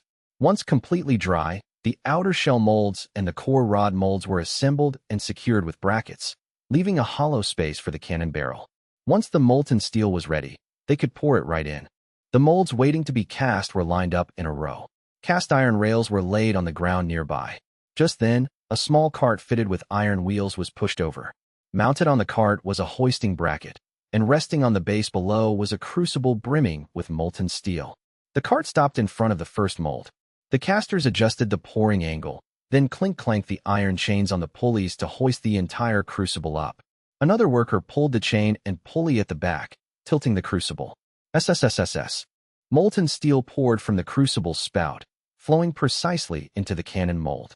Once the inlet and outlet of the mold were filled with orange-yellow molten steel, the cart was pushed to the next mold. The process was repeated continuously until the entire crucible of molten steel was used up. The little bit left over, not enough for another cannon, was cast into steel ingots to be used for making tools later. Once the casting was complete, the workers began striking the outer shells of the molds with iron bars, producing a chorus of clang-clang-clang sounds. This was done to vibrate the molds while the steel was still molten, allowing any trapped air bubbles to escape upward. However, this iron mold casting method rarely produced air bubbles. Han Feng ordered it mostly for peace of mind, just in case. When the orange-yellow molten steel cooled and solidified into a dark crimson, Han Feng ordered the core cooling quenching process to begin. The core mold inside the cannon bore was hollow and contained a U-shaped tube. One end extended outward to drain water outside the shell mold, while the other end was a pouring inlet slightly higher than the core mold. This high-low design utilized pressure difference, allowing them to continuously pour cold water inside. It cooled the metal rapidly without letting water touch the mold itself. The craftsmen quickly grabbed pre-prepared funnels, inserted them into the core mold's inlet, and wheeled over carts of near-freezing water, gulping it down into the molds. The temperature of the core mold plummeted rapidly. The color of the cannons darkened at a visible rate, cooling layer by layer from the inside out. This was exactly the effect Han Feng wanted. Because the inner layer cooled and contracted first, the entire cannon barrel developed an inward compressing stress. Hearing the crack crack crack sounds, Han Feng could almost feel the immense pressure the core mold was under. This proved the cannon barrel was indeed tightening. When the outermost layer of the cannon barrel also began to turn black and cool, Han Feng quickly ordered the workers to stop pouring water and begin demolding and polishing the barrel. At this point, the outer wall hadn't completely cooled, making it the perfect time to polish. Of course, the polishing tools were iron brushes, not stones or bare hands. After a rough polish, the barrels could be left in the sand pit to cool naturally. Looking at the row of pitch-black cannons in the casting workshop's sand pit, Han Feng felt a surge of heroic pride. With these things, whatever Xian tribe, whatever bamboo island, whatever grasslands, he would blow them all sky high. It wasn't until the day after casting that Han Feng ordered the core molds to be extracted from the cannon bores. Naturally, human strength alone couldn't pull them out. The final core cooling process had shrunk the bores so tightly that it practically locked the core mold in place. Extracting it required heavy equipment. The cannon barrel was secured horizontally on the ground. The two trunnions, the cascabel, and the rear half of the barrel were firmly chained down. On the other end, chains attached to the core mold were run through two movable pulleys. Several men pulled the chains simultaneously, while two others squatted at the muzzle, using fine iron wire to clear the molding sand and wax from the seams. It took over half an hour to extract the core mold from a single cannon. Although this seemed tedious, the quality of the cannons represented the absolute pinnacle of muzzle-loading smoothbore technology. The material was cast steel, lighter and more durable than bronze, and stronger than pig iron or wrought iron. Because full iron molds were used, both the inner bore and the outer barrel were incredibly smooth. With just a little more polishing, they would be ready for use. It was right at this moment that the second, detailed intelligence reports from Shou Ya and Yu Ji were delivered to Han Feng's hands. Shou Ya's letter didn't contain much. He had been confined to the delegation's compound and couldn't gather much information. He merely recounted the recent progress of the delegation's various tasks and relayed the conversation Niu Wei had with him a while back. Finally, he mentioned that a few days ago, the Xian chieftain had specifically sent someone to declare that the Han tribe was forbidden from promoting their currency. The attitude was very firm, and they even sent people to watch them every day. These watchers would inspect every transaction between the delegation and the local natives. Currently, the Xian tribe's attitude remained relatively stable. They only forbade the promotion of currency. They didn't stop the delegation from trading with the locals, nor did they severely restrict their movements. It seemed they weren't ready to escalate the conflict just yet, perhaps unwilling to go to war with the Han tribe. Yu Ji's intelligence report, on the other hand, was much more detailed. His intelligence network had even managed to contact the secretly imprisoned Niu Wei and extracted a lot of useful information from him. Back when Niu Wei first visited the Han tribe, he had planned to poach technical talent from them. They did successfully poach some, but those people were secretly planted by Han Feng. The group Niu Wei took away was actually the first batch of Jinwu Guard members. Han Feng had instructed Jin Yi to select some trustworthy Han tribe veterans, disguise them as savages from outside the tribe, and have them work alongside Niu Wei's subordinates at the Luoyang Commandery construction site. On the surface, these people had no background connection to the Han tribe. However, because they had worked in the Han tribe, they all possessed some technical skills, which quickly caught Niu Wei's attention and led to their recruitment. Their orders were to infiltrate the Xian tribe. Since the enemy was actively recruiting them, they naturally accepted immediately. Later, when the Han tribe sent the delegation to Bamboo Island, these skilled savages were sent to the Xian tribe along with them. Because their technical skills were highly valued, they were quickly put to use by the various elders. Now, nearly 2 years later, these people had long since become the core backbone under the Xian tribe's Council of Elders. As a result, they knew a great deal about the movements of the Xian tribe elders and the petty maneuvers among the high-ranking officials. They even participated in the arrest of Niu Wei alongside several elders. Even now, with the Xian tribe's leadership clearly taking an antagonistic stance against the Han tribe, these spies hadn't fallen under any suspicion. This was because the cover identity Han Feng had given them was savages unaffiliated with the Han tribe. Since they weren't from the Han tribe and were just savages looking for work, what was there to suspect? By this year, when Yu Ji took over the Jinwu Guard intelligence network, he vigorously expanded their communication channels. Through the frequent trade between the delegation and the Bamboo Island natives, Yuji recruited some native postmen. These postmen only delivered messages and never saw the contents, making the system highly secure. It was through these postmen that he re-established contact with the Jinwoo Guard spies who had been embedded for nearly 2 years. The spies sent back a wealth of intelligence. One spy, who was doing quite well under Elder Jin, reported that Elder Jin had recently received orders from the Great Chieftain to work with Elder Chi to quickly develop the Exian tribe's own currency. This spy had even been fortunate enough to become one of the project managers. Additionally, this same spy had successfully made contact with the imprisoned Niu Wei and learned the details of his arrest. According to Niu Wei, the Exian chieftain summoned him late at night, claiming to have produced several currency samples and asking for his opinion. Niu Wei didn't think much of it, but the moment he entered the room, he was pinned down by hidden guards. With no one around to see it late at night, the unfortunate fellow was secretly locked up in a hidden room inside a cave in Clear Spring Valley. It was the same cave Elder Chi used for tool development. Surprisingly, there was a secret room inside, artificially carved out by the Exian tribe long ago, a fact known to many elders. However, Niu Wei was an elder promoted halfway through his career, and right after his promotion, he was sent as an envoy to the Han tribe. He was completely ignorant of these secrets known only to the old guard. Furthermore, the spy under Elder Jin reported that the Exian tribe was interrogating Niu Wei, trying to force him to reveal intelligence about the Han tribe. Based on his observations of Elder Jin, Niu Wei had likely already spilled some information. The spy asked if they should try to rescue Niu Wei or simply assassinate him to prevent him from leaking more about the Han tribe. This was the internal situation regarding Niu Wei within the Exian tribe. Another crucial piece of intelligence from a different spy stated that the Exian tribe had dispatched envoys to the grasslands to contact Modern. The exact purpose was still unclear, but Yuji had already ordered the intelligence network on the grasslands to investigate. It would likely take some time to get accurate information. However, reading this and synthesizing the available intelligence, it wasn't hard to deduce the true intentions of the Exian tribe's leadership. They must have realized the Han tribe's intention to occupy Bamboo Island, which was why they so forcefully stopped the Han tribe from promoting their currency there. They had probably also seen through Niu Wei's plan to trick all the Exian tribe's high-ranking officials into visiting the Han tribe. Otherwise, they wouldn't have arrested him. Yet, they hadn't taken any direct action against the Han delegation and even allowed them to continue trading with the local natives. This indicated they weren't ready for an open war with the Han tribe. Coupled with their proactive outreach to Modern on the grasslands, an enemy of the Han tribe, it took almost no guessing to figure out what they were planning. Since they couldn't defend against the Han tribe at sea, their only option was to use Modern to tie the Han tribe down. As the saying goes, the enemy of my enemy is my friend. Even if the Exian tribe's leadership had never heard the phrase, it didn't stop them from making the same decision.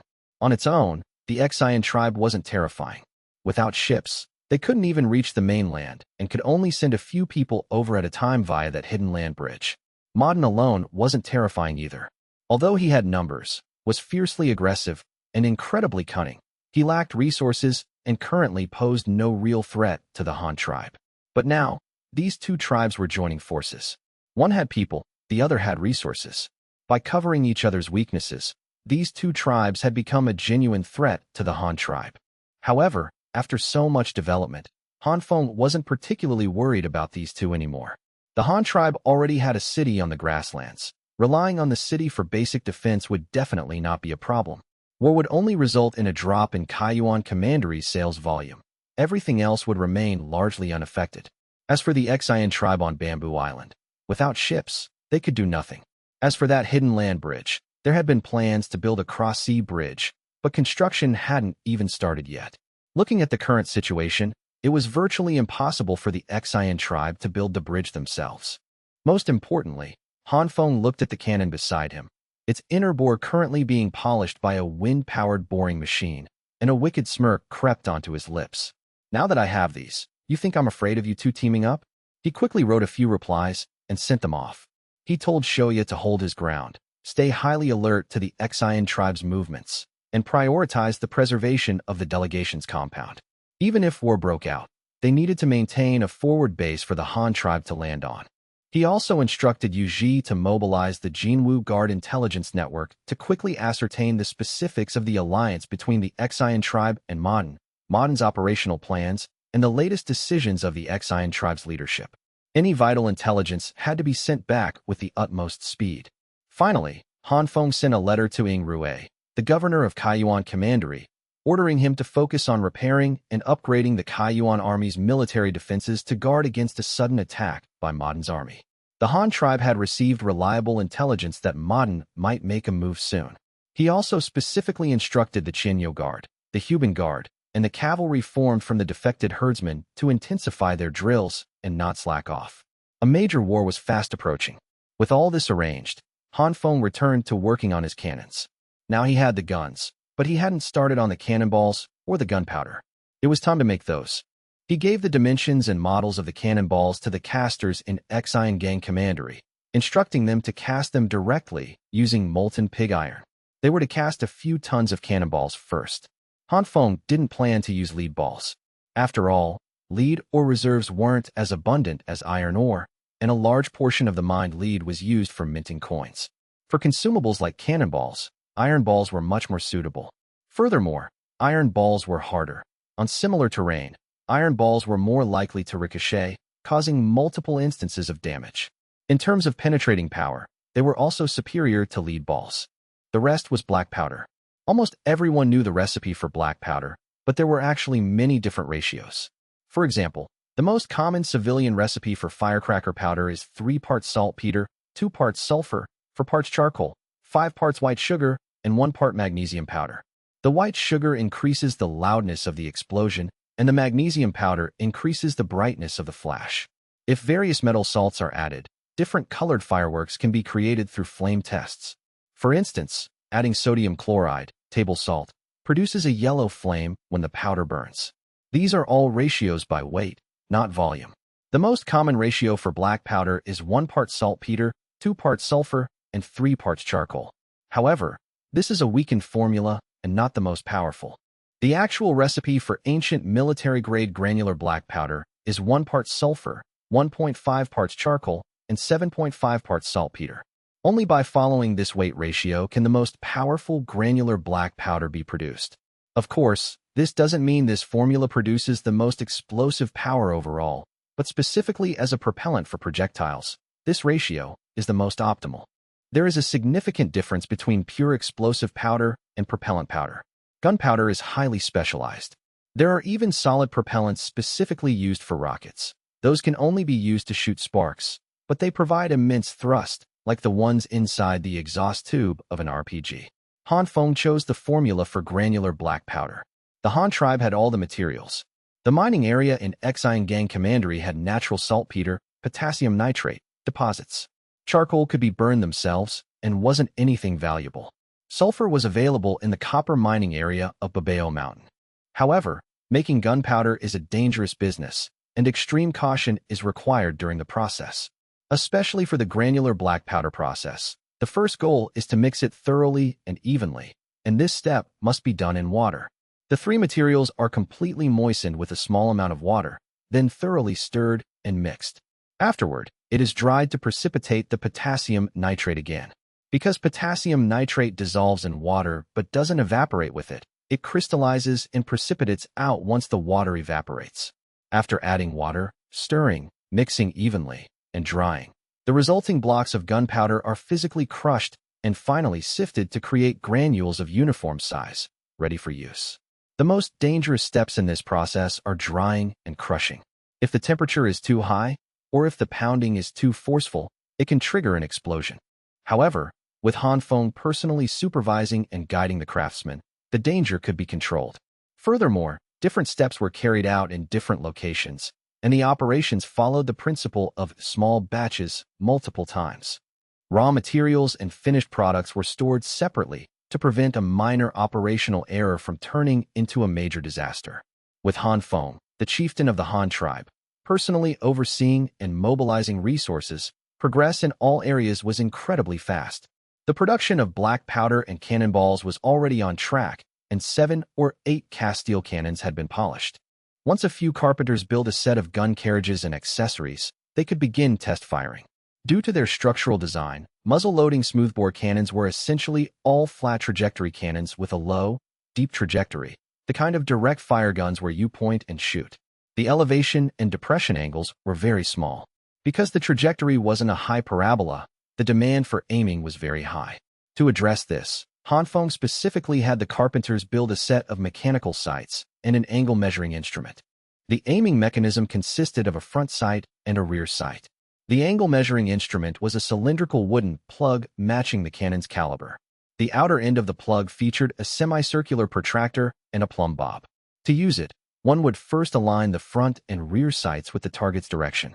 Then, a rangefinder would be used to measure the distance to the target. Finally, by consulting a range table, the appropriate elevation angle would be adjusted to achieve a one-shot hit. The angle measuring instrument worked by inserting the same caliber wooden plug into the muzzle, aligning it with the cannon's axis. The elevation or depression angle of the cannon in its current state was then measured by the angle at which the plumb bob swung across the protractor. Although this tool was incredibly crude, it was highly effective. It didn't matter where the cannon was moved or whether the ground was level, because the angle was measured based on the plumb line. Since the plumb bob was affected by gravity, it would always remain absolutely vertical.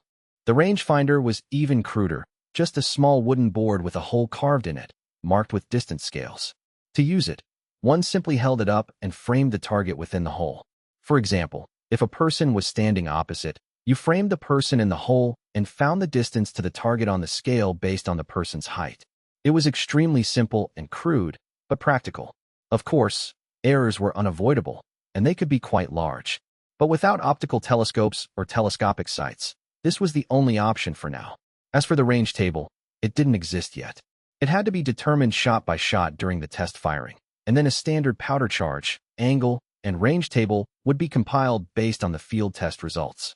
With the aiming equipment ready, the final piece was the firing tools. Firing a muzzle-loading smoothbore cannon, from aiming to discharge, required at least 10 steps. The process was quite complex, and that was using relatively advanced firing methods, like fixed-charge cartridges. If they were still using small scoops to pour gunpowder down the barrel, managing one shot every 3 minutes would be considered good. Hanfeng naturally wouldn't allow his artillery to be so inefficient. So alongside the hardware, the software and supporting equipment had to keep pace. He gathered the carpenters to build new field artillery carriages with wheels, along with a set of loading and cleaning tools. Each gun carriage also hung 2 water buckets, one with a lid for storing water and an open one for immediate use. This was Hanfeng's first time operating such a thing in practice, so he was equally thrilled, perhaps even more excited than his tribesmen, who had no idea what this contraption actually did. This was a weapon of mass destruction, after all.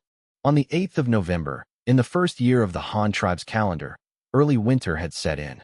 The day was overcast, but thankfully the wind wasn't strong. Still, the air was damp and biting cold, hinting that a heavy snowfall was imminent.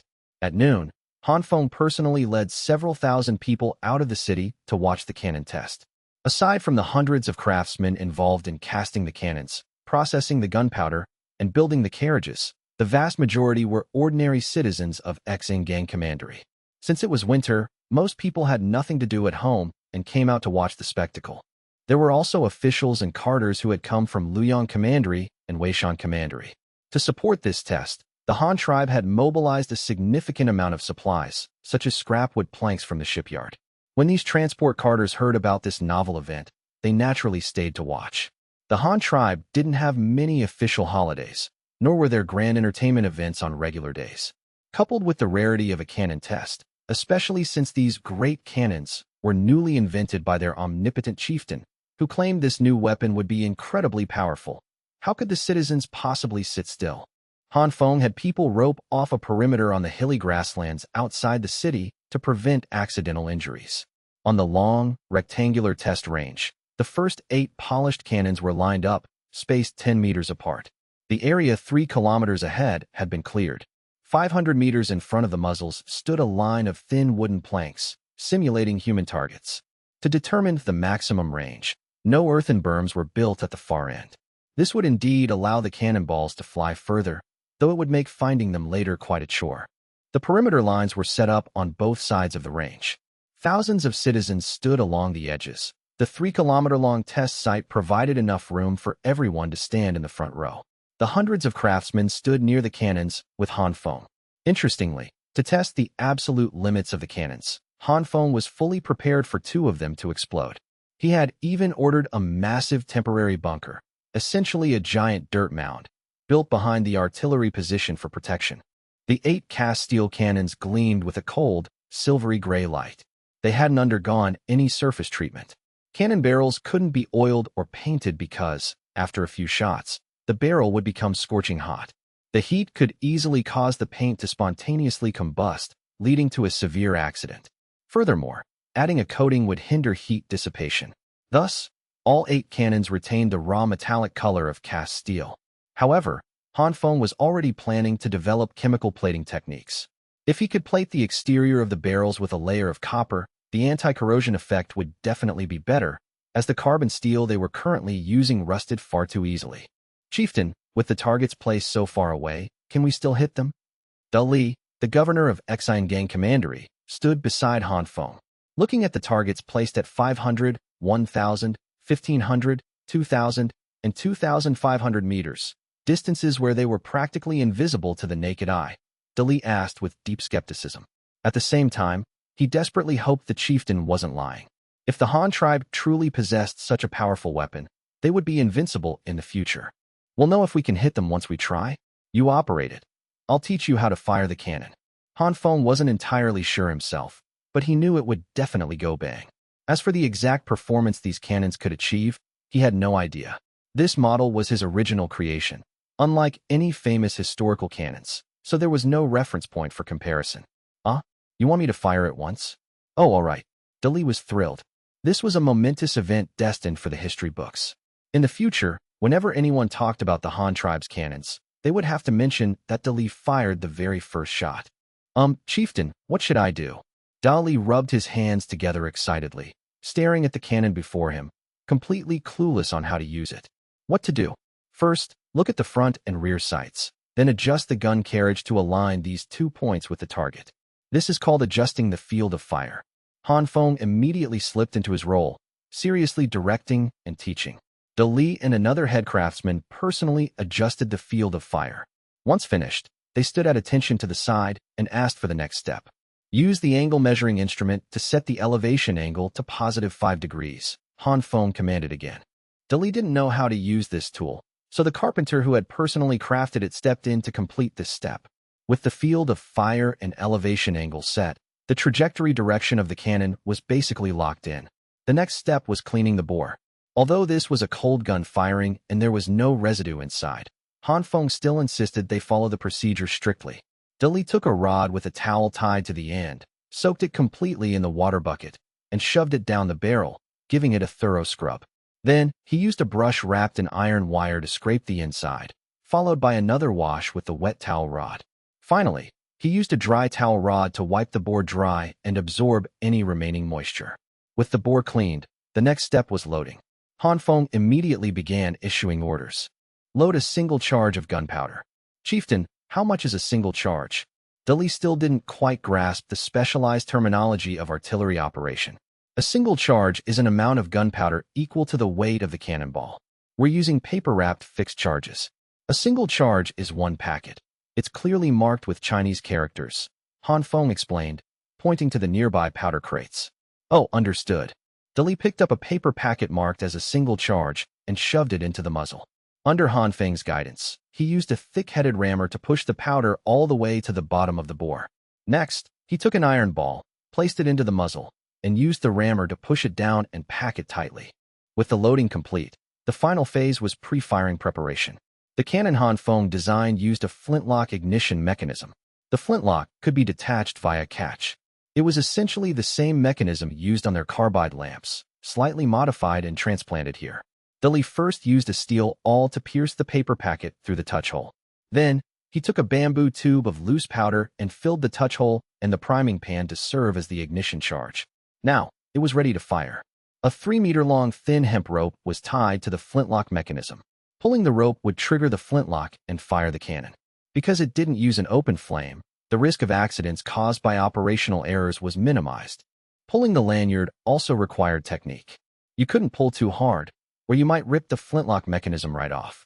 Knowing Dali was a brute, Han Feng was afraid he'd use excessive force and specifically taught him the proper way to pull the lanyard. First, wrap the rope around your hand to take up the slack, keeping it taut.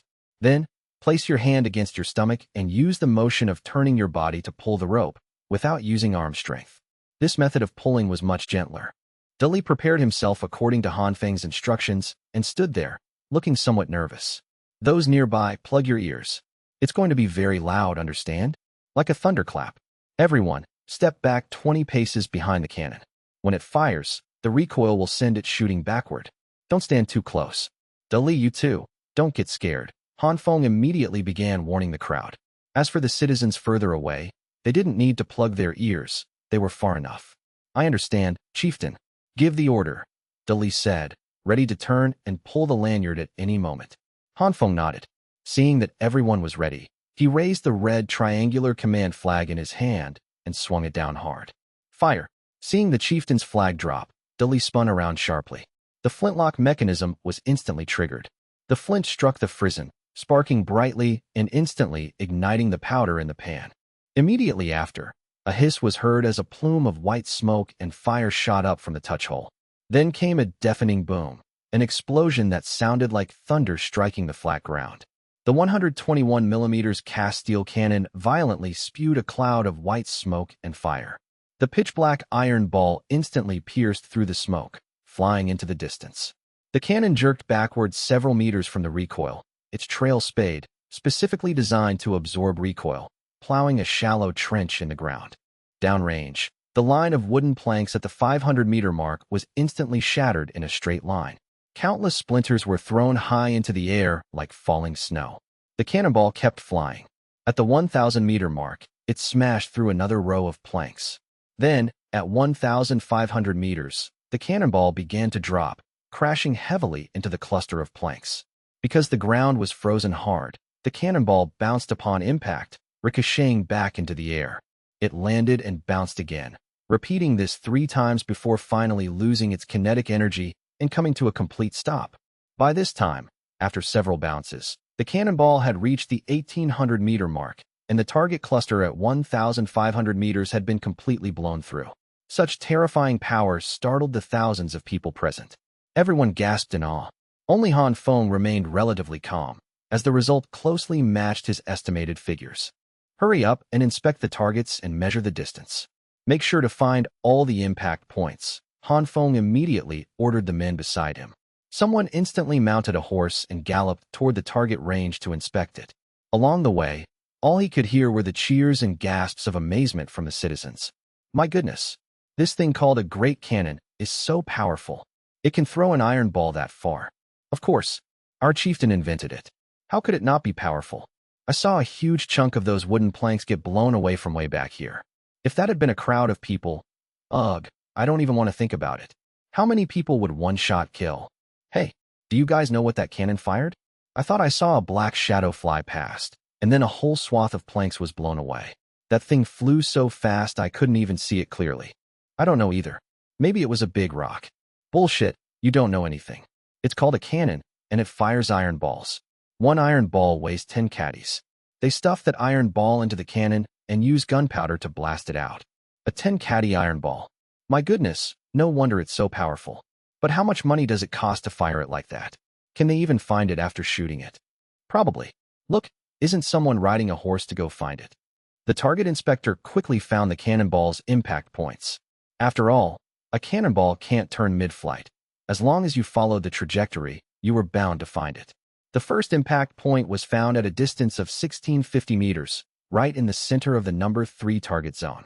Amidst a line of shattered planks, there was a very obvious, long, shallow crater plowed into the ground by the cannonball. After measuring, they discovered the final resting place of the cannonball was at 1,820 meters. It had bounced a total of 3 times, which was witnessed by nearby citizens, and the ricochet craters were also found on the ground. As for the targets in between, there was no need to even look. Any plank in the line of fire had been completely obliterated. The inspector quickly ran back with the cannonball and reported the actual firing data to Han Feng. A recorder standing nearby jotted down this crucial information. Once the test firing was over, this would be the best material and proof for compiling the range tables. While the inspector was checking the targets, Han Feng directed the crew to reset the cannon and then ordered them to begin cleaning the bore. The first pass of cleaning the bore must be done with a wet towel rod. This was crucial to remember. The purpose of the wet towel wasn't just to rapidly cool the bore, but also to effectively extinguish any lingering sparks from the previous shot. If this step was skipped, loading the next paper powder packet could instantly ignite it, causing a catastrophic accident. Fortunately, Han Feng had taught them the correct operating procedures before their first shot. As long as they maintained this discipline, they could avoid many unnecessary injuries. After recording the data from the first shot and completing the reset and cleaning of the cannon, Han Feng issued his next command to the crew. Field of fire, dead ahead target zone. Elevation angle, 5 degrees. 1.5x powder charge. Load. Prepare to fire. The test firing continued. Because they had no reference data, all parameters had to be calculated from scratch. They would be firing for a long time today to test the cannon's power and range under various conditions, providing vital information for establishing standard firing procedures in the future. The caliber of a 12-pounder cannon is 121 millimeters. This figure is calculated based on the diameter of a 12-pound lead ball. However, Han Feng was using iron balls, so at the same volume, the iron ball was lighter, weighing about 10 caddies. 12 pounds is roughly 10.8 caddies. Here it's calculated as 10. Following Han Feng's orders, Li hauled out a 15-caddy powder charge from the nearby crate and shoved it down the barrel. He used the rammer to pack the charge to the bottom, then loaded an iron ball. After aiming at the target and pouring the priming powder, everything was ready. Han Feng swung his command flag down hard. With a boom even louder than the first, a cloud of white smoke and fire erupted from the muzzle. The massive recoil sent the cannon jerking backward again. This was the part Han Feng found most irritating, as simply resetting the cannon and re-aiming after every shot wasted a considerable amount of time. In Han Feng's eyes, the word primitive might as well have been branded onto the gleaming barrel. But to everyone else, this was a weapon on par with the gods, especially since the second shot flew even further. As soon as the cannon fired, someone immediately rode out to check the impact point and the damage, without waiting for Han Feng's order. With the elevation angle kept at 5 degrees and the powder charge increased by half, it would defy the laws of physics if the cannonball didn't fly further. Sure enough, the measurements showed that the first impact point of this shot had reached an astonishing 1,850 meters, further than the final resting place of the previous shot. The absolute maximum range of this shot reached an insane 2,280 meters. After recording the data for this shot, Han Feng issued his next command. Elevation angle 5 degrees, double powder charge, load chain shot. What's chain shot? Li asked curiously.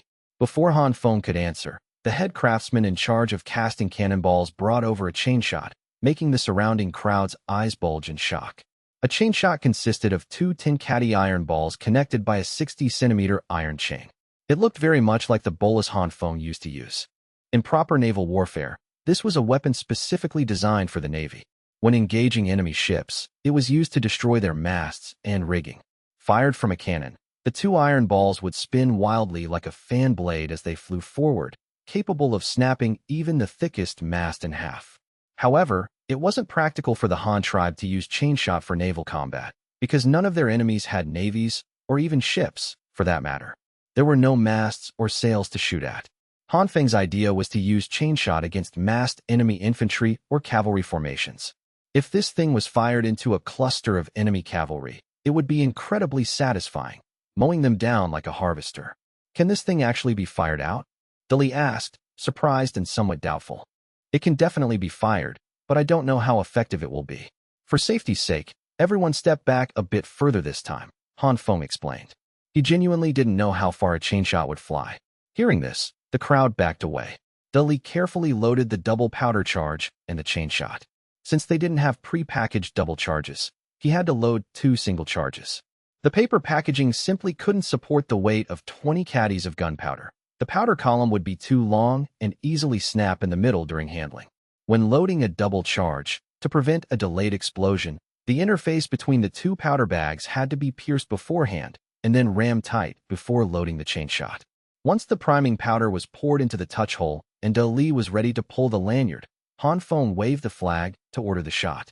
With a massive boom, everyone saw the chain shot flying through the air, as it was incredibly conspicuous in flight. Awkwardly, however, the chain shot spun through the air for only about 300 meters before nose-diving into the ground. And this was with a double powder charge. The result was embarrassing. It didn't even hit the first cluster of targets at 500 meters. If the range was this short, they might as well just fire grape shot. The surrounding crowd fell silent, unsure of what to say. Although seeing two tin caddy iron balls blasted over 300 meters was shocking enough, the chieftain's furrowed brow clearly indicated he was very dissatisfied with the result. Do it again. Double powder charge, load chain shot, elevation angle 15 degrees, Han Feng ordered again. The impact of the chain shot hitting the ground earlier was massive, indicating it still had plenty of kinetic energy. The short range was simply due to insufficient hang time. This time, he wanted to see if adjusting the elevation angle could give the projectile more time in the air. Dudley quickly loaded the cannon as instructed and adjusted the elevation angle, raising the muzzle slightly higher. Another deafening boom rang out. The crowd stared intently at the projectile in the air. This time, its flight path was much higher. Driven by centrifugal force, the two iron balls spun rapidly as they surged forward, eventually disappearing from sight. A second or two later, a chaotic series of crashes echoed out. The first cluster of targets at 500 meters was instantly swept down by the rampaging chain shot. Further out, a plume of dust kicked up from the ground. The projectile had landed. This time, the crowd couldn't help but cheer. Needless to say, the chain shot's range had definitely exceeded 600 meters. Otherwise, it wouldn't have caused such an effect. The target inspector quickly rode out to check, and the facts proved Han Feng's hypothesis.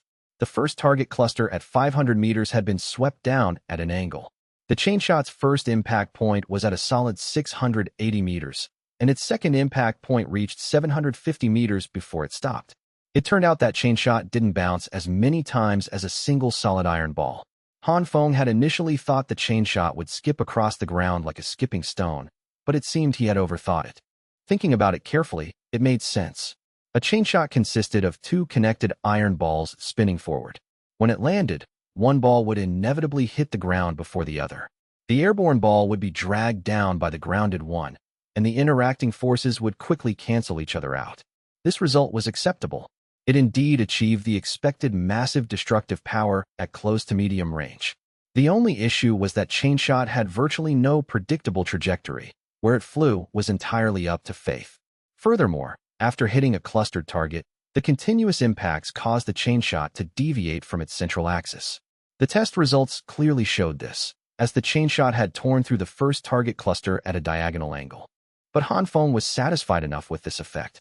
The target for chain shot was clustered formations between 500 and 1,000 meters away. Since it wasn't meant for precision shooting anyway, it was all about area of effect. If he wanted precision, he would just fire a single solid ball.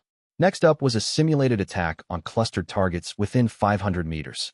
Han Feng quickly issued the loading orders and had the target range reset. This time, the targets were entirely scarecrows, standing densely packed in several rows. There were three formations placed at 200 meters, 350 meters, and 500 meters, each arranged in a tight, two-deep formation. Left/right field of fire, 0 degrees. Elevation angle, 10 degrees. Double powder charge. Load double canister shot. Although Dali didn't understand what canister shot was either, before he could ask, the casting craftsman had already brought it over. It was a cylindrical sheet iron canister matching the cannon's diameter, formed through stamping, cutting, and hammering. Inside, it was packed with small iron balls, each 1.5 centimeters in diameter. A single canister weighed 10 caddies, so two canisters combined contained roughly 600 small iron balls. Once loaded, Han Feng waved the command flag. Another massive boom echoed. Under the immense chamber pressure, the two iron canisters packed with small balls were blown to pieces the moment they exited the muzzle. The canister shot then sprayed forward in a fan-shaped spread. A massive gap was instantly blown through the scarecrow formation at 200 meters, literally tearing the two rows of scarecrows to pieces. The canister shot continued flying, tearing through the formation at 350 meters, and flew toward the furthest target at 500 meters. However, by the time it reached 500 meters, hardly any scarecrows fell. Han Feng personally inspected the spread of the canister shot. It fell somewhat short of his expectations, but it was barely acceptable. The targets at 200 meters were completely blown apart, and the ones at 350 meters were partially destroyed, with some just riddled with holes. By 500 meters, there were mostly just holes, and some targets weren't hit at all. At that distance, the spread of the canister shot was too wide to track, and the gaps between the pellets were terrifyingly large, making it entirely possible for targets to luckily avoid being hit. And this was against scarecrows. If the targets were living humans or livestock, Han Feng estimated the effective range would max out at around 300 meters. Humans and livestock have thick torsos and skeletons, offering much more resistance to canister shot than scarecrows. After flying 300 meters and penetrating a few people, the remaining pellets would likely lose their kinetic energy. If the targets wore heavy armor, the effectiveness would be reduced even further. But Han Feng could accept this result.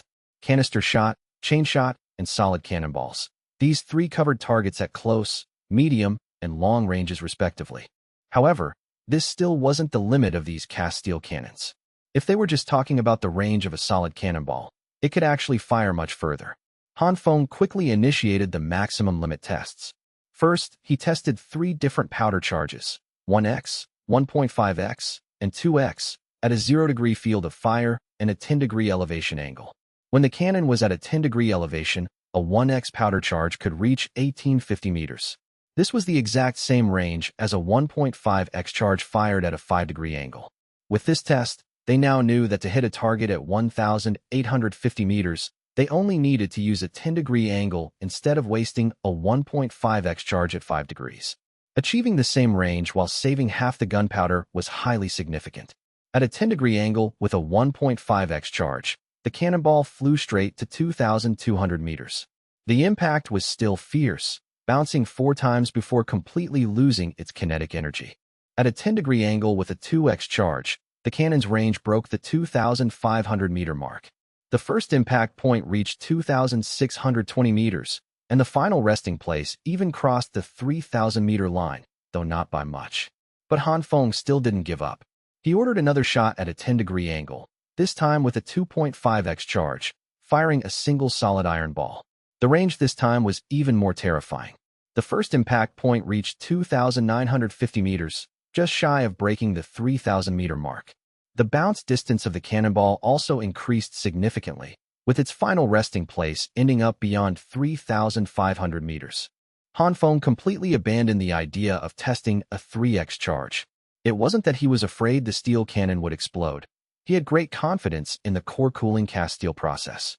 The reason he abandoned the 3x charge was that the cannon barrel simply wasn't long enough. 30 caddies of gunpowder would take up half the length of the barrel just for the powder column.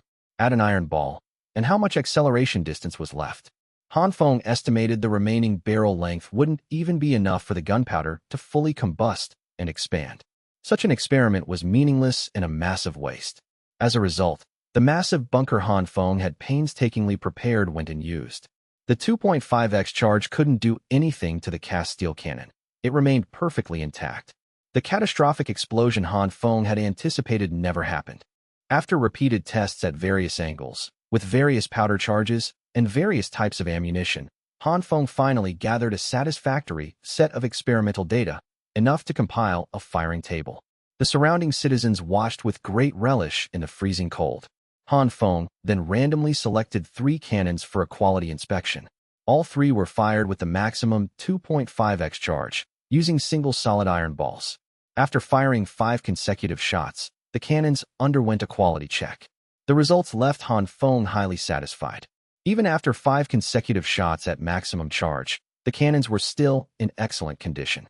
Perhaps due to the cold weather, the cast steel cannons hadn't even overheated excessively.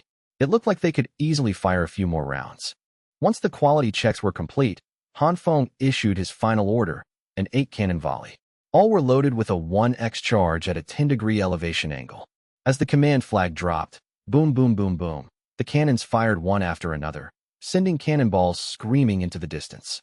The morale of the spectating citizens surged, and they cheered and jumped with excitement, deeply moved by the spectacular scene. Showcasing the tribe's weapons of mass destruction to its own people was like a military parade. It was a vital method for boosting national pride and ethnic honor. This was why Han Feng hadn't stopped the citizens from coming to watch. He intended to use their mouths to spread the word. The Han tribe possessed weapons of mass destruction. They feared no provocation or challenge from any tribe. If anyone refused to submit, they would simply blow them to kingdom come. The final 8-cannon volley and rapid-fire sequence pushed the day's test firing to its climax. All the targets downrange were swept clean by the dense barrage of cannonballs. As for the projectiles and targets scattered across the test range, while the chainshot and solid iron balls were retrieved one by one, finding the canister shot pellets was a massive headache, and cleaning up the targets was equally difficult. In the end, to save trouble, Han Feng simply ordered the spectating citizens to clean it up themselves. They could take the shattered wooden targets home for firewood, and anyone who found the widely scattered canister shot pellets could keep them as souvenirs. Hearing this good news, the citizens cheered and eagerly helped clean up the target range. Meanwhile, Han Feng had already led his men, towing the 8 cannons, back to the city. With the test firing concluded and the various standard parameters established, Han Feng quickly ordered mass production to begin. The initial run would be 200 standard 12-pounder cannons. Yes, standard. There would be no distinction between land and naval artillery. They would all use the same model. Han Feng planned to use 120 of them to arm a gunship, ready to provide support anywhere. The Han tribe's current territories, whether it was the Great Lake near Kaiyuan Commandery, the river mouth near the Tang tribe, or the overseas Bamboo Island, were all accessible by ship. Therefore, deploying such a mobile firepower unit was absolutely necessary. Of the remaining 80 cannons, 20 would be kept at the headquarters, while the other 60 would be deployed to Kaiyuan Commandery on the grasslands. A portion would be mounted on fixed batteries on the city walls for defense, and the rest would be fitted with matching gun carriages for mobile field use. The gun carriages were already designed. The only thing missing was the development of fixed gun mounts. These fixed mounts could be used on both city walls and ships. The only difference from the field carriages was that they couldn't be moved around freely, so their recoil absorption and reset mechanisms needed further optimization. Field carriages prioritized load-bearing capacity and mobility, so the requirements for the two were different. The defining feature of a fixed gun mount was the addition of steel guide rails, restricting the carriage to only move back and forth along the tracks. Furthermore, ropes and pulleys had to be installed on the bunker in front of the gun position to facilitate operation by the gunners in tight spaces. After spending a few days developing the steel rails and gun mount prototypes, Han Feng took a few sample cannons and mounts to the shipyard in Luoyang Commandery. The Han tribe had previously begun trial construction of an 80-meter-long large ship. The keel had just been laid, and since it wasn't fully built yet, it was the perfect time to modify it into a sailing gunship. The hull would remain the same, requiring almost no changes. The only necessary modifications were to the internal cabin layout. A gunship required flush decks and dedicated compartments for the powder magazine and shot locker, as well as more rational crew quarters and other detailed adjustments. A sailing gunship of this size required a massive crew. Considering each cannon needed a gun crew, 120 cannons, even at just 5 men per crew, would require 600 gunners. And that didn't even include the sailors responsible for operating the ship. In total, the crew would likely exceed 800 people. With so many people eating, sleeping, and living on the ship, optimizing the cabin space was imperative. Another area requiring improvement was the communication and command system. When the captain issued orders from the top deck, they needed to be instantly transmitted to the gun decks below. Only then could the gunship's firepower advantage be fully maximized. Modifying the cabin and designing the layout was meticulous work. To ensure the Han tribe's first gunship, or rather, the seed of their navy, could successfully sprout, Han Feng took up residence in Luoyang Commandery, personally participating in the ship's construction and command every day. While Han Feng was busy building the gunship, the 6 sailboats sent to support Yu Yi arrived at the three-way river junction upstream on the Ruyang River, successfully rendezvousing with Yu Ye's double-masted sailboat. Yu Ye's crew, who hadn't been home in over half a year, were naturally thrilled. But the remnant chieftains and crew members who had tagged along to watch were even more excited and awestruck. They had thought the Han tribe's ability to build a behemoth like the double-masted sailboat was already astonishing. After all, they had personally experienced this fast, convenient, and high-capacity water transport. But they never imagined the Han tribe had built so many of them. This time, 5 identical double-masted sailboats arrived at once, accompanied by an even larger 3-masted galleon, which was fully twice the size of the ship they were currently on. Seeing the Han tribe's immense power gave them even more confidence in their future victory over the cannibal white ghosts. When the time came, they would rescue their kin and take them to the Han tribe for a better life. After an affectionate exchange between the representatives of both sides, they quickly set sail for the River Valley camp. Riding the winter monsoon winds, the billowing sails propelled the 7 large ships, taking a full half-month to reach the valley camp. Yu Yi, who had stayed behind to manage the camp, and the thousands of remnant citizens had been eagerly awaiting the Han tribe's supply reinforcements. If they had been delayed by another half-month, the weather would have grown even colder, and the river would have frozen 3 feet deep. By then, the fleet wouldn't have been able to return until the snow melted in the spring. But without seeds, they would definitely miss the spring planting season next year, and feeding several thousand people would become a massive problem. Fortunately, they made it back in time. At the makeshift pier in the river valley, thousands of people came out to welcome the fleet's return. The newcomers from the Han tribe were quite shocked. They truly hadn't expected Yu Yi to gather so many savages so far from the Han tribe's headquarters. This was a massive achievement. He would definitely be heavily rewarded upon his return. It was a pity they hadn't come out earlier. It seemed that only by venturing out into the world could one find opportunities to achieve great merit. No, I must execute the chieftain's orders flawlessly this time to win his approval as soon as possible. Then I can request an expedition or something similar for myself. Many of the newcomers shared this thought. A significant number of people had come from the Han tribe this time. After all, this was a brand new settlement. Although temporary, it had a large population, and there was no shortage of work to be done. There were many craftsmen from various trades, and they brought a lot of excellent equipment, some of which even Yu Yi had never seen before. For example, the carbide lamps brought on the ships. When Yu Yi left, the Han tribe didn't even have these things, yet now they were already in mass production. Chief Scribe Yu, congratulations. You've achieved a great merit for the Han tribe this time. The representative of the newly arrived officials congratulated Yu Yi with a bow as soon as he disembarked. Not at all, not at all. This isn't my achievement alone. How could I, Yu Yi, accomplish so much by myself?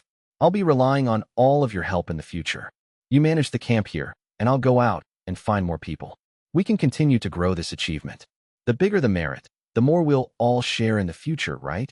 Yu Yi replied smoothly. You're too polite, Chief Scribe Yu. This is what we ought to do. We absolutely won't decline. Besides, we can't disappoint the chieftain's expectations, can we? We're all contributing to the tribe's development. There's no need for such formalities between us, the official representative replied with a smile. Yu Yi couldn't help but curse the old fox in his heart. I kindly offer to share the credit with you, and you used the chieftain to pressure me. However, he naturally didn't voice these thoughts. Smiling, he exchanged a few more pleasantries before directing the camp's citizens to begin unloading the supplies. They had brought a large quantity of seeds and tools this time, as well as many iron ingots, allowing the craftsmen to forge farming implements on site. They would be busy all winter, needing to produce a significant number of tools before spring. The other daily necessities were also quickly unloaded. Nearly 1,000 iron pots were piled in the open space in the center of the camp, along with other tools and cloth. The Han tribe's wealth left the remnant citizens clicking their tongues in amazement. And this was just a portion of the Han tribe's idle inventory. If you added the goods used by the Han tribe's own citizens, the sheer volume of their supplies was beyond imagination. The iron pots and cloth were items that could be claimed for free. However, they couldn't just be handed out randomly. Since the Han tribe was now taking full control of this camp, things had to be done according to Han tribe rules. The first task was to recount the population and supplies and register everyone in the household records. This would make it easier to organize production and work when spring arrived. Yu Yi arranged accommodations for the people from the homeland. Although the houses were crude, everyone was relatively satisfied. At the very least, they provided shelter from the wind and rain, and the heated Kong beds inside made them perfectly habitable. Merit wasn't earned easily. If you weren't prepared to endure hardship, you had no right to claim the reward. There was also a simple government office prepared for the officials. It was essentially a small courtyard enclosed by a wall, containing adobe houses that were slightly taller than the rest. A flagpole stood in the center of the courtyard, flying the Han tribe's grand flag. The newly arrived tribesmen quickly moved their office supplies inside. They had even brought their own desks, and naturally, writing implements were not forgotten. The officials and clerks quickly settled into their roles. Bringing out a stack of blank forms and bamboo slips, they began the intense work of registering households and organizing the populace. This was their first mission. Yi specifically convened a meeting with the remnant chieftains to explain the meaning of registering households and its benefits. It would provide a clear understanding of every citizen's family status, allowing for rational work assignments and supply distribution. The chieftains understood and promised to clarify the matter with their people immediately upon returning. The chaotic marriage and lineage statuses within their own tribes had to be sorted out, a task only the respective chieftains could accomplish. After a day of the chieftains sorting out the families within their tribes, the household registration officially began. Although having everyone adopt a surname and a given name was very difficult for them, the thought of receiving many good things just by registering their household spurred everyone to rack their brains for names for themselves and their families. The newly arrived officials were also pleased. Although the place was very crude, the camp's layout was quite good. The orderly arrangement of the houses made their work much easier. Given the freezing weather, they naturally couldn't have everyone stand outside waiting. So, they sent clerks to call people row by row, processing them according to the layout of the houses. The remnant citizens quickly received their notices and brought their wives and children to register. After filling out their family information on the forms, they received a household register made on the spot from bamboo slips. The writing was burned into the bamboo with a branding iron, making it impossible to alter. Finally, a red-hot iron seal was used to brand the official government mark onto it. They were then told to keep this household register safe. In the future, claiming supplies, receiving work assignments, and even getting paid would require this document. To ensure they received more supplies, the remnant chieftains naturally had no reason to underreport their populations. Citizens who received their household registers quickly claimed their iron pots, cloth, tools, and other supplies. They also learned new cooking techniques from the Han tribe craftsmen responsible for distribution. Soon, a new method of cooking spread rapidly throughout the camp. An earthen stove with an iron pot, fish and meat stewing over a wood fire, and a ring of corn cakes stuck to the edge of the pot. It was simply too delicious. It was a pity there were no vegetables to eat here. If this were the Han tribe headquarters, every household would have a cellar full of radishes and cabbage stored for the winter. The Han tribe hadn't discovered the miraculous plant known as Napa cabbage yet, which was truly a shame. But even this level of living was enough to deeply satisfy the remnant citizens. The newly delivered cloth was also distributed per capita. It wasn't much, basically only enough to make a set of inner garments. They still had to wear animal skins on the outside. This was actually the same situation in the Han tribe. Fortunately, the Han tribe had raised many sheep over the years, so by winter, almost everyone had a sheepskin coat. After all, this was the most common and ordinary animal skin used for warmth. Others were either too rare or too expensive. The Han tribe had begun trial planting cotton at the beginning of this year. After achieving success, they immediately expanded cultivation, planting all available seeds.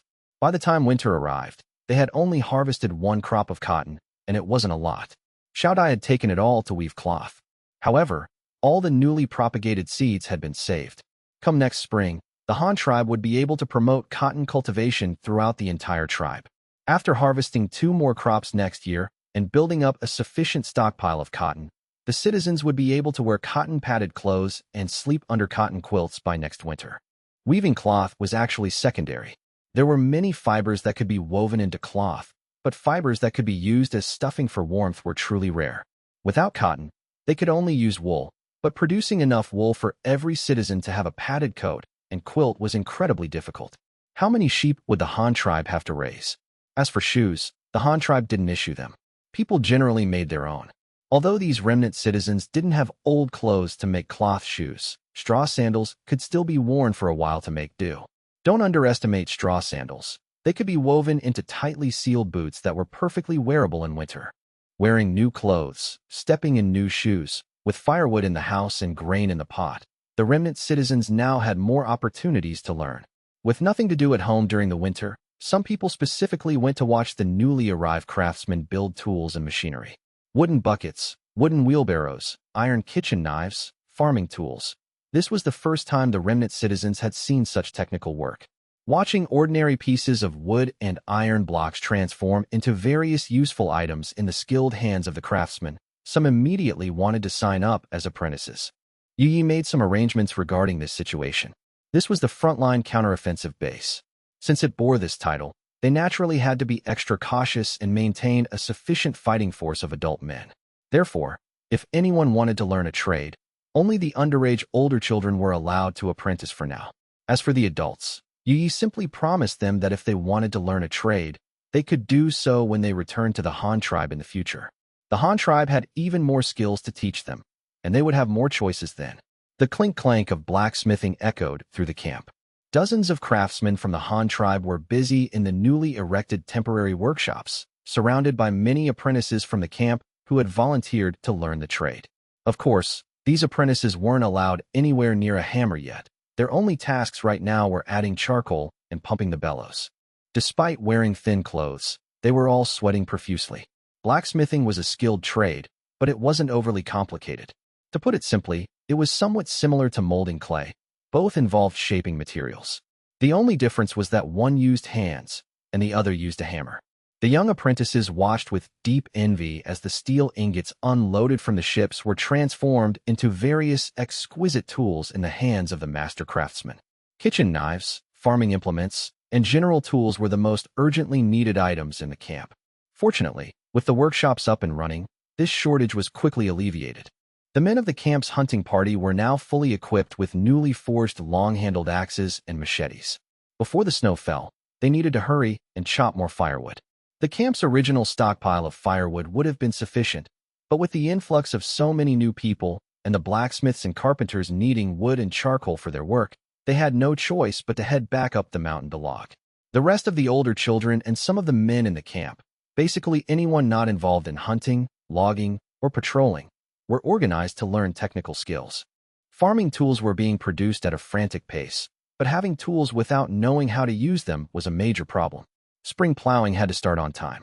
The tools would definitely be ready by then, but the people using them needed to be trained in advance. With officials from the Han tribe's Ministry of Agriculture providing dedicated instruction, the citizens knew this was a crucial survival skill for the Han tribe, so they learned with great earnestness. After all, they had seen with their own eyes, and tasted, the corn they had grown themselves. The realization that as long as they worked hard, they would have food to eat was something they couldn't have even imagined before. Furthermore, although farming was exhausting, it was safe, far less dangerous than going out to gather and hunt. However, limited by the conditions of the temporary camp, they could only use human-pulled plows for now. Draft animals were pitifully scarce. The dozen or so wild donkeys they had were already burdened with heavy transport duties. The Ministry of Agriculture's Water Conservancy experts were also busy with on-site surveys. They had to rationally plan the cultivation areas based on the local topography and water flow, a meticulous task. The land along both banks of the river valley was designated for rice paddies to facilitate irrigation.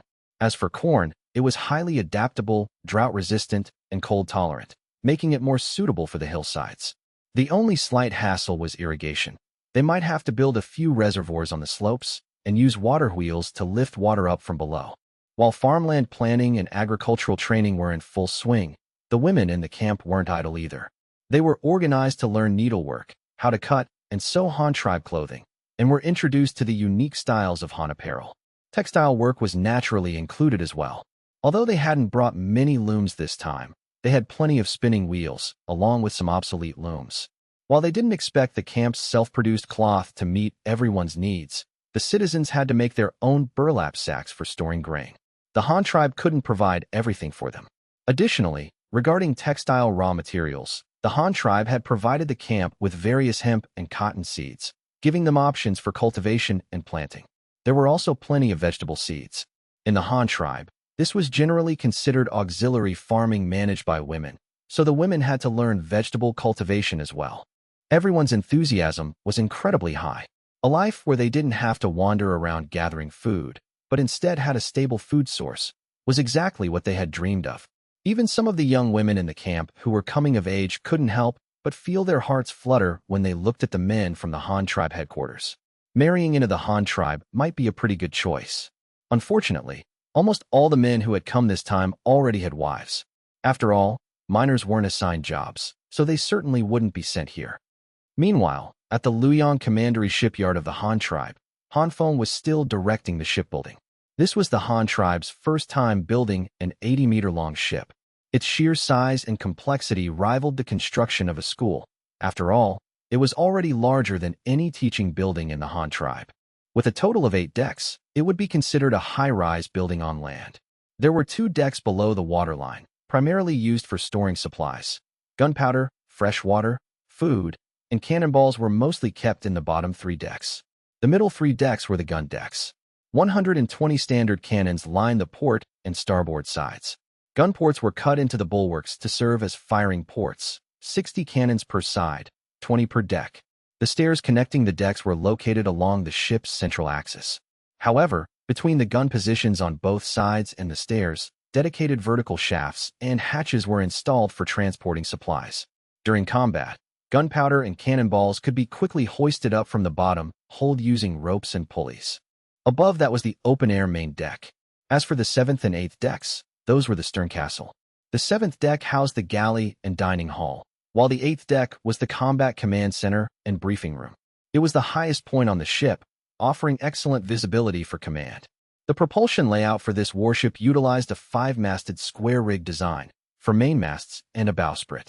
Although he abandoned the traditionally easier-to-operate fore and aft rig, square sails were more versatile and could be made much wider, providing more abundant power. More importantly, because fore and aft sails tend to catch crosswinds, they often had to be adjusted to oblique angles. This inevitably caused the ship to heel, literally being pulled to one side by the masts. But this ship was meant to be a gunship. If the ship heeled, the cannons might slide to one side. How could they fight a battle like that?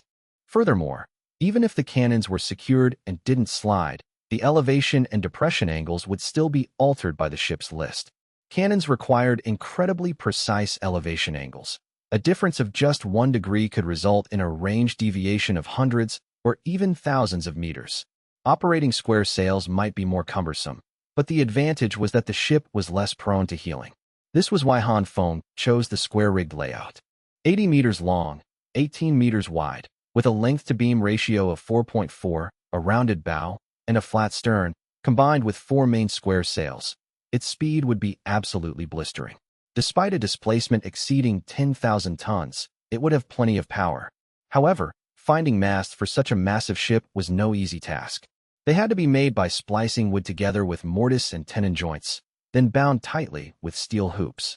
Finding a single natural giant tree to serve as a mast was not only difficult, but even if they found one, transporting and processing it would be a nightmare. For a sailing ship, the height of the mast generally couldn't be less than the length of the ship. And remember, this was the height above the top deck. This meant the mainmast of this ship would be nearly 100 meters tall. The thickness of the mast would be such that a grown man couldn't wrap his arms around one. They were essentially massive pillars. The colossal hull also faced severe tests in terms of load-bearing and pressure resistance. To support such a massive structure and withstand the water pressure, the keel and ribs used were exceptionally thick. The outer hull planks were a full 25 centimeters thick. You couldn't even call them planks. They were more like beams or pillars, yet they were used for the outer cladding. Such thick wooden beams had to be thoroughly softened before they could be fitted onto the frame, which meant they had to be steamed for a very long time to penetrate completely. Han Feng even had people build new, specialized steamers just for the hull planks. Installing planks of this thickness was also a significant challenge. Since the craftsman had no other solutions, Han Feng had to come up with one himself. Ultimately, they chose to use winches to pull the planks tight, followed by a hot riveting process where holes were drilled first and then riveted. In the absence of lathes to produce massive bolts, this was the easiest and sturdiest connection method. Many early steel-framed bridges in his previous life were built using similar techniques. Han Feng saw no issue applying the same technology to build a sailboat.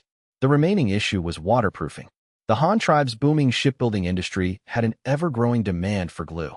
Both pigskin glue and fish bladder glue were running short. Fortunately, the Han tribe now had a new waterproof gel material, asphalt, extracted from coal tar. By mixing hemp fibers, sawdust, and gypsum powder or crushed oyster shells with asphalt, they created a black waterproof filler.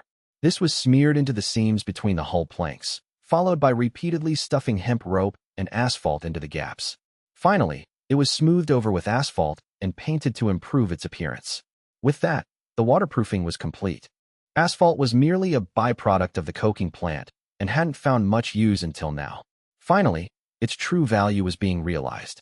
Its production volume had always been in an awkward spot.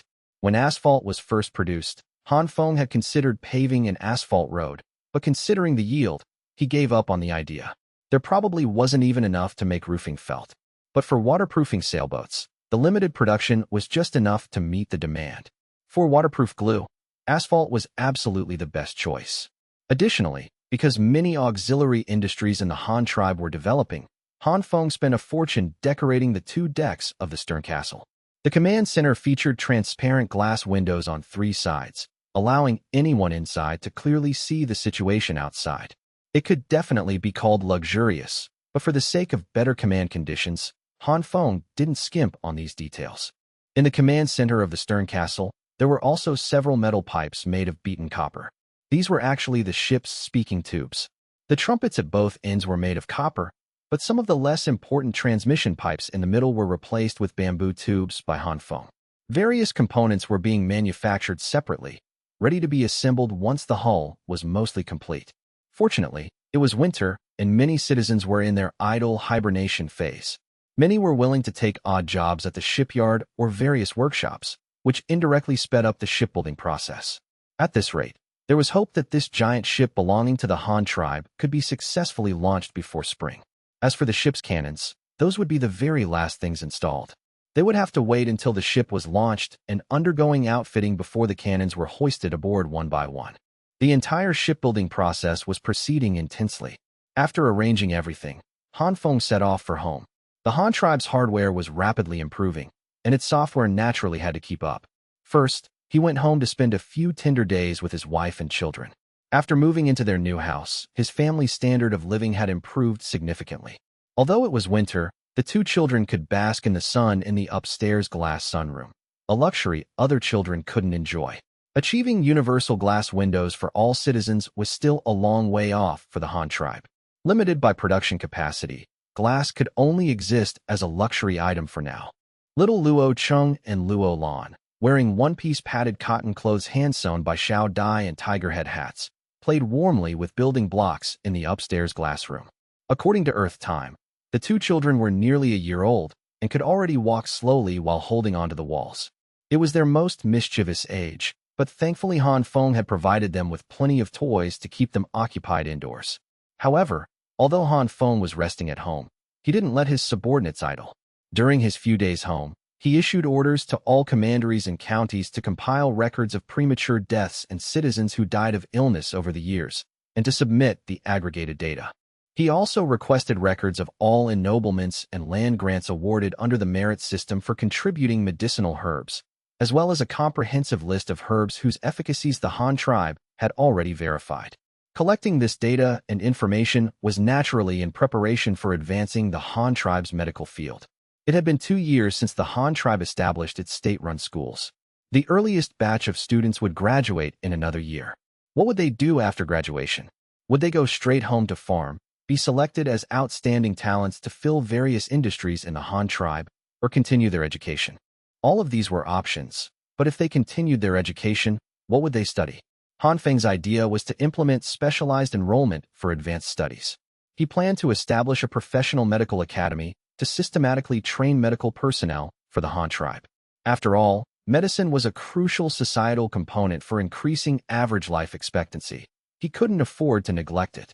There would also be a comprehensive military and police academy, teaching reconnaissance, case solving, logical reasoning, and military command. However, since these were niche professions, the number of students wouldn't be large, so it was best to combine them into one institution. Another was an advanced academy of sciences. This school would be the direction for ordinary students to further their studies, focusing on higher-level mathematics, physics, chemistry, and biology. In modern terms, it would be considered a polytechnic institute. However, the knowledge level Han Feng defined for it was far from a modern university. At best, it hovered between middle school and high school levels, primarily aimed at providing talent for the Han tribe's various scientific research directions.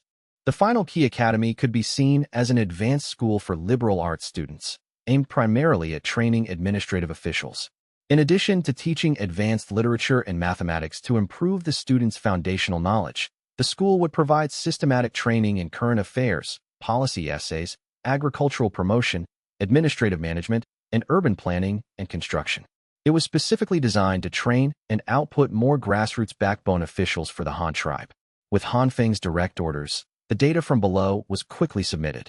Han Feng skimmed through it, and the results were within his acceptable range. The average life expectancy of the citizens had noticeably increased. The most prominent change was that there were more and more people over the age of 40, which was almost impossible in the past. There were also many newborns. Thanks to several of Han Feng's pro-natalist policies, such as granting a few acres of tax-free land for having a child, the families of the Han tribe were actively reproducing. In just 2 years, the number of newborns had exceeded 30,000. For the Han tribe, which had a total population of only a little over 100,000, this was not a small number.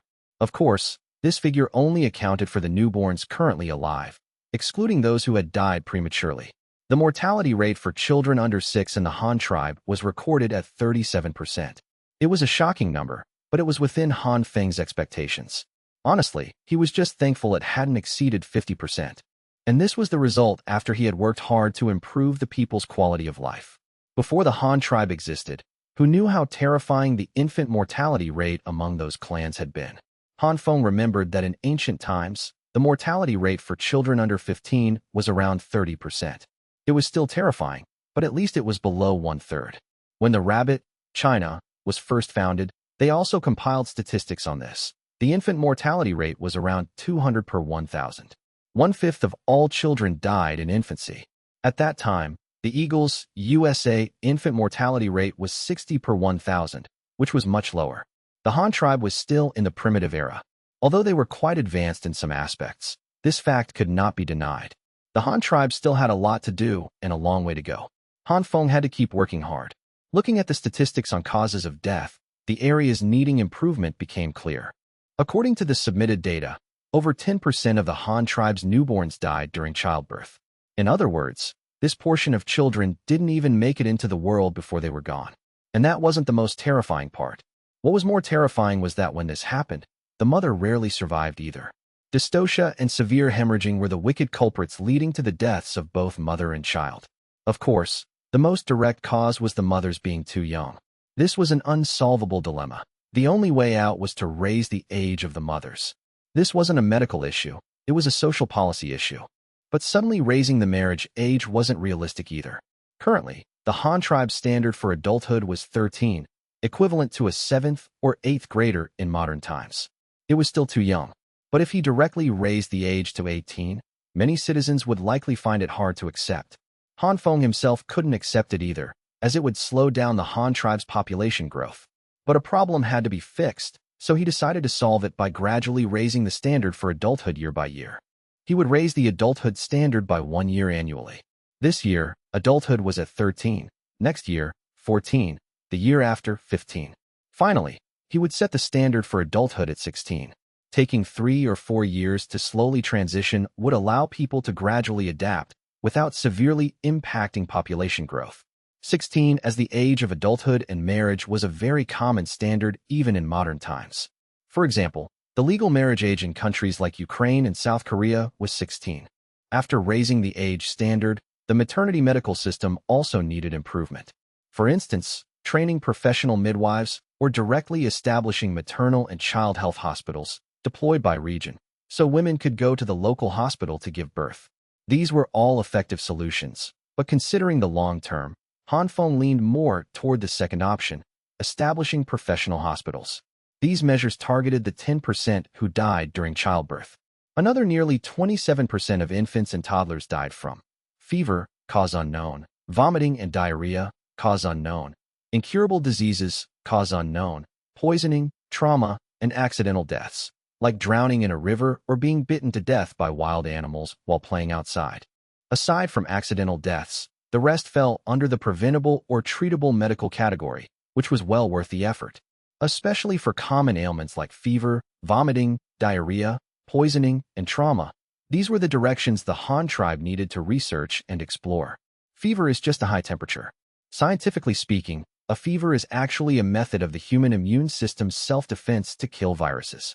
A low-grade fever under 38 degrees Celsius 100.4 degrees Fahrenheit, is fine.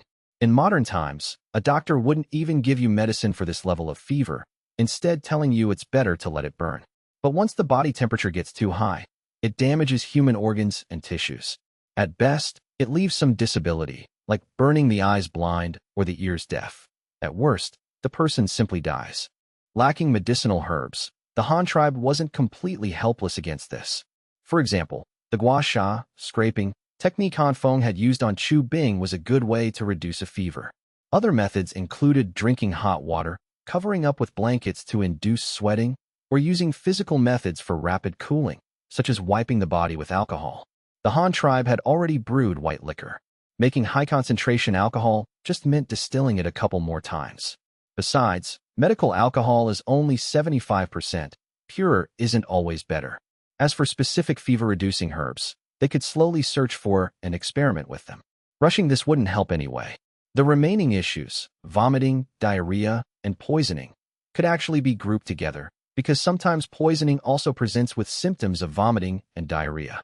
The first step was to promote actively avoiding contact with poisonous creatures, like venomous insects and toxic plants. Another category fell under mild food poisoning. This also required public education. Avoid eating unfamiliar ingredients. Don't drink unboiled river or well water. Water must be boiled before drinking. Don't eat spoiled or rotten food. Of course, intentionally fermented foods didn't count, but even leftover food from the same day had to be reheated before eating, because eating cold leftovers could cause diarrhea in people with weak stomachs. These things were inherently preventable. Besides public education, treatments like inducing vomiting could be used. Pumping the stomach was a bit difficult, but they could slowly research it. Furthermore, they needed to actively search for medicines that could treat vomiting and diarrhea, which also required time. Finally, there were intestinal parasites. This could be treated with realgar wine. Modern people have eaten pagoda-shaped candy to deworm themselves, and ancient people had their own deworming methods, realgar wine. Realgar powder can repel insects, and soaking it in wine can expel parasites from the body. It was one of the few traditional Chinese medicines Han Feng knew. However, realgar wine didn't taste good and shouldn't be consumed in large quantities. Drinking it once or twice a year was enough. Ancient people handled this very well by turning the drinking of realgar wine into a custom tied to a festival. This made it much easier for people to accept, and they could afford it. Han Feng planned to copy this directly, bringing the Dragon Boat Festival over and making it a statutory holiday for the Han tribe. Making zongzi, sticky rice dumplings, drinking realgar wine, burning mugwort, bathing in mugwort water, cleaning houses, and driving away poisonous insects. These customs could all be promoted. Dragon boat racing could be skipped. There was no Chu Yuan to commemorate in this world, and besides, not all of the Han tribe's commanderies and counties were near water, so they didn't have the conditions for dragon boat racing. Plus, it was too expensive and time-consuming. Other things, like paying respects to ancestors and sweeping tombs, could definitely be included. As for the timing of the Dragon Boat Festival, that could also be copied directly. The 5th day of the 5th lunar month. It was easy to remember, and it fell right in the middle of summer, the season when poisonous insects were most active. Having a thorough pest control session at this time was very necessary. As Han Feng thought, he wrote down his ideas one by one on paper. These were the treatment and prevention plans for fever, vomiting, diarrhea, and poisoning. The last item was trauma. This was actually relatively easy to treat because the Han tribe already had medicine for it. Moreover, Han Feng himself was quite skilled at treating trauma, having learned battlefield first aid in his previous life, which mostly dealt with trauma. Depending on the severity, trauma was divided into minor and severe injuries. Subdividing further, orthopedics could be listed as a separate, systematic medical discipline. For trauma, the main points of attention were disinfection, hemostasis, stopping bleeding, wound dressing, anti-inflammation, and post-care. Disinfection was easy. The Han tribe now had alcohol. As for hydrogen peroxide, it could be prepared using dilute sulfuric acid, but it consumed a lot of energy and had a short shelf life, making it unsuitable for mass production. Iodine tincture or povidone iodine was currently beyond the Han tribe's chemical capabilities. For now, alcohol was the most suitable disinfectant, and its shelf life was long enough. Aside from being highly irritating to the wound, it had no other drawbacks. For hemostasis and wound dressing, treatment methods like suturing and ligation could be added. In ancient China, This was already a very common medical technique. In terms of the variety and application of surgical instruments, if traditional Chinese surgery claimed to be second, no one in the world would dare claim to be first. Traditional Chinese medicine did have surgery, and it appeared very early, much earlier than Hua Tuo, who scraped poison from a bone. He just became famous for inventing mefizin, an early anesthetic. Unfortunately, Han Feng didn't have a background in traditional Chinese medicine, so he didn't know enough about this area. But he knew some basics. For example, medical sutures weren't actually made from intestines, but from silk. Silk is secreted by the silk glands of silkworms, and its main component is protein, which can be absorbed by the human body. Using it for internal suturing and ligation eliminated the need to remove stitches. This was the medical reserve material under normal circumstances. For temporary suturing in abnormal circumstances, if there was no thread, the patient's own hair could be used, though it had to be disinfected first. Since both men and women in the Han tribe generally had long hair, there would be no shortage of suturing material during emergencies. Then there was severe trauma surgery, which generally involved internal organs, including orthopedics.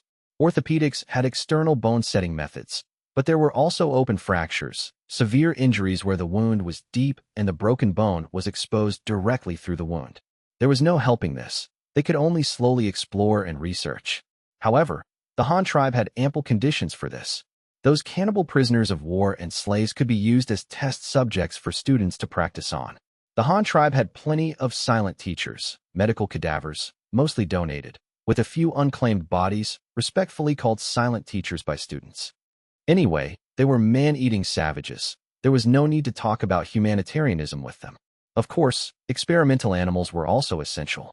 They could learn from the social experience of his previous life and use mice, rabbits, dogs, monkeys, and apes for drug testing or practice.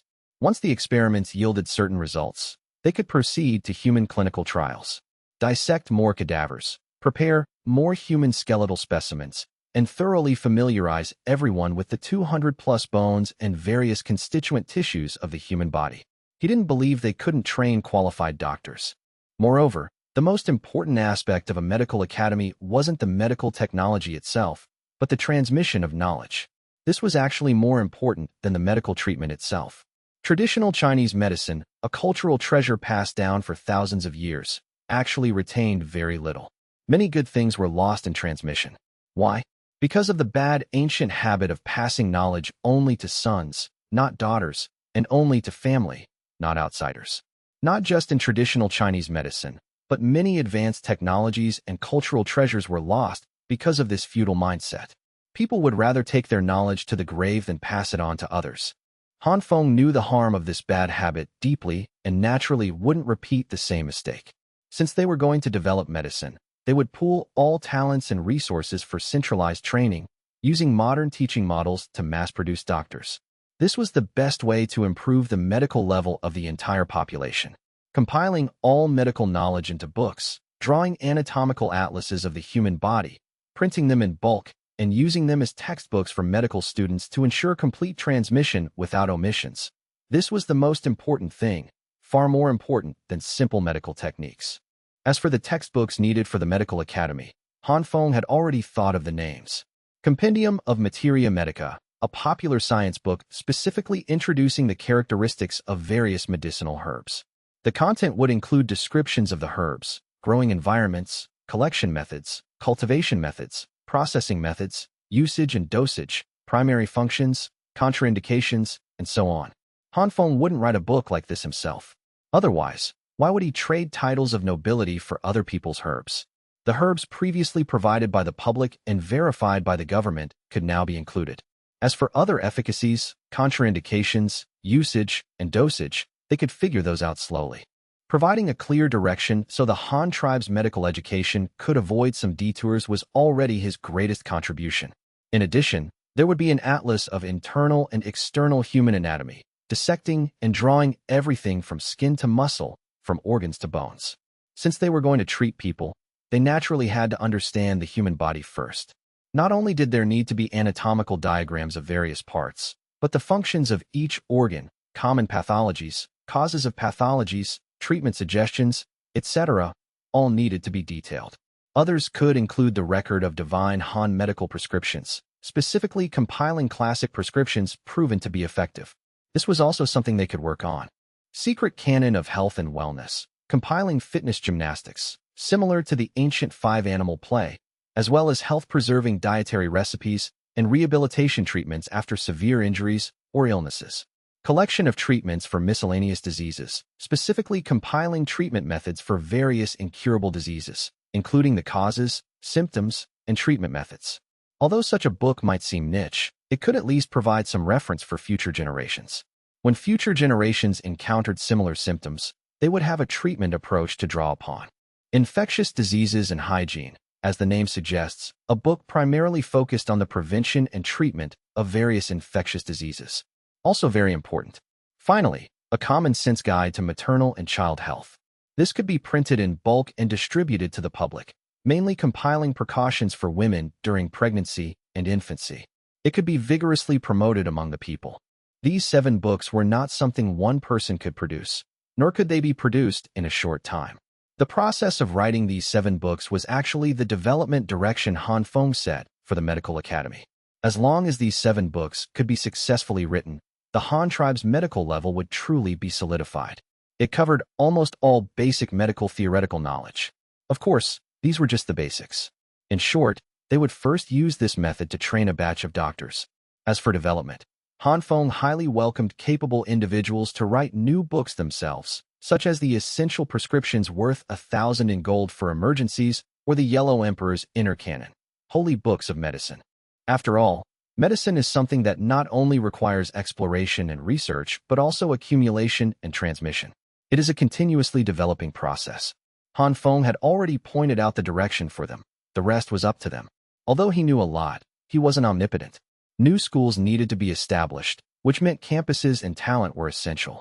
Han Feng planned to build several new campuses, conveniently constructing them alongside the new cities. Over the past year, the Han tribe's population had surged. The commanderies and counties on the outskirts saw an influx of people, while the inner commanderies experienced a significant increase in newborns. Kaiyuan Commandery had absorbed nearly 20,000 herdsmen from the grasslands.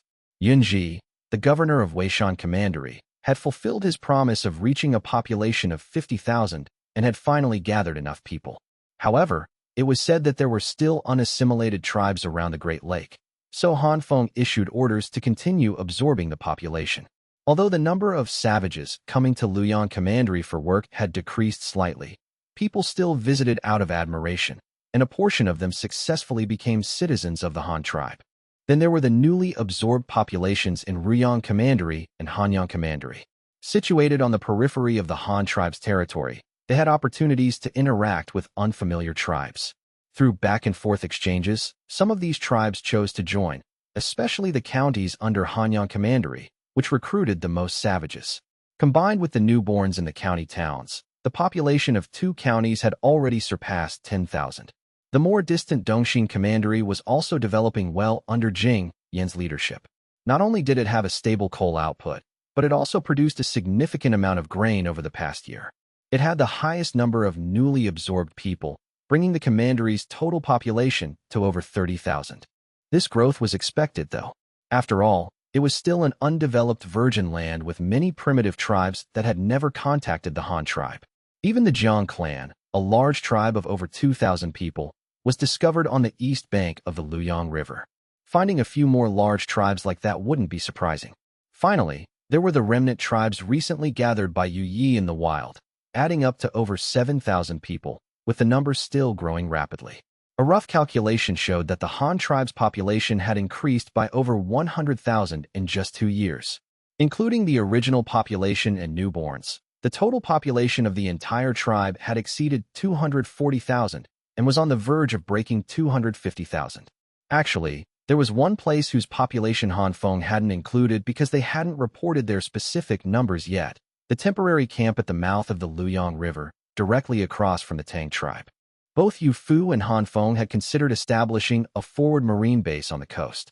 The Tang tribe's location was undoubtedly the most suitable, but the Tang tribe was a large tribe with tens of thousands of people.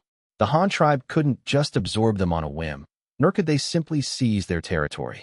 Therefore, for better development, they chose to establish their base on the opposite bank from the Tang tribe.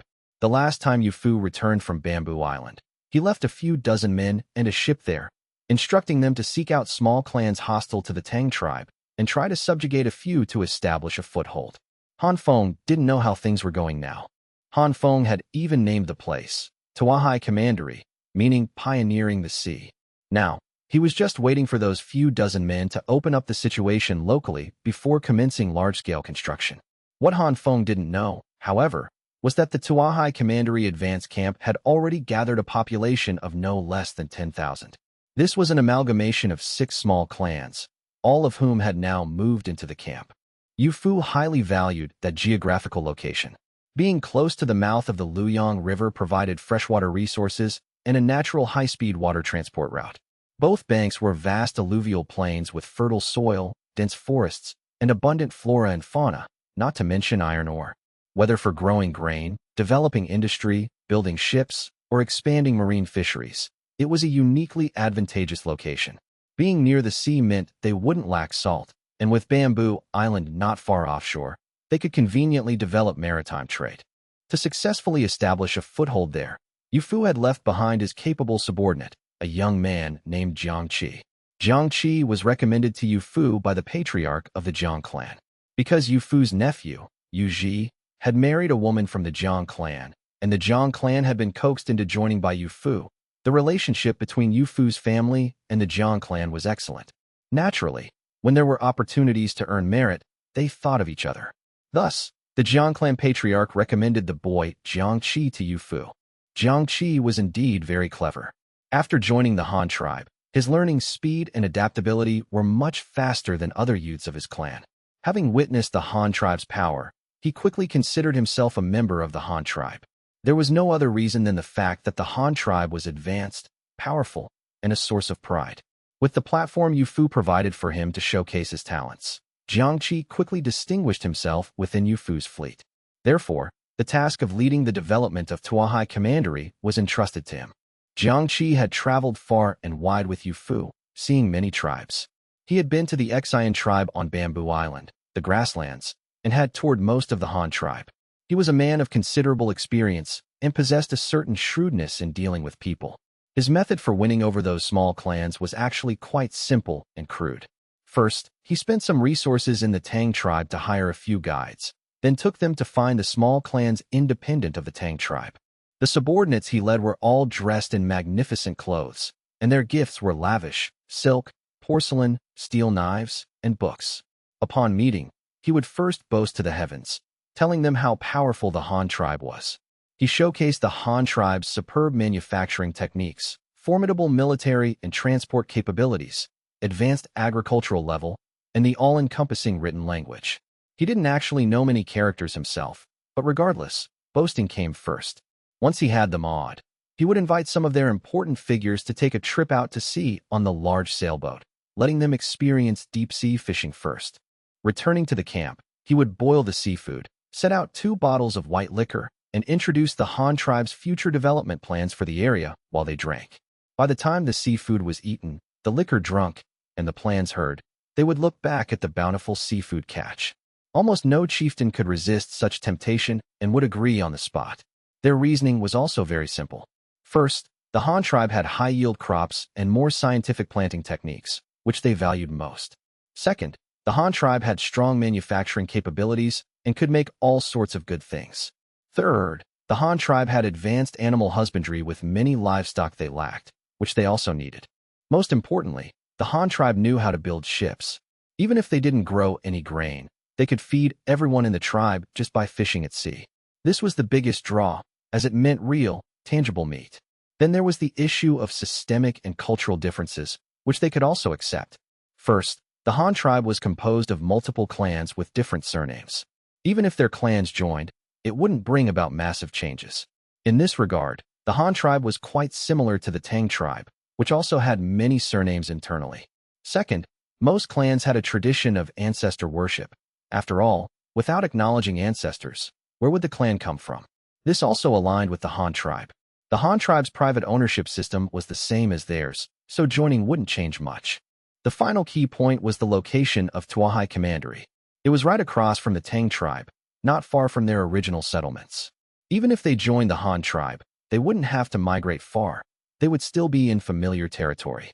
This was the easiest point for the clan citizens to accept. As long as they didn't have to go too far, they were willing to move. After all, they had lived here for generations, and many of their ancestors were buried here. Unless there was a reason that made survival impossible, most of them wouldn't be willing to migrate far away. Relying on these methods, Jiangqi had successfully won over 6 clans. However, only a portion of the people had come to the camp so far. Many more had yet to arrive. Since it was a newly developed area and still quite barren, it couldn't house that many people yet. Therefore, the various clans had only sent a portion of their people to participate in the construction. Once all the houses were built, everyone would move over together. The chieftains of those clans weren't idle either. To gain a greater voice within the Han tribe in the future, they actively absorbed surrounding savages or even smaller clans, vigorously expanding their own strength. Nothing else mattered. As long as their population remained at the forefront among the many joining clans, that was the most obvious advantage. In December, while Hanyang Commandery was already blanketed in white snow, the camp at Tuahai Commandery near the mouth of the Luyang River felt as warm as spring. The temperature, hovering around 12 or 13 degrees Celsius, was comfortable enough for a single layer of clothing, yet the people bustling about here were mostly working bare-chested.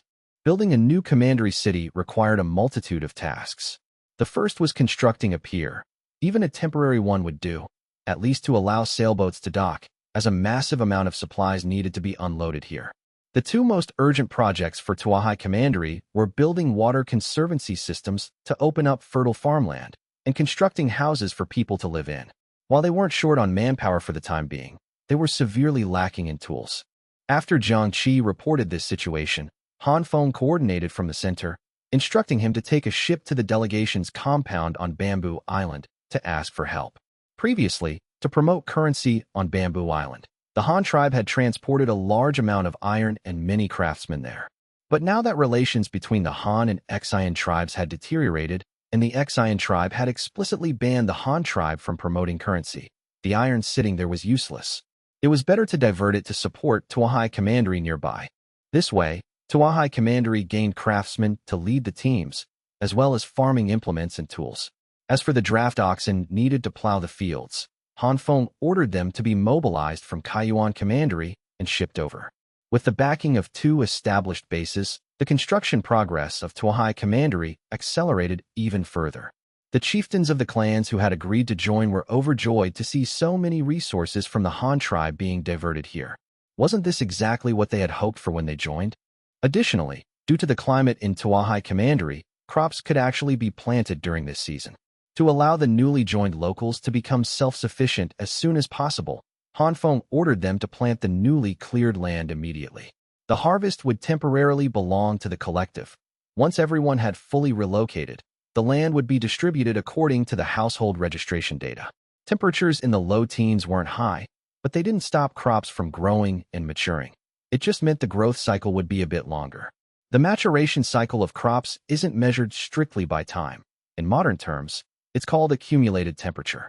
When the daily accumulated temperature during the growth process reaches a certain value, the crop matures. For example, a crop that requires an accumulated temperature of 3,000 degrees to mature might take only 3 months in summer, when the average daily temperature is over 30 degrees. But in spring, autumn, or winter, when the average daily temperature is around 15 degrees, it would take about 5 months. As long as the accumulated temperature is reached, it can be harvested. On the plains surrounding Tuahai Commandery, vast tracts of land were cleared, plowed, and planted with corn and rice. These 2 crops were the highest-yielding varieties currently mastered by the Han tribe, and they were considered divine grains by the surrounding clans. Yet, the Tang tribe on the opposite bank could only watch in helpless envy. The corn and rice on the Tuahai Commandery side formed a lush green expanse. The ridges and irrigation ditches divided the fields into neat, perfectly square blocks. The crops, planted in straight rows, were a delight to the eye. In contrast, the wheat fields of the Tang tribe across the river still relied on the primitive broadcast sowing method. At best, they turned the soil, scattered a handful of seeds, and stomped them in with their feet. The Tang tribe produced its own iron, but they didn't know how to forge it. Their iron tools were mostly cast from pig iron, and their farming implements and tools reflected this level of technology. They had developed human-pulled plows, but they didn't have the Han tribe's advanced seed drills, wooden row planters. By simply pouring seeds into the drill and walking it down the field, the seeds were planted neatly in rows, and the machine even turned the soil and covered the seeds automatically. The seed drill was a farming marvel. Its biggest advantage was that it sowed quickly, neatly, and saved seeds. Planting the same area of land with a seed drill used at least half the seeds required for broadcast sowing. This saved a massive amount of human and animal labor, reduced seed costs, lowered the overall cost of farming, and increased agricultural income. Of course, having this tool was one thing, but what truly made the Tang tribe across the river envious was that the Han tribe actually had draft oxen. The ingenious practice of using large animals to do labor for humans was something they had never seen in the hundreds of years they had lived here. How could they not be envious?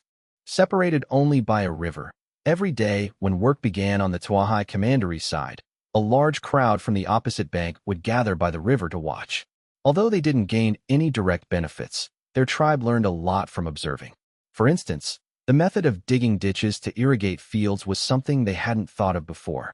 Raising large animals to help with labor also gave them great inspiration. Even the construction techniques, using clay fired into bricks and tiles to build houses. They used clay to fire pottery themselves, and since pottery could hold water, why couldn't it be used for waterproofing a roof? These were clearly very simple concepts, yet when utilized by the Han tribe, they seemed so advanced. Asterisk, you eat off plates? The Han tribe puts plates on their roofs. Asterisk. Vehicles, the ultimate land transport artifacts, also appeared in the Tang tribe's field of vision for the first time.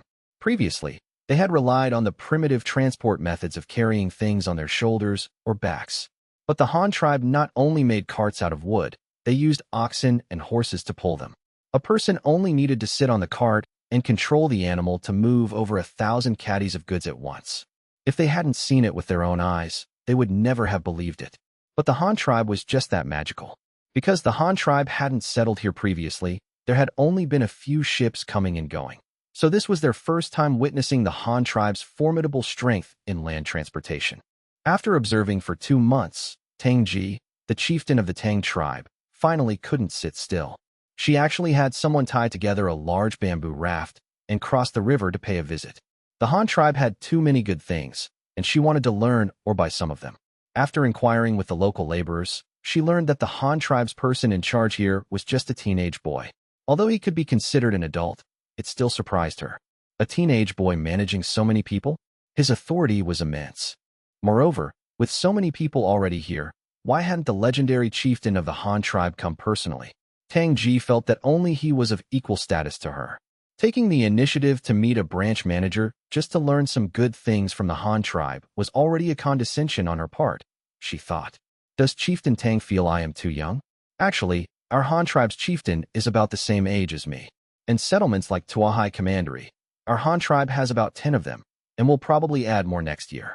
So my temporarily taking charge here isn't anything unusual. If Chieftain Tang feels I am not qualified to speak with you, I can arrange to send you to our Han tribe to meet the chieftain. I think the chieftain would be very happy to meet you. In fact, when he first learned there was a tribe here with a population of tens of thousands, he took an interest in you as a chieftain. As soon as Jiang Qi met Tang Ji, he proactively extended an invitation. Having lived in the Han tribe for over a year and traveled extensively with Yu Fu, he had gained some understanding of the chieftain. Given Han Feng's personality, knowing the Tang tribe had such a large population and not wanting to snatch the whole thing up would be the real anomaly. And subordinates like them actually enjoyed doing such things. The larger the Han tribe grew in their hands, the more a sense of accomplishment they felt. Oh, you can send me to meet your chieftain? Tang Ji asked, somewhat surprised. Of course. If you wish to go, I can write a letter to the chieftain first to inform him, and then formally invite you, Jiang Qi said with great enthusiasm. By placing the Tuahai commandery camp right across from the Tang tribe, it was impossible that Han Feng didn't have designs on them. But whether Han Feng intended war or peace, Jiang Qi couldn't guess. He decided to simply toss the matter to the chieftain to decide himself. He would just act as a messenger, saving himself from any trouble. Won't your Han tribe's chieftain come here? After all, building such a large branch city, wouldn't he come to see it personally? Tang Ji asked with intense curiosity. If something like this happened in the Tang tribe, it would be a monumental event. She would definitely pay close attention to it, perhaps even staying in the new camp every day to direct the construction. Yet this Han tribe chieftain didn't even come to take a look. How carefree could he be? The chieftain's itinerary is not something we can guess.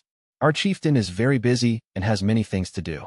I'm not sure if he will come, but he definitely won't be coming this year. Jiang Qi explained earnestly to Tang Ji. That left her with no options. Although Tang Ji wanted to go to the Han tribe to take a good look, the journey was simply too far. Moreover, as the chieftain of a large tribe, she couldn't leave for that long. Thus, meeting Han Feng in person would be very difficult. But now that the other party had proactively offered the opportunity, it was rare, and she didn't want to pass it up. Seeing her expression waver, Jiang Qi guessed what she was thinking and offered a suggestion. If Chieftain Tang doesn't have the time to go personally, you could dispatch a delegation to visit our chieftain. You only need to select a few envoys you trust and grant them some negotiating authority. Whatever matters you need to discuss with the Han tribe, let them handle it. Tang Ji's eyes lit up. So there was such a thing as a delegation. Sending a few trusted representatives to look on her behalf was indeed a good idea. But who would be the right person to send? It had to be someone she trusted, someone smart and flexible in dealing with people, and someone who wouldn't embarrass the Tang tribe. Although the Tang tribe wasn't as powerful as the Han tribe, it was still a large tribe, and they needed to maintain their dignity. After pondering for a long time, Tang Ji actually thought of someone. A graceful figure gradually became clear in her mind. Why not let her go? The person Tang Ji thought of was, by blood, her niece, Tang Yao. Tang Yao was only 14, which meant she had just come of age in the Tang tribe. She was a very lively young woman. When it came to interacting with others, she was flawless, at least within the tribe. She was never shy and could strike up a conversation with anyone. In modern terms, she was highly charismatic. She was also very smart and had her own special talents. This young girl loved flowers and plants. She managed a small garden of her own, transplanting many beautiful plants, including numerous herbs with unique properties. She was also quite skilled at treating illnesses and saving lives. Because she often treated her tribespeople for free, she held high prestige within the Tang tribe. She was Tang Ji's key protege. Barring any accidents, the next chieftain of the Tang tribe would likely be Tang Yao. Tang Yao had made significant contributions to the tribe, discovering many practical medicinal herbs and curing many people. Her prestige was already established, but she still lacked a broader perspective and experience in managing a large tribe. Therefore, Tang Ji wanted to use this opportunity to let Tang Yao learn from the Han tribe and see the world. If she could successfully negotiate a cooperative relationship with the Han tribe and secure more benefits for their tribe in the future, it would elevate her prestige to another level. All the tribe's people would be grateful to her, securing her position as the next chieftain. Simply put, this was an ant paving the way for her niece's future. From this perspective, their relationship was naturally the most trustworthy, and Tang Ji could rest easy letting Tang Yao lead the delegation to the Han tribe. Having figured out the key points, Tang Ji immediately accepted Jiang Qi's invitation, agreeing to the suggestion of sending a delegation to the Han tribe. She said she needed to go back and prepare, then left straight away. However, for her return trip, she took the small landing craft from the large sailboat, which was much safer than the bamboo raft. With the news confirmed, Jiang Qi didn't waste any time. He immediately had someone help him write a long letter. First, he reported on the development progress on his end. Then, he mentioned the Tang tribe's desire to cooperate with the Han tribe and how he had invited them to send a delegation to the Han tribe headquarters for face-to-face talks with the chieftain. He asked if Han Feng agreed, and if so, what requirements he had for the delegation. Once the letter was written, it was sent to Han Feng via Eagle Messenger. Meanwhile, Han Feng wasn't idling at home. He was currently leading a group of top-tier Han tribe officials and his personal guard on a winter hunt.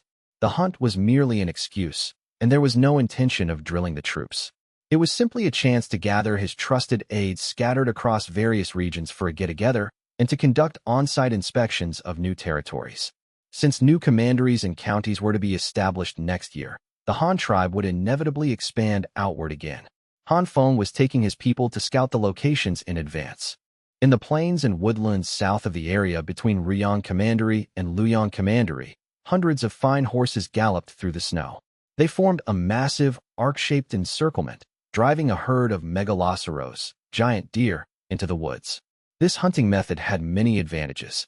The dense trees would trap the adult male deer, as their massive antlers became their greatest liability, while the antlerless females and young fawns with smaller antlers could easily escape through the forest. As the saying goes, leave a line of retreat so you can meet again in the future. The same principle applied to hunting. By selectively killing only adult males and letting the females and young go, there would still be deer to hunt next year. This prevented the extinction of the species and gave the wild animals a chance to recover and multiply. It didn't take long for the group to drive the deer herd into the woods, followed naturally by an easy phase of collecting their prey. The newly hunted giant deer were butchered on the spot. Attendants immediately set up tents, arranged charcoal stoves, pieced together folding tables, and set out bottles of wine. Those who wanted roast meat ate roast meat. Those who wanted hot pot ate hot pot. Han Feng and the group of Han tribe officials began to drink and feast heartily. The attendants also lit bonfires and gathered in small groups of 2s and 3s to roast the wild game. Han Feng ladled a few scoops of chili-laden deer meat and snowwater broth into his bowl, broke pieces of the flatbread he had brought into the broth to soak, and started eating while holding a skewer of roast meat. The others followed suit, everyone eating with great enjoyment. "Chieftain, it's been a long time since we've hunted and eaten meat this heartily. This is fantastic," Shou Ya praised after taking a bite of fresh deer meat. "Give it a rest. I believe you haven't hunted, but if you say you haven't eaten meat, do you think anyone will believe you? Let everyone see how fat you've gotten after 3 years in Riyang Commandery." Han Feng couldn't help but tease disdainfully. The surrounding bigwigs, De Shu, Yunji, Jing Yan, De Li, Ing Rue, Yu Fu, and the rest, all burst into laughter. Shou Ya, whether from too much wine or feeling mocked, rubbed his belly with a flushed face and argued defensively. "What am I supposed to do? Riyang Commandery is the most central commandery. To the east is Luoyang, to the west is Hanyang, to the north are Sitong County and Xingang Commandery, and to the south is a massive forest without a single tribe. It's hard for me to find anything to do. After handling the commandery's affairs, if I didn't research food, how bored would I be?" "Oh, so you're dissatisfied with your current position? Want to be transferred outward?" Han Feng probed, intentionally baiting Shou Ya to continue. He actually did want to change Shou Ya's position. Ruyang Commandery was already on track, and leaving Shou Ya there was a waste of talent. When it came to managing the tribe, Shou Ya was actually quite capable. After all, he had been a chieftain himself, however small. "Can I really be transferred outward?" Shou Ya looked at Han Feng in pleasant surprise, his cheeks seemingly flushing even redder from excitement. "Yes, of course you can. But where do you want to go? Tell me first." Han Feng nodded in agreement. The circle of bigwigs around them all looked at him, mentally taking note. It seemed this hunt wasn't so simple. If the chieftain was even transferring Shou Ya, how would they be arranged?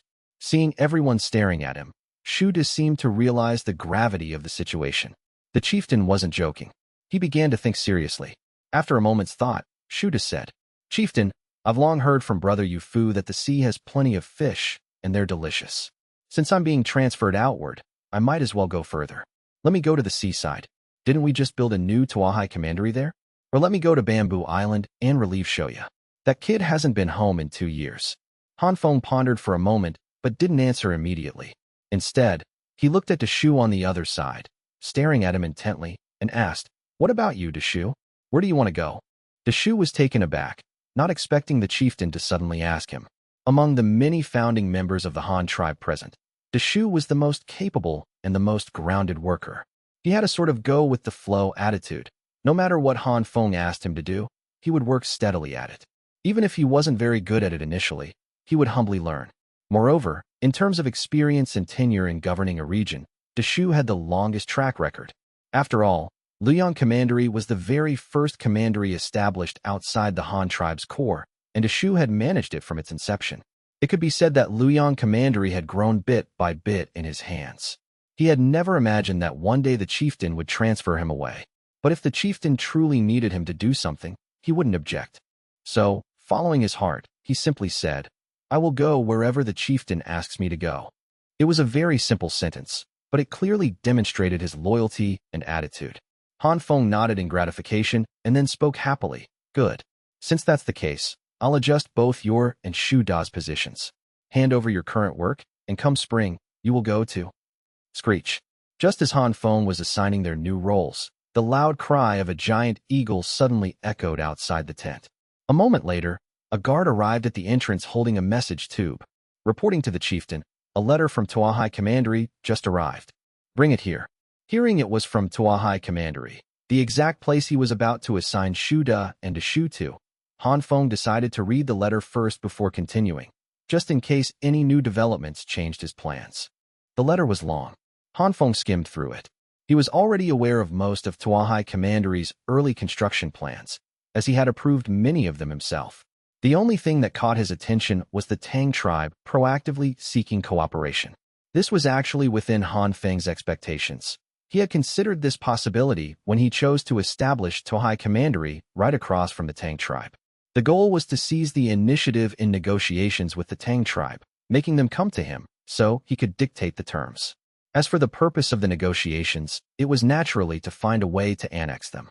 With a population of tens of thousands, there was no reason for Han Feng not to be tempted. However, their proactive dispatch of a delegation was something he hadn't anticipated. But it didn't matter. It was a perfect opportunity to let them witness the Han tribe's power, which would only increase his leverage in negotiations. With so many good things in the Han tribe, was he afraid he couldn't attract them? As for the plan to annex the Tang tribe, Han Feng didn't have any concrete ideas yet.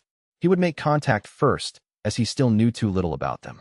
Having figured out the key points, Han Feng immediately had someone bring paper and pen, wrote a reply, and had it sent back via Eagle Messenger right away. Only after finishing the reply did he resume discussing matters with the people in the tent. The Tang tribe opposite Tuahai Commandery wants to cooperate with us. They've probably taken a liking to our tribe's good stuff. I don't know the specifics of the cooperation yet, but they are sending a delegation to visit and exchange with us. They'll be arriving by ship soon. Have them disembark at Luoyang Commandery. Deshu, coordinate with the Court of State ceremonies for their reception. Understood. Deshu agreed without a second thought. Now, let's talk about the job transfers after the new year. Once spring arrives, the construction speed of Kaiyuan Commandery on the grasslands must accelerate. Ing Rue, you will continue as the governor of Kaiyuan Commandery. You must get the outer city walls built as quickly as possible. I have reliable intelligence that the Exian tribe and Modern have colluded again. They are very likely to launch a joint attack on Kaiyuan Commandery. Therefore, regarding defense, you must treat this with the utmost seriousness and caution. If the enemy attacks, not only must you hold them off, but you must also hit them hard and cripple them. Although our Han tribe is very strong now, maintaining such a large tribe is expensive. With new commanderies and counties being established next year, resources and manpower will be very tight. We don't have the resources for a protracted war. If we fight, I want them dealt with in one decisive blow. Additionally, headquarters will be sending a batch of new weapons to you soon. After we eat, go with Dali to familiarize yourself with them. Once you've received the weapons and personnel, take a ship back immediately to prevent Modern from launching a surprise attack in the winter. Also, Dali Exian Gang Commandery was only recently established, so your position won't change for now. Focus on developing Exian Gang Commandery first. After giving instructions for receiving the Tang tribe delegation, Han Feng turned to Ing Rue and Dali to outline their arrangements for the coming year. Both men immediately stood up, bowed, and acknowledged their orders. Yinji, go back and hand over your work as well. After the new year, you will go to Luoyang Commandery to serve as governor. Han Feng continued his assignments. Yinji was dumbfounded. He never expected the chieftain to transfer him away. He had just finished recruiting enough people for Weishan Commandery. His seat wasn't even warm yet, and the chieftain was moving him. Chieftain, Yinji's face instantly turned bitter. What? You're not willing? Han Feng asked, staring at him with a piercing gaze. Yinji shuddered in fear and quickly shook his head in denial. No. Chieftain, I didn't say I wasn't willing. I just wanted to ask, if I'm transferred, who will take over as governor of Weishan Commandery? Hearing this, Han Feng's expression softened slightly, and he explained. The magistrate of Sitong County will take over as governor of Weishan Commandery. As the Han tribe expands, the grassroots officials below also need to be promoted and gain experience. You veteran governors will have to work a bit harder and go out to pioneer new territories for these next few years. The commanderies and counties that are already well developed will be handed over to subordinates to train them. As for the vacancy in Sitong County, we'll promote directly from the lower-ranking officials there, and any missing clerical staff will be filled with top graduates from the schools. Hearing Han Feng's explanation made Yunji even more confused. Being transferred outward to expand territory was definitely a great opportunity to earn merit. But what was the meaning of transferring him to Riyang Commandery, located in the very center of the Han tribe? Was this a promotion? It was clearly a demotion. How many people did Riyang Commandery have right now? Could it even compare to his Weishan Commandery? So he asked directly, somewhat unhappily, "Chieftain, since it's about expanding territory, shouldn't I be transferred further out? There's nothing left to expand in a place like Riyang Commandery." "Who said that? I'm not transferring you to Riyang Commandery to research food. I value your ability to recruit people. Once you get to Riyang Commandery, not only must you fully take over all its affairs, but you must also establish 2 new subordinate county towns within the next year. I won't give you any additional population, and you can't take anyone from Weishan Commandery with you. But between now and spring, if you can recruit another batch of people from outside, however many you recruit is however many you can take to Riyang Commandery." The scale of these 2 new counties, and whether Riyang Commandery can become the Han tribe's largest commandery, will depend entirely on your abilities, Yunji. Han Feng once again shocked everyone by presenting Yunji with a new set of rules. This was clearly an attempt to squeeze every last drop of his recruiting ability dry. However, knowing he had no right to object, Yunji could only grit his teeth and accept. He immediately got into character, starting to think about where he could scrounge up more people right now. At the same time, he grumbled internally. The chieftain is ruthless. He doesn't give me a single person, yet he wants me to build 2 county towns, and only gives me a little over 2 months to recruit? Isn't this making things difficult? But counting on his fingers, he realized he actually could pull in quite a few more people from around the Great Lake. Did the chieftain calculate all this? That's too terrifying. Yunji was an ambitious man, not a docile one. Since Weishan Commandery was already developed, Han Feng naturally wouldn't let him continue operating there. Otherwise, who knew if Weishan Commandery would still listen to Han Feng in the future? Han Feng ignored him and continued arranging the transfers. Deshu, go back and hand over your work too. After the new year, head to Tuahai Commandery to serve as governor. There are plenty of population resources and other resources there. Once you arrive, you must get Tuahai Commandery established as quickly as possible. We also need to build a new shipyard there. Since you're quite familiar with shipbuilding now, I'll have you take a batch of shipbuilding craftsmen with you. Additionally, once you're in Tuahai Commandery, pay close attention to geopolitical relations. Aside from maintaining temporary peace with the Tang tribe, you can find ways to absorb any other clans or tribes that don't belong to the Tang tribe into Tuahai Commandery. Yes, I understand, chieftain. Deshu agreed simply once again. Chieftain, what about me? What am I going to do? Didn't you say you were transferring me to Tuahai Commandery? Or am I going to Bamboo Island to take over as envoy from Shou Ya? Shou Ya, who had been listening from the sidelines, finally spoke up. At first, the conversation was about him, but now everyone else had been assigned, and he was left out. It was frustrating. Han Feng glanced at Shou Ya and said with a smile, "You? After you hand over your work to Yunji, you're going to take up a military post." "A military post?" Shou Ya was stunned again. "That's right. You're taking a military post to build our great Han's first navy, the Fubo Guard. You will serve as the first commander of the Fubo Guard, overseeing the Fubo fleet. Your flagship will be the 4-masted giant ship currently under construction at the Luoyang Commandery shipyard, armed with 120 cannons. The Fubo fleet will also include 4 3-masted ballista ships, 4 double-masted landing ships, and 1 3-masted comprehensive supply ship, totaling 10 vessels. You will report directly to me and will not be subject to the control of anyone else." Shou Ya, whose figure had grown somewhat plump, began to tremble with excitement upon hearing this. The Han tribe's first navy, and that giant cannon-armed warship hailed as the Han tribe's ultimate weapon. The chieftain was actually giving him this position. Ever since deciding to build the large gunship, Han Feng had been pondering who should lead the navy. The ships were ready, but they needed someone to command them. Furthermore, with 120 heavy cannons, the Navy's firepower would be so overwhelming that it would have virtually no rivals within the Han tribe's reach. Han Feng couldn't feel at ease handing such a powerful armed force over to just anyone. After much deliberation, he concluded that Shou Ya was the most suitable candidate. Shou Ya was absolutely a founding veteran of the Han tribe. Back when the Black Rat tribe merged with the Han tribe, their combined population was only a few hundred. Their fates had long been intertwined. They shared in both glory and ruin. Shou Ya would never betray Han Feng. What's the matter? Do you have the confidence to lead the Fubo Guard well?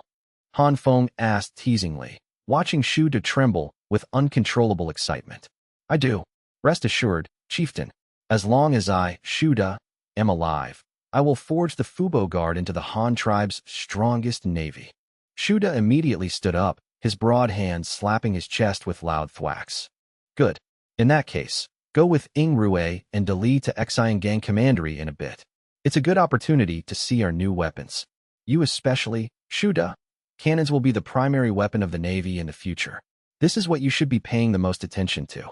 After you've seen the weapons, go hand over Riyang Commandery's affairs to Yunji. Then, head straight to the shipyard in Luyang Commandery and stay there.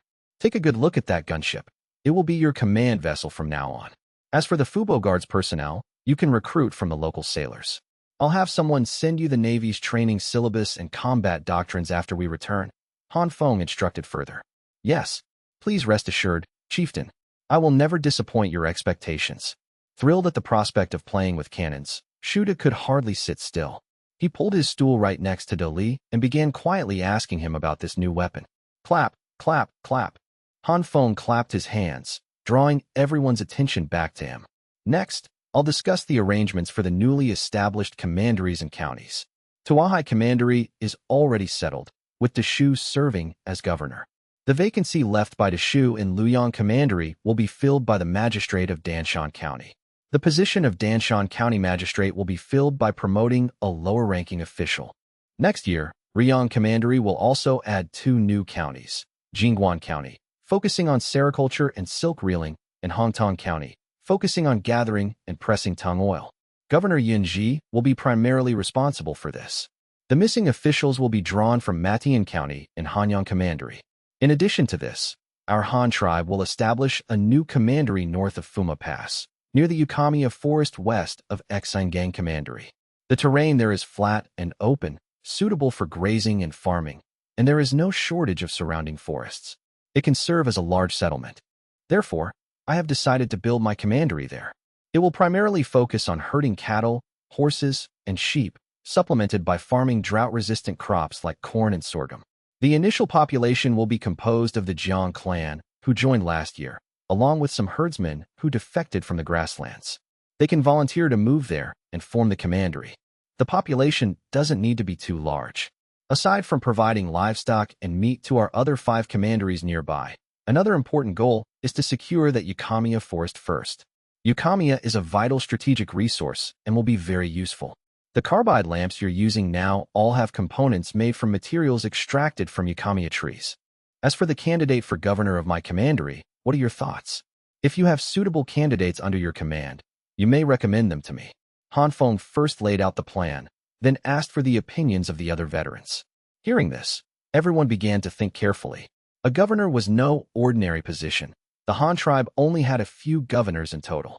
The selection of this candidate had to be extremely cautious and couldn't be done recklessly. After a long pause, it was surprisingly Yu Fu who spoke first. Chieftain, I recommend Ling Feng to be the governor of my commandery. Since my commandery is primarily focused on raising livestock, we should find someone who understands it best. Ling Feng was originally a herdsman from the grasslands, so he is absolutely capable of shouldering this heavy responsibility. Furthermore, regarding loyalty to the Han tribe, Ling Feng's status is quite special. He was the first herdsman to bring his wife and children to join our Han tribe, so his loyalty is beyond doubt. Also, if we make him a governor, we can use it as propaganda on the grasslands, letting other defecting herdsmen know of our Han tribe's generosity. As long as they are loyal to the Han tribe, the chieftain will grant them high positions and handsome salaries. Han Feng didn't speak immediately, waiting for others' opinions. Rue, the governor of Kaiyuan Commandery, was somewhat surprised to hear Yu Fu recommend Ling Feng. After a moment's thought, he offered a different opinion. Chieftain, whether in terms of loyalty or ability, Ling Feng is fully capable of being a governor. However, I don't recommend sending him to my commandery. Even if Ling Feng becomes a governor, it should be on the grasslands. If we were establishing a new commandery on the grasslands, I would agree to him being governor. Ling Feng is a herdsman by nature, and coupled with his special status as the first to join the Han tribe, placing him on the grasslands would maximize his utility. Putting him in a peripheral place like my commandery, while acceptable, is somewhat a waste of talent. This time, Han Feng nodded. He actually shared this view. When considering the geographical location of my commandery, there was clearly a more suitable candidate than Ling Feng. Do you have anyone else to recommend? Han Feng asked again. Yu Fu and Ying Rue had already spoken.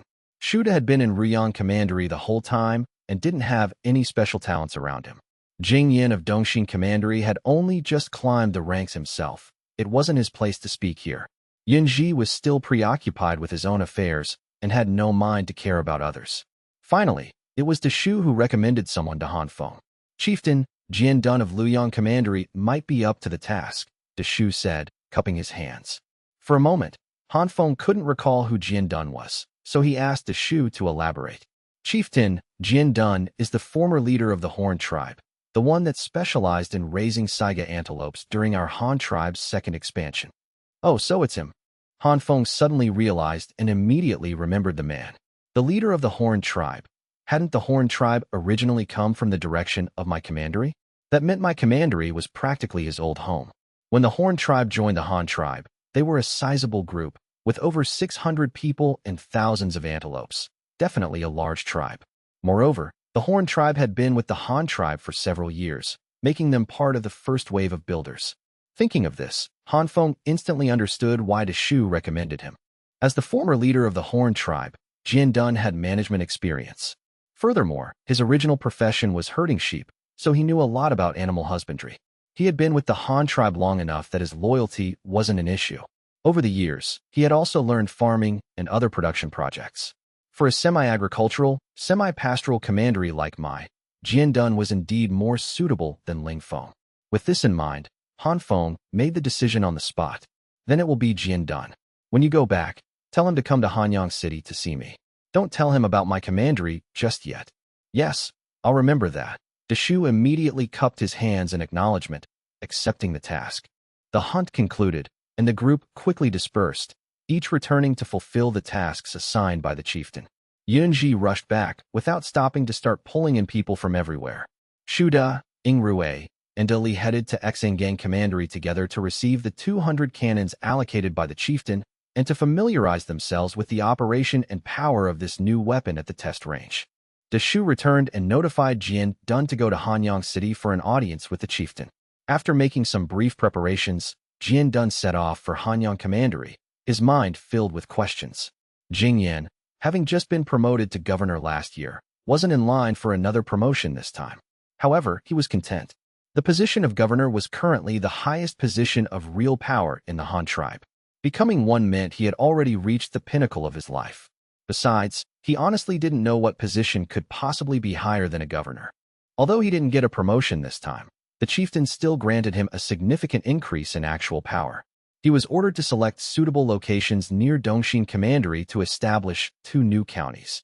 This meant that while he was still a governor, he would effectively be managing 3 administrative cities, a substantial upgrade.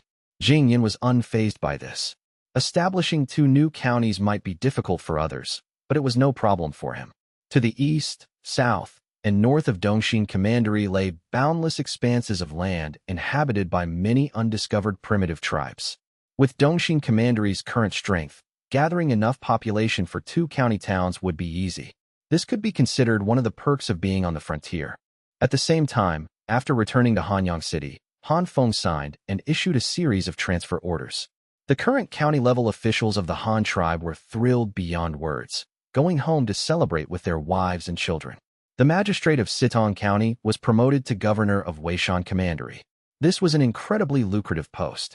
Although Weishan Commandery hadn't been established for long, its supplies and population had always been the most abundant.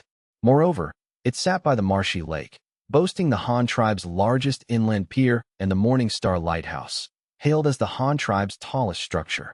It was also the sole producer of the Han tribe's white liquor and yielded massive amounts of brown sugar. With such rich output, as long as he didn't mess things up himself, Weishan Commandery's continued prosperity was practically guaranteed. The 3 magistrates of the counties under Hanyang Commandery were equally excited when informed they would be taking up posts elsewhere. The subordinate clerks were also delighted, because with the chief officials gone, they too would receive corresponding promotions. Those who performed well even had the chance to be elevated to chief officials like magistrates. Only the magistrate at Fuma Pass saw no movement. The previous magistrate of Fuma Pass was Ng Rue, who was transferred to become governor when Han Feng established Kaiyuan Commandery on the grasslands. The current magistrate had only recently been promoted from a clerical position and hadn't even served a full year, so naturally, he wouldn't be promoted again so soon. As for Ling Feng, who had also hoped to be promoted to governor this time, he was currently busy drilling troops in Kaiyuan Commandery. Although Ling Feng wasn't part of the Han tribe's regular army, he led a temporary militia composed of herdsmen, balancing grazing with combat training. Winter was already the off-season for grazing, making it the perfect time for the herdsmen to train. Furthermore, Han Feng had issued a warning before winter that Kaiyuan Commandery might face an attack. With so many people in Kaiyuan Commandery, and it being a heavily garrisoned border region, they naturally wouldn't let their guard down. Right now, everyone was intensely practicing tactics, archery, horsemanship, and other combat skills. Meanwhile, in Hanyang City, Jian Dun finally arrived at the top-floor office of the government building. Han Feng sat behind his desk, flipping through Jian Dun's personnel file, which Deshu had sent ahead of time. This guy had been with the Han tribe for several years, and he certainly hadn't been idle during that time. When Luoyang Commandery was first established, Jian Dun had organized his tribesmen to participate in the construction.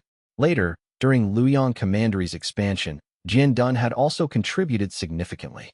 Therefore, taking overall charge of building a city shouldn't be a problem for him. After the expansion work was finished, Jian Dun had overseen Luoyang Commandery's animal husbandry operations until the Han tribe recruited many herdsmen from the grasslands, replacing him, the man who knew the most about raising antelopes. Following that, Jian Dun had spent some time studying, so reading and writing Chinese characters was no longer an issue for him. Later still, he had managed Luoyang Commandery's horse and cart transport. Overall, his work resume was quite extensive. His only shortcoming was that he hadn't paid much attention to agriculture and had no achievements in that area. This was something to note. If Jian Dun was definitely going to be the governor, he would need a deputy specifically to manage agriculture and water conservancy. Han Feng quickly thought of someone, Jiang Xian, the former patriarch of the Jiang clan. The Jiang clan was originally an agricultural tribe that grew millet. Their love for the land and farming was practically in their bones. After joining the Han tribe and learning new planting techniques and acquiring superior seeds, their farming skills became even more proficient. Because they valued farming so highly, they studied it exceptionally hard. Pulling any of the elders from the Jiang clan would easily yield someone capable of serving as a local agricultural chief. The young people, however, had been dazzled by the Han tribe's colorful world and myriad of good things since joining, forgetting their farming roots because there were simply too many professions to choose from here. Having thought this through, Han Feng looked at the somewhat nervous Jian Dun standing before him and asked, "Do you know why I called you here this time?" "I do not." Jian Dun shook his head. He had thought about many things on the way here, reflecting on whether he had made any mistakes recently. But after thinking it over carefully, he really couldn't find any faults. He also considered that the chieftain might have a task for him, but there were plenty of people in the Han tribe more capable than him. There was no reason it had to be him. So, he was even more confused. "Come look over here." Han Feng led him directly to a massive sand table in front of the office. Pointing to the area designated for my commandery with a pointer, he asked, "Do you know where this is?" Jian Dun frowned and examined it closely. He wasn't very good at reading maps, but the sand table was modeled after the terrain, and it featured models and labels of several Han tribe commanderies and counties. Using these as reference points, he quickly identified the area the chieftain was asking about. "This is west of Exine Commandery, northwest of Fuma Pass. It's where our Horn tribe used to graze our sheep." As Jian Dun finished speaking, he suddenly realized something. The chieftain definitely had a task for him, and the location just happened to be his old tribe's territory. Because he was more familiar with that area, he had been specifically called here. But as for what the task actually was, he still couldn't figure it out. In Jian Dun's memory, that entire area was just low hills, grasslands, forests, and plains covered in shrubs. There didn't seem to be anything particularly noteworthy about it. Did the tribe discover another mine there? He guessed curiously. Seeing him deep in thought, Han Feng didn't beat around the bush and got straight to the point. "Next year, our Han tribe is going to establish a new commandery in this area, named my commandery. The local economy will primarily focus on animal husbandry, providing a massive amount of livestock and meat for the commanderies and counties around our headquarters. In terms of agriculture, it will be supplemented by drought-resistant crops like corn, wheat, millet, and sorghum. The initial population is tentatively set at 8,000. The Shou recommended you to be the governor of this commandery. What do you think? Jian Dun was completely stunned. He truly hadn't expected the chieftain to call him here for this. But after carefully analyzing the chieftain's construction goals, everything clicked into place. My commandery was originally the Horn tribe's sphere of influence. He knew the environment there like the back of his hand. Coupled with his familiarity with the animal husbandry industry, he perfectly fit the chieftain's requirements for the governor of my. It seemed the chieftain had already figured everything out. No wonder he was chosen. However, he wasn't particularly eager to be the governor of my commandery. But if the chieftain insisted he go, he wouldn't object. That was the place where he grew up running around bare-bottomed. He naturally had an emotional attachment to it. If he could personally build a civilized city on that barren grassland, it would be quite an achievement. Thinking of it this way, he actually started to look forward to the position of my commandery governor. How to put it? It was like the sense of accomplishment one gets from making it big in the outside world and returning to build a grand road for the folks in one's dilapidated home village. Chieftain, I am willing to go. After pondering for a long time, Jian Dun finally gave his answer. Han Feng nodded, unsurprised. Everyone has ambition, and there were very few people in the Han tribe who lacked the drive to progress. This was due to the influence of the era. Tribes and individuals without ambition had already been eliminated by nature. With such a great opportunity placed before him, Jian Dun really had no reason to refuse. Good. Since you agree, the matter is settled. From now on, you will serve as the governor of my commandery. However, I've heard you've never been very attentive to farming, and this is a top priority when managing a region. The Han tribe is ultimately an agricultural tribe. Although my commandery will focus on animal husbandry, the fundamentals cannot be discarded. Therefore, I will assign you a deputy. Jiang Xian, who joined the tribe last year, will serve as your chief scribe, managing the agricultural affairs of my commandery. You will oversee the overall situation. However, regarding agriculture, you must also put your heart into learning it after taking office. It will be beneficial for your future development. Do you understand everything I've said? How could Jian Dun miss the chieftain's hint? Wasn't this just telling him that if he studied and worked hard, there would be opportunities for promotion in the future? Or perhaps being transferred elsewhere to serve as a governor independently? So, without a second word, he immediately bowed and accepted. However, Han Feng offered him another reminder. The population for establishing my commandery, aside from those migrating from various places, will directly include the entire Jiang clan. With Jiang Xian serving as the chief scribe in charge of agriculture, he might get some special ideas, or perhaps want to replace you. You must find a way to suppress him in this regard. At critical moments, you can tell me, and I will deal with him. But you also cannot use your position as the chief official to deliberately oppress the people of the Jiang clan and provoke conflicts. Work hard, don't cause trouble. Understand? Yes. Work diligently, stay vigilant, and do not proactively cause trouble. Jian Dun immediately repeated his understanding. Very good. Han Feng patted his shoulder in satisfaction and gave him a few more instructions regarding city construction and later arrangements, including herding methods, stockpiling winter forage, water conservancy for farming, and the patrol and harvesting tasks for the Ukamiya forest.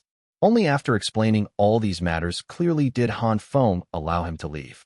Meanwhile, in the Tang tribe, their chieftain, Tang Ji, had just summoned her niece to her side to personally discuss the details of the diplomatic mission to the Han tribe. In a secluded little garden within the main city of the Tang tribe, various rare flowers and medicinal herbs competed in beauty. The pleasant fragrance of the herbs could make one feel relaxed and refreshed even 2 streets away. Under a pavilion in the garden, Tang Ji was drinking tea with her niece, Tang Yao, using porcelain cups and tea provided by the Han tribe. Aunt Ji, this cup and teapot are so pretty. If only they were a bit bigger, I could use them to water the flowers. The 14-year-old girl, Tang Yao, wearing a light yellow dress, said as she danced gracefully in the garden holding the teapot. The yellow dress was made from silk hemp fabric gifted by the Han tribe, and its style followed the Han tribe's standard of a crossed collar tying to the right. It wasn't that Tang Yao particularly liked making clothes this way, but rather that the Tang tribe had no proper experience in tailoring, let alone clear regulations like the Han tribe. So, with the Han tribe's example right there, they naturally copied it. Tang Ji pressed the lively and restless Tang Yao down onto a wooden stool, took the teapot from her hands, and began to question her. Yao, have you memorized everything I told you? I know. I'm just going to that Han tribe to learn some good things. If they're willing to teach us, great. If they want us to trade things for them, as long as it's not too outrageous and the things are very useful to us, I can agree to it. That's right, isn't it? Tang Yao repeated, sounding a bit impatient. She was very smart. Since childhood, she had been the kind of clever girl who never forgot what she saw or heard. Tang Ji had only instructed her once, and she had already memorized it perfectly. Then what are the main things I told you to ask the Han tribe for? Tang Ji was still a bit worried and continued to ask. This matter was too important. It concerned the future of the Tang tribe, so she couldn't afford to be careless. I remember this too. First, we want grain seeds. Then, cattle, horses, carts, and ships. Oh, right, and the technique for making this cloth. Did I get it right? Tang Yao stuck her tongue out playfully, easily reciting the tasks Tang Ji had assigned her. Yes, it's good that you're clear on that. But you must also remember one thing. I've heard that the Han tribe is very powerful and has a large population. So when you ask them for these things, your attitude absolutely must not be forceful, lest you anger them. The Han tribe has large ships, and now they've gathered so many small clans locally. We are no match for them, so you... Oh, all right, I know. You just mean I can't demand things forcefully. If they really aren't willing to give them, we can just trade techniques. And gee, I've thought it all through. This time when I go to the Han tribe, I'm going to bring some medicinal herbs and seeds. I'll use the herbs to trade for their grain seeds, and use my medical skills to trade for their carts, ships, cattle, and horses, as well as the method for making cloth. I'll trade for as much as I can. We'll definitely gain something.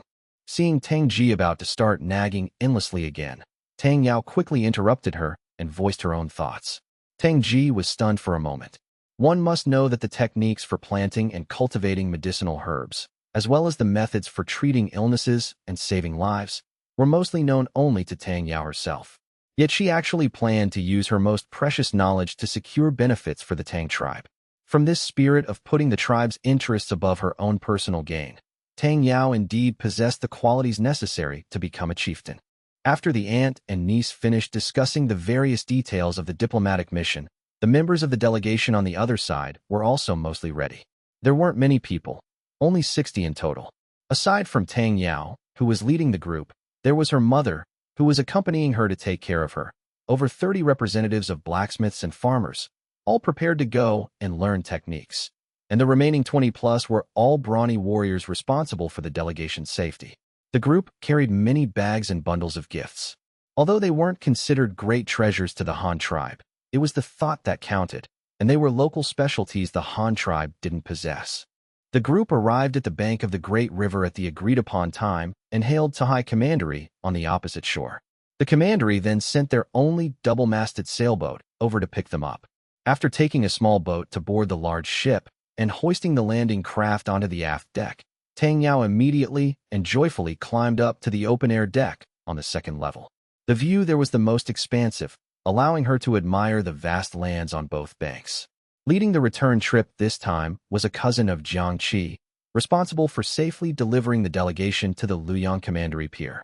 His task was very important. As soon as the Tang tribe delegation boarded the ship, he ordered the sailors to distribute sheepskin coats to them. Tang Yao, who was handed a sheepskin coat, looked baffled. Although the weather wasn't exactly hot right now, there was no need to wear such thick animal skins, right? But after a few days of travel, she understood why. When they first started heading north, it only felt cold in the mornings and evenings. But after traveling for over a week, she began to shiver from the cold.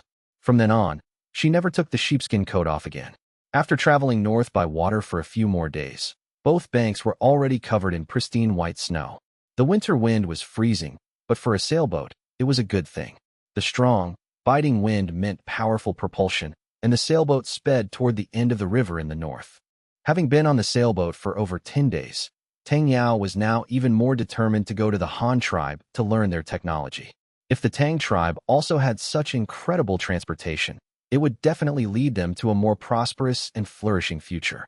On the 15th day of their departure, in the freezing Luoyang River, the delegation's sailboat finally encountered living people. It was a fleet composed of three masted galleons, naturally belonging to the Han tribe. Watching the three larger sailboats pass by, the members of the Tang tribe delegation were all dumbfounded, their hearts filled with envy. The double-masted sailboat they were on could already hold so many people. How much could those three-masted large ships transport at once? Curious, Tang Yao called over Jiang Qi's cousin and asked him where the fleet was heading and what was on board. Envoy, this fleet is heading from our Han tribe's Weishan commandery to Kaiyuan commandery on the grasslands. They are primarily transporting a batch of new weapons. Far to the west of your Tang tribe, we have a city there as well. Most of the cattle, horses, sheep, and other livestock of our Han tribe come from there. Tang Yao's eyes sparkled as she listened. So that was where the Han tribe got the livestock they used to pull carts and plow fields. Then can you take us to see that city? She asked with a pleading tone. Jiang Qi's cousin was somewhat wooden and not as flexible as Jiang Qi. Hearing Tang Yao's question, he bluntly shook his head. I'm sorry, I cannot take you there. My mission is to bring you to Luoyang Commandery. Moreover, without orders, I am not allowed to go to Kaiyuan Commandery casually. If you really want to go, you can ask our chieftain directly when you meet him if he will let you go. I see. All right then.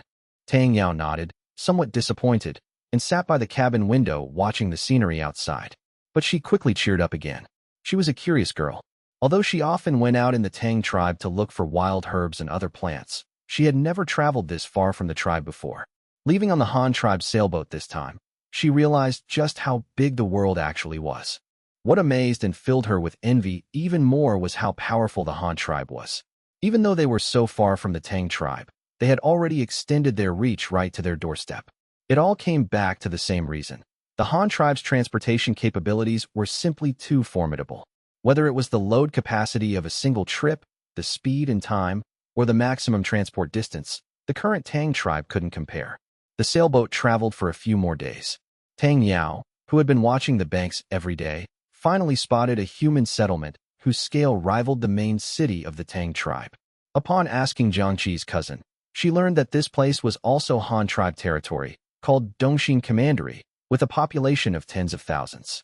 Mountains of black stones were loaded from the pier here onto deep draft cargo ships, which then continued north alongside them.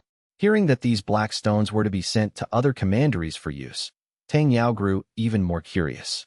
Could this be some kind of, or that could be smelted into metal? Although no one told her exactly what it was, just looking at the exterior, those stones had a metallic reflection. Coupled with the Han tribe people's reluctance to explain, she became even more certain of this idea. Once they reached Dongxing Commandery, Luoyang Commandery wasn't far away. The delegation's ship traveled alongside the coal transport ships for 3 days and finally arrived at the Luoyang Commandery pier together. However, the coal ships didn't stop. They continued upstream. Knowing the Han tribe people wouldn't tell her, Tang Yao didn't ask, and instead called for the delegation members to pack their things and prepare to disembark. At the broad pier of Luoyang Commandery, dozens of ships of various sizes were moored alongside a row of over 20 jetties. Seeing that the Han tribe had so many ships made the delegation members even more envious. What shocked them even more was that a bit further north along the shore, at a separate jetty, a massive, incredibly huge ship was currently docked. Countless craftsmen were bustling about on it. Some were hoisting heavy, gleaming silver objects into the gun ports, while others were painting the hull. On the top deck, many people were organizing the rigging on the masts. On the 2-story stern castle at the back of the ship, craftsmen were installing transparent windows. Everything was proceeding rapidly and methodically. That giant ship was larger than any ship Tang Yao had ever seen. The 3-masted sailboats they had seen earlier were twice the size of the one they were on, but the giant ship in the distance was more than twice the size of those 3-masted ships.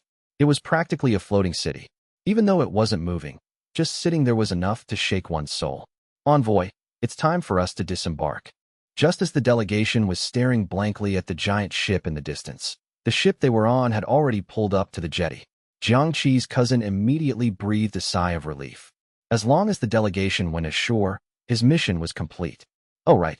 Could I ask, is that the Han tribe's largest ship over there? Tang Yao snapped back to reality, but couldn't help pointing at the giant ship in the distance and asking. Jiang Qi's cousin took a look. He had heard of that ship, but this was his first time seeing the real thing. When they left the tribe previously, the ship's keel was still being laid.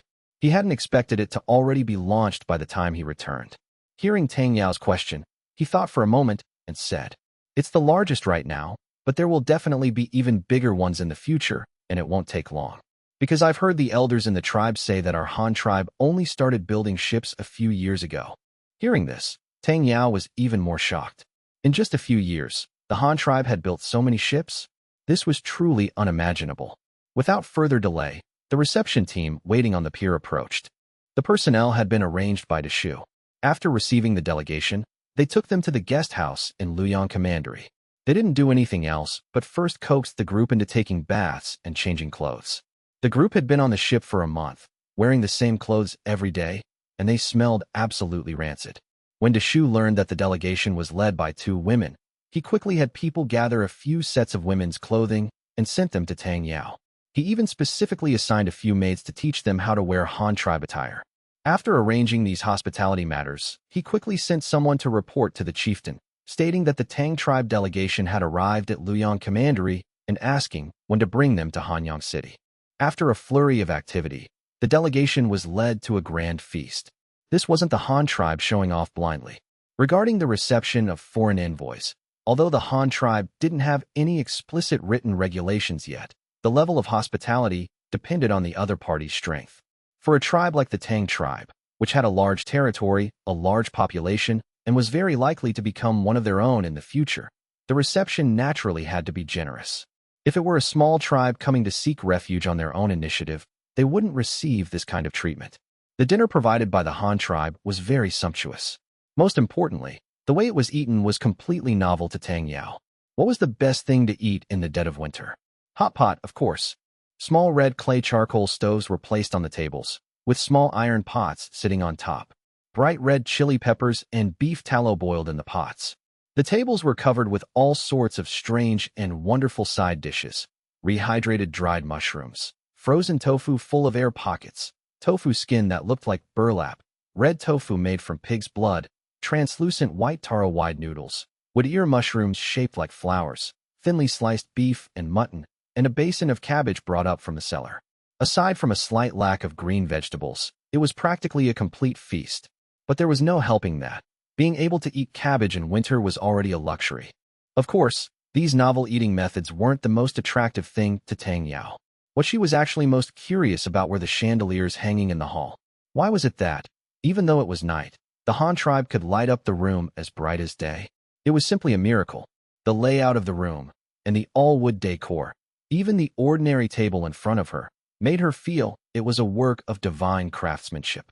Shou sat across the table, personally keeping them company. He used serving chopsticks to put a lot of meat and vegetables into the pot before finally addressing Tang Yao. Does the envoy know how to use chopsticks? I do. I learned how to use them on the ship, Tang Yao said, swallowing hard as she smelled the aroma of the food in the pot. The Tang tribe didn't have any concept of sheltered young ladies, and the Han tribe's atmosphere was also very open. Women could go to school and receive an education, and sitting at the same table as men to eat was perfectly fine. Tang Yao had a lively personality. Seeing this table full of sumptuous food, she had long since lost her patience. Without waiting for Shou's invitation, she started fishing food into her own bowl. As a result, the moment she put a piece of mutton in her mouth, it was so spicy, she almost cried. She stuck her tongue out, fanning it frantically, while her mother hurriedly handed her a cup of warm water. Tang Yao, who was eating chili for the first time in her life, nearly spat her tongue out. She quickly took the warm water her mother handed her and gulped it down. However, she didn't immediately give up on this intensely stimulating food. Instead, she grew intrigued by it. This was probably related to her constant research into medicinal herbs. And then, she fell uncontrollably in love with chili peppers. The Han tribe's winters were freezing, and eating chili could keep one warm. Combined with the hot pot method of eating, this unique delicacy was pushed to its absolute limits. Because the two sides didn't know each other very well, there wasn't much conversation at the dinner table.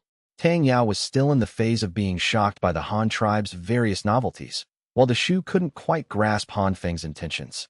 The delegation was merely resting temporarily in Luoyang Commandery, so there was no need for him to complicate matters. Before dinner was even finished, Han Feng's reply arrived. The letter explicitly instructed Shou to send the delegation to Hanyang City the very next day. With only a month left until spring, Han Feng didn't have much time to waste on the delegation. it was best to sort this matter out quickly. Tang Yao returned to the bedroom in the guest house to rest. Although the weather outside was freezing, the room was very warm thanks to the heated Kong bed, though the slightly dry climate made her a bit uncomfortable. Looking outside through the transparent glass window, Tang Yao curiously pressed her small face close to the glass to get a better look, only to quickly leave a layer of condensation on it, which she found highly amusing.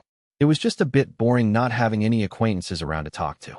Outside the window, the trees lining the streets were draped in silvery white snow, yet they still emitted a pale white glow in the night. The branches of those luminescent willows swayed in the wind, illuminating the entire city in a pristine white. It was as beautiful as a fairyland. Pure white snow was something she could never see in the Tang tribe. They only had scorching sun and humid sea breezes. While that had its own unique beauty, the Han tribe offered a completely different flavor. As the night deepened, Tang Yao soon fell into a deep sleep under the thick wool quilt. Having her mother specifically accompany her on this diplomatic mission made her feel very secure. Of course, the Han tribe had also provided maids, but they could never be as attentive as her own mother. Early the next morning, after breakfast, a convoy of carriages was already waiting outside the guest house. Tang Yao and her mother were arranged to ride in a four-wheeled enclosed carriage, while the rest of the delegation followed in long-bed cargo wagons. Fortunately, thick canvas canopies had been erected over the wagons. While not exactly warm, they at least blocked the wind. This novel travel experience further impressed upon the delegation the power of the Han tribe. Traveling far distances while simply sitting was vastly superior to measuring the land with their own legs back in the Tang tribe. From this, Tang Yao deduced the reason for the Han tribe's strength. It was precisely because of these advanced modes of transportation that the Han tribe could travel further, thereby gathering more population and resources. In contrast, although her Tang tribe also had a large population, it was accumulated through natural reproduction over time, and their expansion speed was incredibly slow. The root cause was simply the lack of convenient transportation. Most of her tribe's people had never even traveled further than a day's walk from their homes in their entire lives. Yet, for the Han tribe, traveling from one city to another involved taking a ship, then a carriage, and spending dozens of days in transit. This made her sigh inwardly. The Han tribe truly reached far. The convoy arrived at Sitong County at noon to eat and rest, and the horses pulling the carriages were swapped out entirely. This display of unbridled wealth once again dropped the jaws of the delegation members. Many muttered sourly in their hearts that even if the Han tribe had a lot of horses, there was no need to swap them all out halfway through the journey. Only the observant Tang Yao noticed when she stepped out of the carriage that the horses that had been pulling them looked as if they were about to boil, their bodies steaming with white heat. It was her first time seeing such a peculiar sight, but considering the long distance they had galloped, the horses were surely exhausted. Looking at it this way, changing horses midway on a long journey must be a very common occurrence. But if it was this troublesome, how many relay stations for resting and changing horses would the Han tribe need to build to maintain a transportation network? How high must the cost of maintaining this traffic be? The Han tribe was truly wealthy. What Tang Yao didn't know, however, was that traveling from Luoyang Commandery to Hanyang City only required changing horses once. The Han tribe's territory wasn't quite as massive as she imagined yet. After another intense afternoon of travel, the convoy carrying the delegation finally arrived in Hanyang City just before sunset. However, unlike the Han tribe's center of power that Tang Yao had imagined, this city called Hanyang was far smaller in scale than the Luoyang Commandery she had seen earlier. If one had to say what made it better than Luoyang Commandery, it was probably that the city walls were built of brick. Visually, it certainly looked better than rammed earth walls. Because it was late and they had been riding in carriages all day, the delegation was exhausted. Therefore, Tang Yao wasn't scheduled for an audience with Han Feng that day. Instead, the delegation was taken directly to the guest house originally built for the court of state ceremonies. It wasn't until the next morning that someone came to notify Tang Yao of her audience. The meeting place was set in the top-floor office of the government building. This was currently Han Feng's only public workspace, excluding his study at home, of course. Walking through the city streets during the day, Tang Yao gained a deeper appreciation for the city. It was indeed very different from Luoyang Commandery and Sitong County.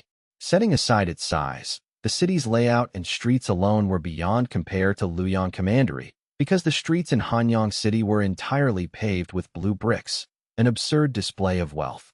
There was also very little accumulated snow in the city. Because every household had a heated Kong bed, indoor temperatures were relatively high. The snow that fell on the roofs melted into water almost immediately. Coupled with Hanyang City's excellent three-tier drainage system, the snowmelt was quickly drained away, leaving not even a patch of ice on the roads. In the morning, when the city residents went to the wells at the alley entrances to draw water, lifting the well covers revealed billowing white steam rising from within. This was another unique sight of the north.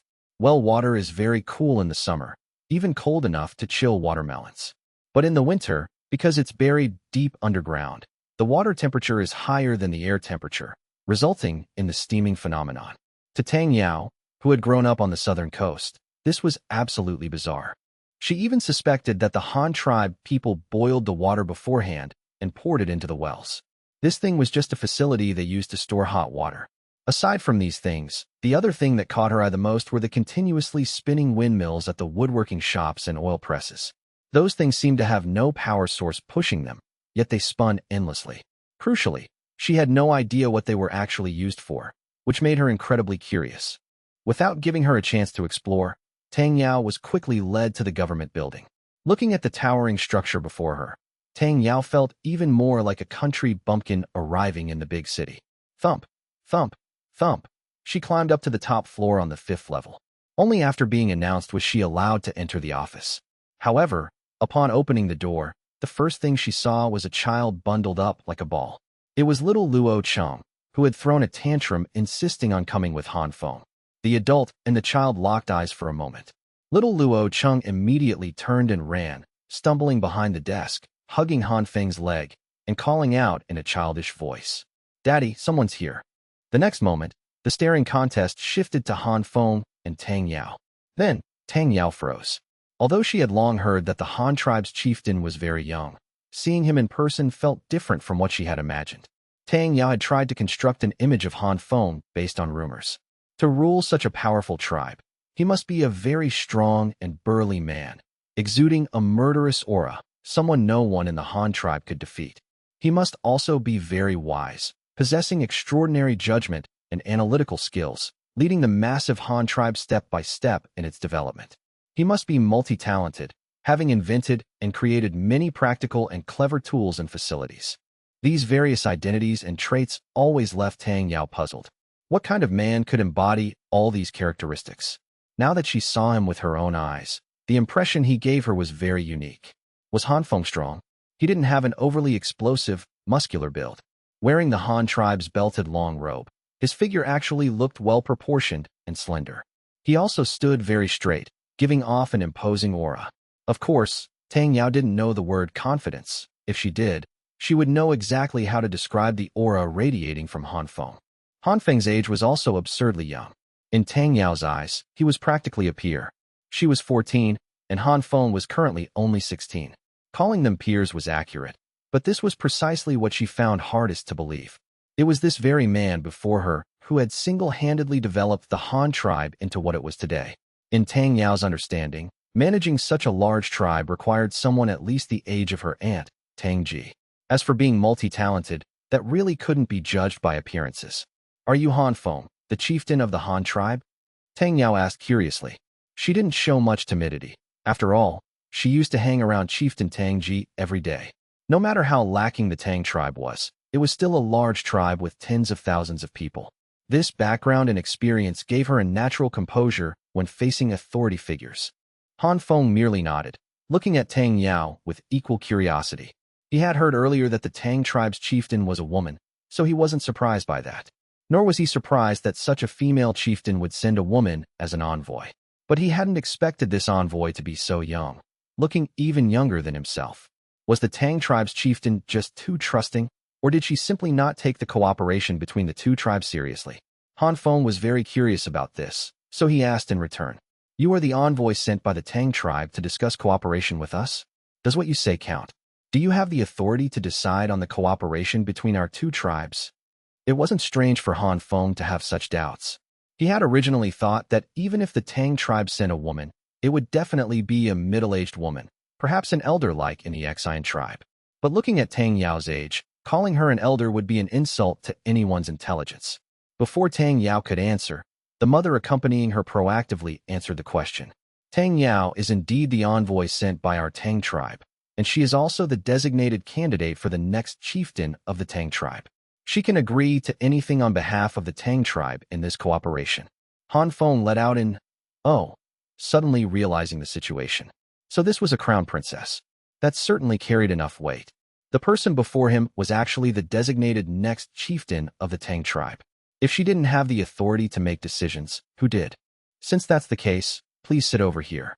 I wonder what kind of cooperation the envoy wishes to seek with our Han tribe this time, and what the method of cooperation will be. Han Feng scooped up little Luo Cheng in his arms and led Tang Yao and her mother to the tea table used for hosting guests.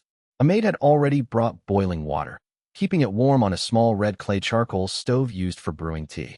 As soon as little Luo Cheng saw the tea set, he struggled out of Han Feng's arms, stood there holding onto the table, and used bamboo tongs to add tea leaves to the teapot. His movements were quite practiced, clearly showing he did this often at home. However, he didn't dare touch the boiling water. After adding the tea leaves, he tugged at Han Feng's sleeve, calling for his daddy to brew the tea. Tang Yao also snapped back to reality, withdrawing her gaze from Han Feng and looking at the chubby little Luo Cheng, finding him very amusing. Seeing Han Feng speak so directly, Tang Yao didn't waste words either and immediately stated the cooperation terms she had discussed with her aunt before coming. We want those grain seeds from the Han tribe, preferably some of each kind. We also want the Han tribe's farming tools and livestock, as well as the methods for building carts and ships, and the methods for making clothes and cloth. Our Tang tribe is willing to trade things for the items I mentioned. Of course, if we have them, I don't know if Chieftain Han can agree to this. Having stated the purpose of her visit, Tang Yao looked at Han Feng expectantly, hoping he would agree, although the chances weren't very high. But before Han Feng could answer, she pointed at a carbide lamp with a glass shade on the table and asked, "What is this? Why can it emit such bright light at night?" Tang Yao had been holding this in all day and finally managed to ask the question, slightly satisfying her curiosity.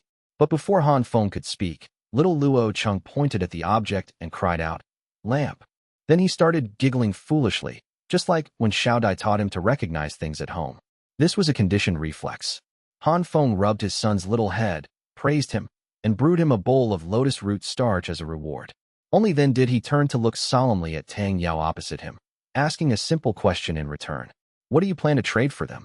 To be honest, he had long anticipated that the other party would want these things, and he wasn't surprised at all that Tang Yao said this. Right now, he just wanted to know what the Tang tribe planned to trade. If there really were resources the Han tribe desperately needed, he wouldn't mind cooperating with the Tang tribe. However, the method of cooperation would depend on the specific circumstances. Tang Yao hadn't expected Han Feng to be so direct, asking her right off the bat what she would trade. However, she had prepared for the negotiation contents beforehand, so she wasn't too flustered. Our Tang tribe excels at gathering and preparing medicinal herbs, and we can treat illnesses. If Chieftain Han is willing, we can use these to exchange for the Han tribe's technologies. As for the specific exchange methods, we can discuss them in detail. Han Feng was taken aback. Trading medical skills and herbs for technology, he truly hadn't anticipated this. If Tang Yao really possessed such abilities, he wouldn't mind trading some technology for them. After all, the Han tribe's technologies weren't exactly highly advanced secrets. Even if he didn't give them to her, the other party had ways to acquire them eventually. It would just take longer. Han Feng's advantage, or rather the Han tribe's advantage, wasn't these existing technologies, but Han Feng's forward-looking vision. The other party might find ways to learn and imitate, but the Han tribe's development speed would absolutely outpace their imitation. By the time they fully grasped his first-generation technology, his third-generation products would already be out. That was his true advantage. With this in mind, Han Feng didn't immediately refuse or agree. He didn't know enough about Tang Yao yet. The most pressing matter was to evaluate whether the bargaining chips in her hands were truly valuable. If he traded technology for some shamanistic, dancing around a fire treatment method, he might as well go hang himself. You say your Tang tribe excels at treating illnesses and medicinal herbs, but our Han tribe also has these things. So, whether your medical skills can be used to exchange for technology, I don't know yet. Can you demonstrate them to me? Or can I ask you a few questions? You may. After a moment's thought, Tang Yao agreed directly. After all, this wasn't something that could be proven just by talking. Not to mention anything else. She had at least ridden in the Han tribe's carts and ships, and they were indeed good things. But the other party hadn't witnessed her medical skills yet. It was a bit unfair, and it wouldn't help elevate the value of her medical expertise. Medical skills were indeed hard to demonstrate on the spot, so Han Feng could only try to understand them through questioning. The most intuitive metric should be data, so he asked, I want to know what percentage of the Tang tribe's total population is over 40 years old. What is the infant mortality rate? And of the people who die, how many die from disease? These three questions were probably the data that best reflected a faction's medical level, which was why Han Feng asked them first. Unfortunately, Tang Yao's Chinese was only good enough for basic communication. She didn't quite understand some of the Han tribe's academic terms. She looked at Han Feng with a blank expression. What is a percentage? And what is an infant mortality rate? Little Luo Chung put down the wooden spoon he was using to eat lotus root starch and looked curiously at this Andy. Han Feng tapped his forehead, feeling a headache coming on. Communicating like this was too exhausting. What I mean is, are there many people in your tribe over the age of 40? How many out of 10 people in your whole tribe are that old? Also, of the children born every year, how many out of 10 die from various causes? And of all the people who die in your tribe, how many out of 10 die because they caught a disease? Can you answer these for me? Tang Yao was dumbfounded again. She really wanted to ask what these things had to do with her medical skills. But thinking about it carefully, they actually did have a connection. If the Tang tribe's medical skills were highly advanced, wouldn't they be able to prolong people's lives? Then wouldn't there be more people over 40? If their medical level was high, wouldn't fewer newborns die? If their techniques for treating illnesses were good, wouldn't the number of people dying from disease decrease? It seemed to make perfect sense. These questions cut straight to the core of the issue. If medical skills couldn't change these things, then what use were they? But how was she supposed to know how to answer Han Feng's questions? The Tang tribe didn't even have basic household registration. They didn't even know their total population, let alone the categorized statistics Han Feng mentioned. I don't know either. Our Tang tribe has never calculated these things. Does the Han tribe really calculate all of this? Tang Yao was very curious about this, and also felt a bit inferior comparing herself to them. From this alone, one could see that the Han tribe attached great importance to medical skills. They even specifically compiled such data to find problems. Meanwhile, although the Tang tribe boasted of advanced medical skills, no one had ever calculated how many practical medical treatments were actually applied to the tribe's people, nor had anyone ever thought about it. They simply treated people when they got sick, and that was it. Han Feng nodded naturally in confirmation. Medical skills are indeed very important. They are the best tool for improving the quality of life and survival chances of the tribe's people. But if they deviate from this goal and lose the ability to benefit the people, then they lose all meaning. Our Han tribe also places great importance on medical skills, and we place even more importance on their transmission and popularization, as well as the changes they bring to the survival quality of our people. That is why I ordered the calculation of this data. We aren't aiming for incredibly advanced medical skills just yet. Currently, through statistics, we have identified the most common and fatal diseases, and we are conducting targeted research on treatment methods and searching for suitable herbs.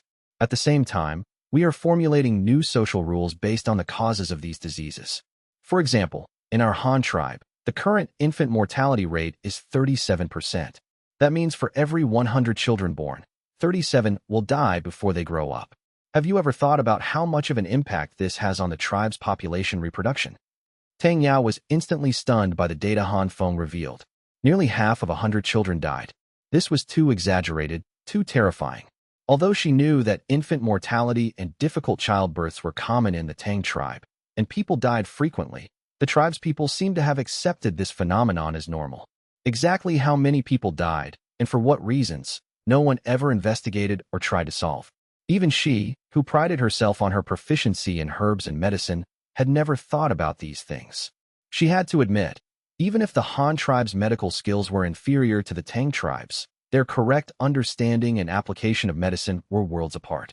The Han tribe was the clouds, and the Tang tribe was the mud. What was the use of just knowing how to treat an illness? Had they found the reason why people got sick? Seeing Tang Yao's look of disbelief and shock, Han Feng dropped another bombshell. Regarding the infant mortality rate alone, our Han tribe has conducted even more detailed investigations and statistics. Of the 37% of children who die, at least 10% die because the mother experiences dystocia, difficult labor. In other words, this portion of children dies before they are even born. Do you know what this means? It means that for every 100 children conceived, 37 will die before they can grow up, and 10 of those will die along with their mothers due to dystocia. That is to say, for every 100 new people added to the tribe, we have to pay the price of 50 people dying in exchange. Have you ever thought about any of this? Tang Ya was stunned by the issues Han Feng brought to light. Although she had always been devoted to the research of medicinal herbs and medical techniques, she had truly never considered these matters from the broader perspective of the tribe. She only knew that if her medical skills improved, she could save a few more people. This was exactly why Tang Ji had chosen to send her out to gain experience. The current Tang Yao was truly unsuited to be the chieftain of a large tribe. Chieftain Han, have you found the causes then? What terrible diseases are killing these women and children during childbirth? And the other children, what illnesses are they dying from? For Tang Yao, who was obsessed with medicine, the core issues Han Feng raised had piqued her intense interest. Her train of thought had already been completely diverted by Han Feng from cooperation negotiations to public health care. Han Feng thought for a moment and didn't hide anything from this naive young woman. Besides, there was nothing to keep secret about this sort of thing. If cooperation in medicine between the Han and Tang tribes could solve these problems, it would be a great deed benefiting all of humanity. The issue of dystocia is mostly caused by the mothers being too young. This isn't a medical problem, but a sociological one. To address this, our Han tribe has already introduced a policy to gradually raise the age of adulthood. Over a few years, we will raise the standard for adulthood, which is also the standard for childbearing, to 16. This will prevent the vast majority of dystocia cases. As for the other infants who die prematurely, aside from a small number of accidental deaths, statistics show that the most common medical causes are two things: fever and vomiting with diarrhea. We have now launched targeted research into these two common ailments, approaching them from both treatment methods and medicinal herbs. Combined with the policy of gradually raising the childbearing age, I believe we will soon be able to reduce the infant mortality rate. Tang Yao blinked her large, adorable eyes, completely unable to comprehend Han Feng's explanation. Difficult childbirth was related to a woman's young age? Chieftain Han, how do you know that dystocia is related to age? She asked, puzzled. Han Feng licked his lips, unsure of what to say for a moment. Tell her that he was actually a transmigrator, and that everything he knew was just common knowledge from his past life? She'd probably think he was an idiot. Autopsies. He fabricated an excuse after a brief moment of thought. Seeing Tang Yao's bewildered expression, he continued to explain, by dissecting the corpses of women who died from dystocia and comparing them with the corpses of women who died normally in their 20s or 30s, you'll find a significant difference. For example, a young girl's pelvis and hip bones haven't fully developed yet, making it very easy for the baby to get stuck during childbirth. On the other hand, older women who are fully mature usually give birth much more smoothly. This is how I discovered the truth. Tang Yao was once again dumbfounded, covering her small mouth, unable to speak. The chieftain before her actually searched for causes of illness by cutting up dead bodies and comparing them. Wasn't this somewhat blasphemous to the ancestors? The dead should be respected. They were already dead, yet he was chopping their bodies into pieces. Seeming to read her thoughts, Han Feng continued his explanation. This method is the most effective way to find the cause of an illness. Besides this, can you find a better way? Our Han tribe has always followed the spirit of scientific verification that I proposed. Roughly speaking, it means, make bold hypotheses, verify them rigorously, and seek the truth through practice. Anything that hasn't been personally tested cannot be regarded as truth. Moreover, using dead bodies for research doesn't mean we disrespect the deceased. Before conducting an autopsy, we hold a memorial ceremony. Furthermore, if a few corpses can bring breakthrough progress to medical research and benefit countless living citizens, isn't the sacrifice of these deceased individuals worth it? Do you think the dead are more important, or the living? Ultimately, we must ensure the tribe continues to multiply, rather than letting the entire tribe stagnate for the sake of a few valuable corpses. Would you rather personally dissect two corpses to find the cause of an illness, or watch helplessly as young girls and their babies die together from dystocia? Han Feng's words pierced straight to her heart, instantly leaving Tang Yao with no counterargument. How to choose? Was there even a choice? Of course, the living were more important.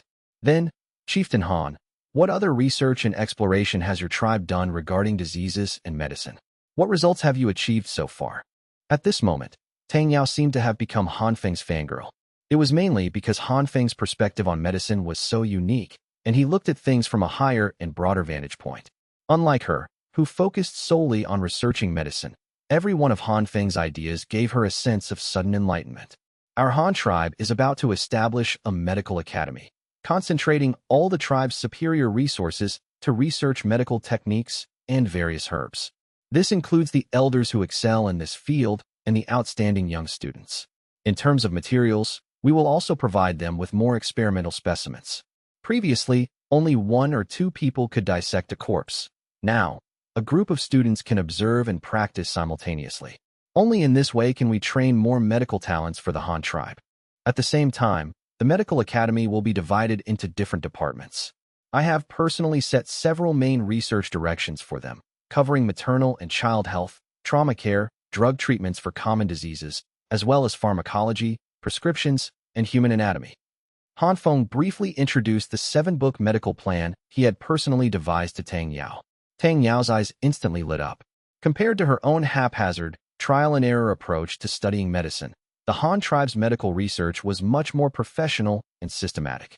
Moreover, they could train a large number of professionals. This was what a true chieftain should be doing. As for herself, although her medical skills were second to none in the Tang tribe, she wasn't very good at teaching apprentices. This made the transmission of the Tang tribe's medical knowledge a problem. Furthermore, the Tang tribe's territory wasn't small, divided into a main city and several smaller cities inhabited by different clans, with a population of tens of thousands. Having only a few people who knew how to treat illnesses was useless. She couldn't possibly treat tens of thousands of people all by herself. Comparing the two, the advantages of Han Feng's medical academy plan were obvious. Not only were they concentrating resources for research, but they were also compiling their findings into textbooks to pass down to future generations. At the same time, they could train a massive number of medical professionals. This way, no matter how large the Han tribe's territory grew, they could always dispatch enough medical personnel to every region. By now, Tang Yao was looking at Han Feng with stars in her eyes. However, Han Feng continued speaking. Our Han tribe also has a merit and nobility system. One can be awarded titles and prizes by contributing information and resources regarding unknown crops or medicines.